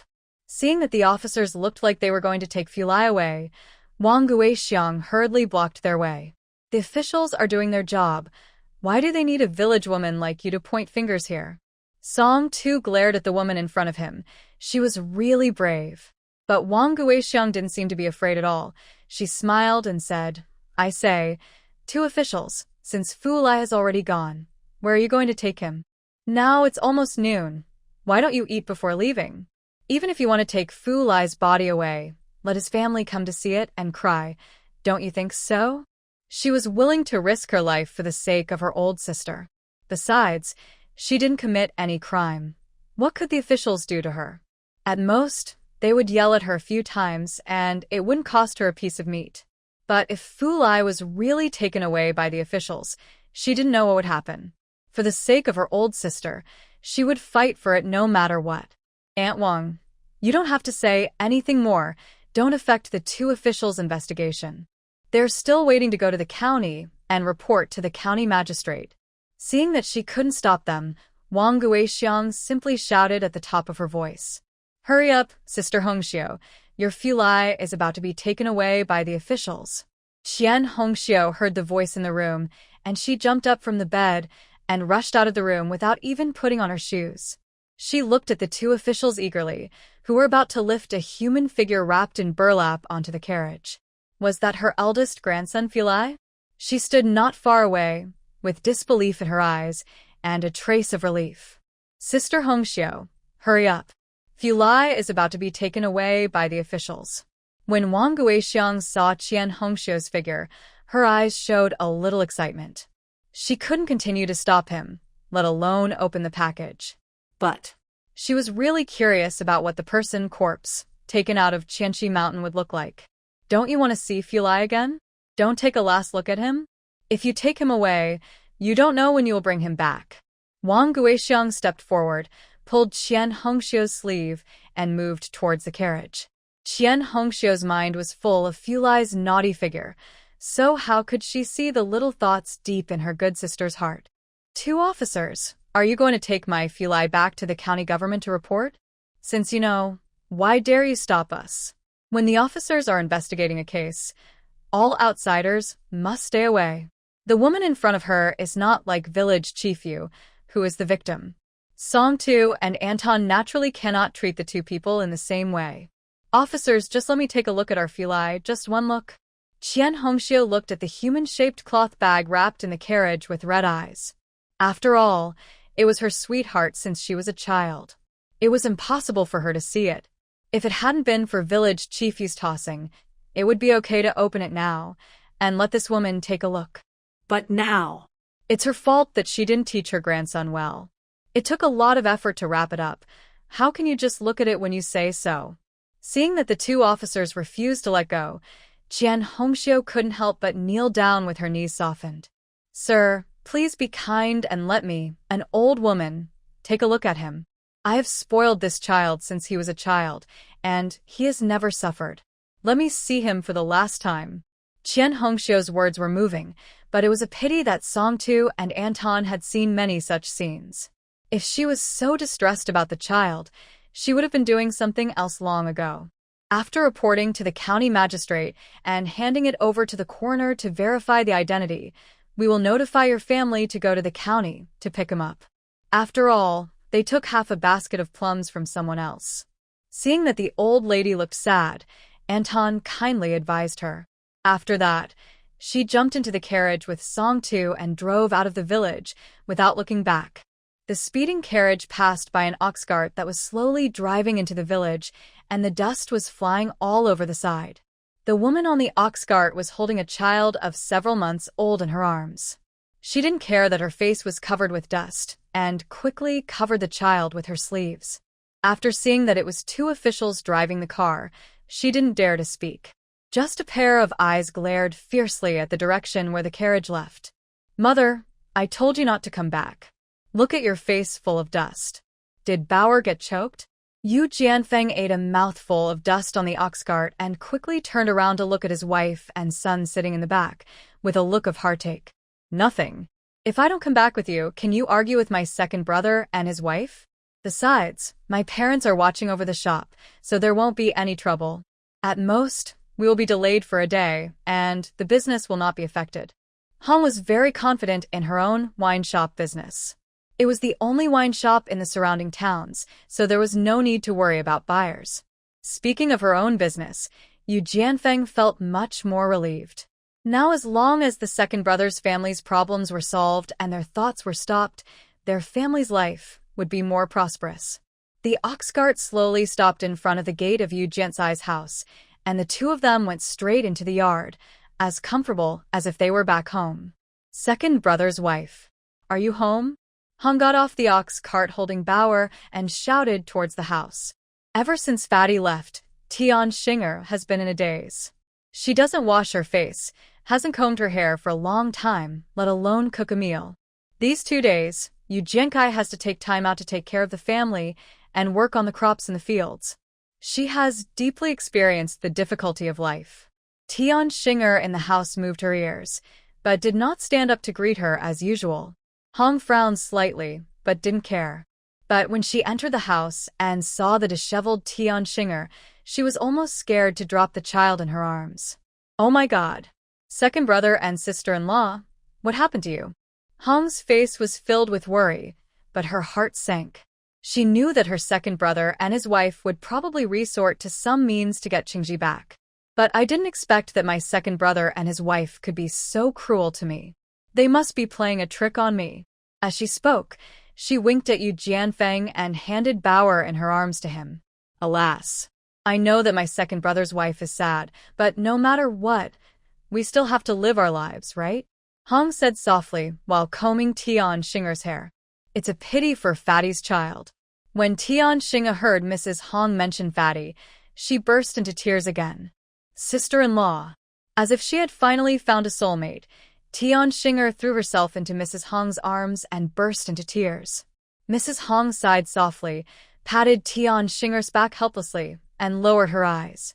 This was the first time that Tian Xinger cried so loudly and emotionally since she lost Fatty. At this moment, she finally vented all the pain and grievances in her heart. Hong was like a very patient elder sister, accompanying Tian Xinger, silently watching her vent out the loss and grief in her heart. As for me, my second brother and sister-in-law are sad, but they still have to take care of their own health. You and your second brother are still young, so why not take care of your health and have another son? This time she and the head of the household rushed back from town, but they had already discussed everything with their parents-in-law. My second brother and his wife will never be able to get Qingji back in this lifetime. If she hadn't been afraid that the couple would have a big quarrel, she would not have been willing to give up her business and run to this small village. Upon hearing what Hong said, Tian Xinger raised her head from her arms. He looked at her with extremely strange eyes. Does this mean that you are unwilling to return the eldest son to her? Why? She had already given birth to her own son, but she still wanted to cling to her biological son. Sister-in-law, have you forgotten? I have an older son, Qingji. That child is really promising. He is smart and willing to make progress. At the young age of 14, he had already passed the examination for a student and was about to prepare for the examination for a scholar. I already have such a promising eldest son. Why should I go through so much trouble to have another one? She had already discussed with the head of the household to bring the eldest son back home to raise him herself. Otherwise, why did she let the head of the household take all the money earned by the family in the past 2 years to give to her parents and eldest son? After hearing what Tian Xinger said, Hong's face instantly turned cold. What are you talking about, my second sister-in-law? When Fatty was just born, we opened the ancestral hall and adopted Qingji to our eldest wife. How can we change something that has been recorded in the family tree? The idea of a second brother and his wife is not very authentic.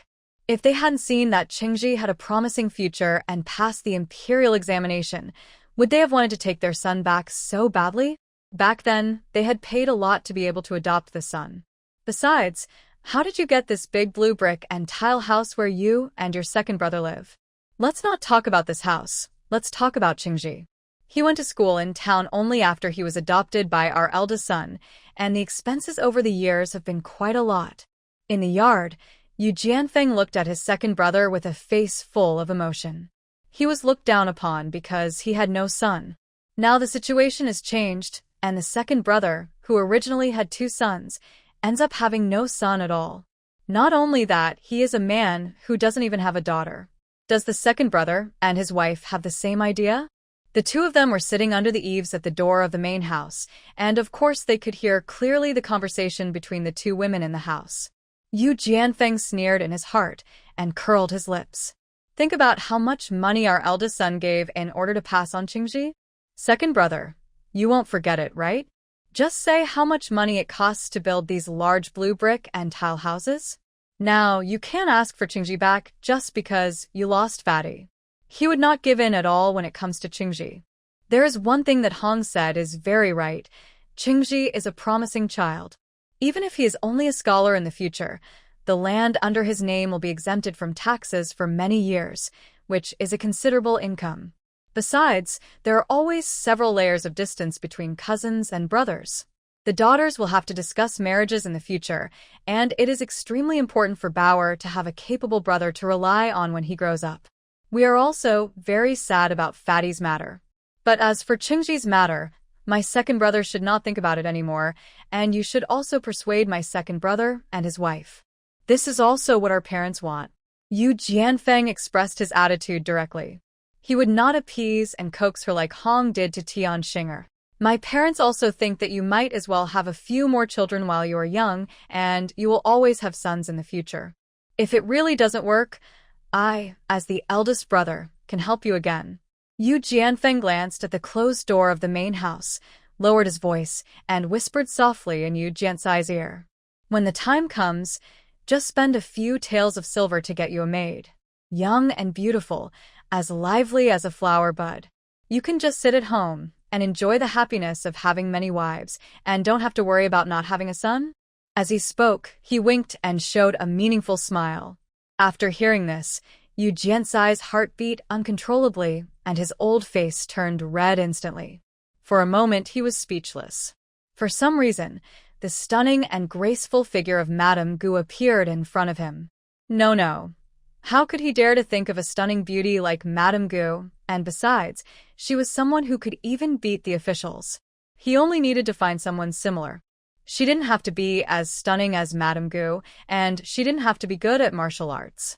As long as a man, Yu Jianfeng couldn't understand what the expression on his brother's face meant. After all, his wife was powerful. With just one move, she caught the second brother's weakness. As long as the second brother agreed to Qingji's matter, what else would he worry about? Isn't it easy to find a young and good-looking girl these days? As long as you are willing to spend some money, even if she is not the main wife, there are still many families who are willing to send their daughters to their door. What's more, the second brother is not too old, and he is the head of the village. It is even easier for him to marry a girl. Brother, what are you talking about? Aren't you ashamed? Yu Jiankai felt a little uncomfortable on his dark red face. Second brother, just look at Bauer in my arms. Don't you want to be a father anymore? Don't you want to have a few more sons? If the second brother's wife can't give birth by then, there will be plenty of young and beautiful girls who are over 18 and eager to get married.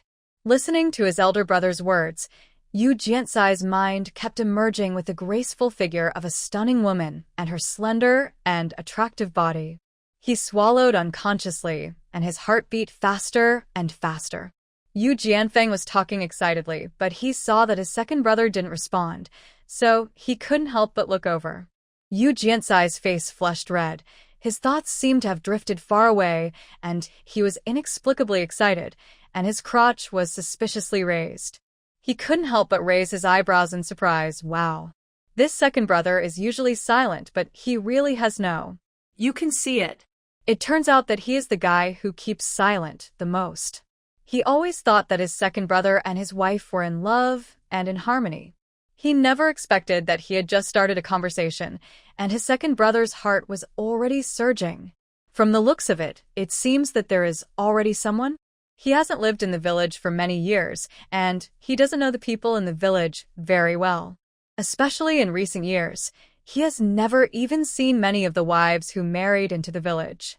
It seems that his second brother already has a target. Second brother, do you already have a suitable candidate in mind? Tell me so that I can help you. Who is it? Thinking of this, Yu Jianfeng simply asked out loud.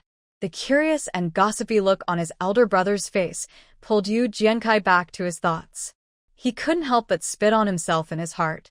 After all, he was just an ordinary and normal man. It is reasonable for him to have some thoughts about beautiful women. Brother, stop talking nonsense. Where is the person? No, there really is no one. He denied it repeatedly. He immediately suppressed the thought just now. That was Madame Gu, a capable person who dared to go in and out of Dongxia Mountain alone, and went back and forth from Qianxi Mountain twice alone. Yu Jianfeng did not ask any more questions. As long as his second brother had this idea, he would not worry. He was also afraid that his second brother was deeply in love with his second brother's wife, and even if he could not have a child, he would still guard her tightly. At that time, he still wanted to get his Qingji back. The two women in the room were just about to fight. Tian Xinger's mood was very capricious now. She could not stand her sister-in-law's selfishness. She was also a woman and had suffered from not having a son. Why can't you understand yourself now? Is it so difficult to return the eldest son to her? Besides, their Elon wine shop can make a lot of money every year. Her Qingji can't be given to her as a son for several years in vain. Thinking of this, Tian Xinger took a deep breath. Sister-in-law also knows that I hurt my body when I gave birth to Fatty. There has been no movement over the years, and it is really hard to say whether there will be another child in the future. As she spoke, she wiped away her tears. Please be kind and give Qingji back to us for the sake of us being women. Besides, don't you already have Bauer? Why do you have to keep Qingji? Sons are naturally closer to one's own. No matter how good she has been to Qingji over the years, the child has always been polite to her, and there is nothing wrong with him. But it is precisely because of this well-behaved and obedient son that Hong always feels like there is a layer of separation in her heart. Even before she got pregnant with Bauer, she treated Qingji with all her heart, but she didn't get any intimacy from the child. How can she describe her relationship with Qingji? Just polite, very polite and well-mannered. It seems that they are not a family at all. But it is not like this between the couple and their 4 daughters. They can treat them lightly or severely, and can beat or scold them. No one will bear a grudge afterwards. If my second brother's wife is worried about her health, it's easy to deal with. There is a doctor in Jimin Hall in the county who is good at this. Just spend some money to see him and take care of her body. Look, I'm a few years older than you, but I gave birth to a baby, didn't I? Han comforted Tian Xinger while thinking about the situation outside. I don't know if the head of the family has persuaded my second brother to marry another daughter. It seems that it's time to put it on the agenda. Hong introduced the doctor of Jimin Hall calmly, without showing any calculations in her mind. The doctor of Jimin Hall in the county? That's the county town. Tian Xinger didn't even dare to think about it. The head of the family couldn't even bear to send Fatty to see Dr. Wu, so how could he be willing to spend money to take her to Jimin Hall in the county town? However, if she didn't go to the county town for treatment, it would be difficult for her to get pregnant again. I think the head of the family should be willing to pay this time. It would be best to get Qingji back, but who among their farming family would complain about having too many sons? Originally, the family only had 2 sons, Qingji and Fatty. It would be better if they could have a few more children. But Dr. Wu said that even if I get well, it would be hard for me to get pregnant again.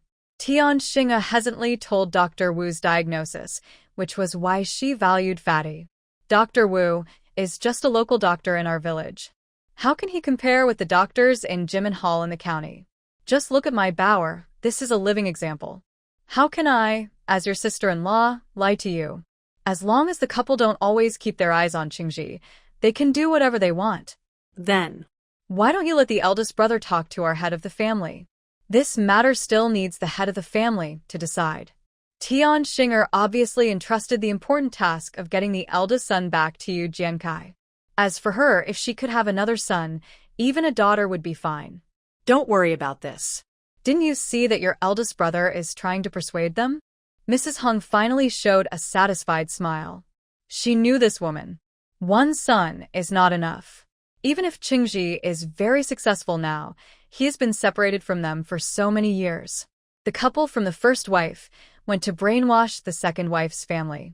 They didn't even have time to eat lunch and drove the ox cart back to the town.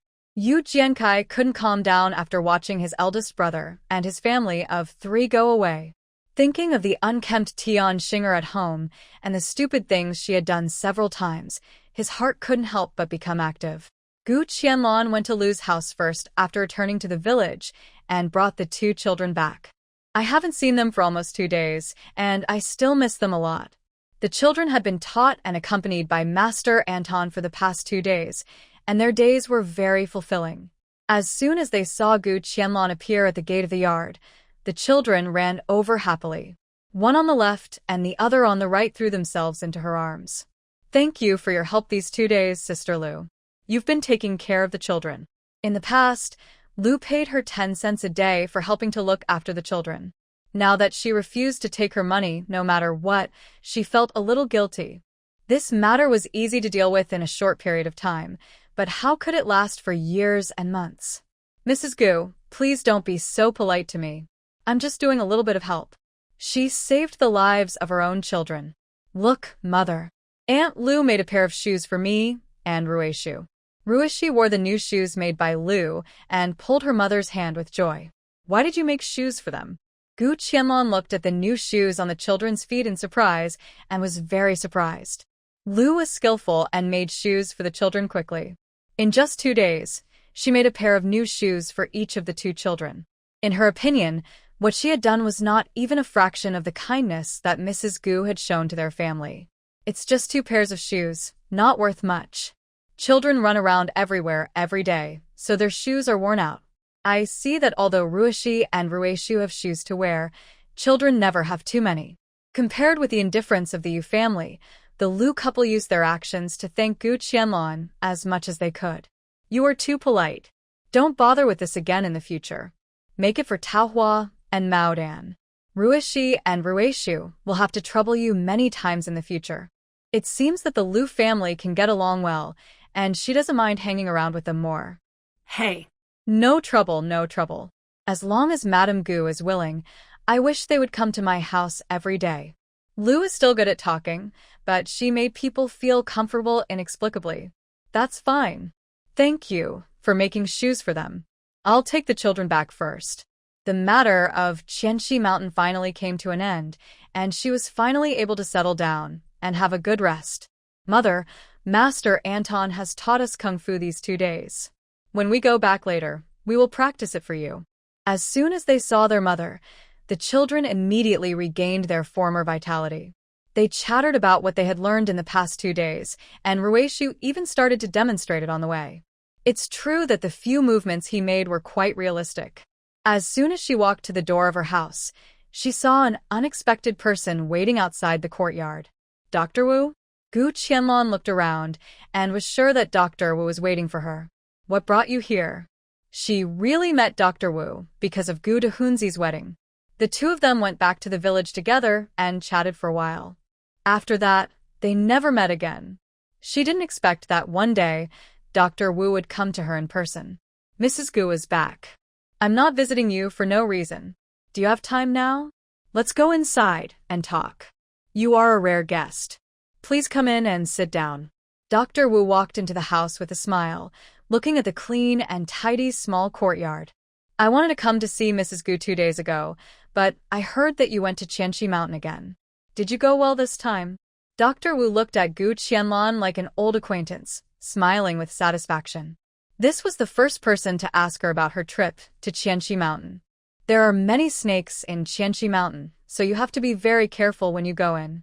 However, the number of snakes in Qianxi Mountain today can be said to have decreased sharply. If the villagers make some preparations, it is not impossible to go into the mountain. In the mountain near us, the thousands of snakes mountain has the most snakes and is the most poisonous. The other 2 mountains are not so bad. After hearing what Dr. Wu said, Gu Qianlong's heart moved. Since there are snakes in the nearby mountains, it is not uncommon for villagers to be bitten by snakes. Then may I ask Dr. Wu, have any villagers in the nearby villages been bitten by snakes? Dr. Wu looked up at Gu Qianlong with some surprise. We are surrounded by mountains on 3 sides, and there are many snakes and insects. Many villagers are bitten by snakes every year. If that's the case, why haven't I heard of anyone getting hurt after being bitten by a snake? Gu Qianlong asked in confusion. Madam Gu, you don't know that ordinary snake bites are minor problems. As long as they are treated in time and medicine is applied, they will be fine. As long as they are not bitten by the highly poisonous bamboo leaf green snake, they rarely lose their lives. Dr. Wu smiled and explained. He was really not bragging about treating snake venom. As long as the bite is not long, it can be cured by applying the plaster he made in time. But why did Fatty? He was clearly bitten by a slightly poisonous snake that day. Fatty's death is a knot in Gu Qianlong's heart. She obviously treated his foot injury in time, but unfortunately there was no suitable medicine for him, So she just told the village head and his wife to take the child to see a doctor. Fathead. It's a pity for the child. If he was sent to me for medicine on the night he was bitten, such an accident would not have happened. When the village head and his wife sent him to me the next morning, the child was already delirious with fever. Even if he was sent to me when he had just started to have a fever, it would not have happened. Dr. Wu said, shaking his head with a little regret. The couple didn't send Fatty to see a doctor in time. Hearing the news from Dr. Wu himself, she was extremely shocked. This is really... She originally thought that in this era of lack of medical care and medicine, it was common to lose life after being bitten by a slightly poisonous snake, and she regretted not taking out the spiritual spring to treat the child. After all, in front of human life, even something as precious as the spiritual spring water is just a thing outside the body. But she didn't expect. It was not the case at all. I don't know if this plaster for treating snake venom is expensive. It depends on what kind of snake it is. A slightly poisonous snake probably needs to be applied several times, and it will cost less than 1 or 2 taels of silver in total. For ordinary snake bites, 2 plasters are enough, and everyone can afford more than 100 coins. Dr. Wu said, and drank a sip of the boiled water that the children had just brought in. The 2 children also heard the conversation between Dr. Wu and their mother, and they couldn't help feeling depressed and a little uncomfortable.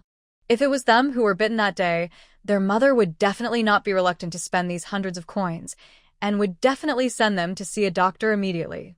But Fatty. Madame Gu, let's stop here with the matter of Fatty. Now that the child is gone, there is no point in talking about these things again. Perhaps the matter of Fatty was just a case of the Yu village chief and his wife being too careless.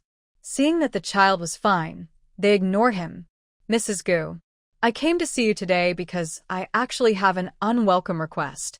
Dr. Wu thought about what he was about to say and couldn't help but stammer. Judging from Dr. Wu's expression, is he ready to get down to business? Gu Qianlong smiled and said, Dr. Wu, if you have anything to say, just say it. We are all from the same village, so there is no need to be embarrassed. As long as it wasn't too much, she could do something good. I wonder if you still have that medicine? I want to ask where you bought it and whether it is expensive? Dr. Wu finally said what he was going to ask and heaved a long sigh of relief. Well, I don't know why Dr. Wu asked this. Based on her 2 encounters with Dr. Wu, he didn't seem to be a bad person, but he was a little cunning. I just don't know what he was asking about the heatstroke medicine for. To be honest with you, Madame Gu, every summer there are a lot of people suffering from heatstroke in this area. Every year, many people lose their lives because of this. If there is a good life-saving medicine that is not too expensive, I would like to prepare some, so that everyone can have it. For the villagers, being bitten by a snake is not a terrible thing. I just don't know, where did Madame Gu buy this medicine? How much silver did it cost? Dr. Wu asked anxiously. A medicine with such miraculous and significant effects, even if it is just such a small bottle, it is probably not cheap. To be honest, this medicine is not available outside. If you really want it, I will give you the small bottle for 5 cents. it's just that. What? Madame Gu, please feel free to tell me. When he heard that the small bottle of medicine only cost 5 cents, Dr. Wu was so excited that he could not be described in any words. You have to prepare the bottles for the medicine every time you buy it. I only provide the medicine juice here. Also, although the medicine is good, the small bottle is only for 1 person at a time. You must not add water or anything else to affect the medicinal properties. The quality of Huixiang Jingqi water produced by the space has long surpassed the normal small bottle of medicine in modern times. This is also the reason why Dagui recovered immediately after she fed the medicine to him that day. His symptoms were not too serious, and the small bottle of medicine was amazing. Just as Madame Gu said, I will go back and prepare some medicine bottles now. How many of these medicines do you have at home? I want them all. Madame Gu was so righteous that she only charged him 5 cents for a bottle of such a miraculous heatstroke medicine. At this moment, Dr. Wu wished he had a pair of wings so that he could fly back immediately and find more empty medicine bottles. Dr. Wu, don't worry. I have some of this medicine at home. I don't need it. Just go home and get the bottle. She was happy to see it benefit the village. There's only one thing. I hope Dr. Wu won't raise the price too much and make money from the villagers' hard-earned money. Don't worry, Madame Gu. I swear to heaven that I will never use the medicine sold to me by Madame Gu to make money. Madame Gu sold it to me at a price that I will sell to other villagers in need without adding any money, Dr. Wu said, and then pointed to the sky with one hand and swore. Gu Qianlong had heard how much the ancients valued swearing to the sky. At this moment, seeing Dr. Wu, who was old and looked solemn, she had a better understanding of him. Maybe this doctor's medical skills were not very good, but his heart as a doctor was sincere. After negotiating with Madame Gu, Dr. Wu left in a hurry. He was going to go back and clean out the empty medicine bottles at home and use them all to buy the heatstroke medicine in Madame Gu's hands. With this episode of Dr. Wu, Gu Qianlong quickly bought 5 taels of silver for Huixiang Jingqi water in the Space Mall. Looking at the full 1,000 bottles of Huixiang Jingqi water in front of her, she couldn't help but wonder with worry how many small bottles would be needed to exchange for them. Unfortunately, there were no glass bottles in this era, and it was even more impossible to use the original plastic bottles like hers. Simply let Dr. Wu worry about this problem later. She temporarily stored the medicine in the space again, and then called the children to start cooking.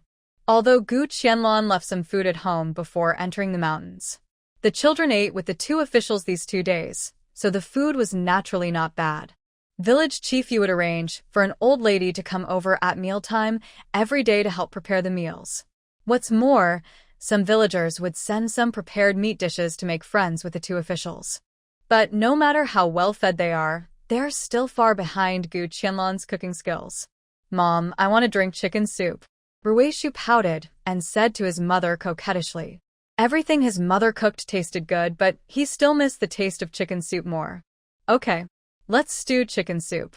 The chickens were hunted in Dongxia Mountain and stored in the space. For Gu Qianlong, these wild animals are now something she can eat at any time. The children are also used to this and never think there is anything wrong. In their eyes, their mother is omnipotent. What does Ruishi want to eat? Ruishu ordered the dishes he wanted to eat. There was no reason to ignore Ruishi's ideas. Mom, I want to eat fish. Can we have braised fish? Ruishi looked at her mother expectantly with a pair of watery big eyes. Gu Qianlong's heart was almost melted. Okay, let's eat fish and drink chicken soup today. For her now, this little money on food and drink is not an expense at all. After all, she is a person who has more than 160,000 taels of silver in deposit. About an hour later, the rich aroma of chicken soup wafted. Now, they no longer live in the west end of the village like before, with no neighbors far away. Although the neighbors are not close to each other, the distance is far from enough for the aroma of the chicken soup to dissipate. The neighbors smelled the tempting smell and sniffed deeply. Since Madame Gu and her family moved in, they have become accustomed to it. But no one dared to go to the door to ask for food. Didn't you see that the 2 little kids now call one of the officials master? The meat was stewed until it was soft and fell off with a light bite. The 2 chicken legs were given to Ruishi and Ruishu respectively, but both children took half of the meat and gave it to their mother and ate the rest themselves. Gu Qianlong looked at the 2 children with relief, even though neither of them was her biological child. But they have lived together for such a long time, and he was the first person she saw when she came into this world. After all, the feelings are different. Now it seems that these 2 children are good and filial children. She is very satisfied to have such obedient and sensible children. Mother will take some time to do something tomorrow. You should go to Aunt Lu's house to play. I will send some food over when the time comes. Since Lu refused to accept her money anymore and even made shoes for the 2 children, she was not the kind of person who would just repay a favor. She had no shortage of food. Taking some away would not only allow the children to eat better, but also help improve the Lu family's meals. In her opinion, this is the best. The children nodded sensibly and never asked their mother what she was busy with. After lunch, after the table was cleared, Dr. Wu finally arrived carrying a large bag. Madame Gu, I'm bothering you again. Dr. Wu was panting and sweating as he gently put down the bag. Dr. Wu is here. Please sit down and have a rest. Dr. Wu didn't know how many bottles he had found, and the large bag was quite heavy to carry. It was also thanks to the old man who carried it all the way here. Madam Gu, please take a look first. How much medicine can these bottles hold? I brought all the bottles that could be found in my house. Now there is not even an empty medicine bottle in my house. Dr. Wu grinned, revealing his white front teeth. For the first time, Gu Qianlong found that this old man, Dr. Wu, was quite cute. Recalling the first time she saw him in the old house of the Yu family, he didn't collect money randomly except for saying something to scare Mrs. Qian. Especially the second time at Gu's house, he had clearly seen something, but in order to protect the safety and reputation of a woman, he did not tell the master. This time, he was able to ask her for the medicine for heatstroke for the benefit of the villagers in the surrounding area, which was even more precious. If Dr. Wu trusts me, please give me all these bottles. I will definitely fill all your medicine bottles. Gu Qianlong smiled at the old man in front of him, and he started his signature action again, stroking his mustache and pretending to be profound. I can't be more relieved to leave it to Madam Gu. Just take it to the room to fill the medicine, and I will wait here. Madam Gu, don't worry, I will never peek, and I will help you watch and prevent others from peeking. Dr. Wu showed a look that everyone understood, and signaled Madam Gu to take all the medicine bottles into the house. These family secret medicines naturally have to be kept away from some people. Madam Gu was willing to sell the medicine to him at such a low price, so how could he dare to sneak a peek at her secret recipe? Gu Qianlong didn't know what the old man had imagined. She smiled and gently picked up the big bag and walked into the inner room. She was not afraid that Dr. Wu would know any secret recipe, because she didn't have it at all. Dr. Wu stared at Madam Gu with wide eyes as she lightly brought the bag into the house. He rubbed his eyes hard and was a little bit unbelievable. If he hadn't seen it with his own eyes, it would be hard to believe that Madam Gu was carrying the big bag of bottles he had just carried. He couldn't help but doubt his own strength. Could it be that he was old? Not really. He knew how heavy that bag of bottles and jars was. But in Madam Gu's hand, it was like carrying a light bag. He knew that she was a capable person who could go in and out of Dongxia Mountain and Qianxi Mountain alone, but seeing the scene with his own eyes still gave him a big shock. Gu Qianlong looked at the spectacular pile of medicine bottles of all sizes in front of her and felt that she had found a good job for herself. The key is that this job is the kind that no one can replace. She couldn't help but feel sad. Unfortunately, the Huixiang Jingqi water sold in the Space Mall is 10 milliliters per bottle. Now she has to cut the bottles one by one and pour them into the small bottles in front of her one by one. Really? When she finished all this, it was already dusk. Dr. Wu sat in the main room and dozed off, thinking while dozing off. Why haven't I smelled the smell of Madame Gu's medicine? He heard from Dagawei and Ergawei that the smell of the medicine was particularly strong, and the strong smell of medicine was there as soon as the bottle cap was opened. But he sat here for a whole afternoon and didn't smell the slightest bit of the smell of medicine. Finally, the last small porcelain bottle was filled for Dr. Wu, and Gu Qianlong walked out of the inner room carrying a big bag. Dr. Wu, I'm sorry for waiting. You can leave the medicine bottle with me next time. You just need to do your own things and don't have to waste time here. Gu Qianlong said apologetically after looking at the sleepy Dr. Wu. Dr. Wu was instantly awake when she saw Madame Gu carrying the medicine out. This person finally came out. Madame Gu, are these medicines packed? Can I take a look? Dr. Wu rubbed his hands a little excitedly. He was really too curious about what the heatstroke medicine looked like. Dr. Wu, just open it and take a look. If you feel uncomfortable with heatstroke on weekdays, you can drink a sip of this medicine immediately to prevent it. As she said that, she took out a small porcelain bottle and opened the cork. Instantly, a strong smell of medicine went straight into Dr. Wu's nose. What kind of magical thing is this? Why did he sit here for an afternoon, but there was no smell in the room? He was puzzled and smelled the medicine in the bottle carefully distinguishing what kind of medicinal materials there were. Gu Qianlong did not urge him, but just smiled at the serious old man. Dr. Wu smelled the medicine for a long time and finally could not help but took a sip of it carefully. Suddenly, an indescribable smell rushed to his forehead. It seemed that the heat of the past few days was completely washed away by this sip of medicine. Madam Jude, is this medicine really a small bottle and only charges me 5 cents? Dr. Wu's voice was trembling. He couldn't believe it. With such a miraculous heatstroke medicine, Madame Gu actually gave him half of it. What kind of mind and what kind of righteousness can make such a decision to benefit the people? Gu Qianlong rummaged through the smallest porcelain bottle in the bundle. Dr. Wu, please look carefully. I said 5 cents a small bottle, but this porcelain bottle. The other big bottles in your bundle are more than this price. She didn't mind charging Dr. Wu a few 100 cents less, just making up the amount for her. But if she was really treated as a sucker so bluntly, she wouldn't do it. She still understood the matter of gratitude and resentment, and some things are not about money at all. I understand. Even if this small bottle of medicine from Madame Gu is sold for 50 cents, it is worth it. Dr. Wu said with a slightly excited voice. This kind of medicine that can save lives at a critical moment, even if such a small bottle is priced at 50 cents, so what? In front of human life, who would be reluctant to take even these 50 cents? What's more, Madame Gu only charged her 5 cents for this small bottle in order to benefit the village. A mere 5 cents. Any family can afford it. For a moment, Dr. Wu couldn't help but burst into tears. This summer, and the summers to come, the villagers are saved. Looking at Dr. Wu in tears, Gu Qianlong couldn't help but feel a lot of emotion. At this moment, the image of this little old man in her heart is no longer the charlatan who knows a little bit of fur. You are really old, Madame Gu. I am sorry to make you laugh. How much silver do these medicines cost? I will pay you now.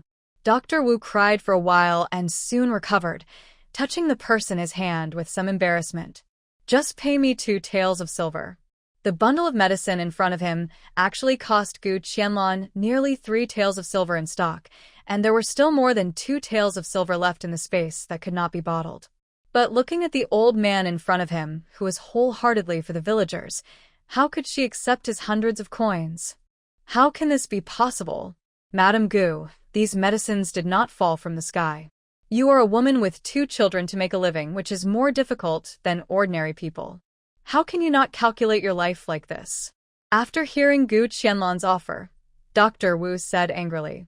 Then, without saying a word, he took out 3 taels of silver from his purse and put it on the table. Mrs. Gu, you must accept these 3 taels of silver no matter what. Don't say that you won't refuse. Dr. Wu put down the silver with a tough attitude, picked up the bag, and wanted to leave. But he completely ignored the weight of the bag now. He was about to pick it up, but he couldn't lift it. He saw Mrs. Gu carrying it with one hand just now. How come the weight has changed when it comes to him? His old face suddenly turned red, and he didn't do it in one step to put down the silver and leave. How about I help you send it back? This bag is not light, and the east end of the village is still some distance away from here. Gu Qianlong took the bag from Dr. Wu with a smile and didn't continue to argue with him about the few 100 coins. At most, she would make up for it when she helped him pack the medicine next time. This is so embarrassing. In Dr. Wu's eyes, he took advantage of Mrs. Gu, bought such high-quality medicine at such a low price, and now he even asked her to deliver it to his door. This matter is really... There's nothing to be embarrassed about. Didn't you pay more for the medicine? It's just right that after I send you back, I will go to Lu's house to pick up the children.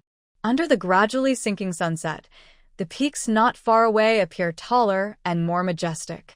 Gu Qianlong carried the bag of medicine in one hand and walked leisurely behind Dr. Wu, always keeping a half-step distance from him. The sky was shining with an orange sunset, and the shadows of the trees were mottled with curling smoke. Madame Gu, you can't tell how strong you are. Even when I was young, I'm afraid I was not as good as you. Seeing Madame Gu walking beside him with a bag easily, Dr. Wu couldn't help but praise her with emotion. Only such a woman can walk freely in the surrounding mountains. Dr. Wu, you are too kind. I am just a little bit better than others. I am nothing. When Ruishi and Ruishi grow up, they will be stronger than she is now. After all, they have been drinking the medicine to transform their physique since they were young. Mrs. Gu, please don't lie to me. Although my medical skills are not very good, they are not so easy to fool. Dr. Wu glanced at Mrs. Gu with a bad temper. This girl is not honest. She has never told the truth to an old man like him. Before I reached Dr. Wu's house, I saw Dague running in front of me from a distance. Dr. Wu, you are finally back. Hurry, go, and see my mother. She is not feeling well again. Dague's voice was a little crying. He grabbed Dr. Wu's hand and dragged him towards his home. He didn't even have time to say hello to Gu Qianlan. Slow down. Slow down. Don't be anxious. You have to let me go back and get the medicine box, Dr. Wu said as he pulled his arm out. Dague Nyang's health was also an old problem, and she would get sick several times every winter and summer. For this, their family's land and the few silvers they earned in recent years were all used to fill it. But even so, Dague Nyang's illness could not be cured. In his opinion, it was just a matter of using medicine to keep her alive. Alas. Alas. Dr. Wu, please hurry up. Dague looked anxious, but stood aside helplessly. Hello, Madam Gu. It was not until he let go of Dr. Wu that Dague noticed Gu Qianlan, who was following him, and he couldn't help but greeted her. What's the matter, madam? Don't worry, I will go to see Dr. Wu later. Although she didn't know much medical skills, she still had some basic medical knowledge. What's more, there are more or less several kinds of medicine in her space mall. Maybe one of them can just cure Dague Nyang? As the saying goes, saving a life is better than building a 7-story pagoda. She didn't think she was a kind-hearted person, and she didn't want to be the savior of the world.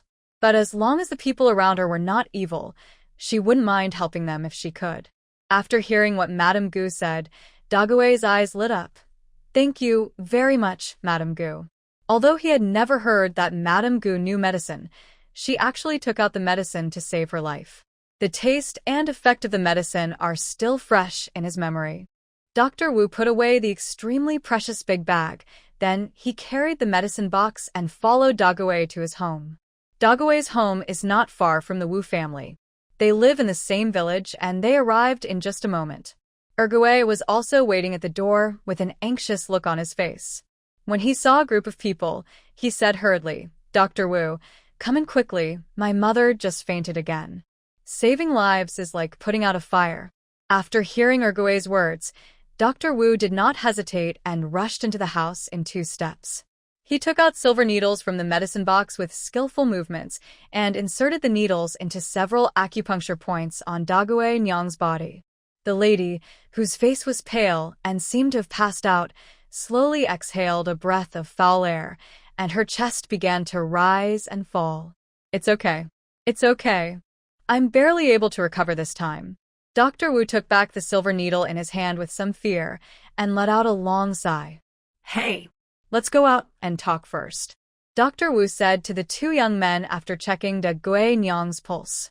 Based on the experience of watching TV dramas for many years, if the doctor talks to the patient's family like this, there will be nothing good to say next. Gu Qianlan glanced at Dague Nyang, who was still sleeping on the bed, and followed her to the main room. I'm afraid you 2 brothers should have some understanding of your mother's health. If there is no more 100-year-old ginseng for medicine, I'm afraid it will be difficult to get through this year, Dr. Wu said to the 2 brothers with a heavy heart. He also knew very well that unless they could go up the mountain to collect 100-year-old ginseng by themselves, it would be impossible for this family to come up with so much money. But that 100-year-old ginseng, how could it be so easy to collect? As far as he knew, no one in the surrounding 10 miles and 8 villages had ever gone up the mountain to collect 100-year-old wild ginseng. Some people had collected several decades of ginseng, but it was far from enough for Dague Nyang's illness. Gu Qianlan listened quietly at the side. 100-year-old ginseng? She happened to have it. She didn't have a whole plant, but she kept a handful of ginseng roots. But she didn't expect that the ginseng roots she left behind would come in handy so soon. After hearing what Dr. Wu said, the Dague brothers looked sad and wiped their tears quietly. I wonder if we can have the roots of 500-year-old wild ginseng? Gu Qianlan's words were like a bomb, breaking the brief silence in the hut. How many years did you say, Madame Gu? Dr. Wu asked in disbelief. 100-year-old ginseng is very rare, and Madame Gu said 500 years old? Are you kidding? 500-year-old ginseng whiskers. What's wrong? Did Madame Gu get cheated? 500-year-old wild ginseng is hard to come by, and it's a priceless thing. A 500-year-old wild ginseng, if placed in the capital, would be worth 10,000 taels of silver. Dr. Wu said excitedly, kindly reminding Madame Gu not to be cheated of money. After hearing the price, Dr. Wu said, Gu Qianlong felt relieved. It seems that the price of wild ginseng given by this space is a conscience price. Dr. Wu, don't worry, just tell me about the whiskers. Of course it's okay. Just 100-year-old ginseng will do. If there is a 500-year-old one, 2 or 3 whiskers will be enough. Dr. Wu said, touching his sleek mustache. But Madame Gu, are you sure you have it? The old doctor widened his eyes. Gu Qianlong smiled slightly and gave him an unfathomable look. Seeing this, the 2 brothers Dagui and Ergui knelt down in front of Gu Qianlong. Madame Gu, we 2 brothers know that we don't have the money to buy the 500-year-old ginseng whiskers in your hand, so we can only sell ourselves and work like cows and horses to repay you. The 2 brothers kowtowed deeply together. What are you 2 doing?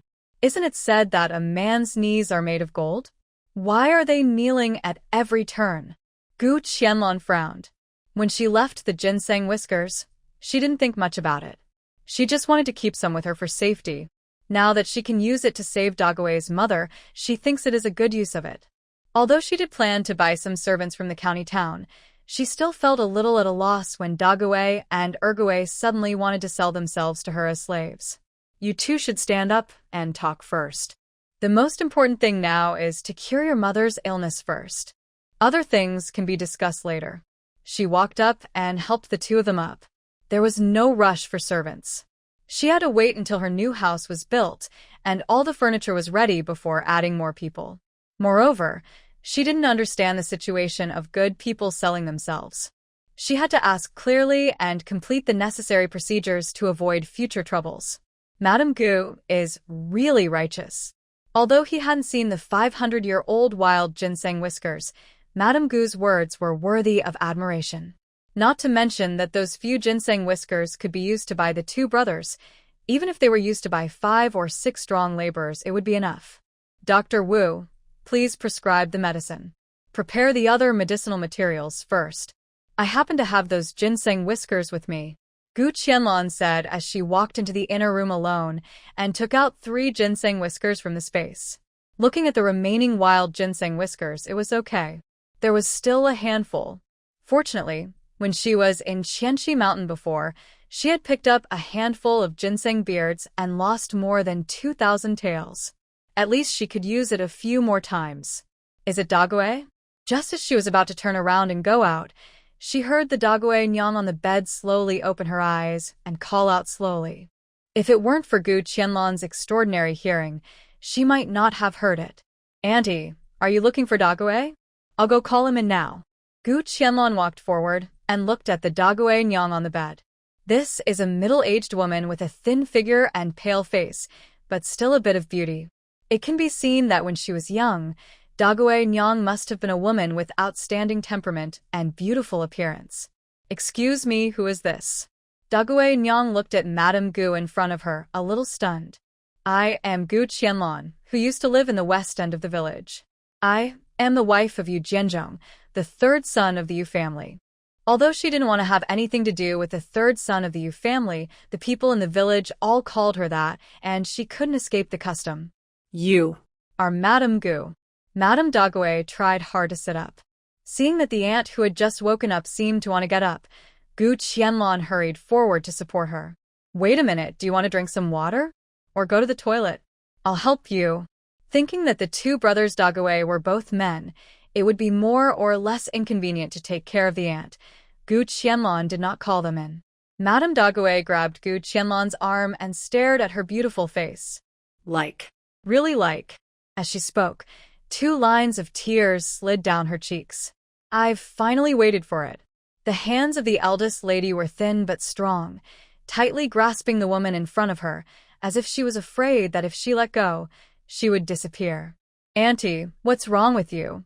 Gu Qianlong looked at the lady in front of her with a puzzled look. Miss, I am Chuqin.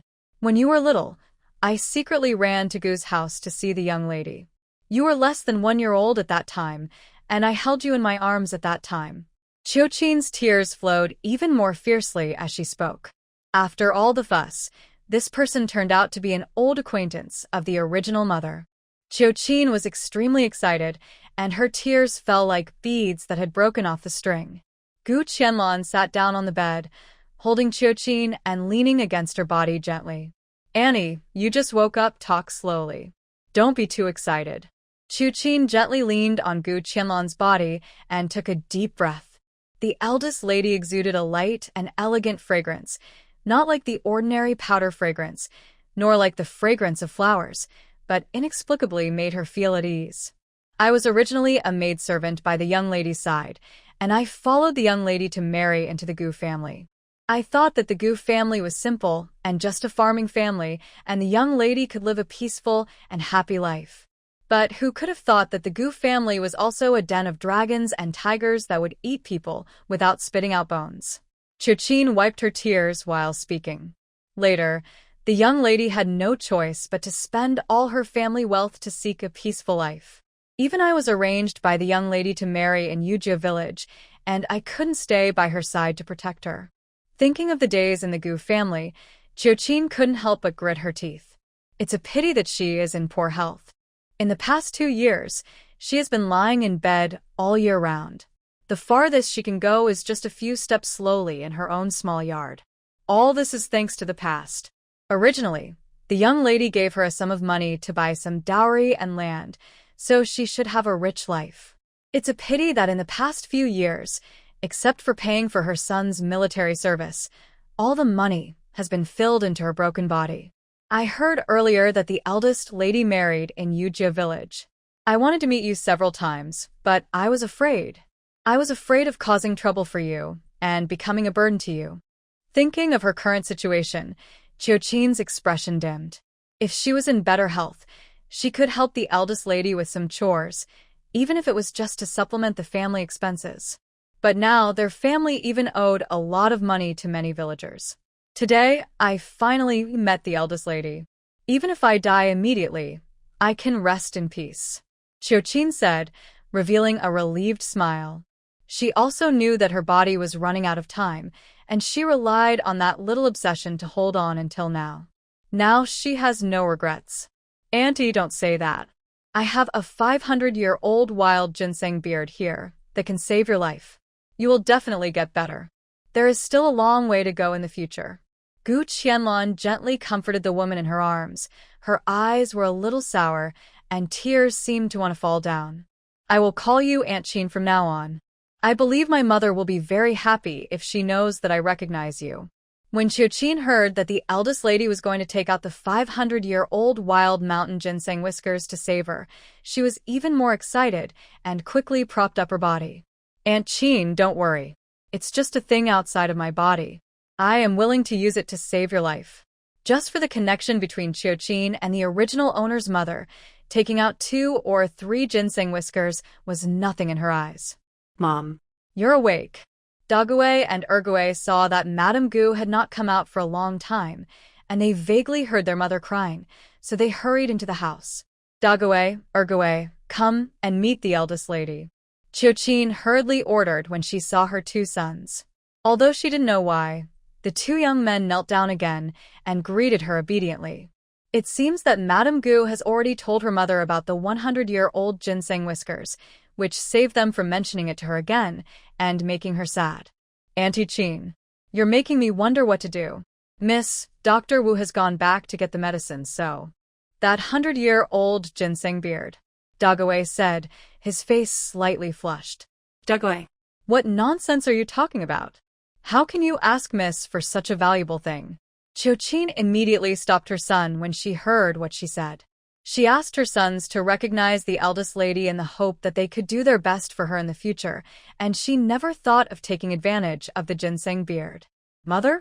Dague didn't expect his mother to have such a reaction when he mentioned ginseng beard. This is the eldest lady of the master's family that I mentioned to you before. Qiuqin looked at Gu Qianlong with a face full of relief and introduced her to her two sons. Mother. I don't know how Qiuqin had said it to her two sons before. After hearing this, Dagui and Ergui exclaimed in unison, with anxious expressions on their faces. Don't you listen to what your mother said? Qiuqin frowned and looked at her two sons. Why did she keep her temper? Dagui sighed and knelt down again solemnly. Miss, from now on you are the master of our two brothers.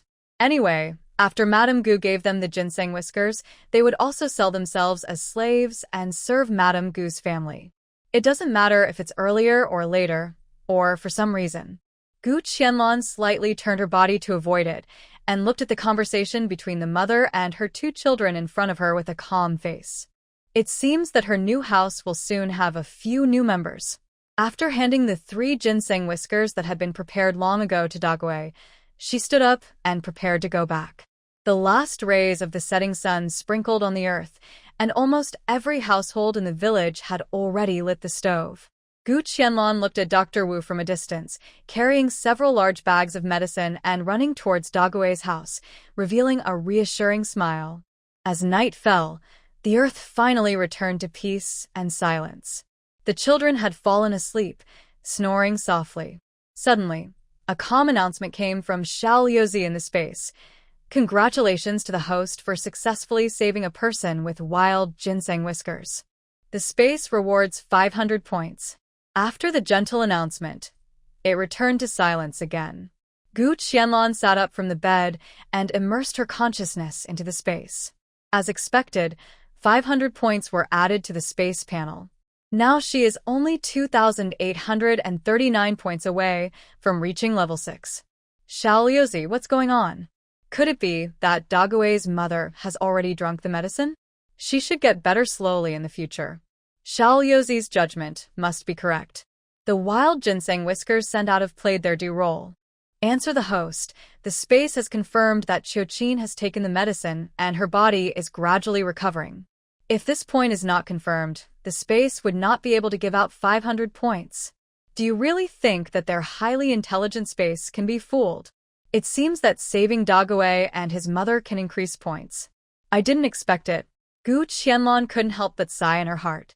Because there is some connection between the host and this family, the system will give corresponding points rewards after saving the other party from the bottom of your heart. Xiao Liuzi rarely explained. I guessed it. With the 500 points given by the space, the reason for the previous reward of 200 points for saving Dagui was also found. But what kind of connection does the original owner have with Qiuqin's family? The original owner's mother tried every means to get Qiuqin married to Yujia village, which was closest to her. And there happened to be a man named Li Juehu living in the village who had a secret passage. All these coincidences put together made her feel that it was more than just a coincidence. Thinking of the other tunnel that she had not had time to explore, Gu Qianlong decided to go there and find out early tomorrow morning. The voices of Dagui talking to Ruishi and Ruishu came from the yard. Morning, young lady, young master. Why did Uncle Dagui call us young lady and young master? The children asked curiously. Didn't the eldest lady tell you that she came back last night? From now on, Ergui and I will be your servants. Dagui said calmly, without any reluctance. The children looked over in surprise. I saw Ergui carrying 2 buckets of water into the yard. Mother didn't mention anything last night. She just said she had something to do today and asked us to go to Aunt Lu's house. The children frowned, looking confused. Will Uncle Dagui and Uncle Ergui become servants of their family from now on? They had vaguely heard that only very wealthy families could afford to keep servants. Although their family eats better than everyone else, but looking around the rooms where his family lived, Ruishu wondered in confusion. Is their family considered wealthy? Why did you 2 brothers come here so early? Is Aunt Qin feeling better? Gu Qianlong, who heard the voice in the house, could not stay any longer and quickly got up and walked out. Thanks to the eldest lady, my mother's health has improved a lot. It was she who urged my 2 brothers to come here and work for you. Dagui said, taking out a cloth bag from his arms and handing it to Gu Qianlong with both hands. Eldest lady, this is what my mother asked me to bring. She asked you to accept it. With full of doubts, he opened the small cloth bag in front of him and saw 3 indentures in it, which were Chuchin, Yu Dague, and Yu Ergue. This. How could your mother? Gu Qianlong was so surprised that she couldn't speak. Although she thought of the servant she bought, she felt more at ease with the indentures. But she didn't expect that the eldest lady, whom she met for the first time yesterday, would be so well prepared. Eldest lady, please take it quickly. When we go to the county to handle the procedures one day, our family will follow the eldest lady from now on. The Liansong dynasty allowed the sale of people, which was divided into 2 types, dead indentures and living indentures. When the expiration date of a living indenture comes, the captive can redeem himself. Some kind masters will even waive the redemption money and let the captive go home. As for the death indenture, it is different. Whether the captive who signed the death indenture lives or dies, it is just a matter of a word from the master. Even the children born in the future will automatically be classified as slaves and will be slaves for generations like their parents. My mother said that the 3 500-year-old wild ginseng roots are worth 200 or 300 taels of silver. Not to mention buying the death indentures of the 3 of us, it is enough to buy 10 slaves. Dague said with a slight blush on his face. He only knew that the 100-year-old ginseng was very expensive, but he didn't expect that the ginseng roots that Madame Gu took out were even more valuable. When they heard their mother say that those 3 small roots were worth 200 or 300 taels, the 2 brothers were so shocked that they couldn't recover for a long time. Okay, I know what your mother means. When my new house is built, you and your family can move in with me. As for now, you can come to my house during the day to do some chores and go back for 3 meals a day. I will prepare food for you, and I will decide the monthly salary after I find out about it. In the original owner's memory, there were indeed 2 or 3 servants in her family when she was a child. But she was young at that time, so she didn't care about these household affairs, let alone ask. As a result, she is now in the dark and has to ask for everything. As she said this, she walked into the inner room and took out 20 kilograms of corn, 20 kilograms of sweet potatoes, and 20 kilograms of flour from the space. She also took out 5 kilograms of white radish, cabbage, potatoes, peanuts, and soybeans stored in the space. Thinking that their family should not have seen meat for a long time, she took out a pheasant. Seeing that everything was almost ready, Gu Qianlong shouted, "You 2 come in." The 2 brothers entered the house and were stunned for a while when they saw so much food in the house. "Miss, this is..." Dague asked in disbelief. "You 2 take all of this back and eat it first. Aunt Jean is in poor health and needs to eat something nutritious. Since this family is hers from now on, improving their food, clothing, and daily life in the future has become her primary responsibility. There is not much work to do in my small yard. You 2 can go back after you are done. The most important thing now is to take good care of Aunt Jean." Her intuition told her that Chuchin must have a lot of secrets, those unknown past events. What kind of past they had? These will have to wait for the opportunity in the future to slowly find the answers. After hearing this, the 2 young men in their 20s actually had red eyes and burst into tears for a while. Mississippi, seeing the 2 were about to kneel down again, Gu Qianlong quickly raised her hand to stop them and said, "Stop kneeling down all the time, and there's no need to say thank you anymore. Move these foods back first, and the good days are still to come." They never thought that they, who were still worried about where to get their next meal yesterday, would no longer have to worry about these problems in the future. In this dynasty where a penny can make a hero fall, the 2 brothers can still be so filial to their sick mother, which really touched Gu Qianlong's heart. After settling everything at home, he sent 2 pieces of coarse cloth to Lu, asking her to make 2 suitable clothes for Dague and Ergue respectively, and a piece of fine cotton cloth for her to make 2 clothes for Chuchin. This time, she gave the clothes for them to Lu to cut and sew. The wages were calculated according to the price of making a set of ready-made clothes in town, and the extra scraps of fabric were given to her. Lu received the new job and was so happy that she couldn't stop smiling for a long time. "Madame Gu, I really don't know how I can thank you. But I want to ask, why are you making clothes for Dague's family at the east end of the village?" Looking at the 3 pieces of fabric in front of her, she was puzzled. "Oh my God! 2 pieces of coarse cloth, not to mention 1 piece of fine cotton cloth. How much would that cost? All of them were used to make clothes for Dagwe Nyang and her 3 children. They didn't have to pay for them, and the clothes were sent directly to their homes after they were made. Gu Qianlong smiled mysteriously. Well, you will know it later. Now the new house is still under construction, Dagwe Nyang is still recuperating, and there is a guy hiding in the dark who is waiting for an opportunity. It is a good thing that their relationship with me is exposed later. It will avoid unnecessary trouble for them. Lu blinked in confusion. She had never heard that Madame Gu was related to Dagwe's family before. But no matter how curious she was, she couldn't get any information out of her, which made her feel itchy. But Madame Gu was her god of wealth, and she couldn't pester her for questions. She had to put all the questions in her mind and wait for a few days until the clothes were ready, and then ask Dagwe's family. After the food to be sent to Lu's house was arranged, she finally went to the old house at the west end of the village with a light luggage. The old house in the west of the village, which had not been set foot in a few days, was silent.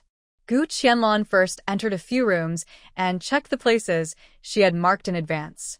She found no signs of other people entering. Finally, she came to the kitchen and looked at the hidden weapons she had made before. They were still the same. It seems that the arrow she used with the Lian Huangqiang last time really made Li Tong drink a pot. Thinking of this, Gu Qianlong pursed her lips and smiled. When her new house is built, she will research a more powerful hidden weapon and put it here. If she doesn't catch the guy alive and give him a thorough trial, she will not be named Gu. After removing the hidden weapons at the entrance of the tunnel again, Gu Qianlong entered the tunnel with ease. In the dark tunnel, you can't see your hand in front of you. Gu Qianlong held the candlestick in one hand and paid close attention to the movement in the tunnel. There was silence all around, and only her own shallow breathing sound came into her ears bit by bit. Soon she came to the fork in the tunnel. This time she decisively chose the road on the left and walked slowly forward. The process of exploring in the tunnel was boring and time passed by bit by bit. Gu Qianlong felt that the tunnel on the left seemed to be longer than the one on the right, and the journey took much longer. After about 2 hours, there seemed to be a sound of wheels and horseshoes above. Is this the exit of the tunnel? Just thinking about it, it seemed that the road had come to the end, and she saw a huge stone slab in front of her blocking her way. Thinking of the mechanism at the entrance of the tunnel in the kitchen before, Gu Qianlong held up the candlestick and carefully observed around the stone slab. If she guessed correctly, Li Tong, who was shot by her arrow that day, should have gone out from this tunnel entrance. Sure enough, after a while, she finally found a slightly raised stone next to the stone slab, slightly closer to the ground. After turning the stone with force, the heavy stone slab opened with a sound, and a passage that could accommodate one person opened to one side. With it came a gust of cool breeze, and even the air seemed to become fresh. The slab closed automatically after she came out. She looked for it at the exit again, and found a similar mechanism. This exit was more secretive than the one at Yangshu village. There was actually a small cave behind the slab. The cave was not big, only about 100 square meters. There was some hay in one corner of the cave, and even a little firewood. It looked like a place where people would occasionally stop and rest. The entrance of the cave was blocked by some grass and trees, and it was difficult to be discovered even if you got close. In such a hidden little cave, there was actually a tunnel leading to Yujia village and Yangshu village. The mechanism in the cave was more clever, just an inconspicuous palm-sized stone next to the slab door. With a strong turn, the slab opened a passage for one person to pass through again. Gu Qianlong restored the slab door to its original state and decisively left the cave. At the foot of the mountain was an official road, with pedestrians and carriages coming and going. Standing near the cave and looking far in the direction of the official road, I saw a tall city wall standing there, with the words Huai'an County vaguely visible on it.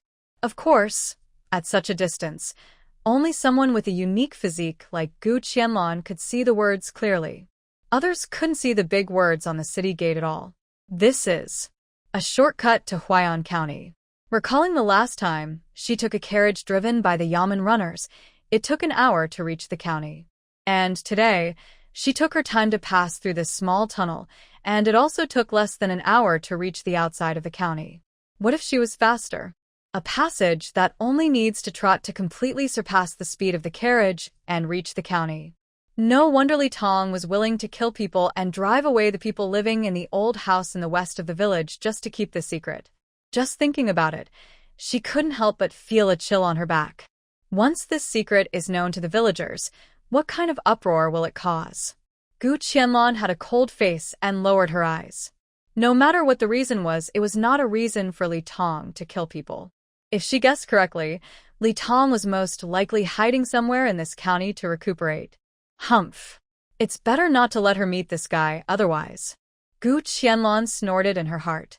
This kind of evil man who disregards human life is not a good thing, no matter what the cause of the incident is. What's more, he is very likely to monitor and spy on everything about the Gu family. Looking at the city wall that was so close, she felt that the tunnel guarded by Li Tong was really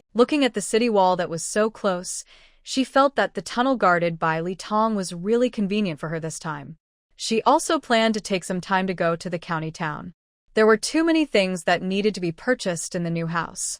Slowly walking down the hill, blending into the flow of people on the official road, Gu Qianlong walked towards the gate of Huai'an County. Crowds of people began to gather near the city gate, and a long line formed in front. Oh. What should we do? We finally got here. That's right. In the past, we didn't ask about our household registration when entering the city, but today it's more than just asking for it. More than just checking your household registration? What else do you need? Even if you have checked your household registration or travel permit, you still have to pay an entry fee to enter the city. Pedestrians in 2s and 3s passed by Gu Qianlong. They looked like villagers who had not been able to enter the city and were heading back. Uncle, I want to ask what you were talking about just now. I came from Yujia village and set out before dawn. I heard you guys talking about checking the household registration when we entered the city today. Gu Qianlong quickly stopped an old man who happened to be passing by her and asked, "Young lady, if you don't have your household registration, you may not be able to enter the city today." Look. Those of us who are going back did not bring our household registration. If we are outsiders, we need a pass to enter the city, the uncle said with a sad face. He still wanted to go to the city to see a doctor, but now he had to go back to the village to get his household registration before coming here. Is that so? I have my household registration with me, but I just heard that I have to pay an entry fee to enter the city. Thinking of the last time she left the county, this had clearly not happened yet. And there are obviously a lot of villagers who are stopped from entering the city because of their household registration, which means that this rule is new. It's like this. Except for the residents in Huai'an County, the villagers in the subordinate villages and towns need to pay a 2-cent entry fee each to enter the city. As for outsiders, they have to pay 5 cents each to enter the city, and the carriages and horses have to be charged separately. Alas. Another uncle interrupted. 2 cents per person to enter the city. It may not seem like much, but there are so many people entering the city every day. Collecting this amount over a long period of time, it would be a considerable income in a month. Thank you, 2 uncles.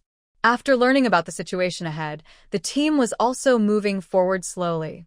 Villagers who could not produce their household registration were constantly stopped outside the city gate. Seeing that there was no hope of entering the city, they turned back dejectedly. When it was finally Gu Qianlong's turn, she saw that the person guarding the city gate was actually an old acquaintance. Constable Sure?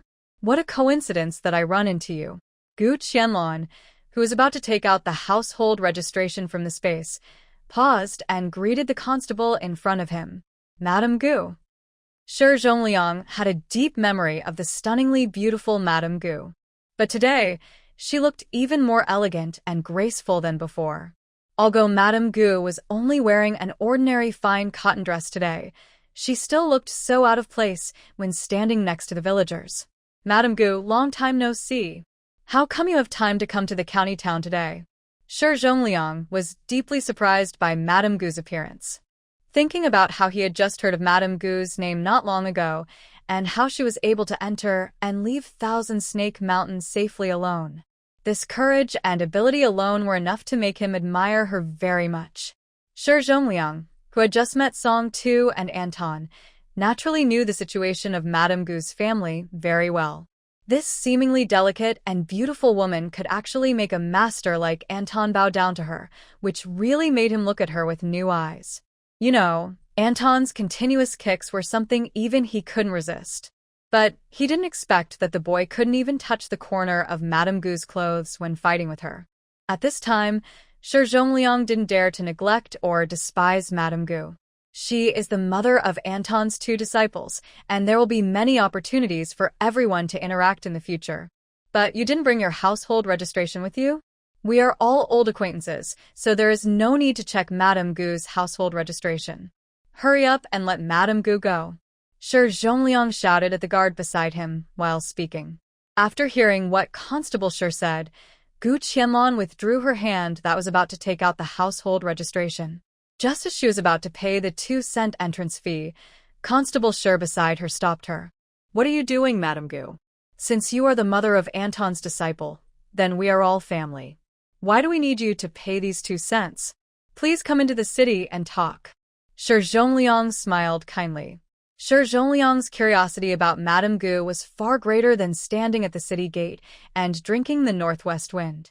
Although the wind in this season was quite comfortable, it was really boring to stand there and watch the passers-by. How could it be as interesting as chatting with Madame Gu? It would be even more interesting if we could find a place to show off a few moves with Madame Gu. Gu Qianlong didn't see the little thoughts of Constable Shi. She was just curious about the sudden addition of regulations and fees for entering the city. I wonder when the household registration needs to be checked before entering the city started? I haven't heard Song Tu and Master Anton mention it before. Gu Qianlong asked in a low voice as she walked forward. Madame Gu, you don't know that the household registration check before entering the city has only been implemented just now. It didn't happen before entering the city. Shi Zhongliang replied as he walked. May I ask, Constable Shi, if you can tell us what happened in the county? Why is it so sudden? Seeing that the 2 of them were gradually moving away from the crowd, Gu Qianlong asked this question in a low voice. Shi Zhongliang looked around and then said in a low voice, In fact, there is nothing to hide from Madame Gu. The county magistrate received an official document from the border this morning, so he temporarily decided to strictly check the household registration of people entering the city. As for the issue of charging fees to enter the city, it's just an excuse. Shi Zhongliang said vaguely, but Gu Qianlong had a lot of experience and a particularly sharp political mind. The county magistrate's actions might be due to some problem with the official document from the border. What about the county town? Is it strictly controlled at night? The last time I lived in the county town, there was no curfew in the city. Why do you ask, Madame Gu? The county town will be under a curfew starting tonight. If you're still walking on the street at the time of Su, the government will arrest you. Shi Zhongliang was curious as he spoke. Could this Madame Gu be good at fortune-telling? The county government's notice will not be released until the afternoon, and she has already asked the right question. The curfew has really started. It seems that today's purchases will need to be bigger. Madame Gu, how many days do you plan to stay in the county? Why don't you take some time to come to the county government so that we can have some discussions? Shi Zhongliang said this, his eyes showing eagerness to try. Look at Constable Shi's expression. I'm afraid that the competition between her, Song Tu, and Anton has already been reported to the county government. She didn't expect that Song Tu and Master Anton would actually expose their weaknesses. Publicize the competition between them. This is really a misunderstanding. She is not very good at martial arts, okay? I came here in a hurry this time, and my family didn't make any arrangements. I'm afraid I have to rush back in the afternoon. Before coming, she really didn't expect that the tunnel on the left could lead to the hill outside the county town. It's just a few steps to get into the county town. Are you in such a hurry to go back? Alas, that's a pity. Shi Zhongliang said with regret. When Madame Gu goes back this time, you can just notify the family of Fu Lai in your village and ask them to come and take Fu Lai's body back. Remember to tell them that they must bring their household registration and the money to enter the city when they come. Otherwise, they can't enter the city at that time, and it's not our fault for not reminding them. Madame Gu didn't have to spend money to enter the city, but other people in Yujia village didn't have such good luck. What's more, they are the family of the suspect. Not charging them more for their travel expenses is already because they are in the same county. Can the body of that naughty child be claimed so soon? I thought that after sending him to the county government office, the coroner would at least conduct a thorough examination, or even an autopsy. I didn't expect that he could be taken away so soon. Don't worry, Constable Sure, I will definitely convey my message. As for whether they would listen or not, she couldn't control it. It was just asking her to notify that family, which made her feel a little uncomfortable. I thought they wouldn't take a broom and chase her out. After Gu Qianlong agreed to take the message, Shi Zhongliang suddenly remembered that Madame Gu was the one who went into the mountains to bring Fu Lai out. And it was said that the two families seemed to be having some unpleasantness. She couldn't help scratching her head in embarrassment and said at a loss, "If Madame Gu is not convenient to say, it doesn't matter. It's not a big deal. When their family members go to the town government to ask, someone will notify them to come to the county government. But Fu Lai's body will have to be kept in the charity cemetery. It's summer, you know." Constable Sure didn't say anything else, showing a smile that everyone knew. "It's not inconvenient. We all live in the same village. I will bring a message to them when I go back, so as not to cause trouble to the county government. It's just that Qian Hongxia's mother-in-law and daughter-in-law are two weirdos. Can she be scared by those two women? At most, she will pick one up in each hand and see what waves they can make. It's getting late. I want to ask Constable Sure where there is a furniture store in the county. After the new house is built, I'm afraid I have to buy some." Seeing that Constable Sure looked like he had nothing to do, Gu Qianlong simply bothered him to the end. As the saying goes, one should not trouble two people for one thing. Who asked him to come up to someone at the city gate to get close to him? Ms. Gu wants to order furniture, that's easy. There is really no shop in Huai'an County that I am not familiar with, Shi Zhongliang said, patting his chest. If you are talking about other shops, I may not be able to help much. As the saying goes, there is no coincidence in the world. Unexpectedly, Zhu Heping, the father-in-law of Constable Sure, is good at carpentry. In recent years, he has opened a furniture shop in the north of the city. The business is not very prosperous, but relying on Constable Sure's relationship, it is quite peaceful. He sells some ready-made furniture and takes some custom orders on a daily basis. Although there is nothing special about it, it is not a problem to make a living. Whatever kind of furniture Madame Gu wants to order, it is right to leave it to my father-in-law. As long as you can describe it, he will make it. Shi Zhongliang boasted eloquently, and he seemed to be bragging. Gu Qianlong smiled. She had never realized that Constable Sure was such a person before. After getting familiar with him, he was a very talkative person. I'll go over and take a look first. There are quite a lot of furniture needed. I wonder if it will be troublesome to transport them back to Yujia village when the time comes. Thinking about her new houses and the side rooms built at the back, each of them would need some furniture, tables, and chairs. Thinking that it would be very cold in winter, she asked Yu Jianxi to lay kangs in all the bedrooms. When winter comes, the demand for firewood at home will probably increase dramatically. Don't worry, Madame Gu, the transportation will be left to me.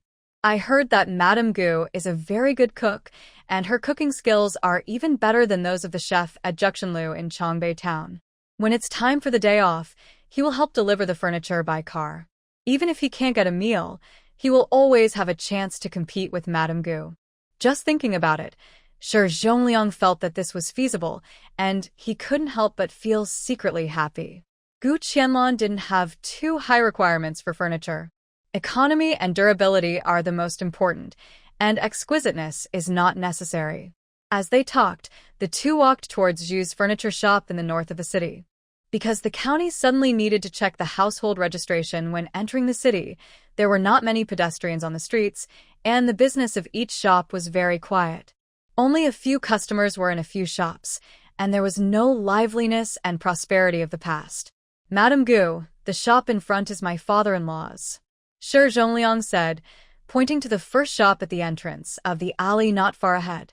This street is somewhat similar to a modern commercial pedestrian street, with a dazzling array of shops of all kinds. Zhu's furniture store occupies the first shop, but there is no customer in the shop today. When the clerk saw Constable Shi bringing a stunning young lady into the store, he immediately greeted them with great courtesy. "The son-in-law is here, please come in." "The master is busy in the backyard, I'll go call him now." Gu Qianlong looked around the small shop, which was filled with some daily furniture.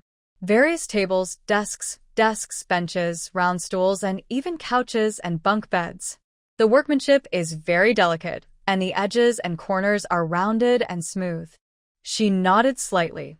Just looking at the furniture displayed in this shop is enough to meet all the needs of her new house. "My dear son-in-law is here. Who is this?" Shopkeeper Zhu wiped his hands on his clothes and looked at his son-in-law with a puzzled look. In the past, the son-in-law had introduced guests to the shop, but this was the first time he brought a woman with him. "Father-in-law, this is Madame Gu from Yujia Village. She wants to buy some furniture for her house. You guys discuss it. I still have work to do in the yamen, so I won't stay for long. Madame Gu, please stay in the county for a few more days next time you come back so we can have a chance to talk and exchange ideas." Oh. No one knew why this Constable Shi was so persistent in competing with her after hearing how much Song Tu and Anton praised her. Even in front of his father-in-law, he did not hesitate to mention that he wanted to fight with her. What should she do? There will be a chance for sure. She could only smile reservedly, neither challenging him nor refusing this so-called opportunity. It may also be that there will never be such an opportunity. But after hearing this, Constable Shi smiled happily, bowed, and left. Hearing his son-in-law say that he wanted to exchange martial arts skills with this Madame Gu, shopkeeper Zhu did not dare to neglect him. "If Madame Gu feels that the furniture in the shop is not stylish enough, I have some large furniture in the backyard that can also be customized. If you have a style you like and need, you can just provide us with the drawing, and we can make it for you."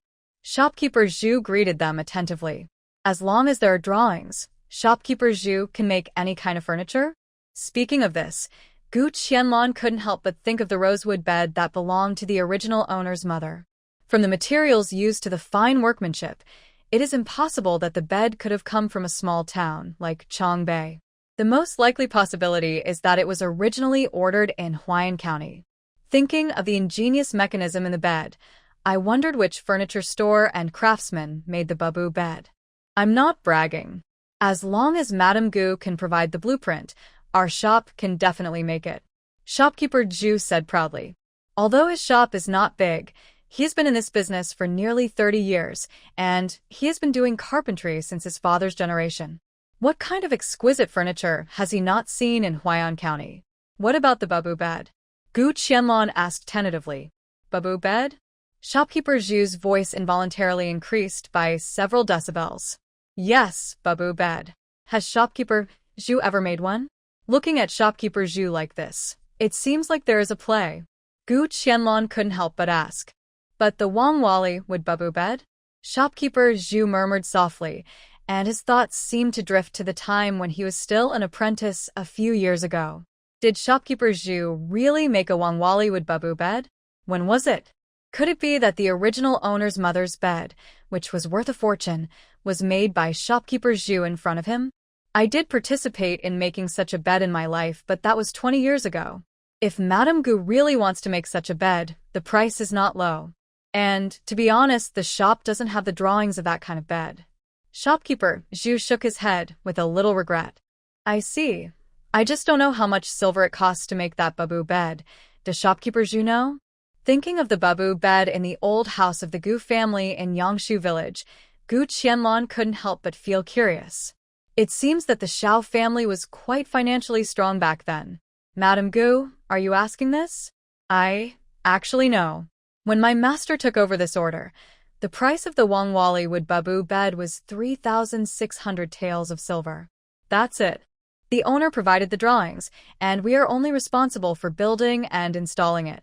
Who would have thought that the bed of the original owner's mother would cost 3,600 taels of silver? That's really... At this moment, she wished she could immediately go through the tunnel and rush to Yangshu village to put the priceless bed into the space. Even if she couldn't put it in her newly built house, it would be nice to put it in the space. Think about it. That's 3,600 taels of silver. No matter what, it can't be cheap for the Gu family. I don't know if Hu Juanzi from the Gu family's eldest house is unaware of the value of the bamboo bed, or is really afraid of the so-called curse of the original owner's mother. She really didn't touch the bed.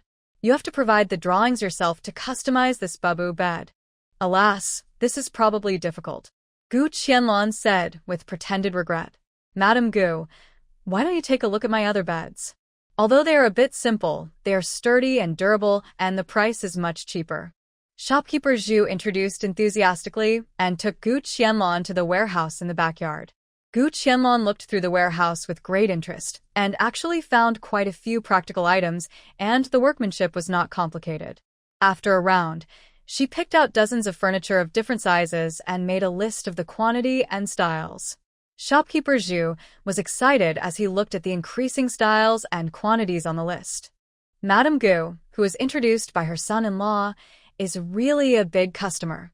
The furniture she ordered alone is almost catching up with the monthly quantity of his store. Madame Gu, when will you need these furniture? Will they be made and sent to you all at once? Or will they be sent in several batches? With this order from Madame Gu, the master and his apprentice will be busy for most of the next half-month. Hearing Manager Zhu's question, Gu Qianlong made a few more marks on the list. These marked ones will be delivered in 10 days, and the rest can be delayed. I wonder how long it will take Manager Zhu to finish these furniture? I can also make some calculations on my side.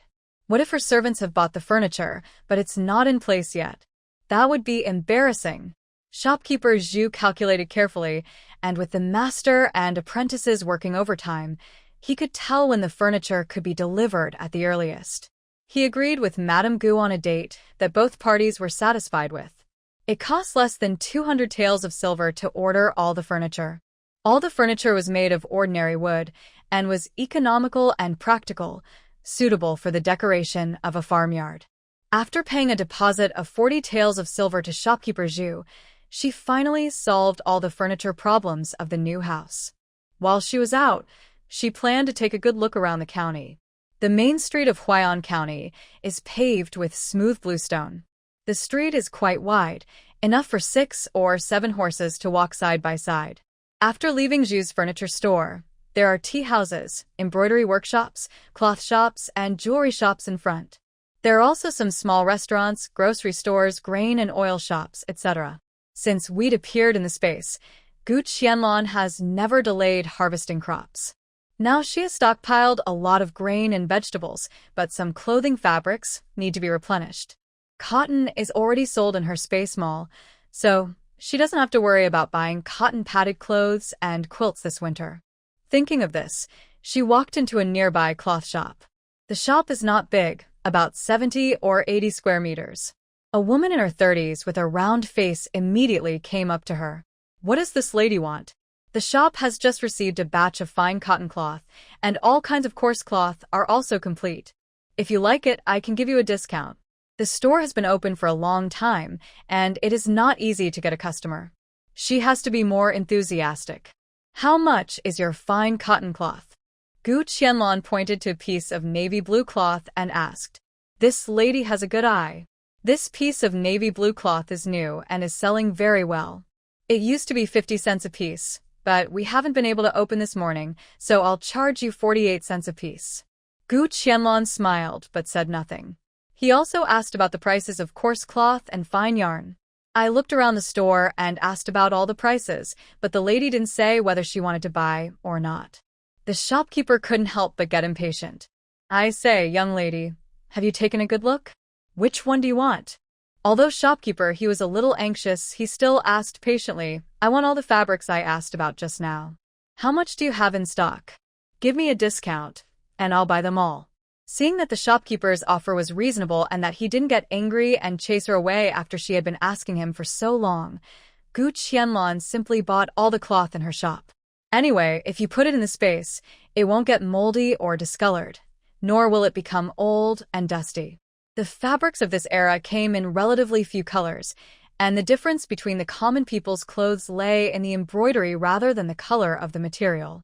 Moreover, the fine cotton cloth in the county town is indeed 2 cents cheaper per piece than in the town. Now she wants a lot so she can bargain for the price. What did this young lady say? I didn't understand just now. Shopkeeper, he was really afraid that this young lady would lose her tongue. Does she know how much inventory she has in her store? The key is that she brought so much silver? Don't tell me that he is making fun of her. Shopkeeper, you heard me right. I said I want to buy all the fabrics in your store. Just tell me the number. Gu Qianlong said calmly, thinking about how to deliver the fabrics later. This young lady really didn't lie to me? Then, what should I do? Wait a moment, I'll go to the backyard and call someone to come and count the goods together. My last name is He. What's your last name? Shopkeeper, he was so happy that he was a little incoherent, and he couldn't stop smiling. I thought that business would be slow today, but I didn't expect that a big customer would come as soon as he came. What a tyrannical operation. It was the first time she had encountered such a thing in her life. My last name is Gu. Shopkeeper He, don't worry. I want to ask if you know where I can rent a house nearby. As soon as Gu Qianlong finished speaking, Shopkeeper He's smile faded. It turned out that this person also wanted to open a cloth shop and compete with her for business. It doesn't have to be a big house. It's better to have 2 or 3 main rooms with a small courtyard. After hearing what Madame Gu said, Shopkeeper He's eyebrows turned. He was not asking her where to rent a store. His attitude couldn't help but get better. That depends on how much money Madame Gu is willing to pay. The price varies greatly in different locations. I just want to rent a small courtyard to live in occasionally and store some things. Quiet and safe is the first choice. As for the price, that's easy to talk about. Thinking that Madame Gu wanted to buy all the inventory in her store, Shopkeeper He's mind became active. If Madame Gu can trust me, I will take you to the pawn shop to check out the market now that I am not busy.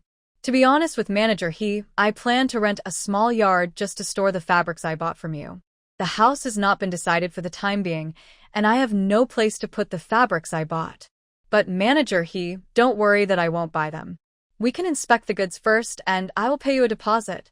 When the house is rented, I will pay you the balance, and you only need to help me move all the fabrics over. After hearing what Gu Qianlong said, Manager He wished he could take her to find a house right now. If he could help her rent a yard as soon as possible, the fabrics in her store could be shipped over earlier. Xia Dong, come to the front and take a look at the shop. I will take Madame Gu to the pawn shop. Anyway, business is slow in the store, and there is no one else here, so Manager He hurriedly called the waiter in the backyard over and led Gu Qianlong to the pawn shop. If this trip to the county town had not been completely accidental and time had not been too tight, she would have even wanted to buy a house in the county.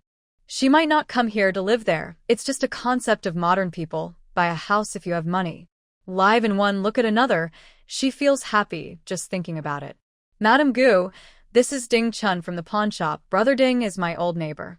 This was the first time that Gu Qianlong stepped into such an ancient brokerage, which was equivalent to a modern real estate agency, but not entirely. The brokerage was divided into 2 sides. One side dealt with the rental and sale of houses, and the other side was responsible for the sale of people. Ding Chun was a man in his 30s, of medium build and square face. His hair was a little sparse, and he smiled kindly. She looked curiously at the human traffickers, only to see an old woman with a serious look sitting in the house. The people being bought and sold were not visible. What kind of house does Madame Gu want to rent? How many people will live there? Do you have any requirements for the price? Gu Qianlong expressed her thoughts, but the price was not within her consideration. If that's the case, there is a house that is quite good, quiet in a bustling city.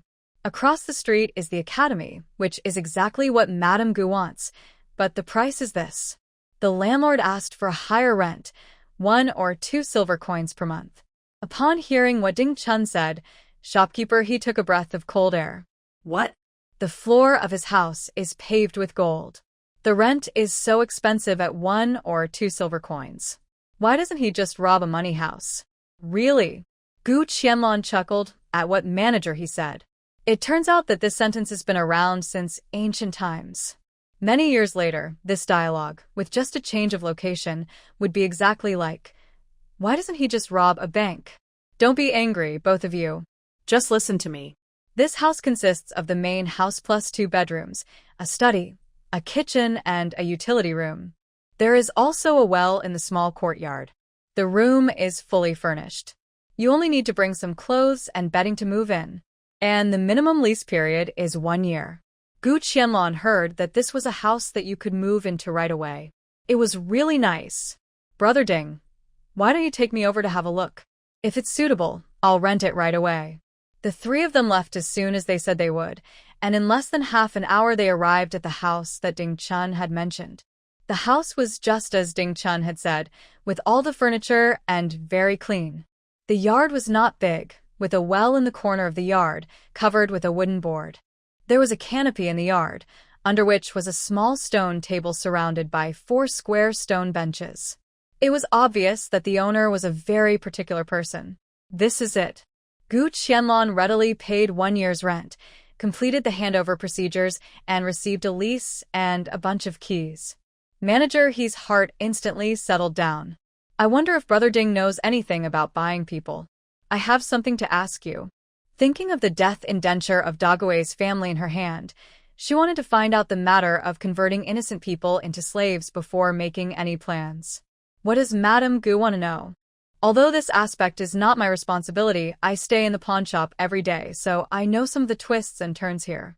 Although Madame Gu was dressed simply, she looked like a person who is not short of money. I wonder what procedures are required for innocent people to sell themselves and become slaves? What will be the future of such innocent people? Hearing that she was just asking about such a small matter, Ding Chun was relieved. To change from a good person to a captive, you only need to go to the town government to file a case, and then re-register. There is no need to go to the county government to go through so much trouble. But this captive has no future. All the descendants born in the future will be slaves. Unless the master grants mercy, there will never be a day to get ahead. Ding Chun did not ask in detail. Nowadays, many families cannot make ends meet and sell themselves. But it seems that Mrs. Gu still holds someone else's indenture in her hands. Although curious, he knows his duty very well and does not ask about things he should not know. With the convenience of this small courtyard, Gu Qianlong no longer needs to worry about shopping. After spending 360 taels of silver to buy all the fabrics from Manager He's cloth shop, she followed the same method and bought all the ready-made clothes, various shoes and socks in the embroidery workshop, and various goods in the grocery store. She even bought a lot when she passed by a porcelain shop. When her furniture is ready, those small pieces of furniture that do not need to be assembled separately can all be transported to this small courtyard. It will also save the trouble of moving them back and forth. Thinking of the 5 large bathtubs ordered from shopkeeper Zhu, she was full of expectations. After nearly 2 hours of shopping in the county town, she finally felt a deep sense of satisfaction. It is indeed a happy and enjoyable thing to spend money lavishly. Looking at the full pile of supplies in the space, it feels that they mother and son have not had to go to the street to buy things in the past few years. While it is still early, she plans to go back to Yangshu village through the tunnel and put the original owner's mother's Wangwali wood step bed into the space. What if there is a secret in that bed? At the very least, it is worth more than 3,000 taels of silver. Oh, my son. Slow down, slow down. As she was walking in the direction of leaving the city, a familiar woman's voice floated over. Gu Qianlong looked back and saw Gu Wenkai rushing forward with a gloomy face at the intersection next to him. Behind him was Hu Juanzi, who looked anxious and had slightly messy hair. My son. Wait for mother. Hu Juanzi chased after him and shouted loudly. It only attracted countless pairs of eyes on the street. At this moment, the crowds on the streets of the county town were obviously increasing. A pair of curious eyes looked over, and Gu Wencai's face became darker. It is more interesting to watch gossip and excitement in a secret place like space. Seeing the crowd looking over, Gu Wencai had to stop.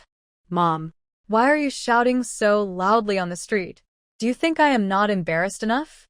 Gu Wencai said in a deep voice with a red face. Hey, what's the matter? This is a county town. Who would know us mother and daughter? Hu Juanzi caught up with her son breathlessly and grabbed his clothes. Come back with me, and let Dr. Gu from Jimin Hall take a good look at you. Hu Juanzi grabbed Gu Dehunzi and dragged him to another road, regardless of anything. Gu Qianlong looked over there. Wasn't the famous Jimin Hall clinic in the county town just on that street? No. I don't want to see it anymore. I want to go home. Gu Wenkai pouted, and his face turned even redder. Why go back?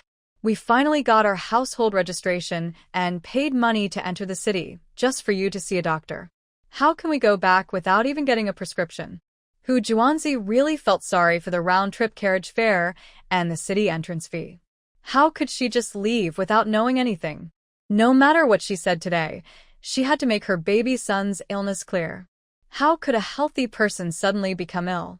The peddler on the side couldn't help but chuckle and whispered something to the man next to him. In the eyes of others, all this was just two grown men talking with their heads down.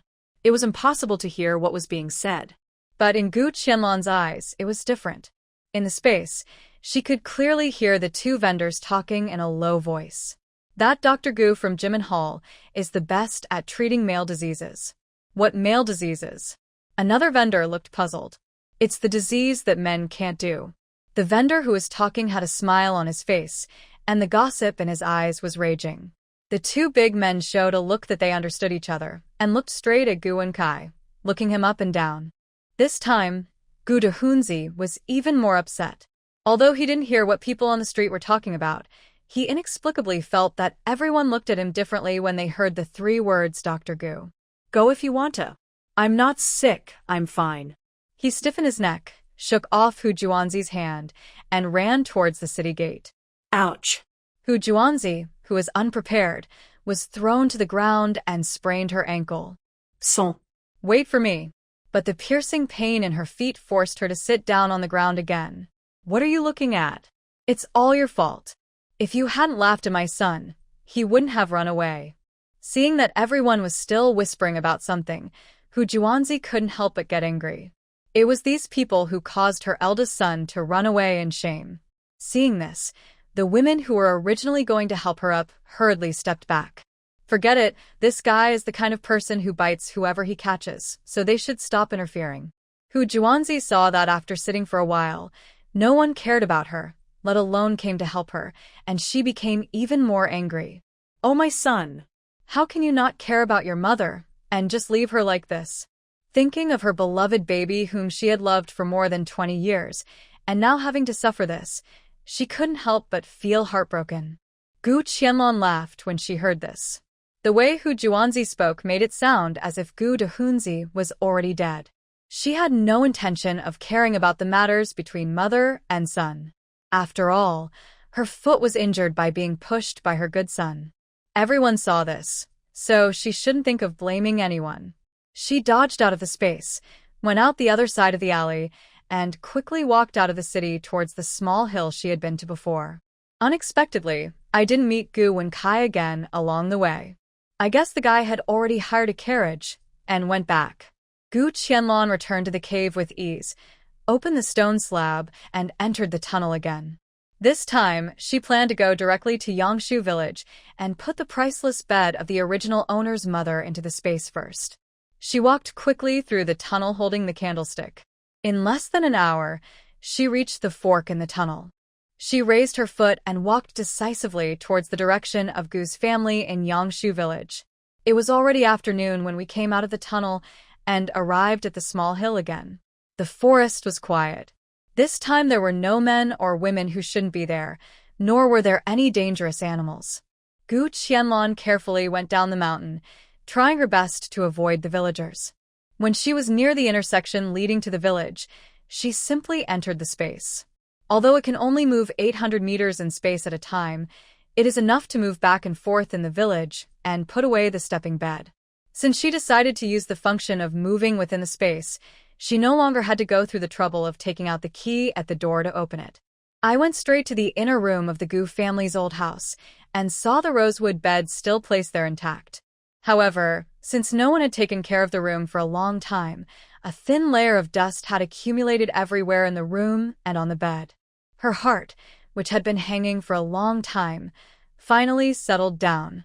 Fortunately, Hu Juanzi still had some consideration and did not touch the bed of the original owner's mother. She waved her hand and put the bed into the space. Now that I'm rushing back to the village from the tunnel, I won't be late for making dinner for the children. Just as I was about to leave, I suddenly heard the sound of a key opening the door outside. Gu Qianlong thought to herself that it was strange. Who would come to the Gu family's old house at this time? As she thought about it, she flashed into the space. Ruer opened the gate and leaned forward. Seeing that there was indeed no one in the yard, she quickly turned around and closed the door. She tiptoed around the legendary Gu family's old house. Seeing that the person who came turned out to be Gu Dehunzi's new wife, Gu Qianlong was not ready to leave for a moment. She wanted to see what tricks this young woman was going to play. Ruer went straight into the inner room and pushed open the door of the room where the original owner had lived before. The furnishings in the room were very simple, with only a table and a chair. A bunk bed, which looks much sturdier than the one in the third room of the Yu family.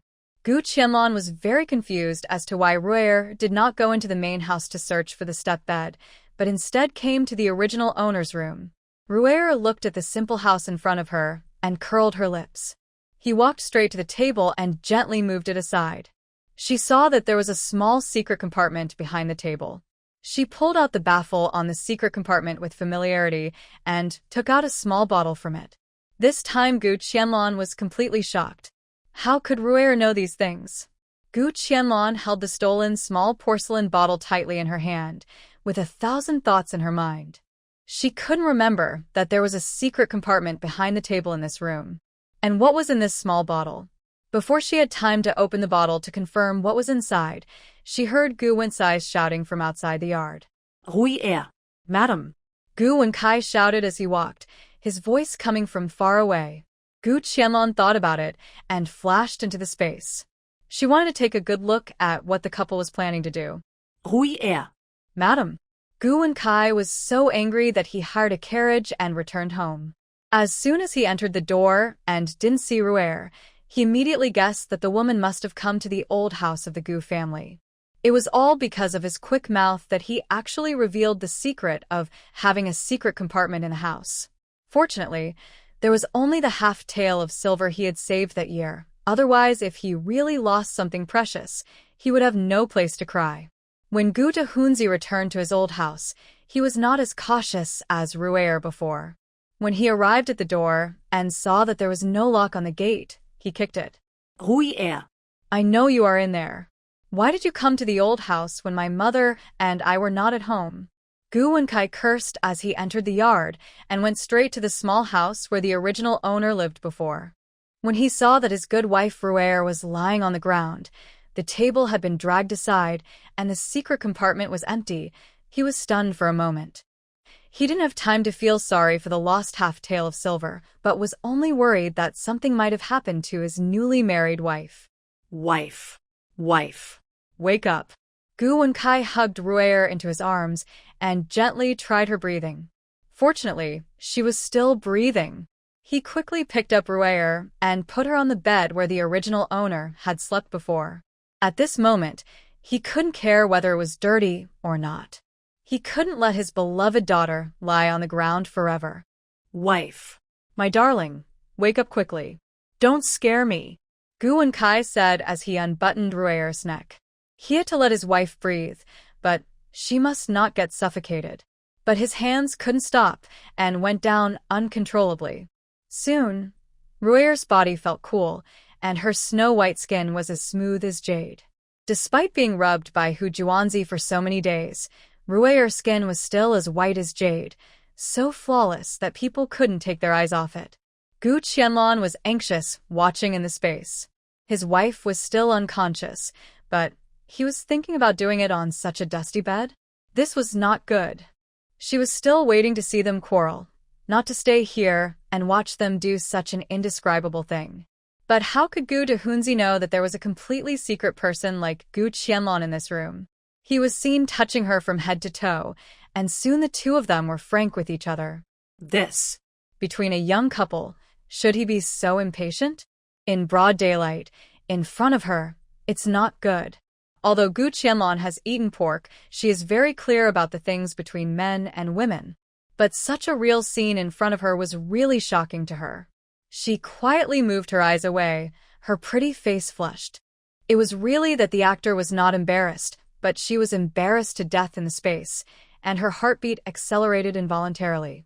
Didn't this Gu Dehunzi just come back from the county town and plan to have a thorough checkup by Dr. Gu, who specializes in men's diseases? Looking at him now, he doesn't look like someone who needs to be checked. Soon Ruier's icy skin was covered with all kinds of red marks of different sizes. Gu Wenkai was busy with his hands and mouth and had no time to rest. But that's all. Gu Qianlong finally understood the problem. After all, she had seen pigs run, but she had never seen them run like this. Finally, Ruier on the bed let out a low moan, which seemed to be in pain, but also seemed to be. Gu Wenkai stopped what he was doing and hurried over. Madam. Madam, you are awake. As if he had done something wrong, he jumped off the bed hurriedly and put on his clothes in a hurry. Ruier slowly opened her eyes. Her head still hurt a little. She looked down. I seemed to have the illusion of returning to that day in the number 1 box in Jushin building. It seemed that everything had already happened, but she knew clearly in her heart that nothing had happened. She was dazed for a moment and wanted to get up immediately, pin Gu Wenkai down and beat him up. Madam? At this moment, Gu Wenkai was like a child who had done something bad and was discovered by his parents. He knelt on one leg carefully and honestly, waiting for Ruier to speak. My husband is here. Ruier didn't feel the embarrassment of being caught stealing something and said with a very natural expression, What's wrong with you, ma'am? What happened? I saw that it was covered with roses, which was very beautiful. The blood rushed up to his forehead, and he just wanted to. It's a pity that he didn't know what was going on. Although he was already overwhelmed with emotion, the most crucial reaction was no reaction at all. He was really worried to death. Husband, I don't know what happened. I fainted. It seems that someone knocked me out from behind. Ruier gently sat up. Her delicate voice could make people's hearts melt. She was not in a hurry to put on her clothes. Anyway, no matter how bad the man in front of her was, he couldn't do anything to her. She covered the back of her head with one delicate hand, frowning slightly. It made Gu Wenkai forget the half-tail of silver that he had hidden. Is there anyone? There was no one in the yard when I came here. The gate was closed from the inside. I've been here for such a long time, and there is no other movement in the house. Gu Wenkai said with a guilty conscience. He just wanted to take the opportunity to be affectionate, so he didn't pay attention to other things. Husband, have you checked in other rooms? What if the thief is still hiding in the house? Gu Wenkai's eyes were fixed on the pair of snow-white rabbits full of roses in front of him. How could he care about what Ruier said? My wife, you are worrying too much. There is nothing valuable in this old house. If a thief comes in, he will be left empty-handed. Who has the time to hide? He said nonchalantly, his eyes glued to the snow-white rabbit. My husband is so bad. What are you looking at? Ruier pouted her pink and slightly swollen lips and said softly. She said this, but she felt sick in her heart. She just wanted to find a pool to soak herself in and wash her whole body hundreds of times. She just heard Gu Wenkai tell her last night that there was a secret compartment in the room where he lived in the old house of the Gu family. The secret compartment was his little secret, and his good things were hidden in it. So after she finished the work arranged by the old woman, she took the opportunity when Gu Wenkai and her mother-in-law went out and sneaked to the old house of the Gu family. She wanted to take out the so-called good things of the big rascal, but she didn't expect that there was only a bottle in it. She just got the bottle and, before she had time to see what was in it, she was knocked unconscious from behind. Now that he has been caught by Gu Wenkai, he has no choice but to let him have a taste of the sweetness temporarily, hoping to cover up this matter. Gu Wenkai felt regretful when he saw the 2 pleasing red cherries being covered. It was a pity that his body was not up to the standard. Ever since he felt ecstatic at Jushin Tower that time, he has never been able to regain his vigor. But when he thought about how he had messed up what he had asked him to do, he was a little afraid to go. That's it. If it doesn't work again after a while, he will ask his brother to go to Sue's house to ask. Mr. Sue hated himself, but he would not blame his good brother as well. Of course it's because of my beautiful wife. Husband, please stop doing this. I'm really shy. Doing this in broad daylight will only make people laugh. Ruer bit her red lips lightly, half covering her face. This charming posture, any normal man would probably have to climb Mount Wushan and run a few laps. But she happened to be facing her good husband Gu Wenkai, otherwise she would not dare to tease so boldly. Who dares to laugh at us? We are a legitimate couple, and this is the old house of my Gu family. Gu Wenkai was unhappy when he heard it. If his little brother had not been in good shape recently, would he have done this? Husband, you should go to other rooms and see if there are any thieves coming in. Ruer rarely held Gu Dehunzi's hand and shook it gently. If she didn't send him away, she would really be disgusted to death. It was the first time for Gu Dehunzi to be so coquettish and hold his hand since he got married. He enjoyed this rare moment of tenderness and reluctantly leaned forward and kissed Ruer's pink and swollen mouth. Okay, I'll listen to you. I'll go check it out and come back to deal with you. The little devil, Gu Wenkai said, pinching Ruer's half-covered jade rabbit hard, only to get her to cry out in pain. Gu Qianlong looked at all this in front of her and felt that her face was as red as a ripe tomato. She calmly looked at Ruer's face, which quickly became cold after Gu Wenkai turned around and left, and her eyes were cold and resentful. TSK. This young couple is really interesting. Seeing Ruer playing so smoothly between the two brothers, I really don't know how exciting it will be once this matter is exposed in the future. Ruer quickly picked up the clothes scattered on the ground and put them on as quickly as possible. Oh, no. There's a thief. From the next room, Gu Wensai's loud shouting was heard. Ruer's heart tightened when she thought about how she was knocked unconscious from behind just now. Did the thief steal something else? Gu Wensai's shouting almost broke through the sky, and the neighbors in the village gathered around from all directions. Husband, where is the thief? Ruer ran towards Gu Wenkai in panic. Although she hated this rascal who had taken away her innocence, she didn't want anything to happen to him at this moment. If this guy loses his life, her life in the Gu family will become even more difficult. Ruer ran into the next room, only to see Gu Wenkai pointing at the empty room in panic. She was so surprised that she couldn't say anything else. Husband, where is the thief? What is missing? Bed. The bed is gone. Gu Wenkai was so shocked that his teeth were chattering. Such a big Wangwali bed. How could it just disappear like that? This thief was really capable. He could actually steal such a big bed without anyone noticing. You have to know that once the bed is in this room, it will never be able to leave the room unless it is disassembled. Not to mention moving out of this yard. I don't know what kind of method Aunt Gu used back then to be able to get that step bed out of the big brick and tile house. And it can be placed intact in the old house of the Gu family. No matter how hard his parents racked their brains or how much they talked, they could not get Aunt Gu to tell them the secret of how the step bed was able to get in and out of the house. He remembered very clearly that after Gu Qianlong got married, the step bed was still intact in the old house. What bed is missing? It was just a missing bed, but it was not worth it for this idiot to make such a fuss. Nephew, what happened? What's missing from your house?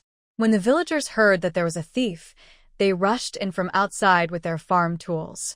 The small courtyard was suddenly packed with people standing everywhere. Uncle, the babu bed is missing.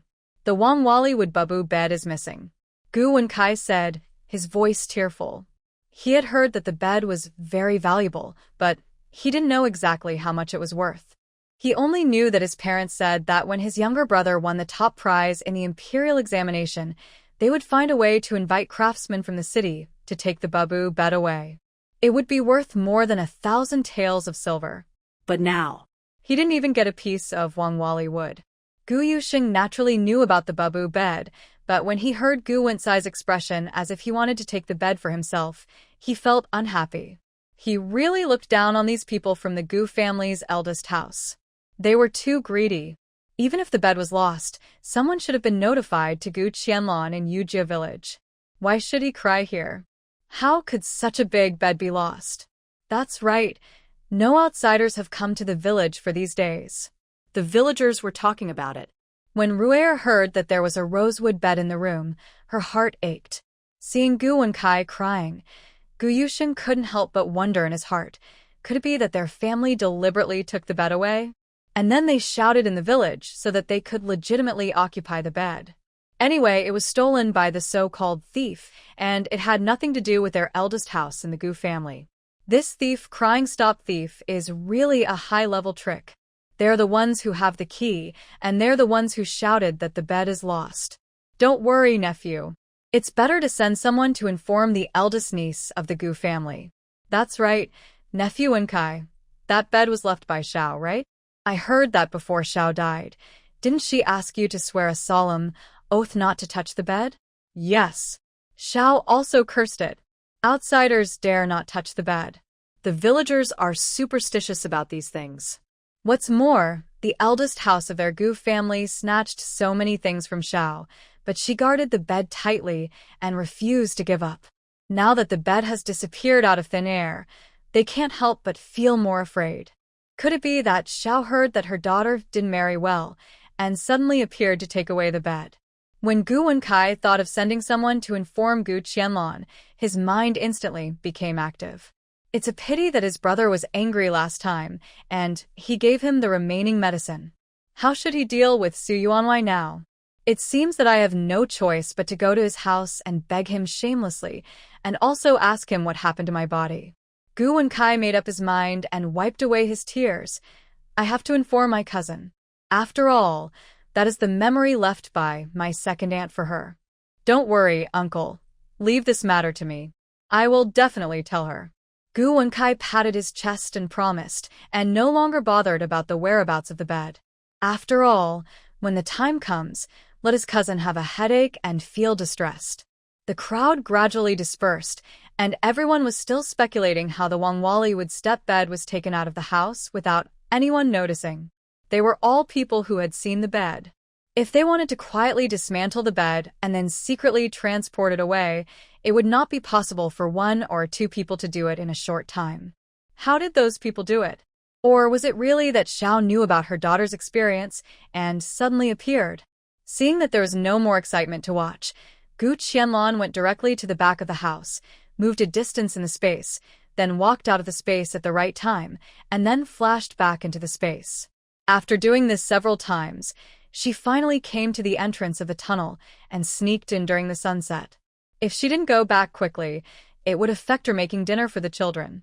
The setting sun was like fire, and the orange-red sunset seemed to dye the entire sky with a layer of orange halo, and the sky and the earth were full of golden afterglow. After sending off the last few villagers, Gu Wenkai was finally able to get away. With what happened today, he can go to Mr. Su openly. He wants to ask carefully whether his physical illness has anything to do with the medicine Ruer used. Why is it Ruer who takes the medicine, but he is the one with the problem? He didn't have time to find Ruer to question why she secretly ran to the old house without telling her family and even forgot about the small secret compartment.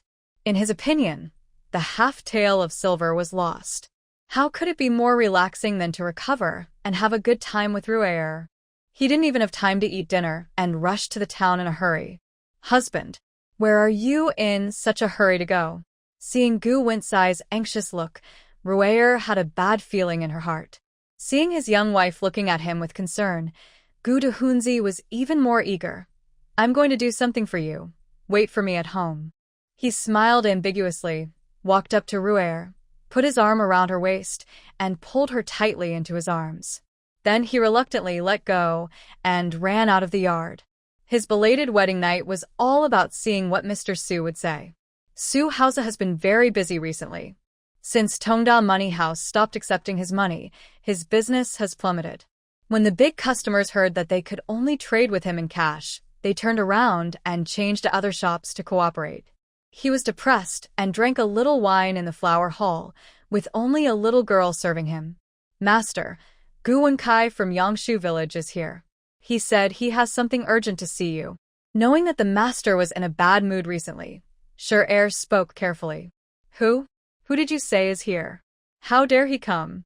Who gave him the courage to come to his door? He had won the beauty with the secret medicine he gave, so now he could only drink by himself. He had soiled his Jushin building, and his business was affected. Go. Let him get in here. I want to see what tricks he wants to play on me. Master Su. There is good news, great news. As soon as he entered the yard and saw Su Hausa sitting in the hall from a distance, Gu Wenkai ran over with a smile on his face. As soon as he entered the door, he saw a table full of delicious food and wine. He couldn't help but swallow deeply, and his stomach was rumbling. His eyes were glued to the chicken leg on the plate, and he instantly forgot why he came to see Mr. Su. When Su Hausa saw this guy coming in, he only said a good thing, and then nothing else, which made him feel depressed. Good thing? What good thing can you have? Are you going to marry a wife again? Su Hausa said unhappily. Gu Wenkai came back to his senses and moved his eyes away from the chicken leg. He also married a wife. The one he married before has not been able to do things until now, but he dare not marry another one. Master Su, you're joking. How can I be that lucky? I can't compare with you. I can be a groom whenever I want, Gu Wenkai said with a grin. He knew all the beauties in Mr. Su's backyard very well. If they were women, they would have been touched by them. Tell me, what good news is it? If you dare to lie to me, you will know. Su Hausa was furious when he saw this incompetent guy. This. Master Su, the emperor needs hungry soldiers when he wants to go to war. I ran all the way here from Yangshu village, and I haven't even had a sip of water yet. My stomach is growling with hunger.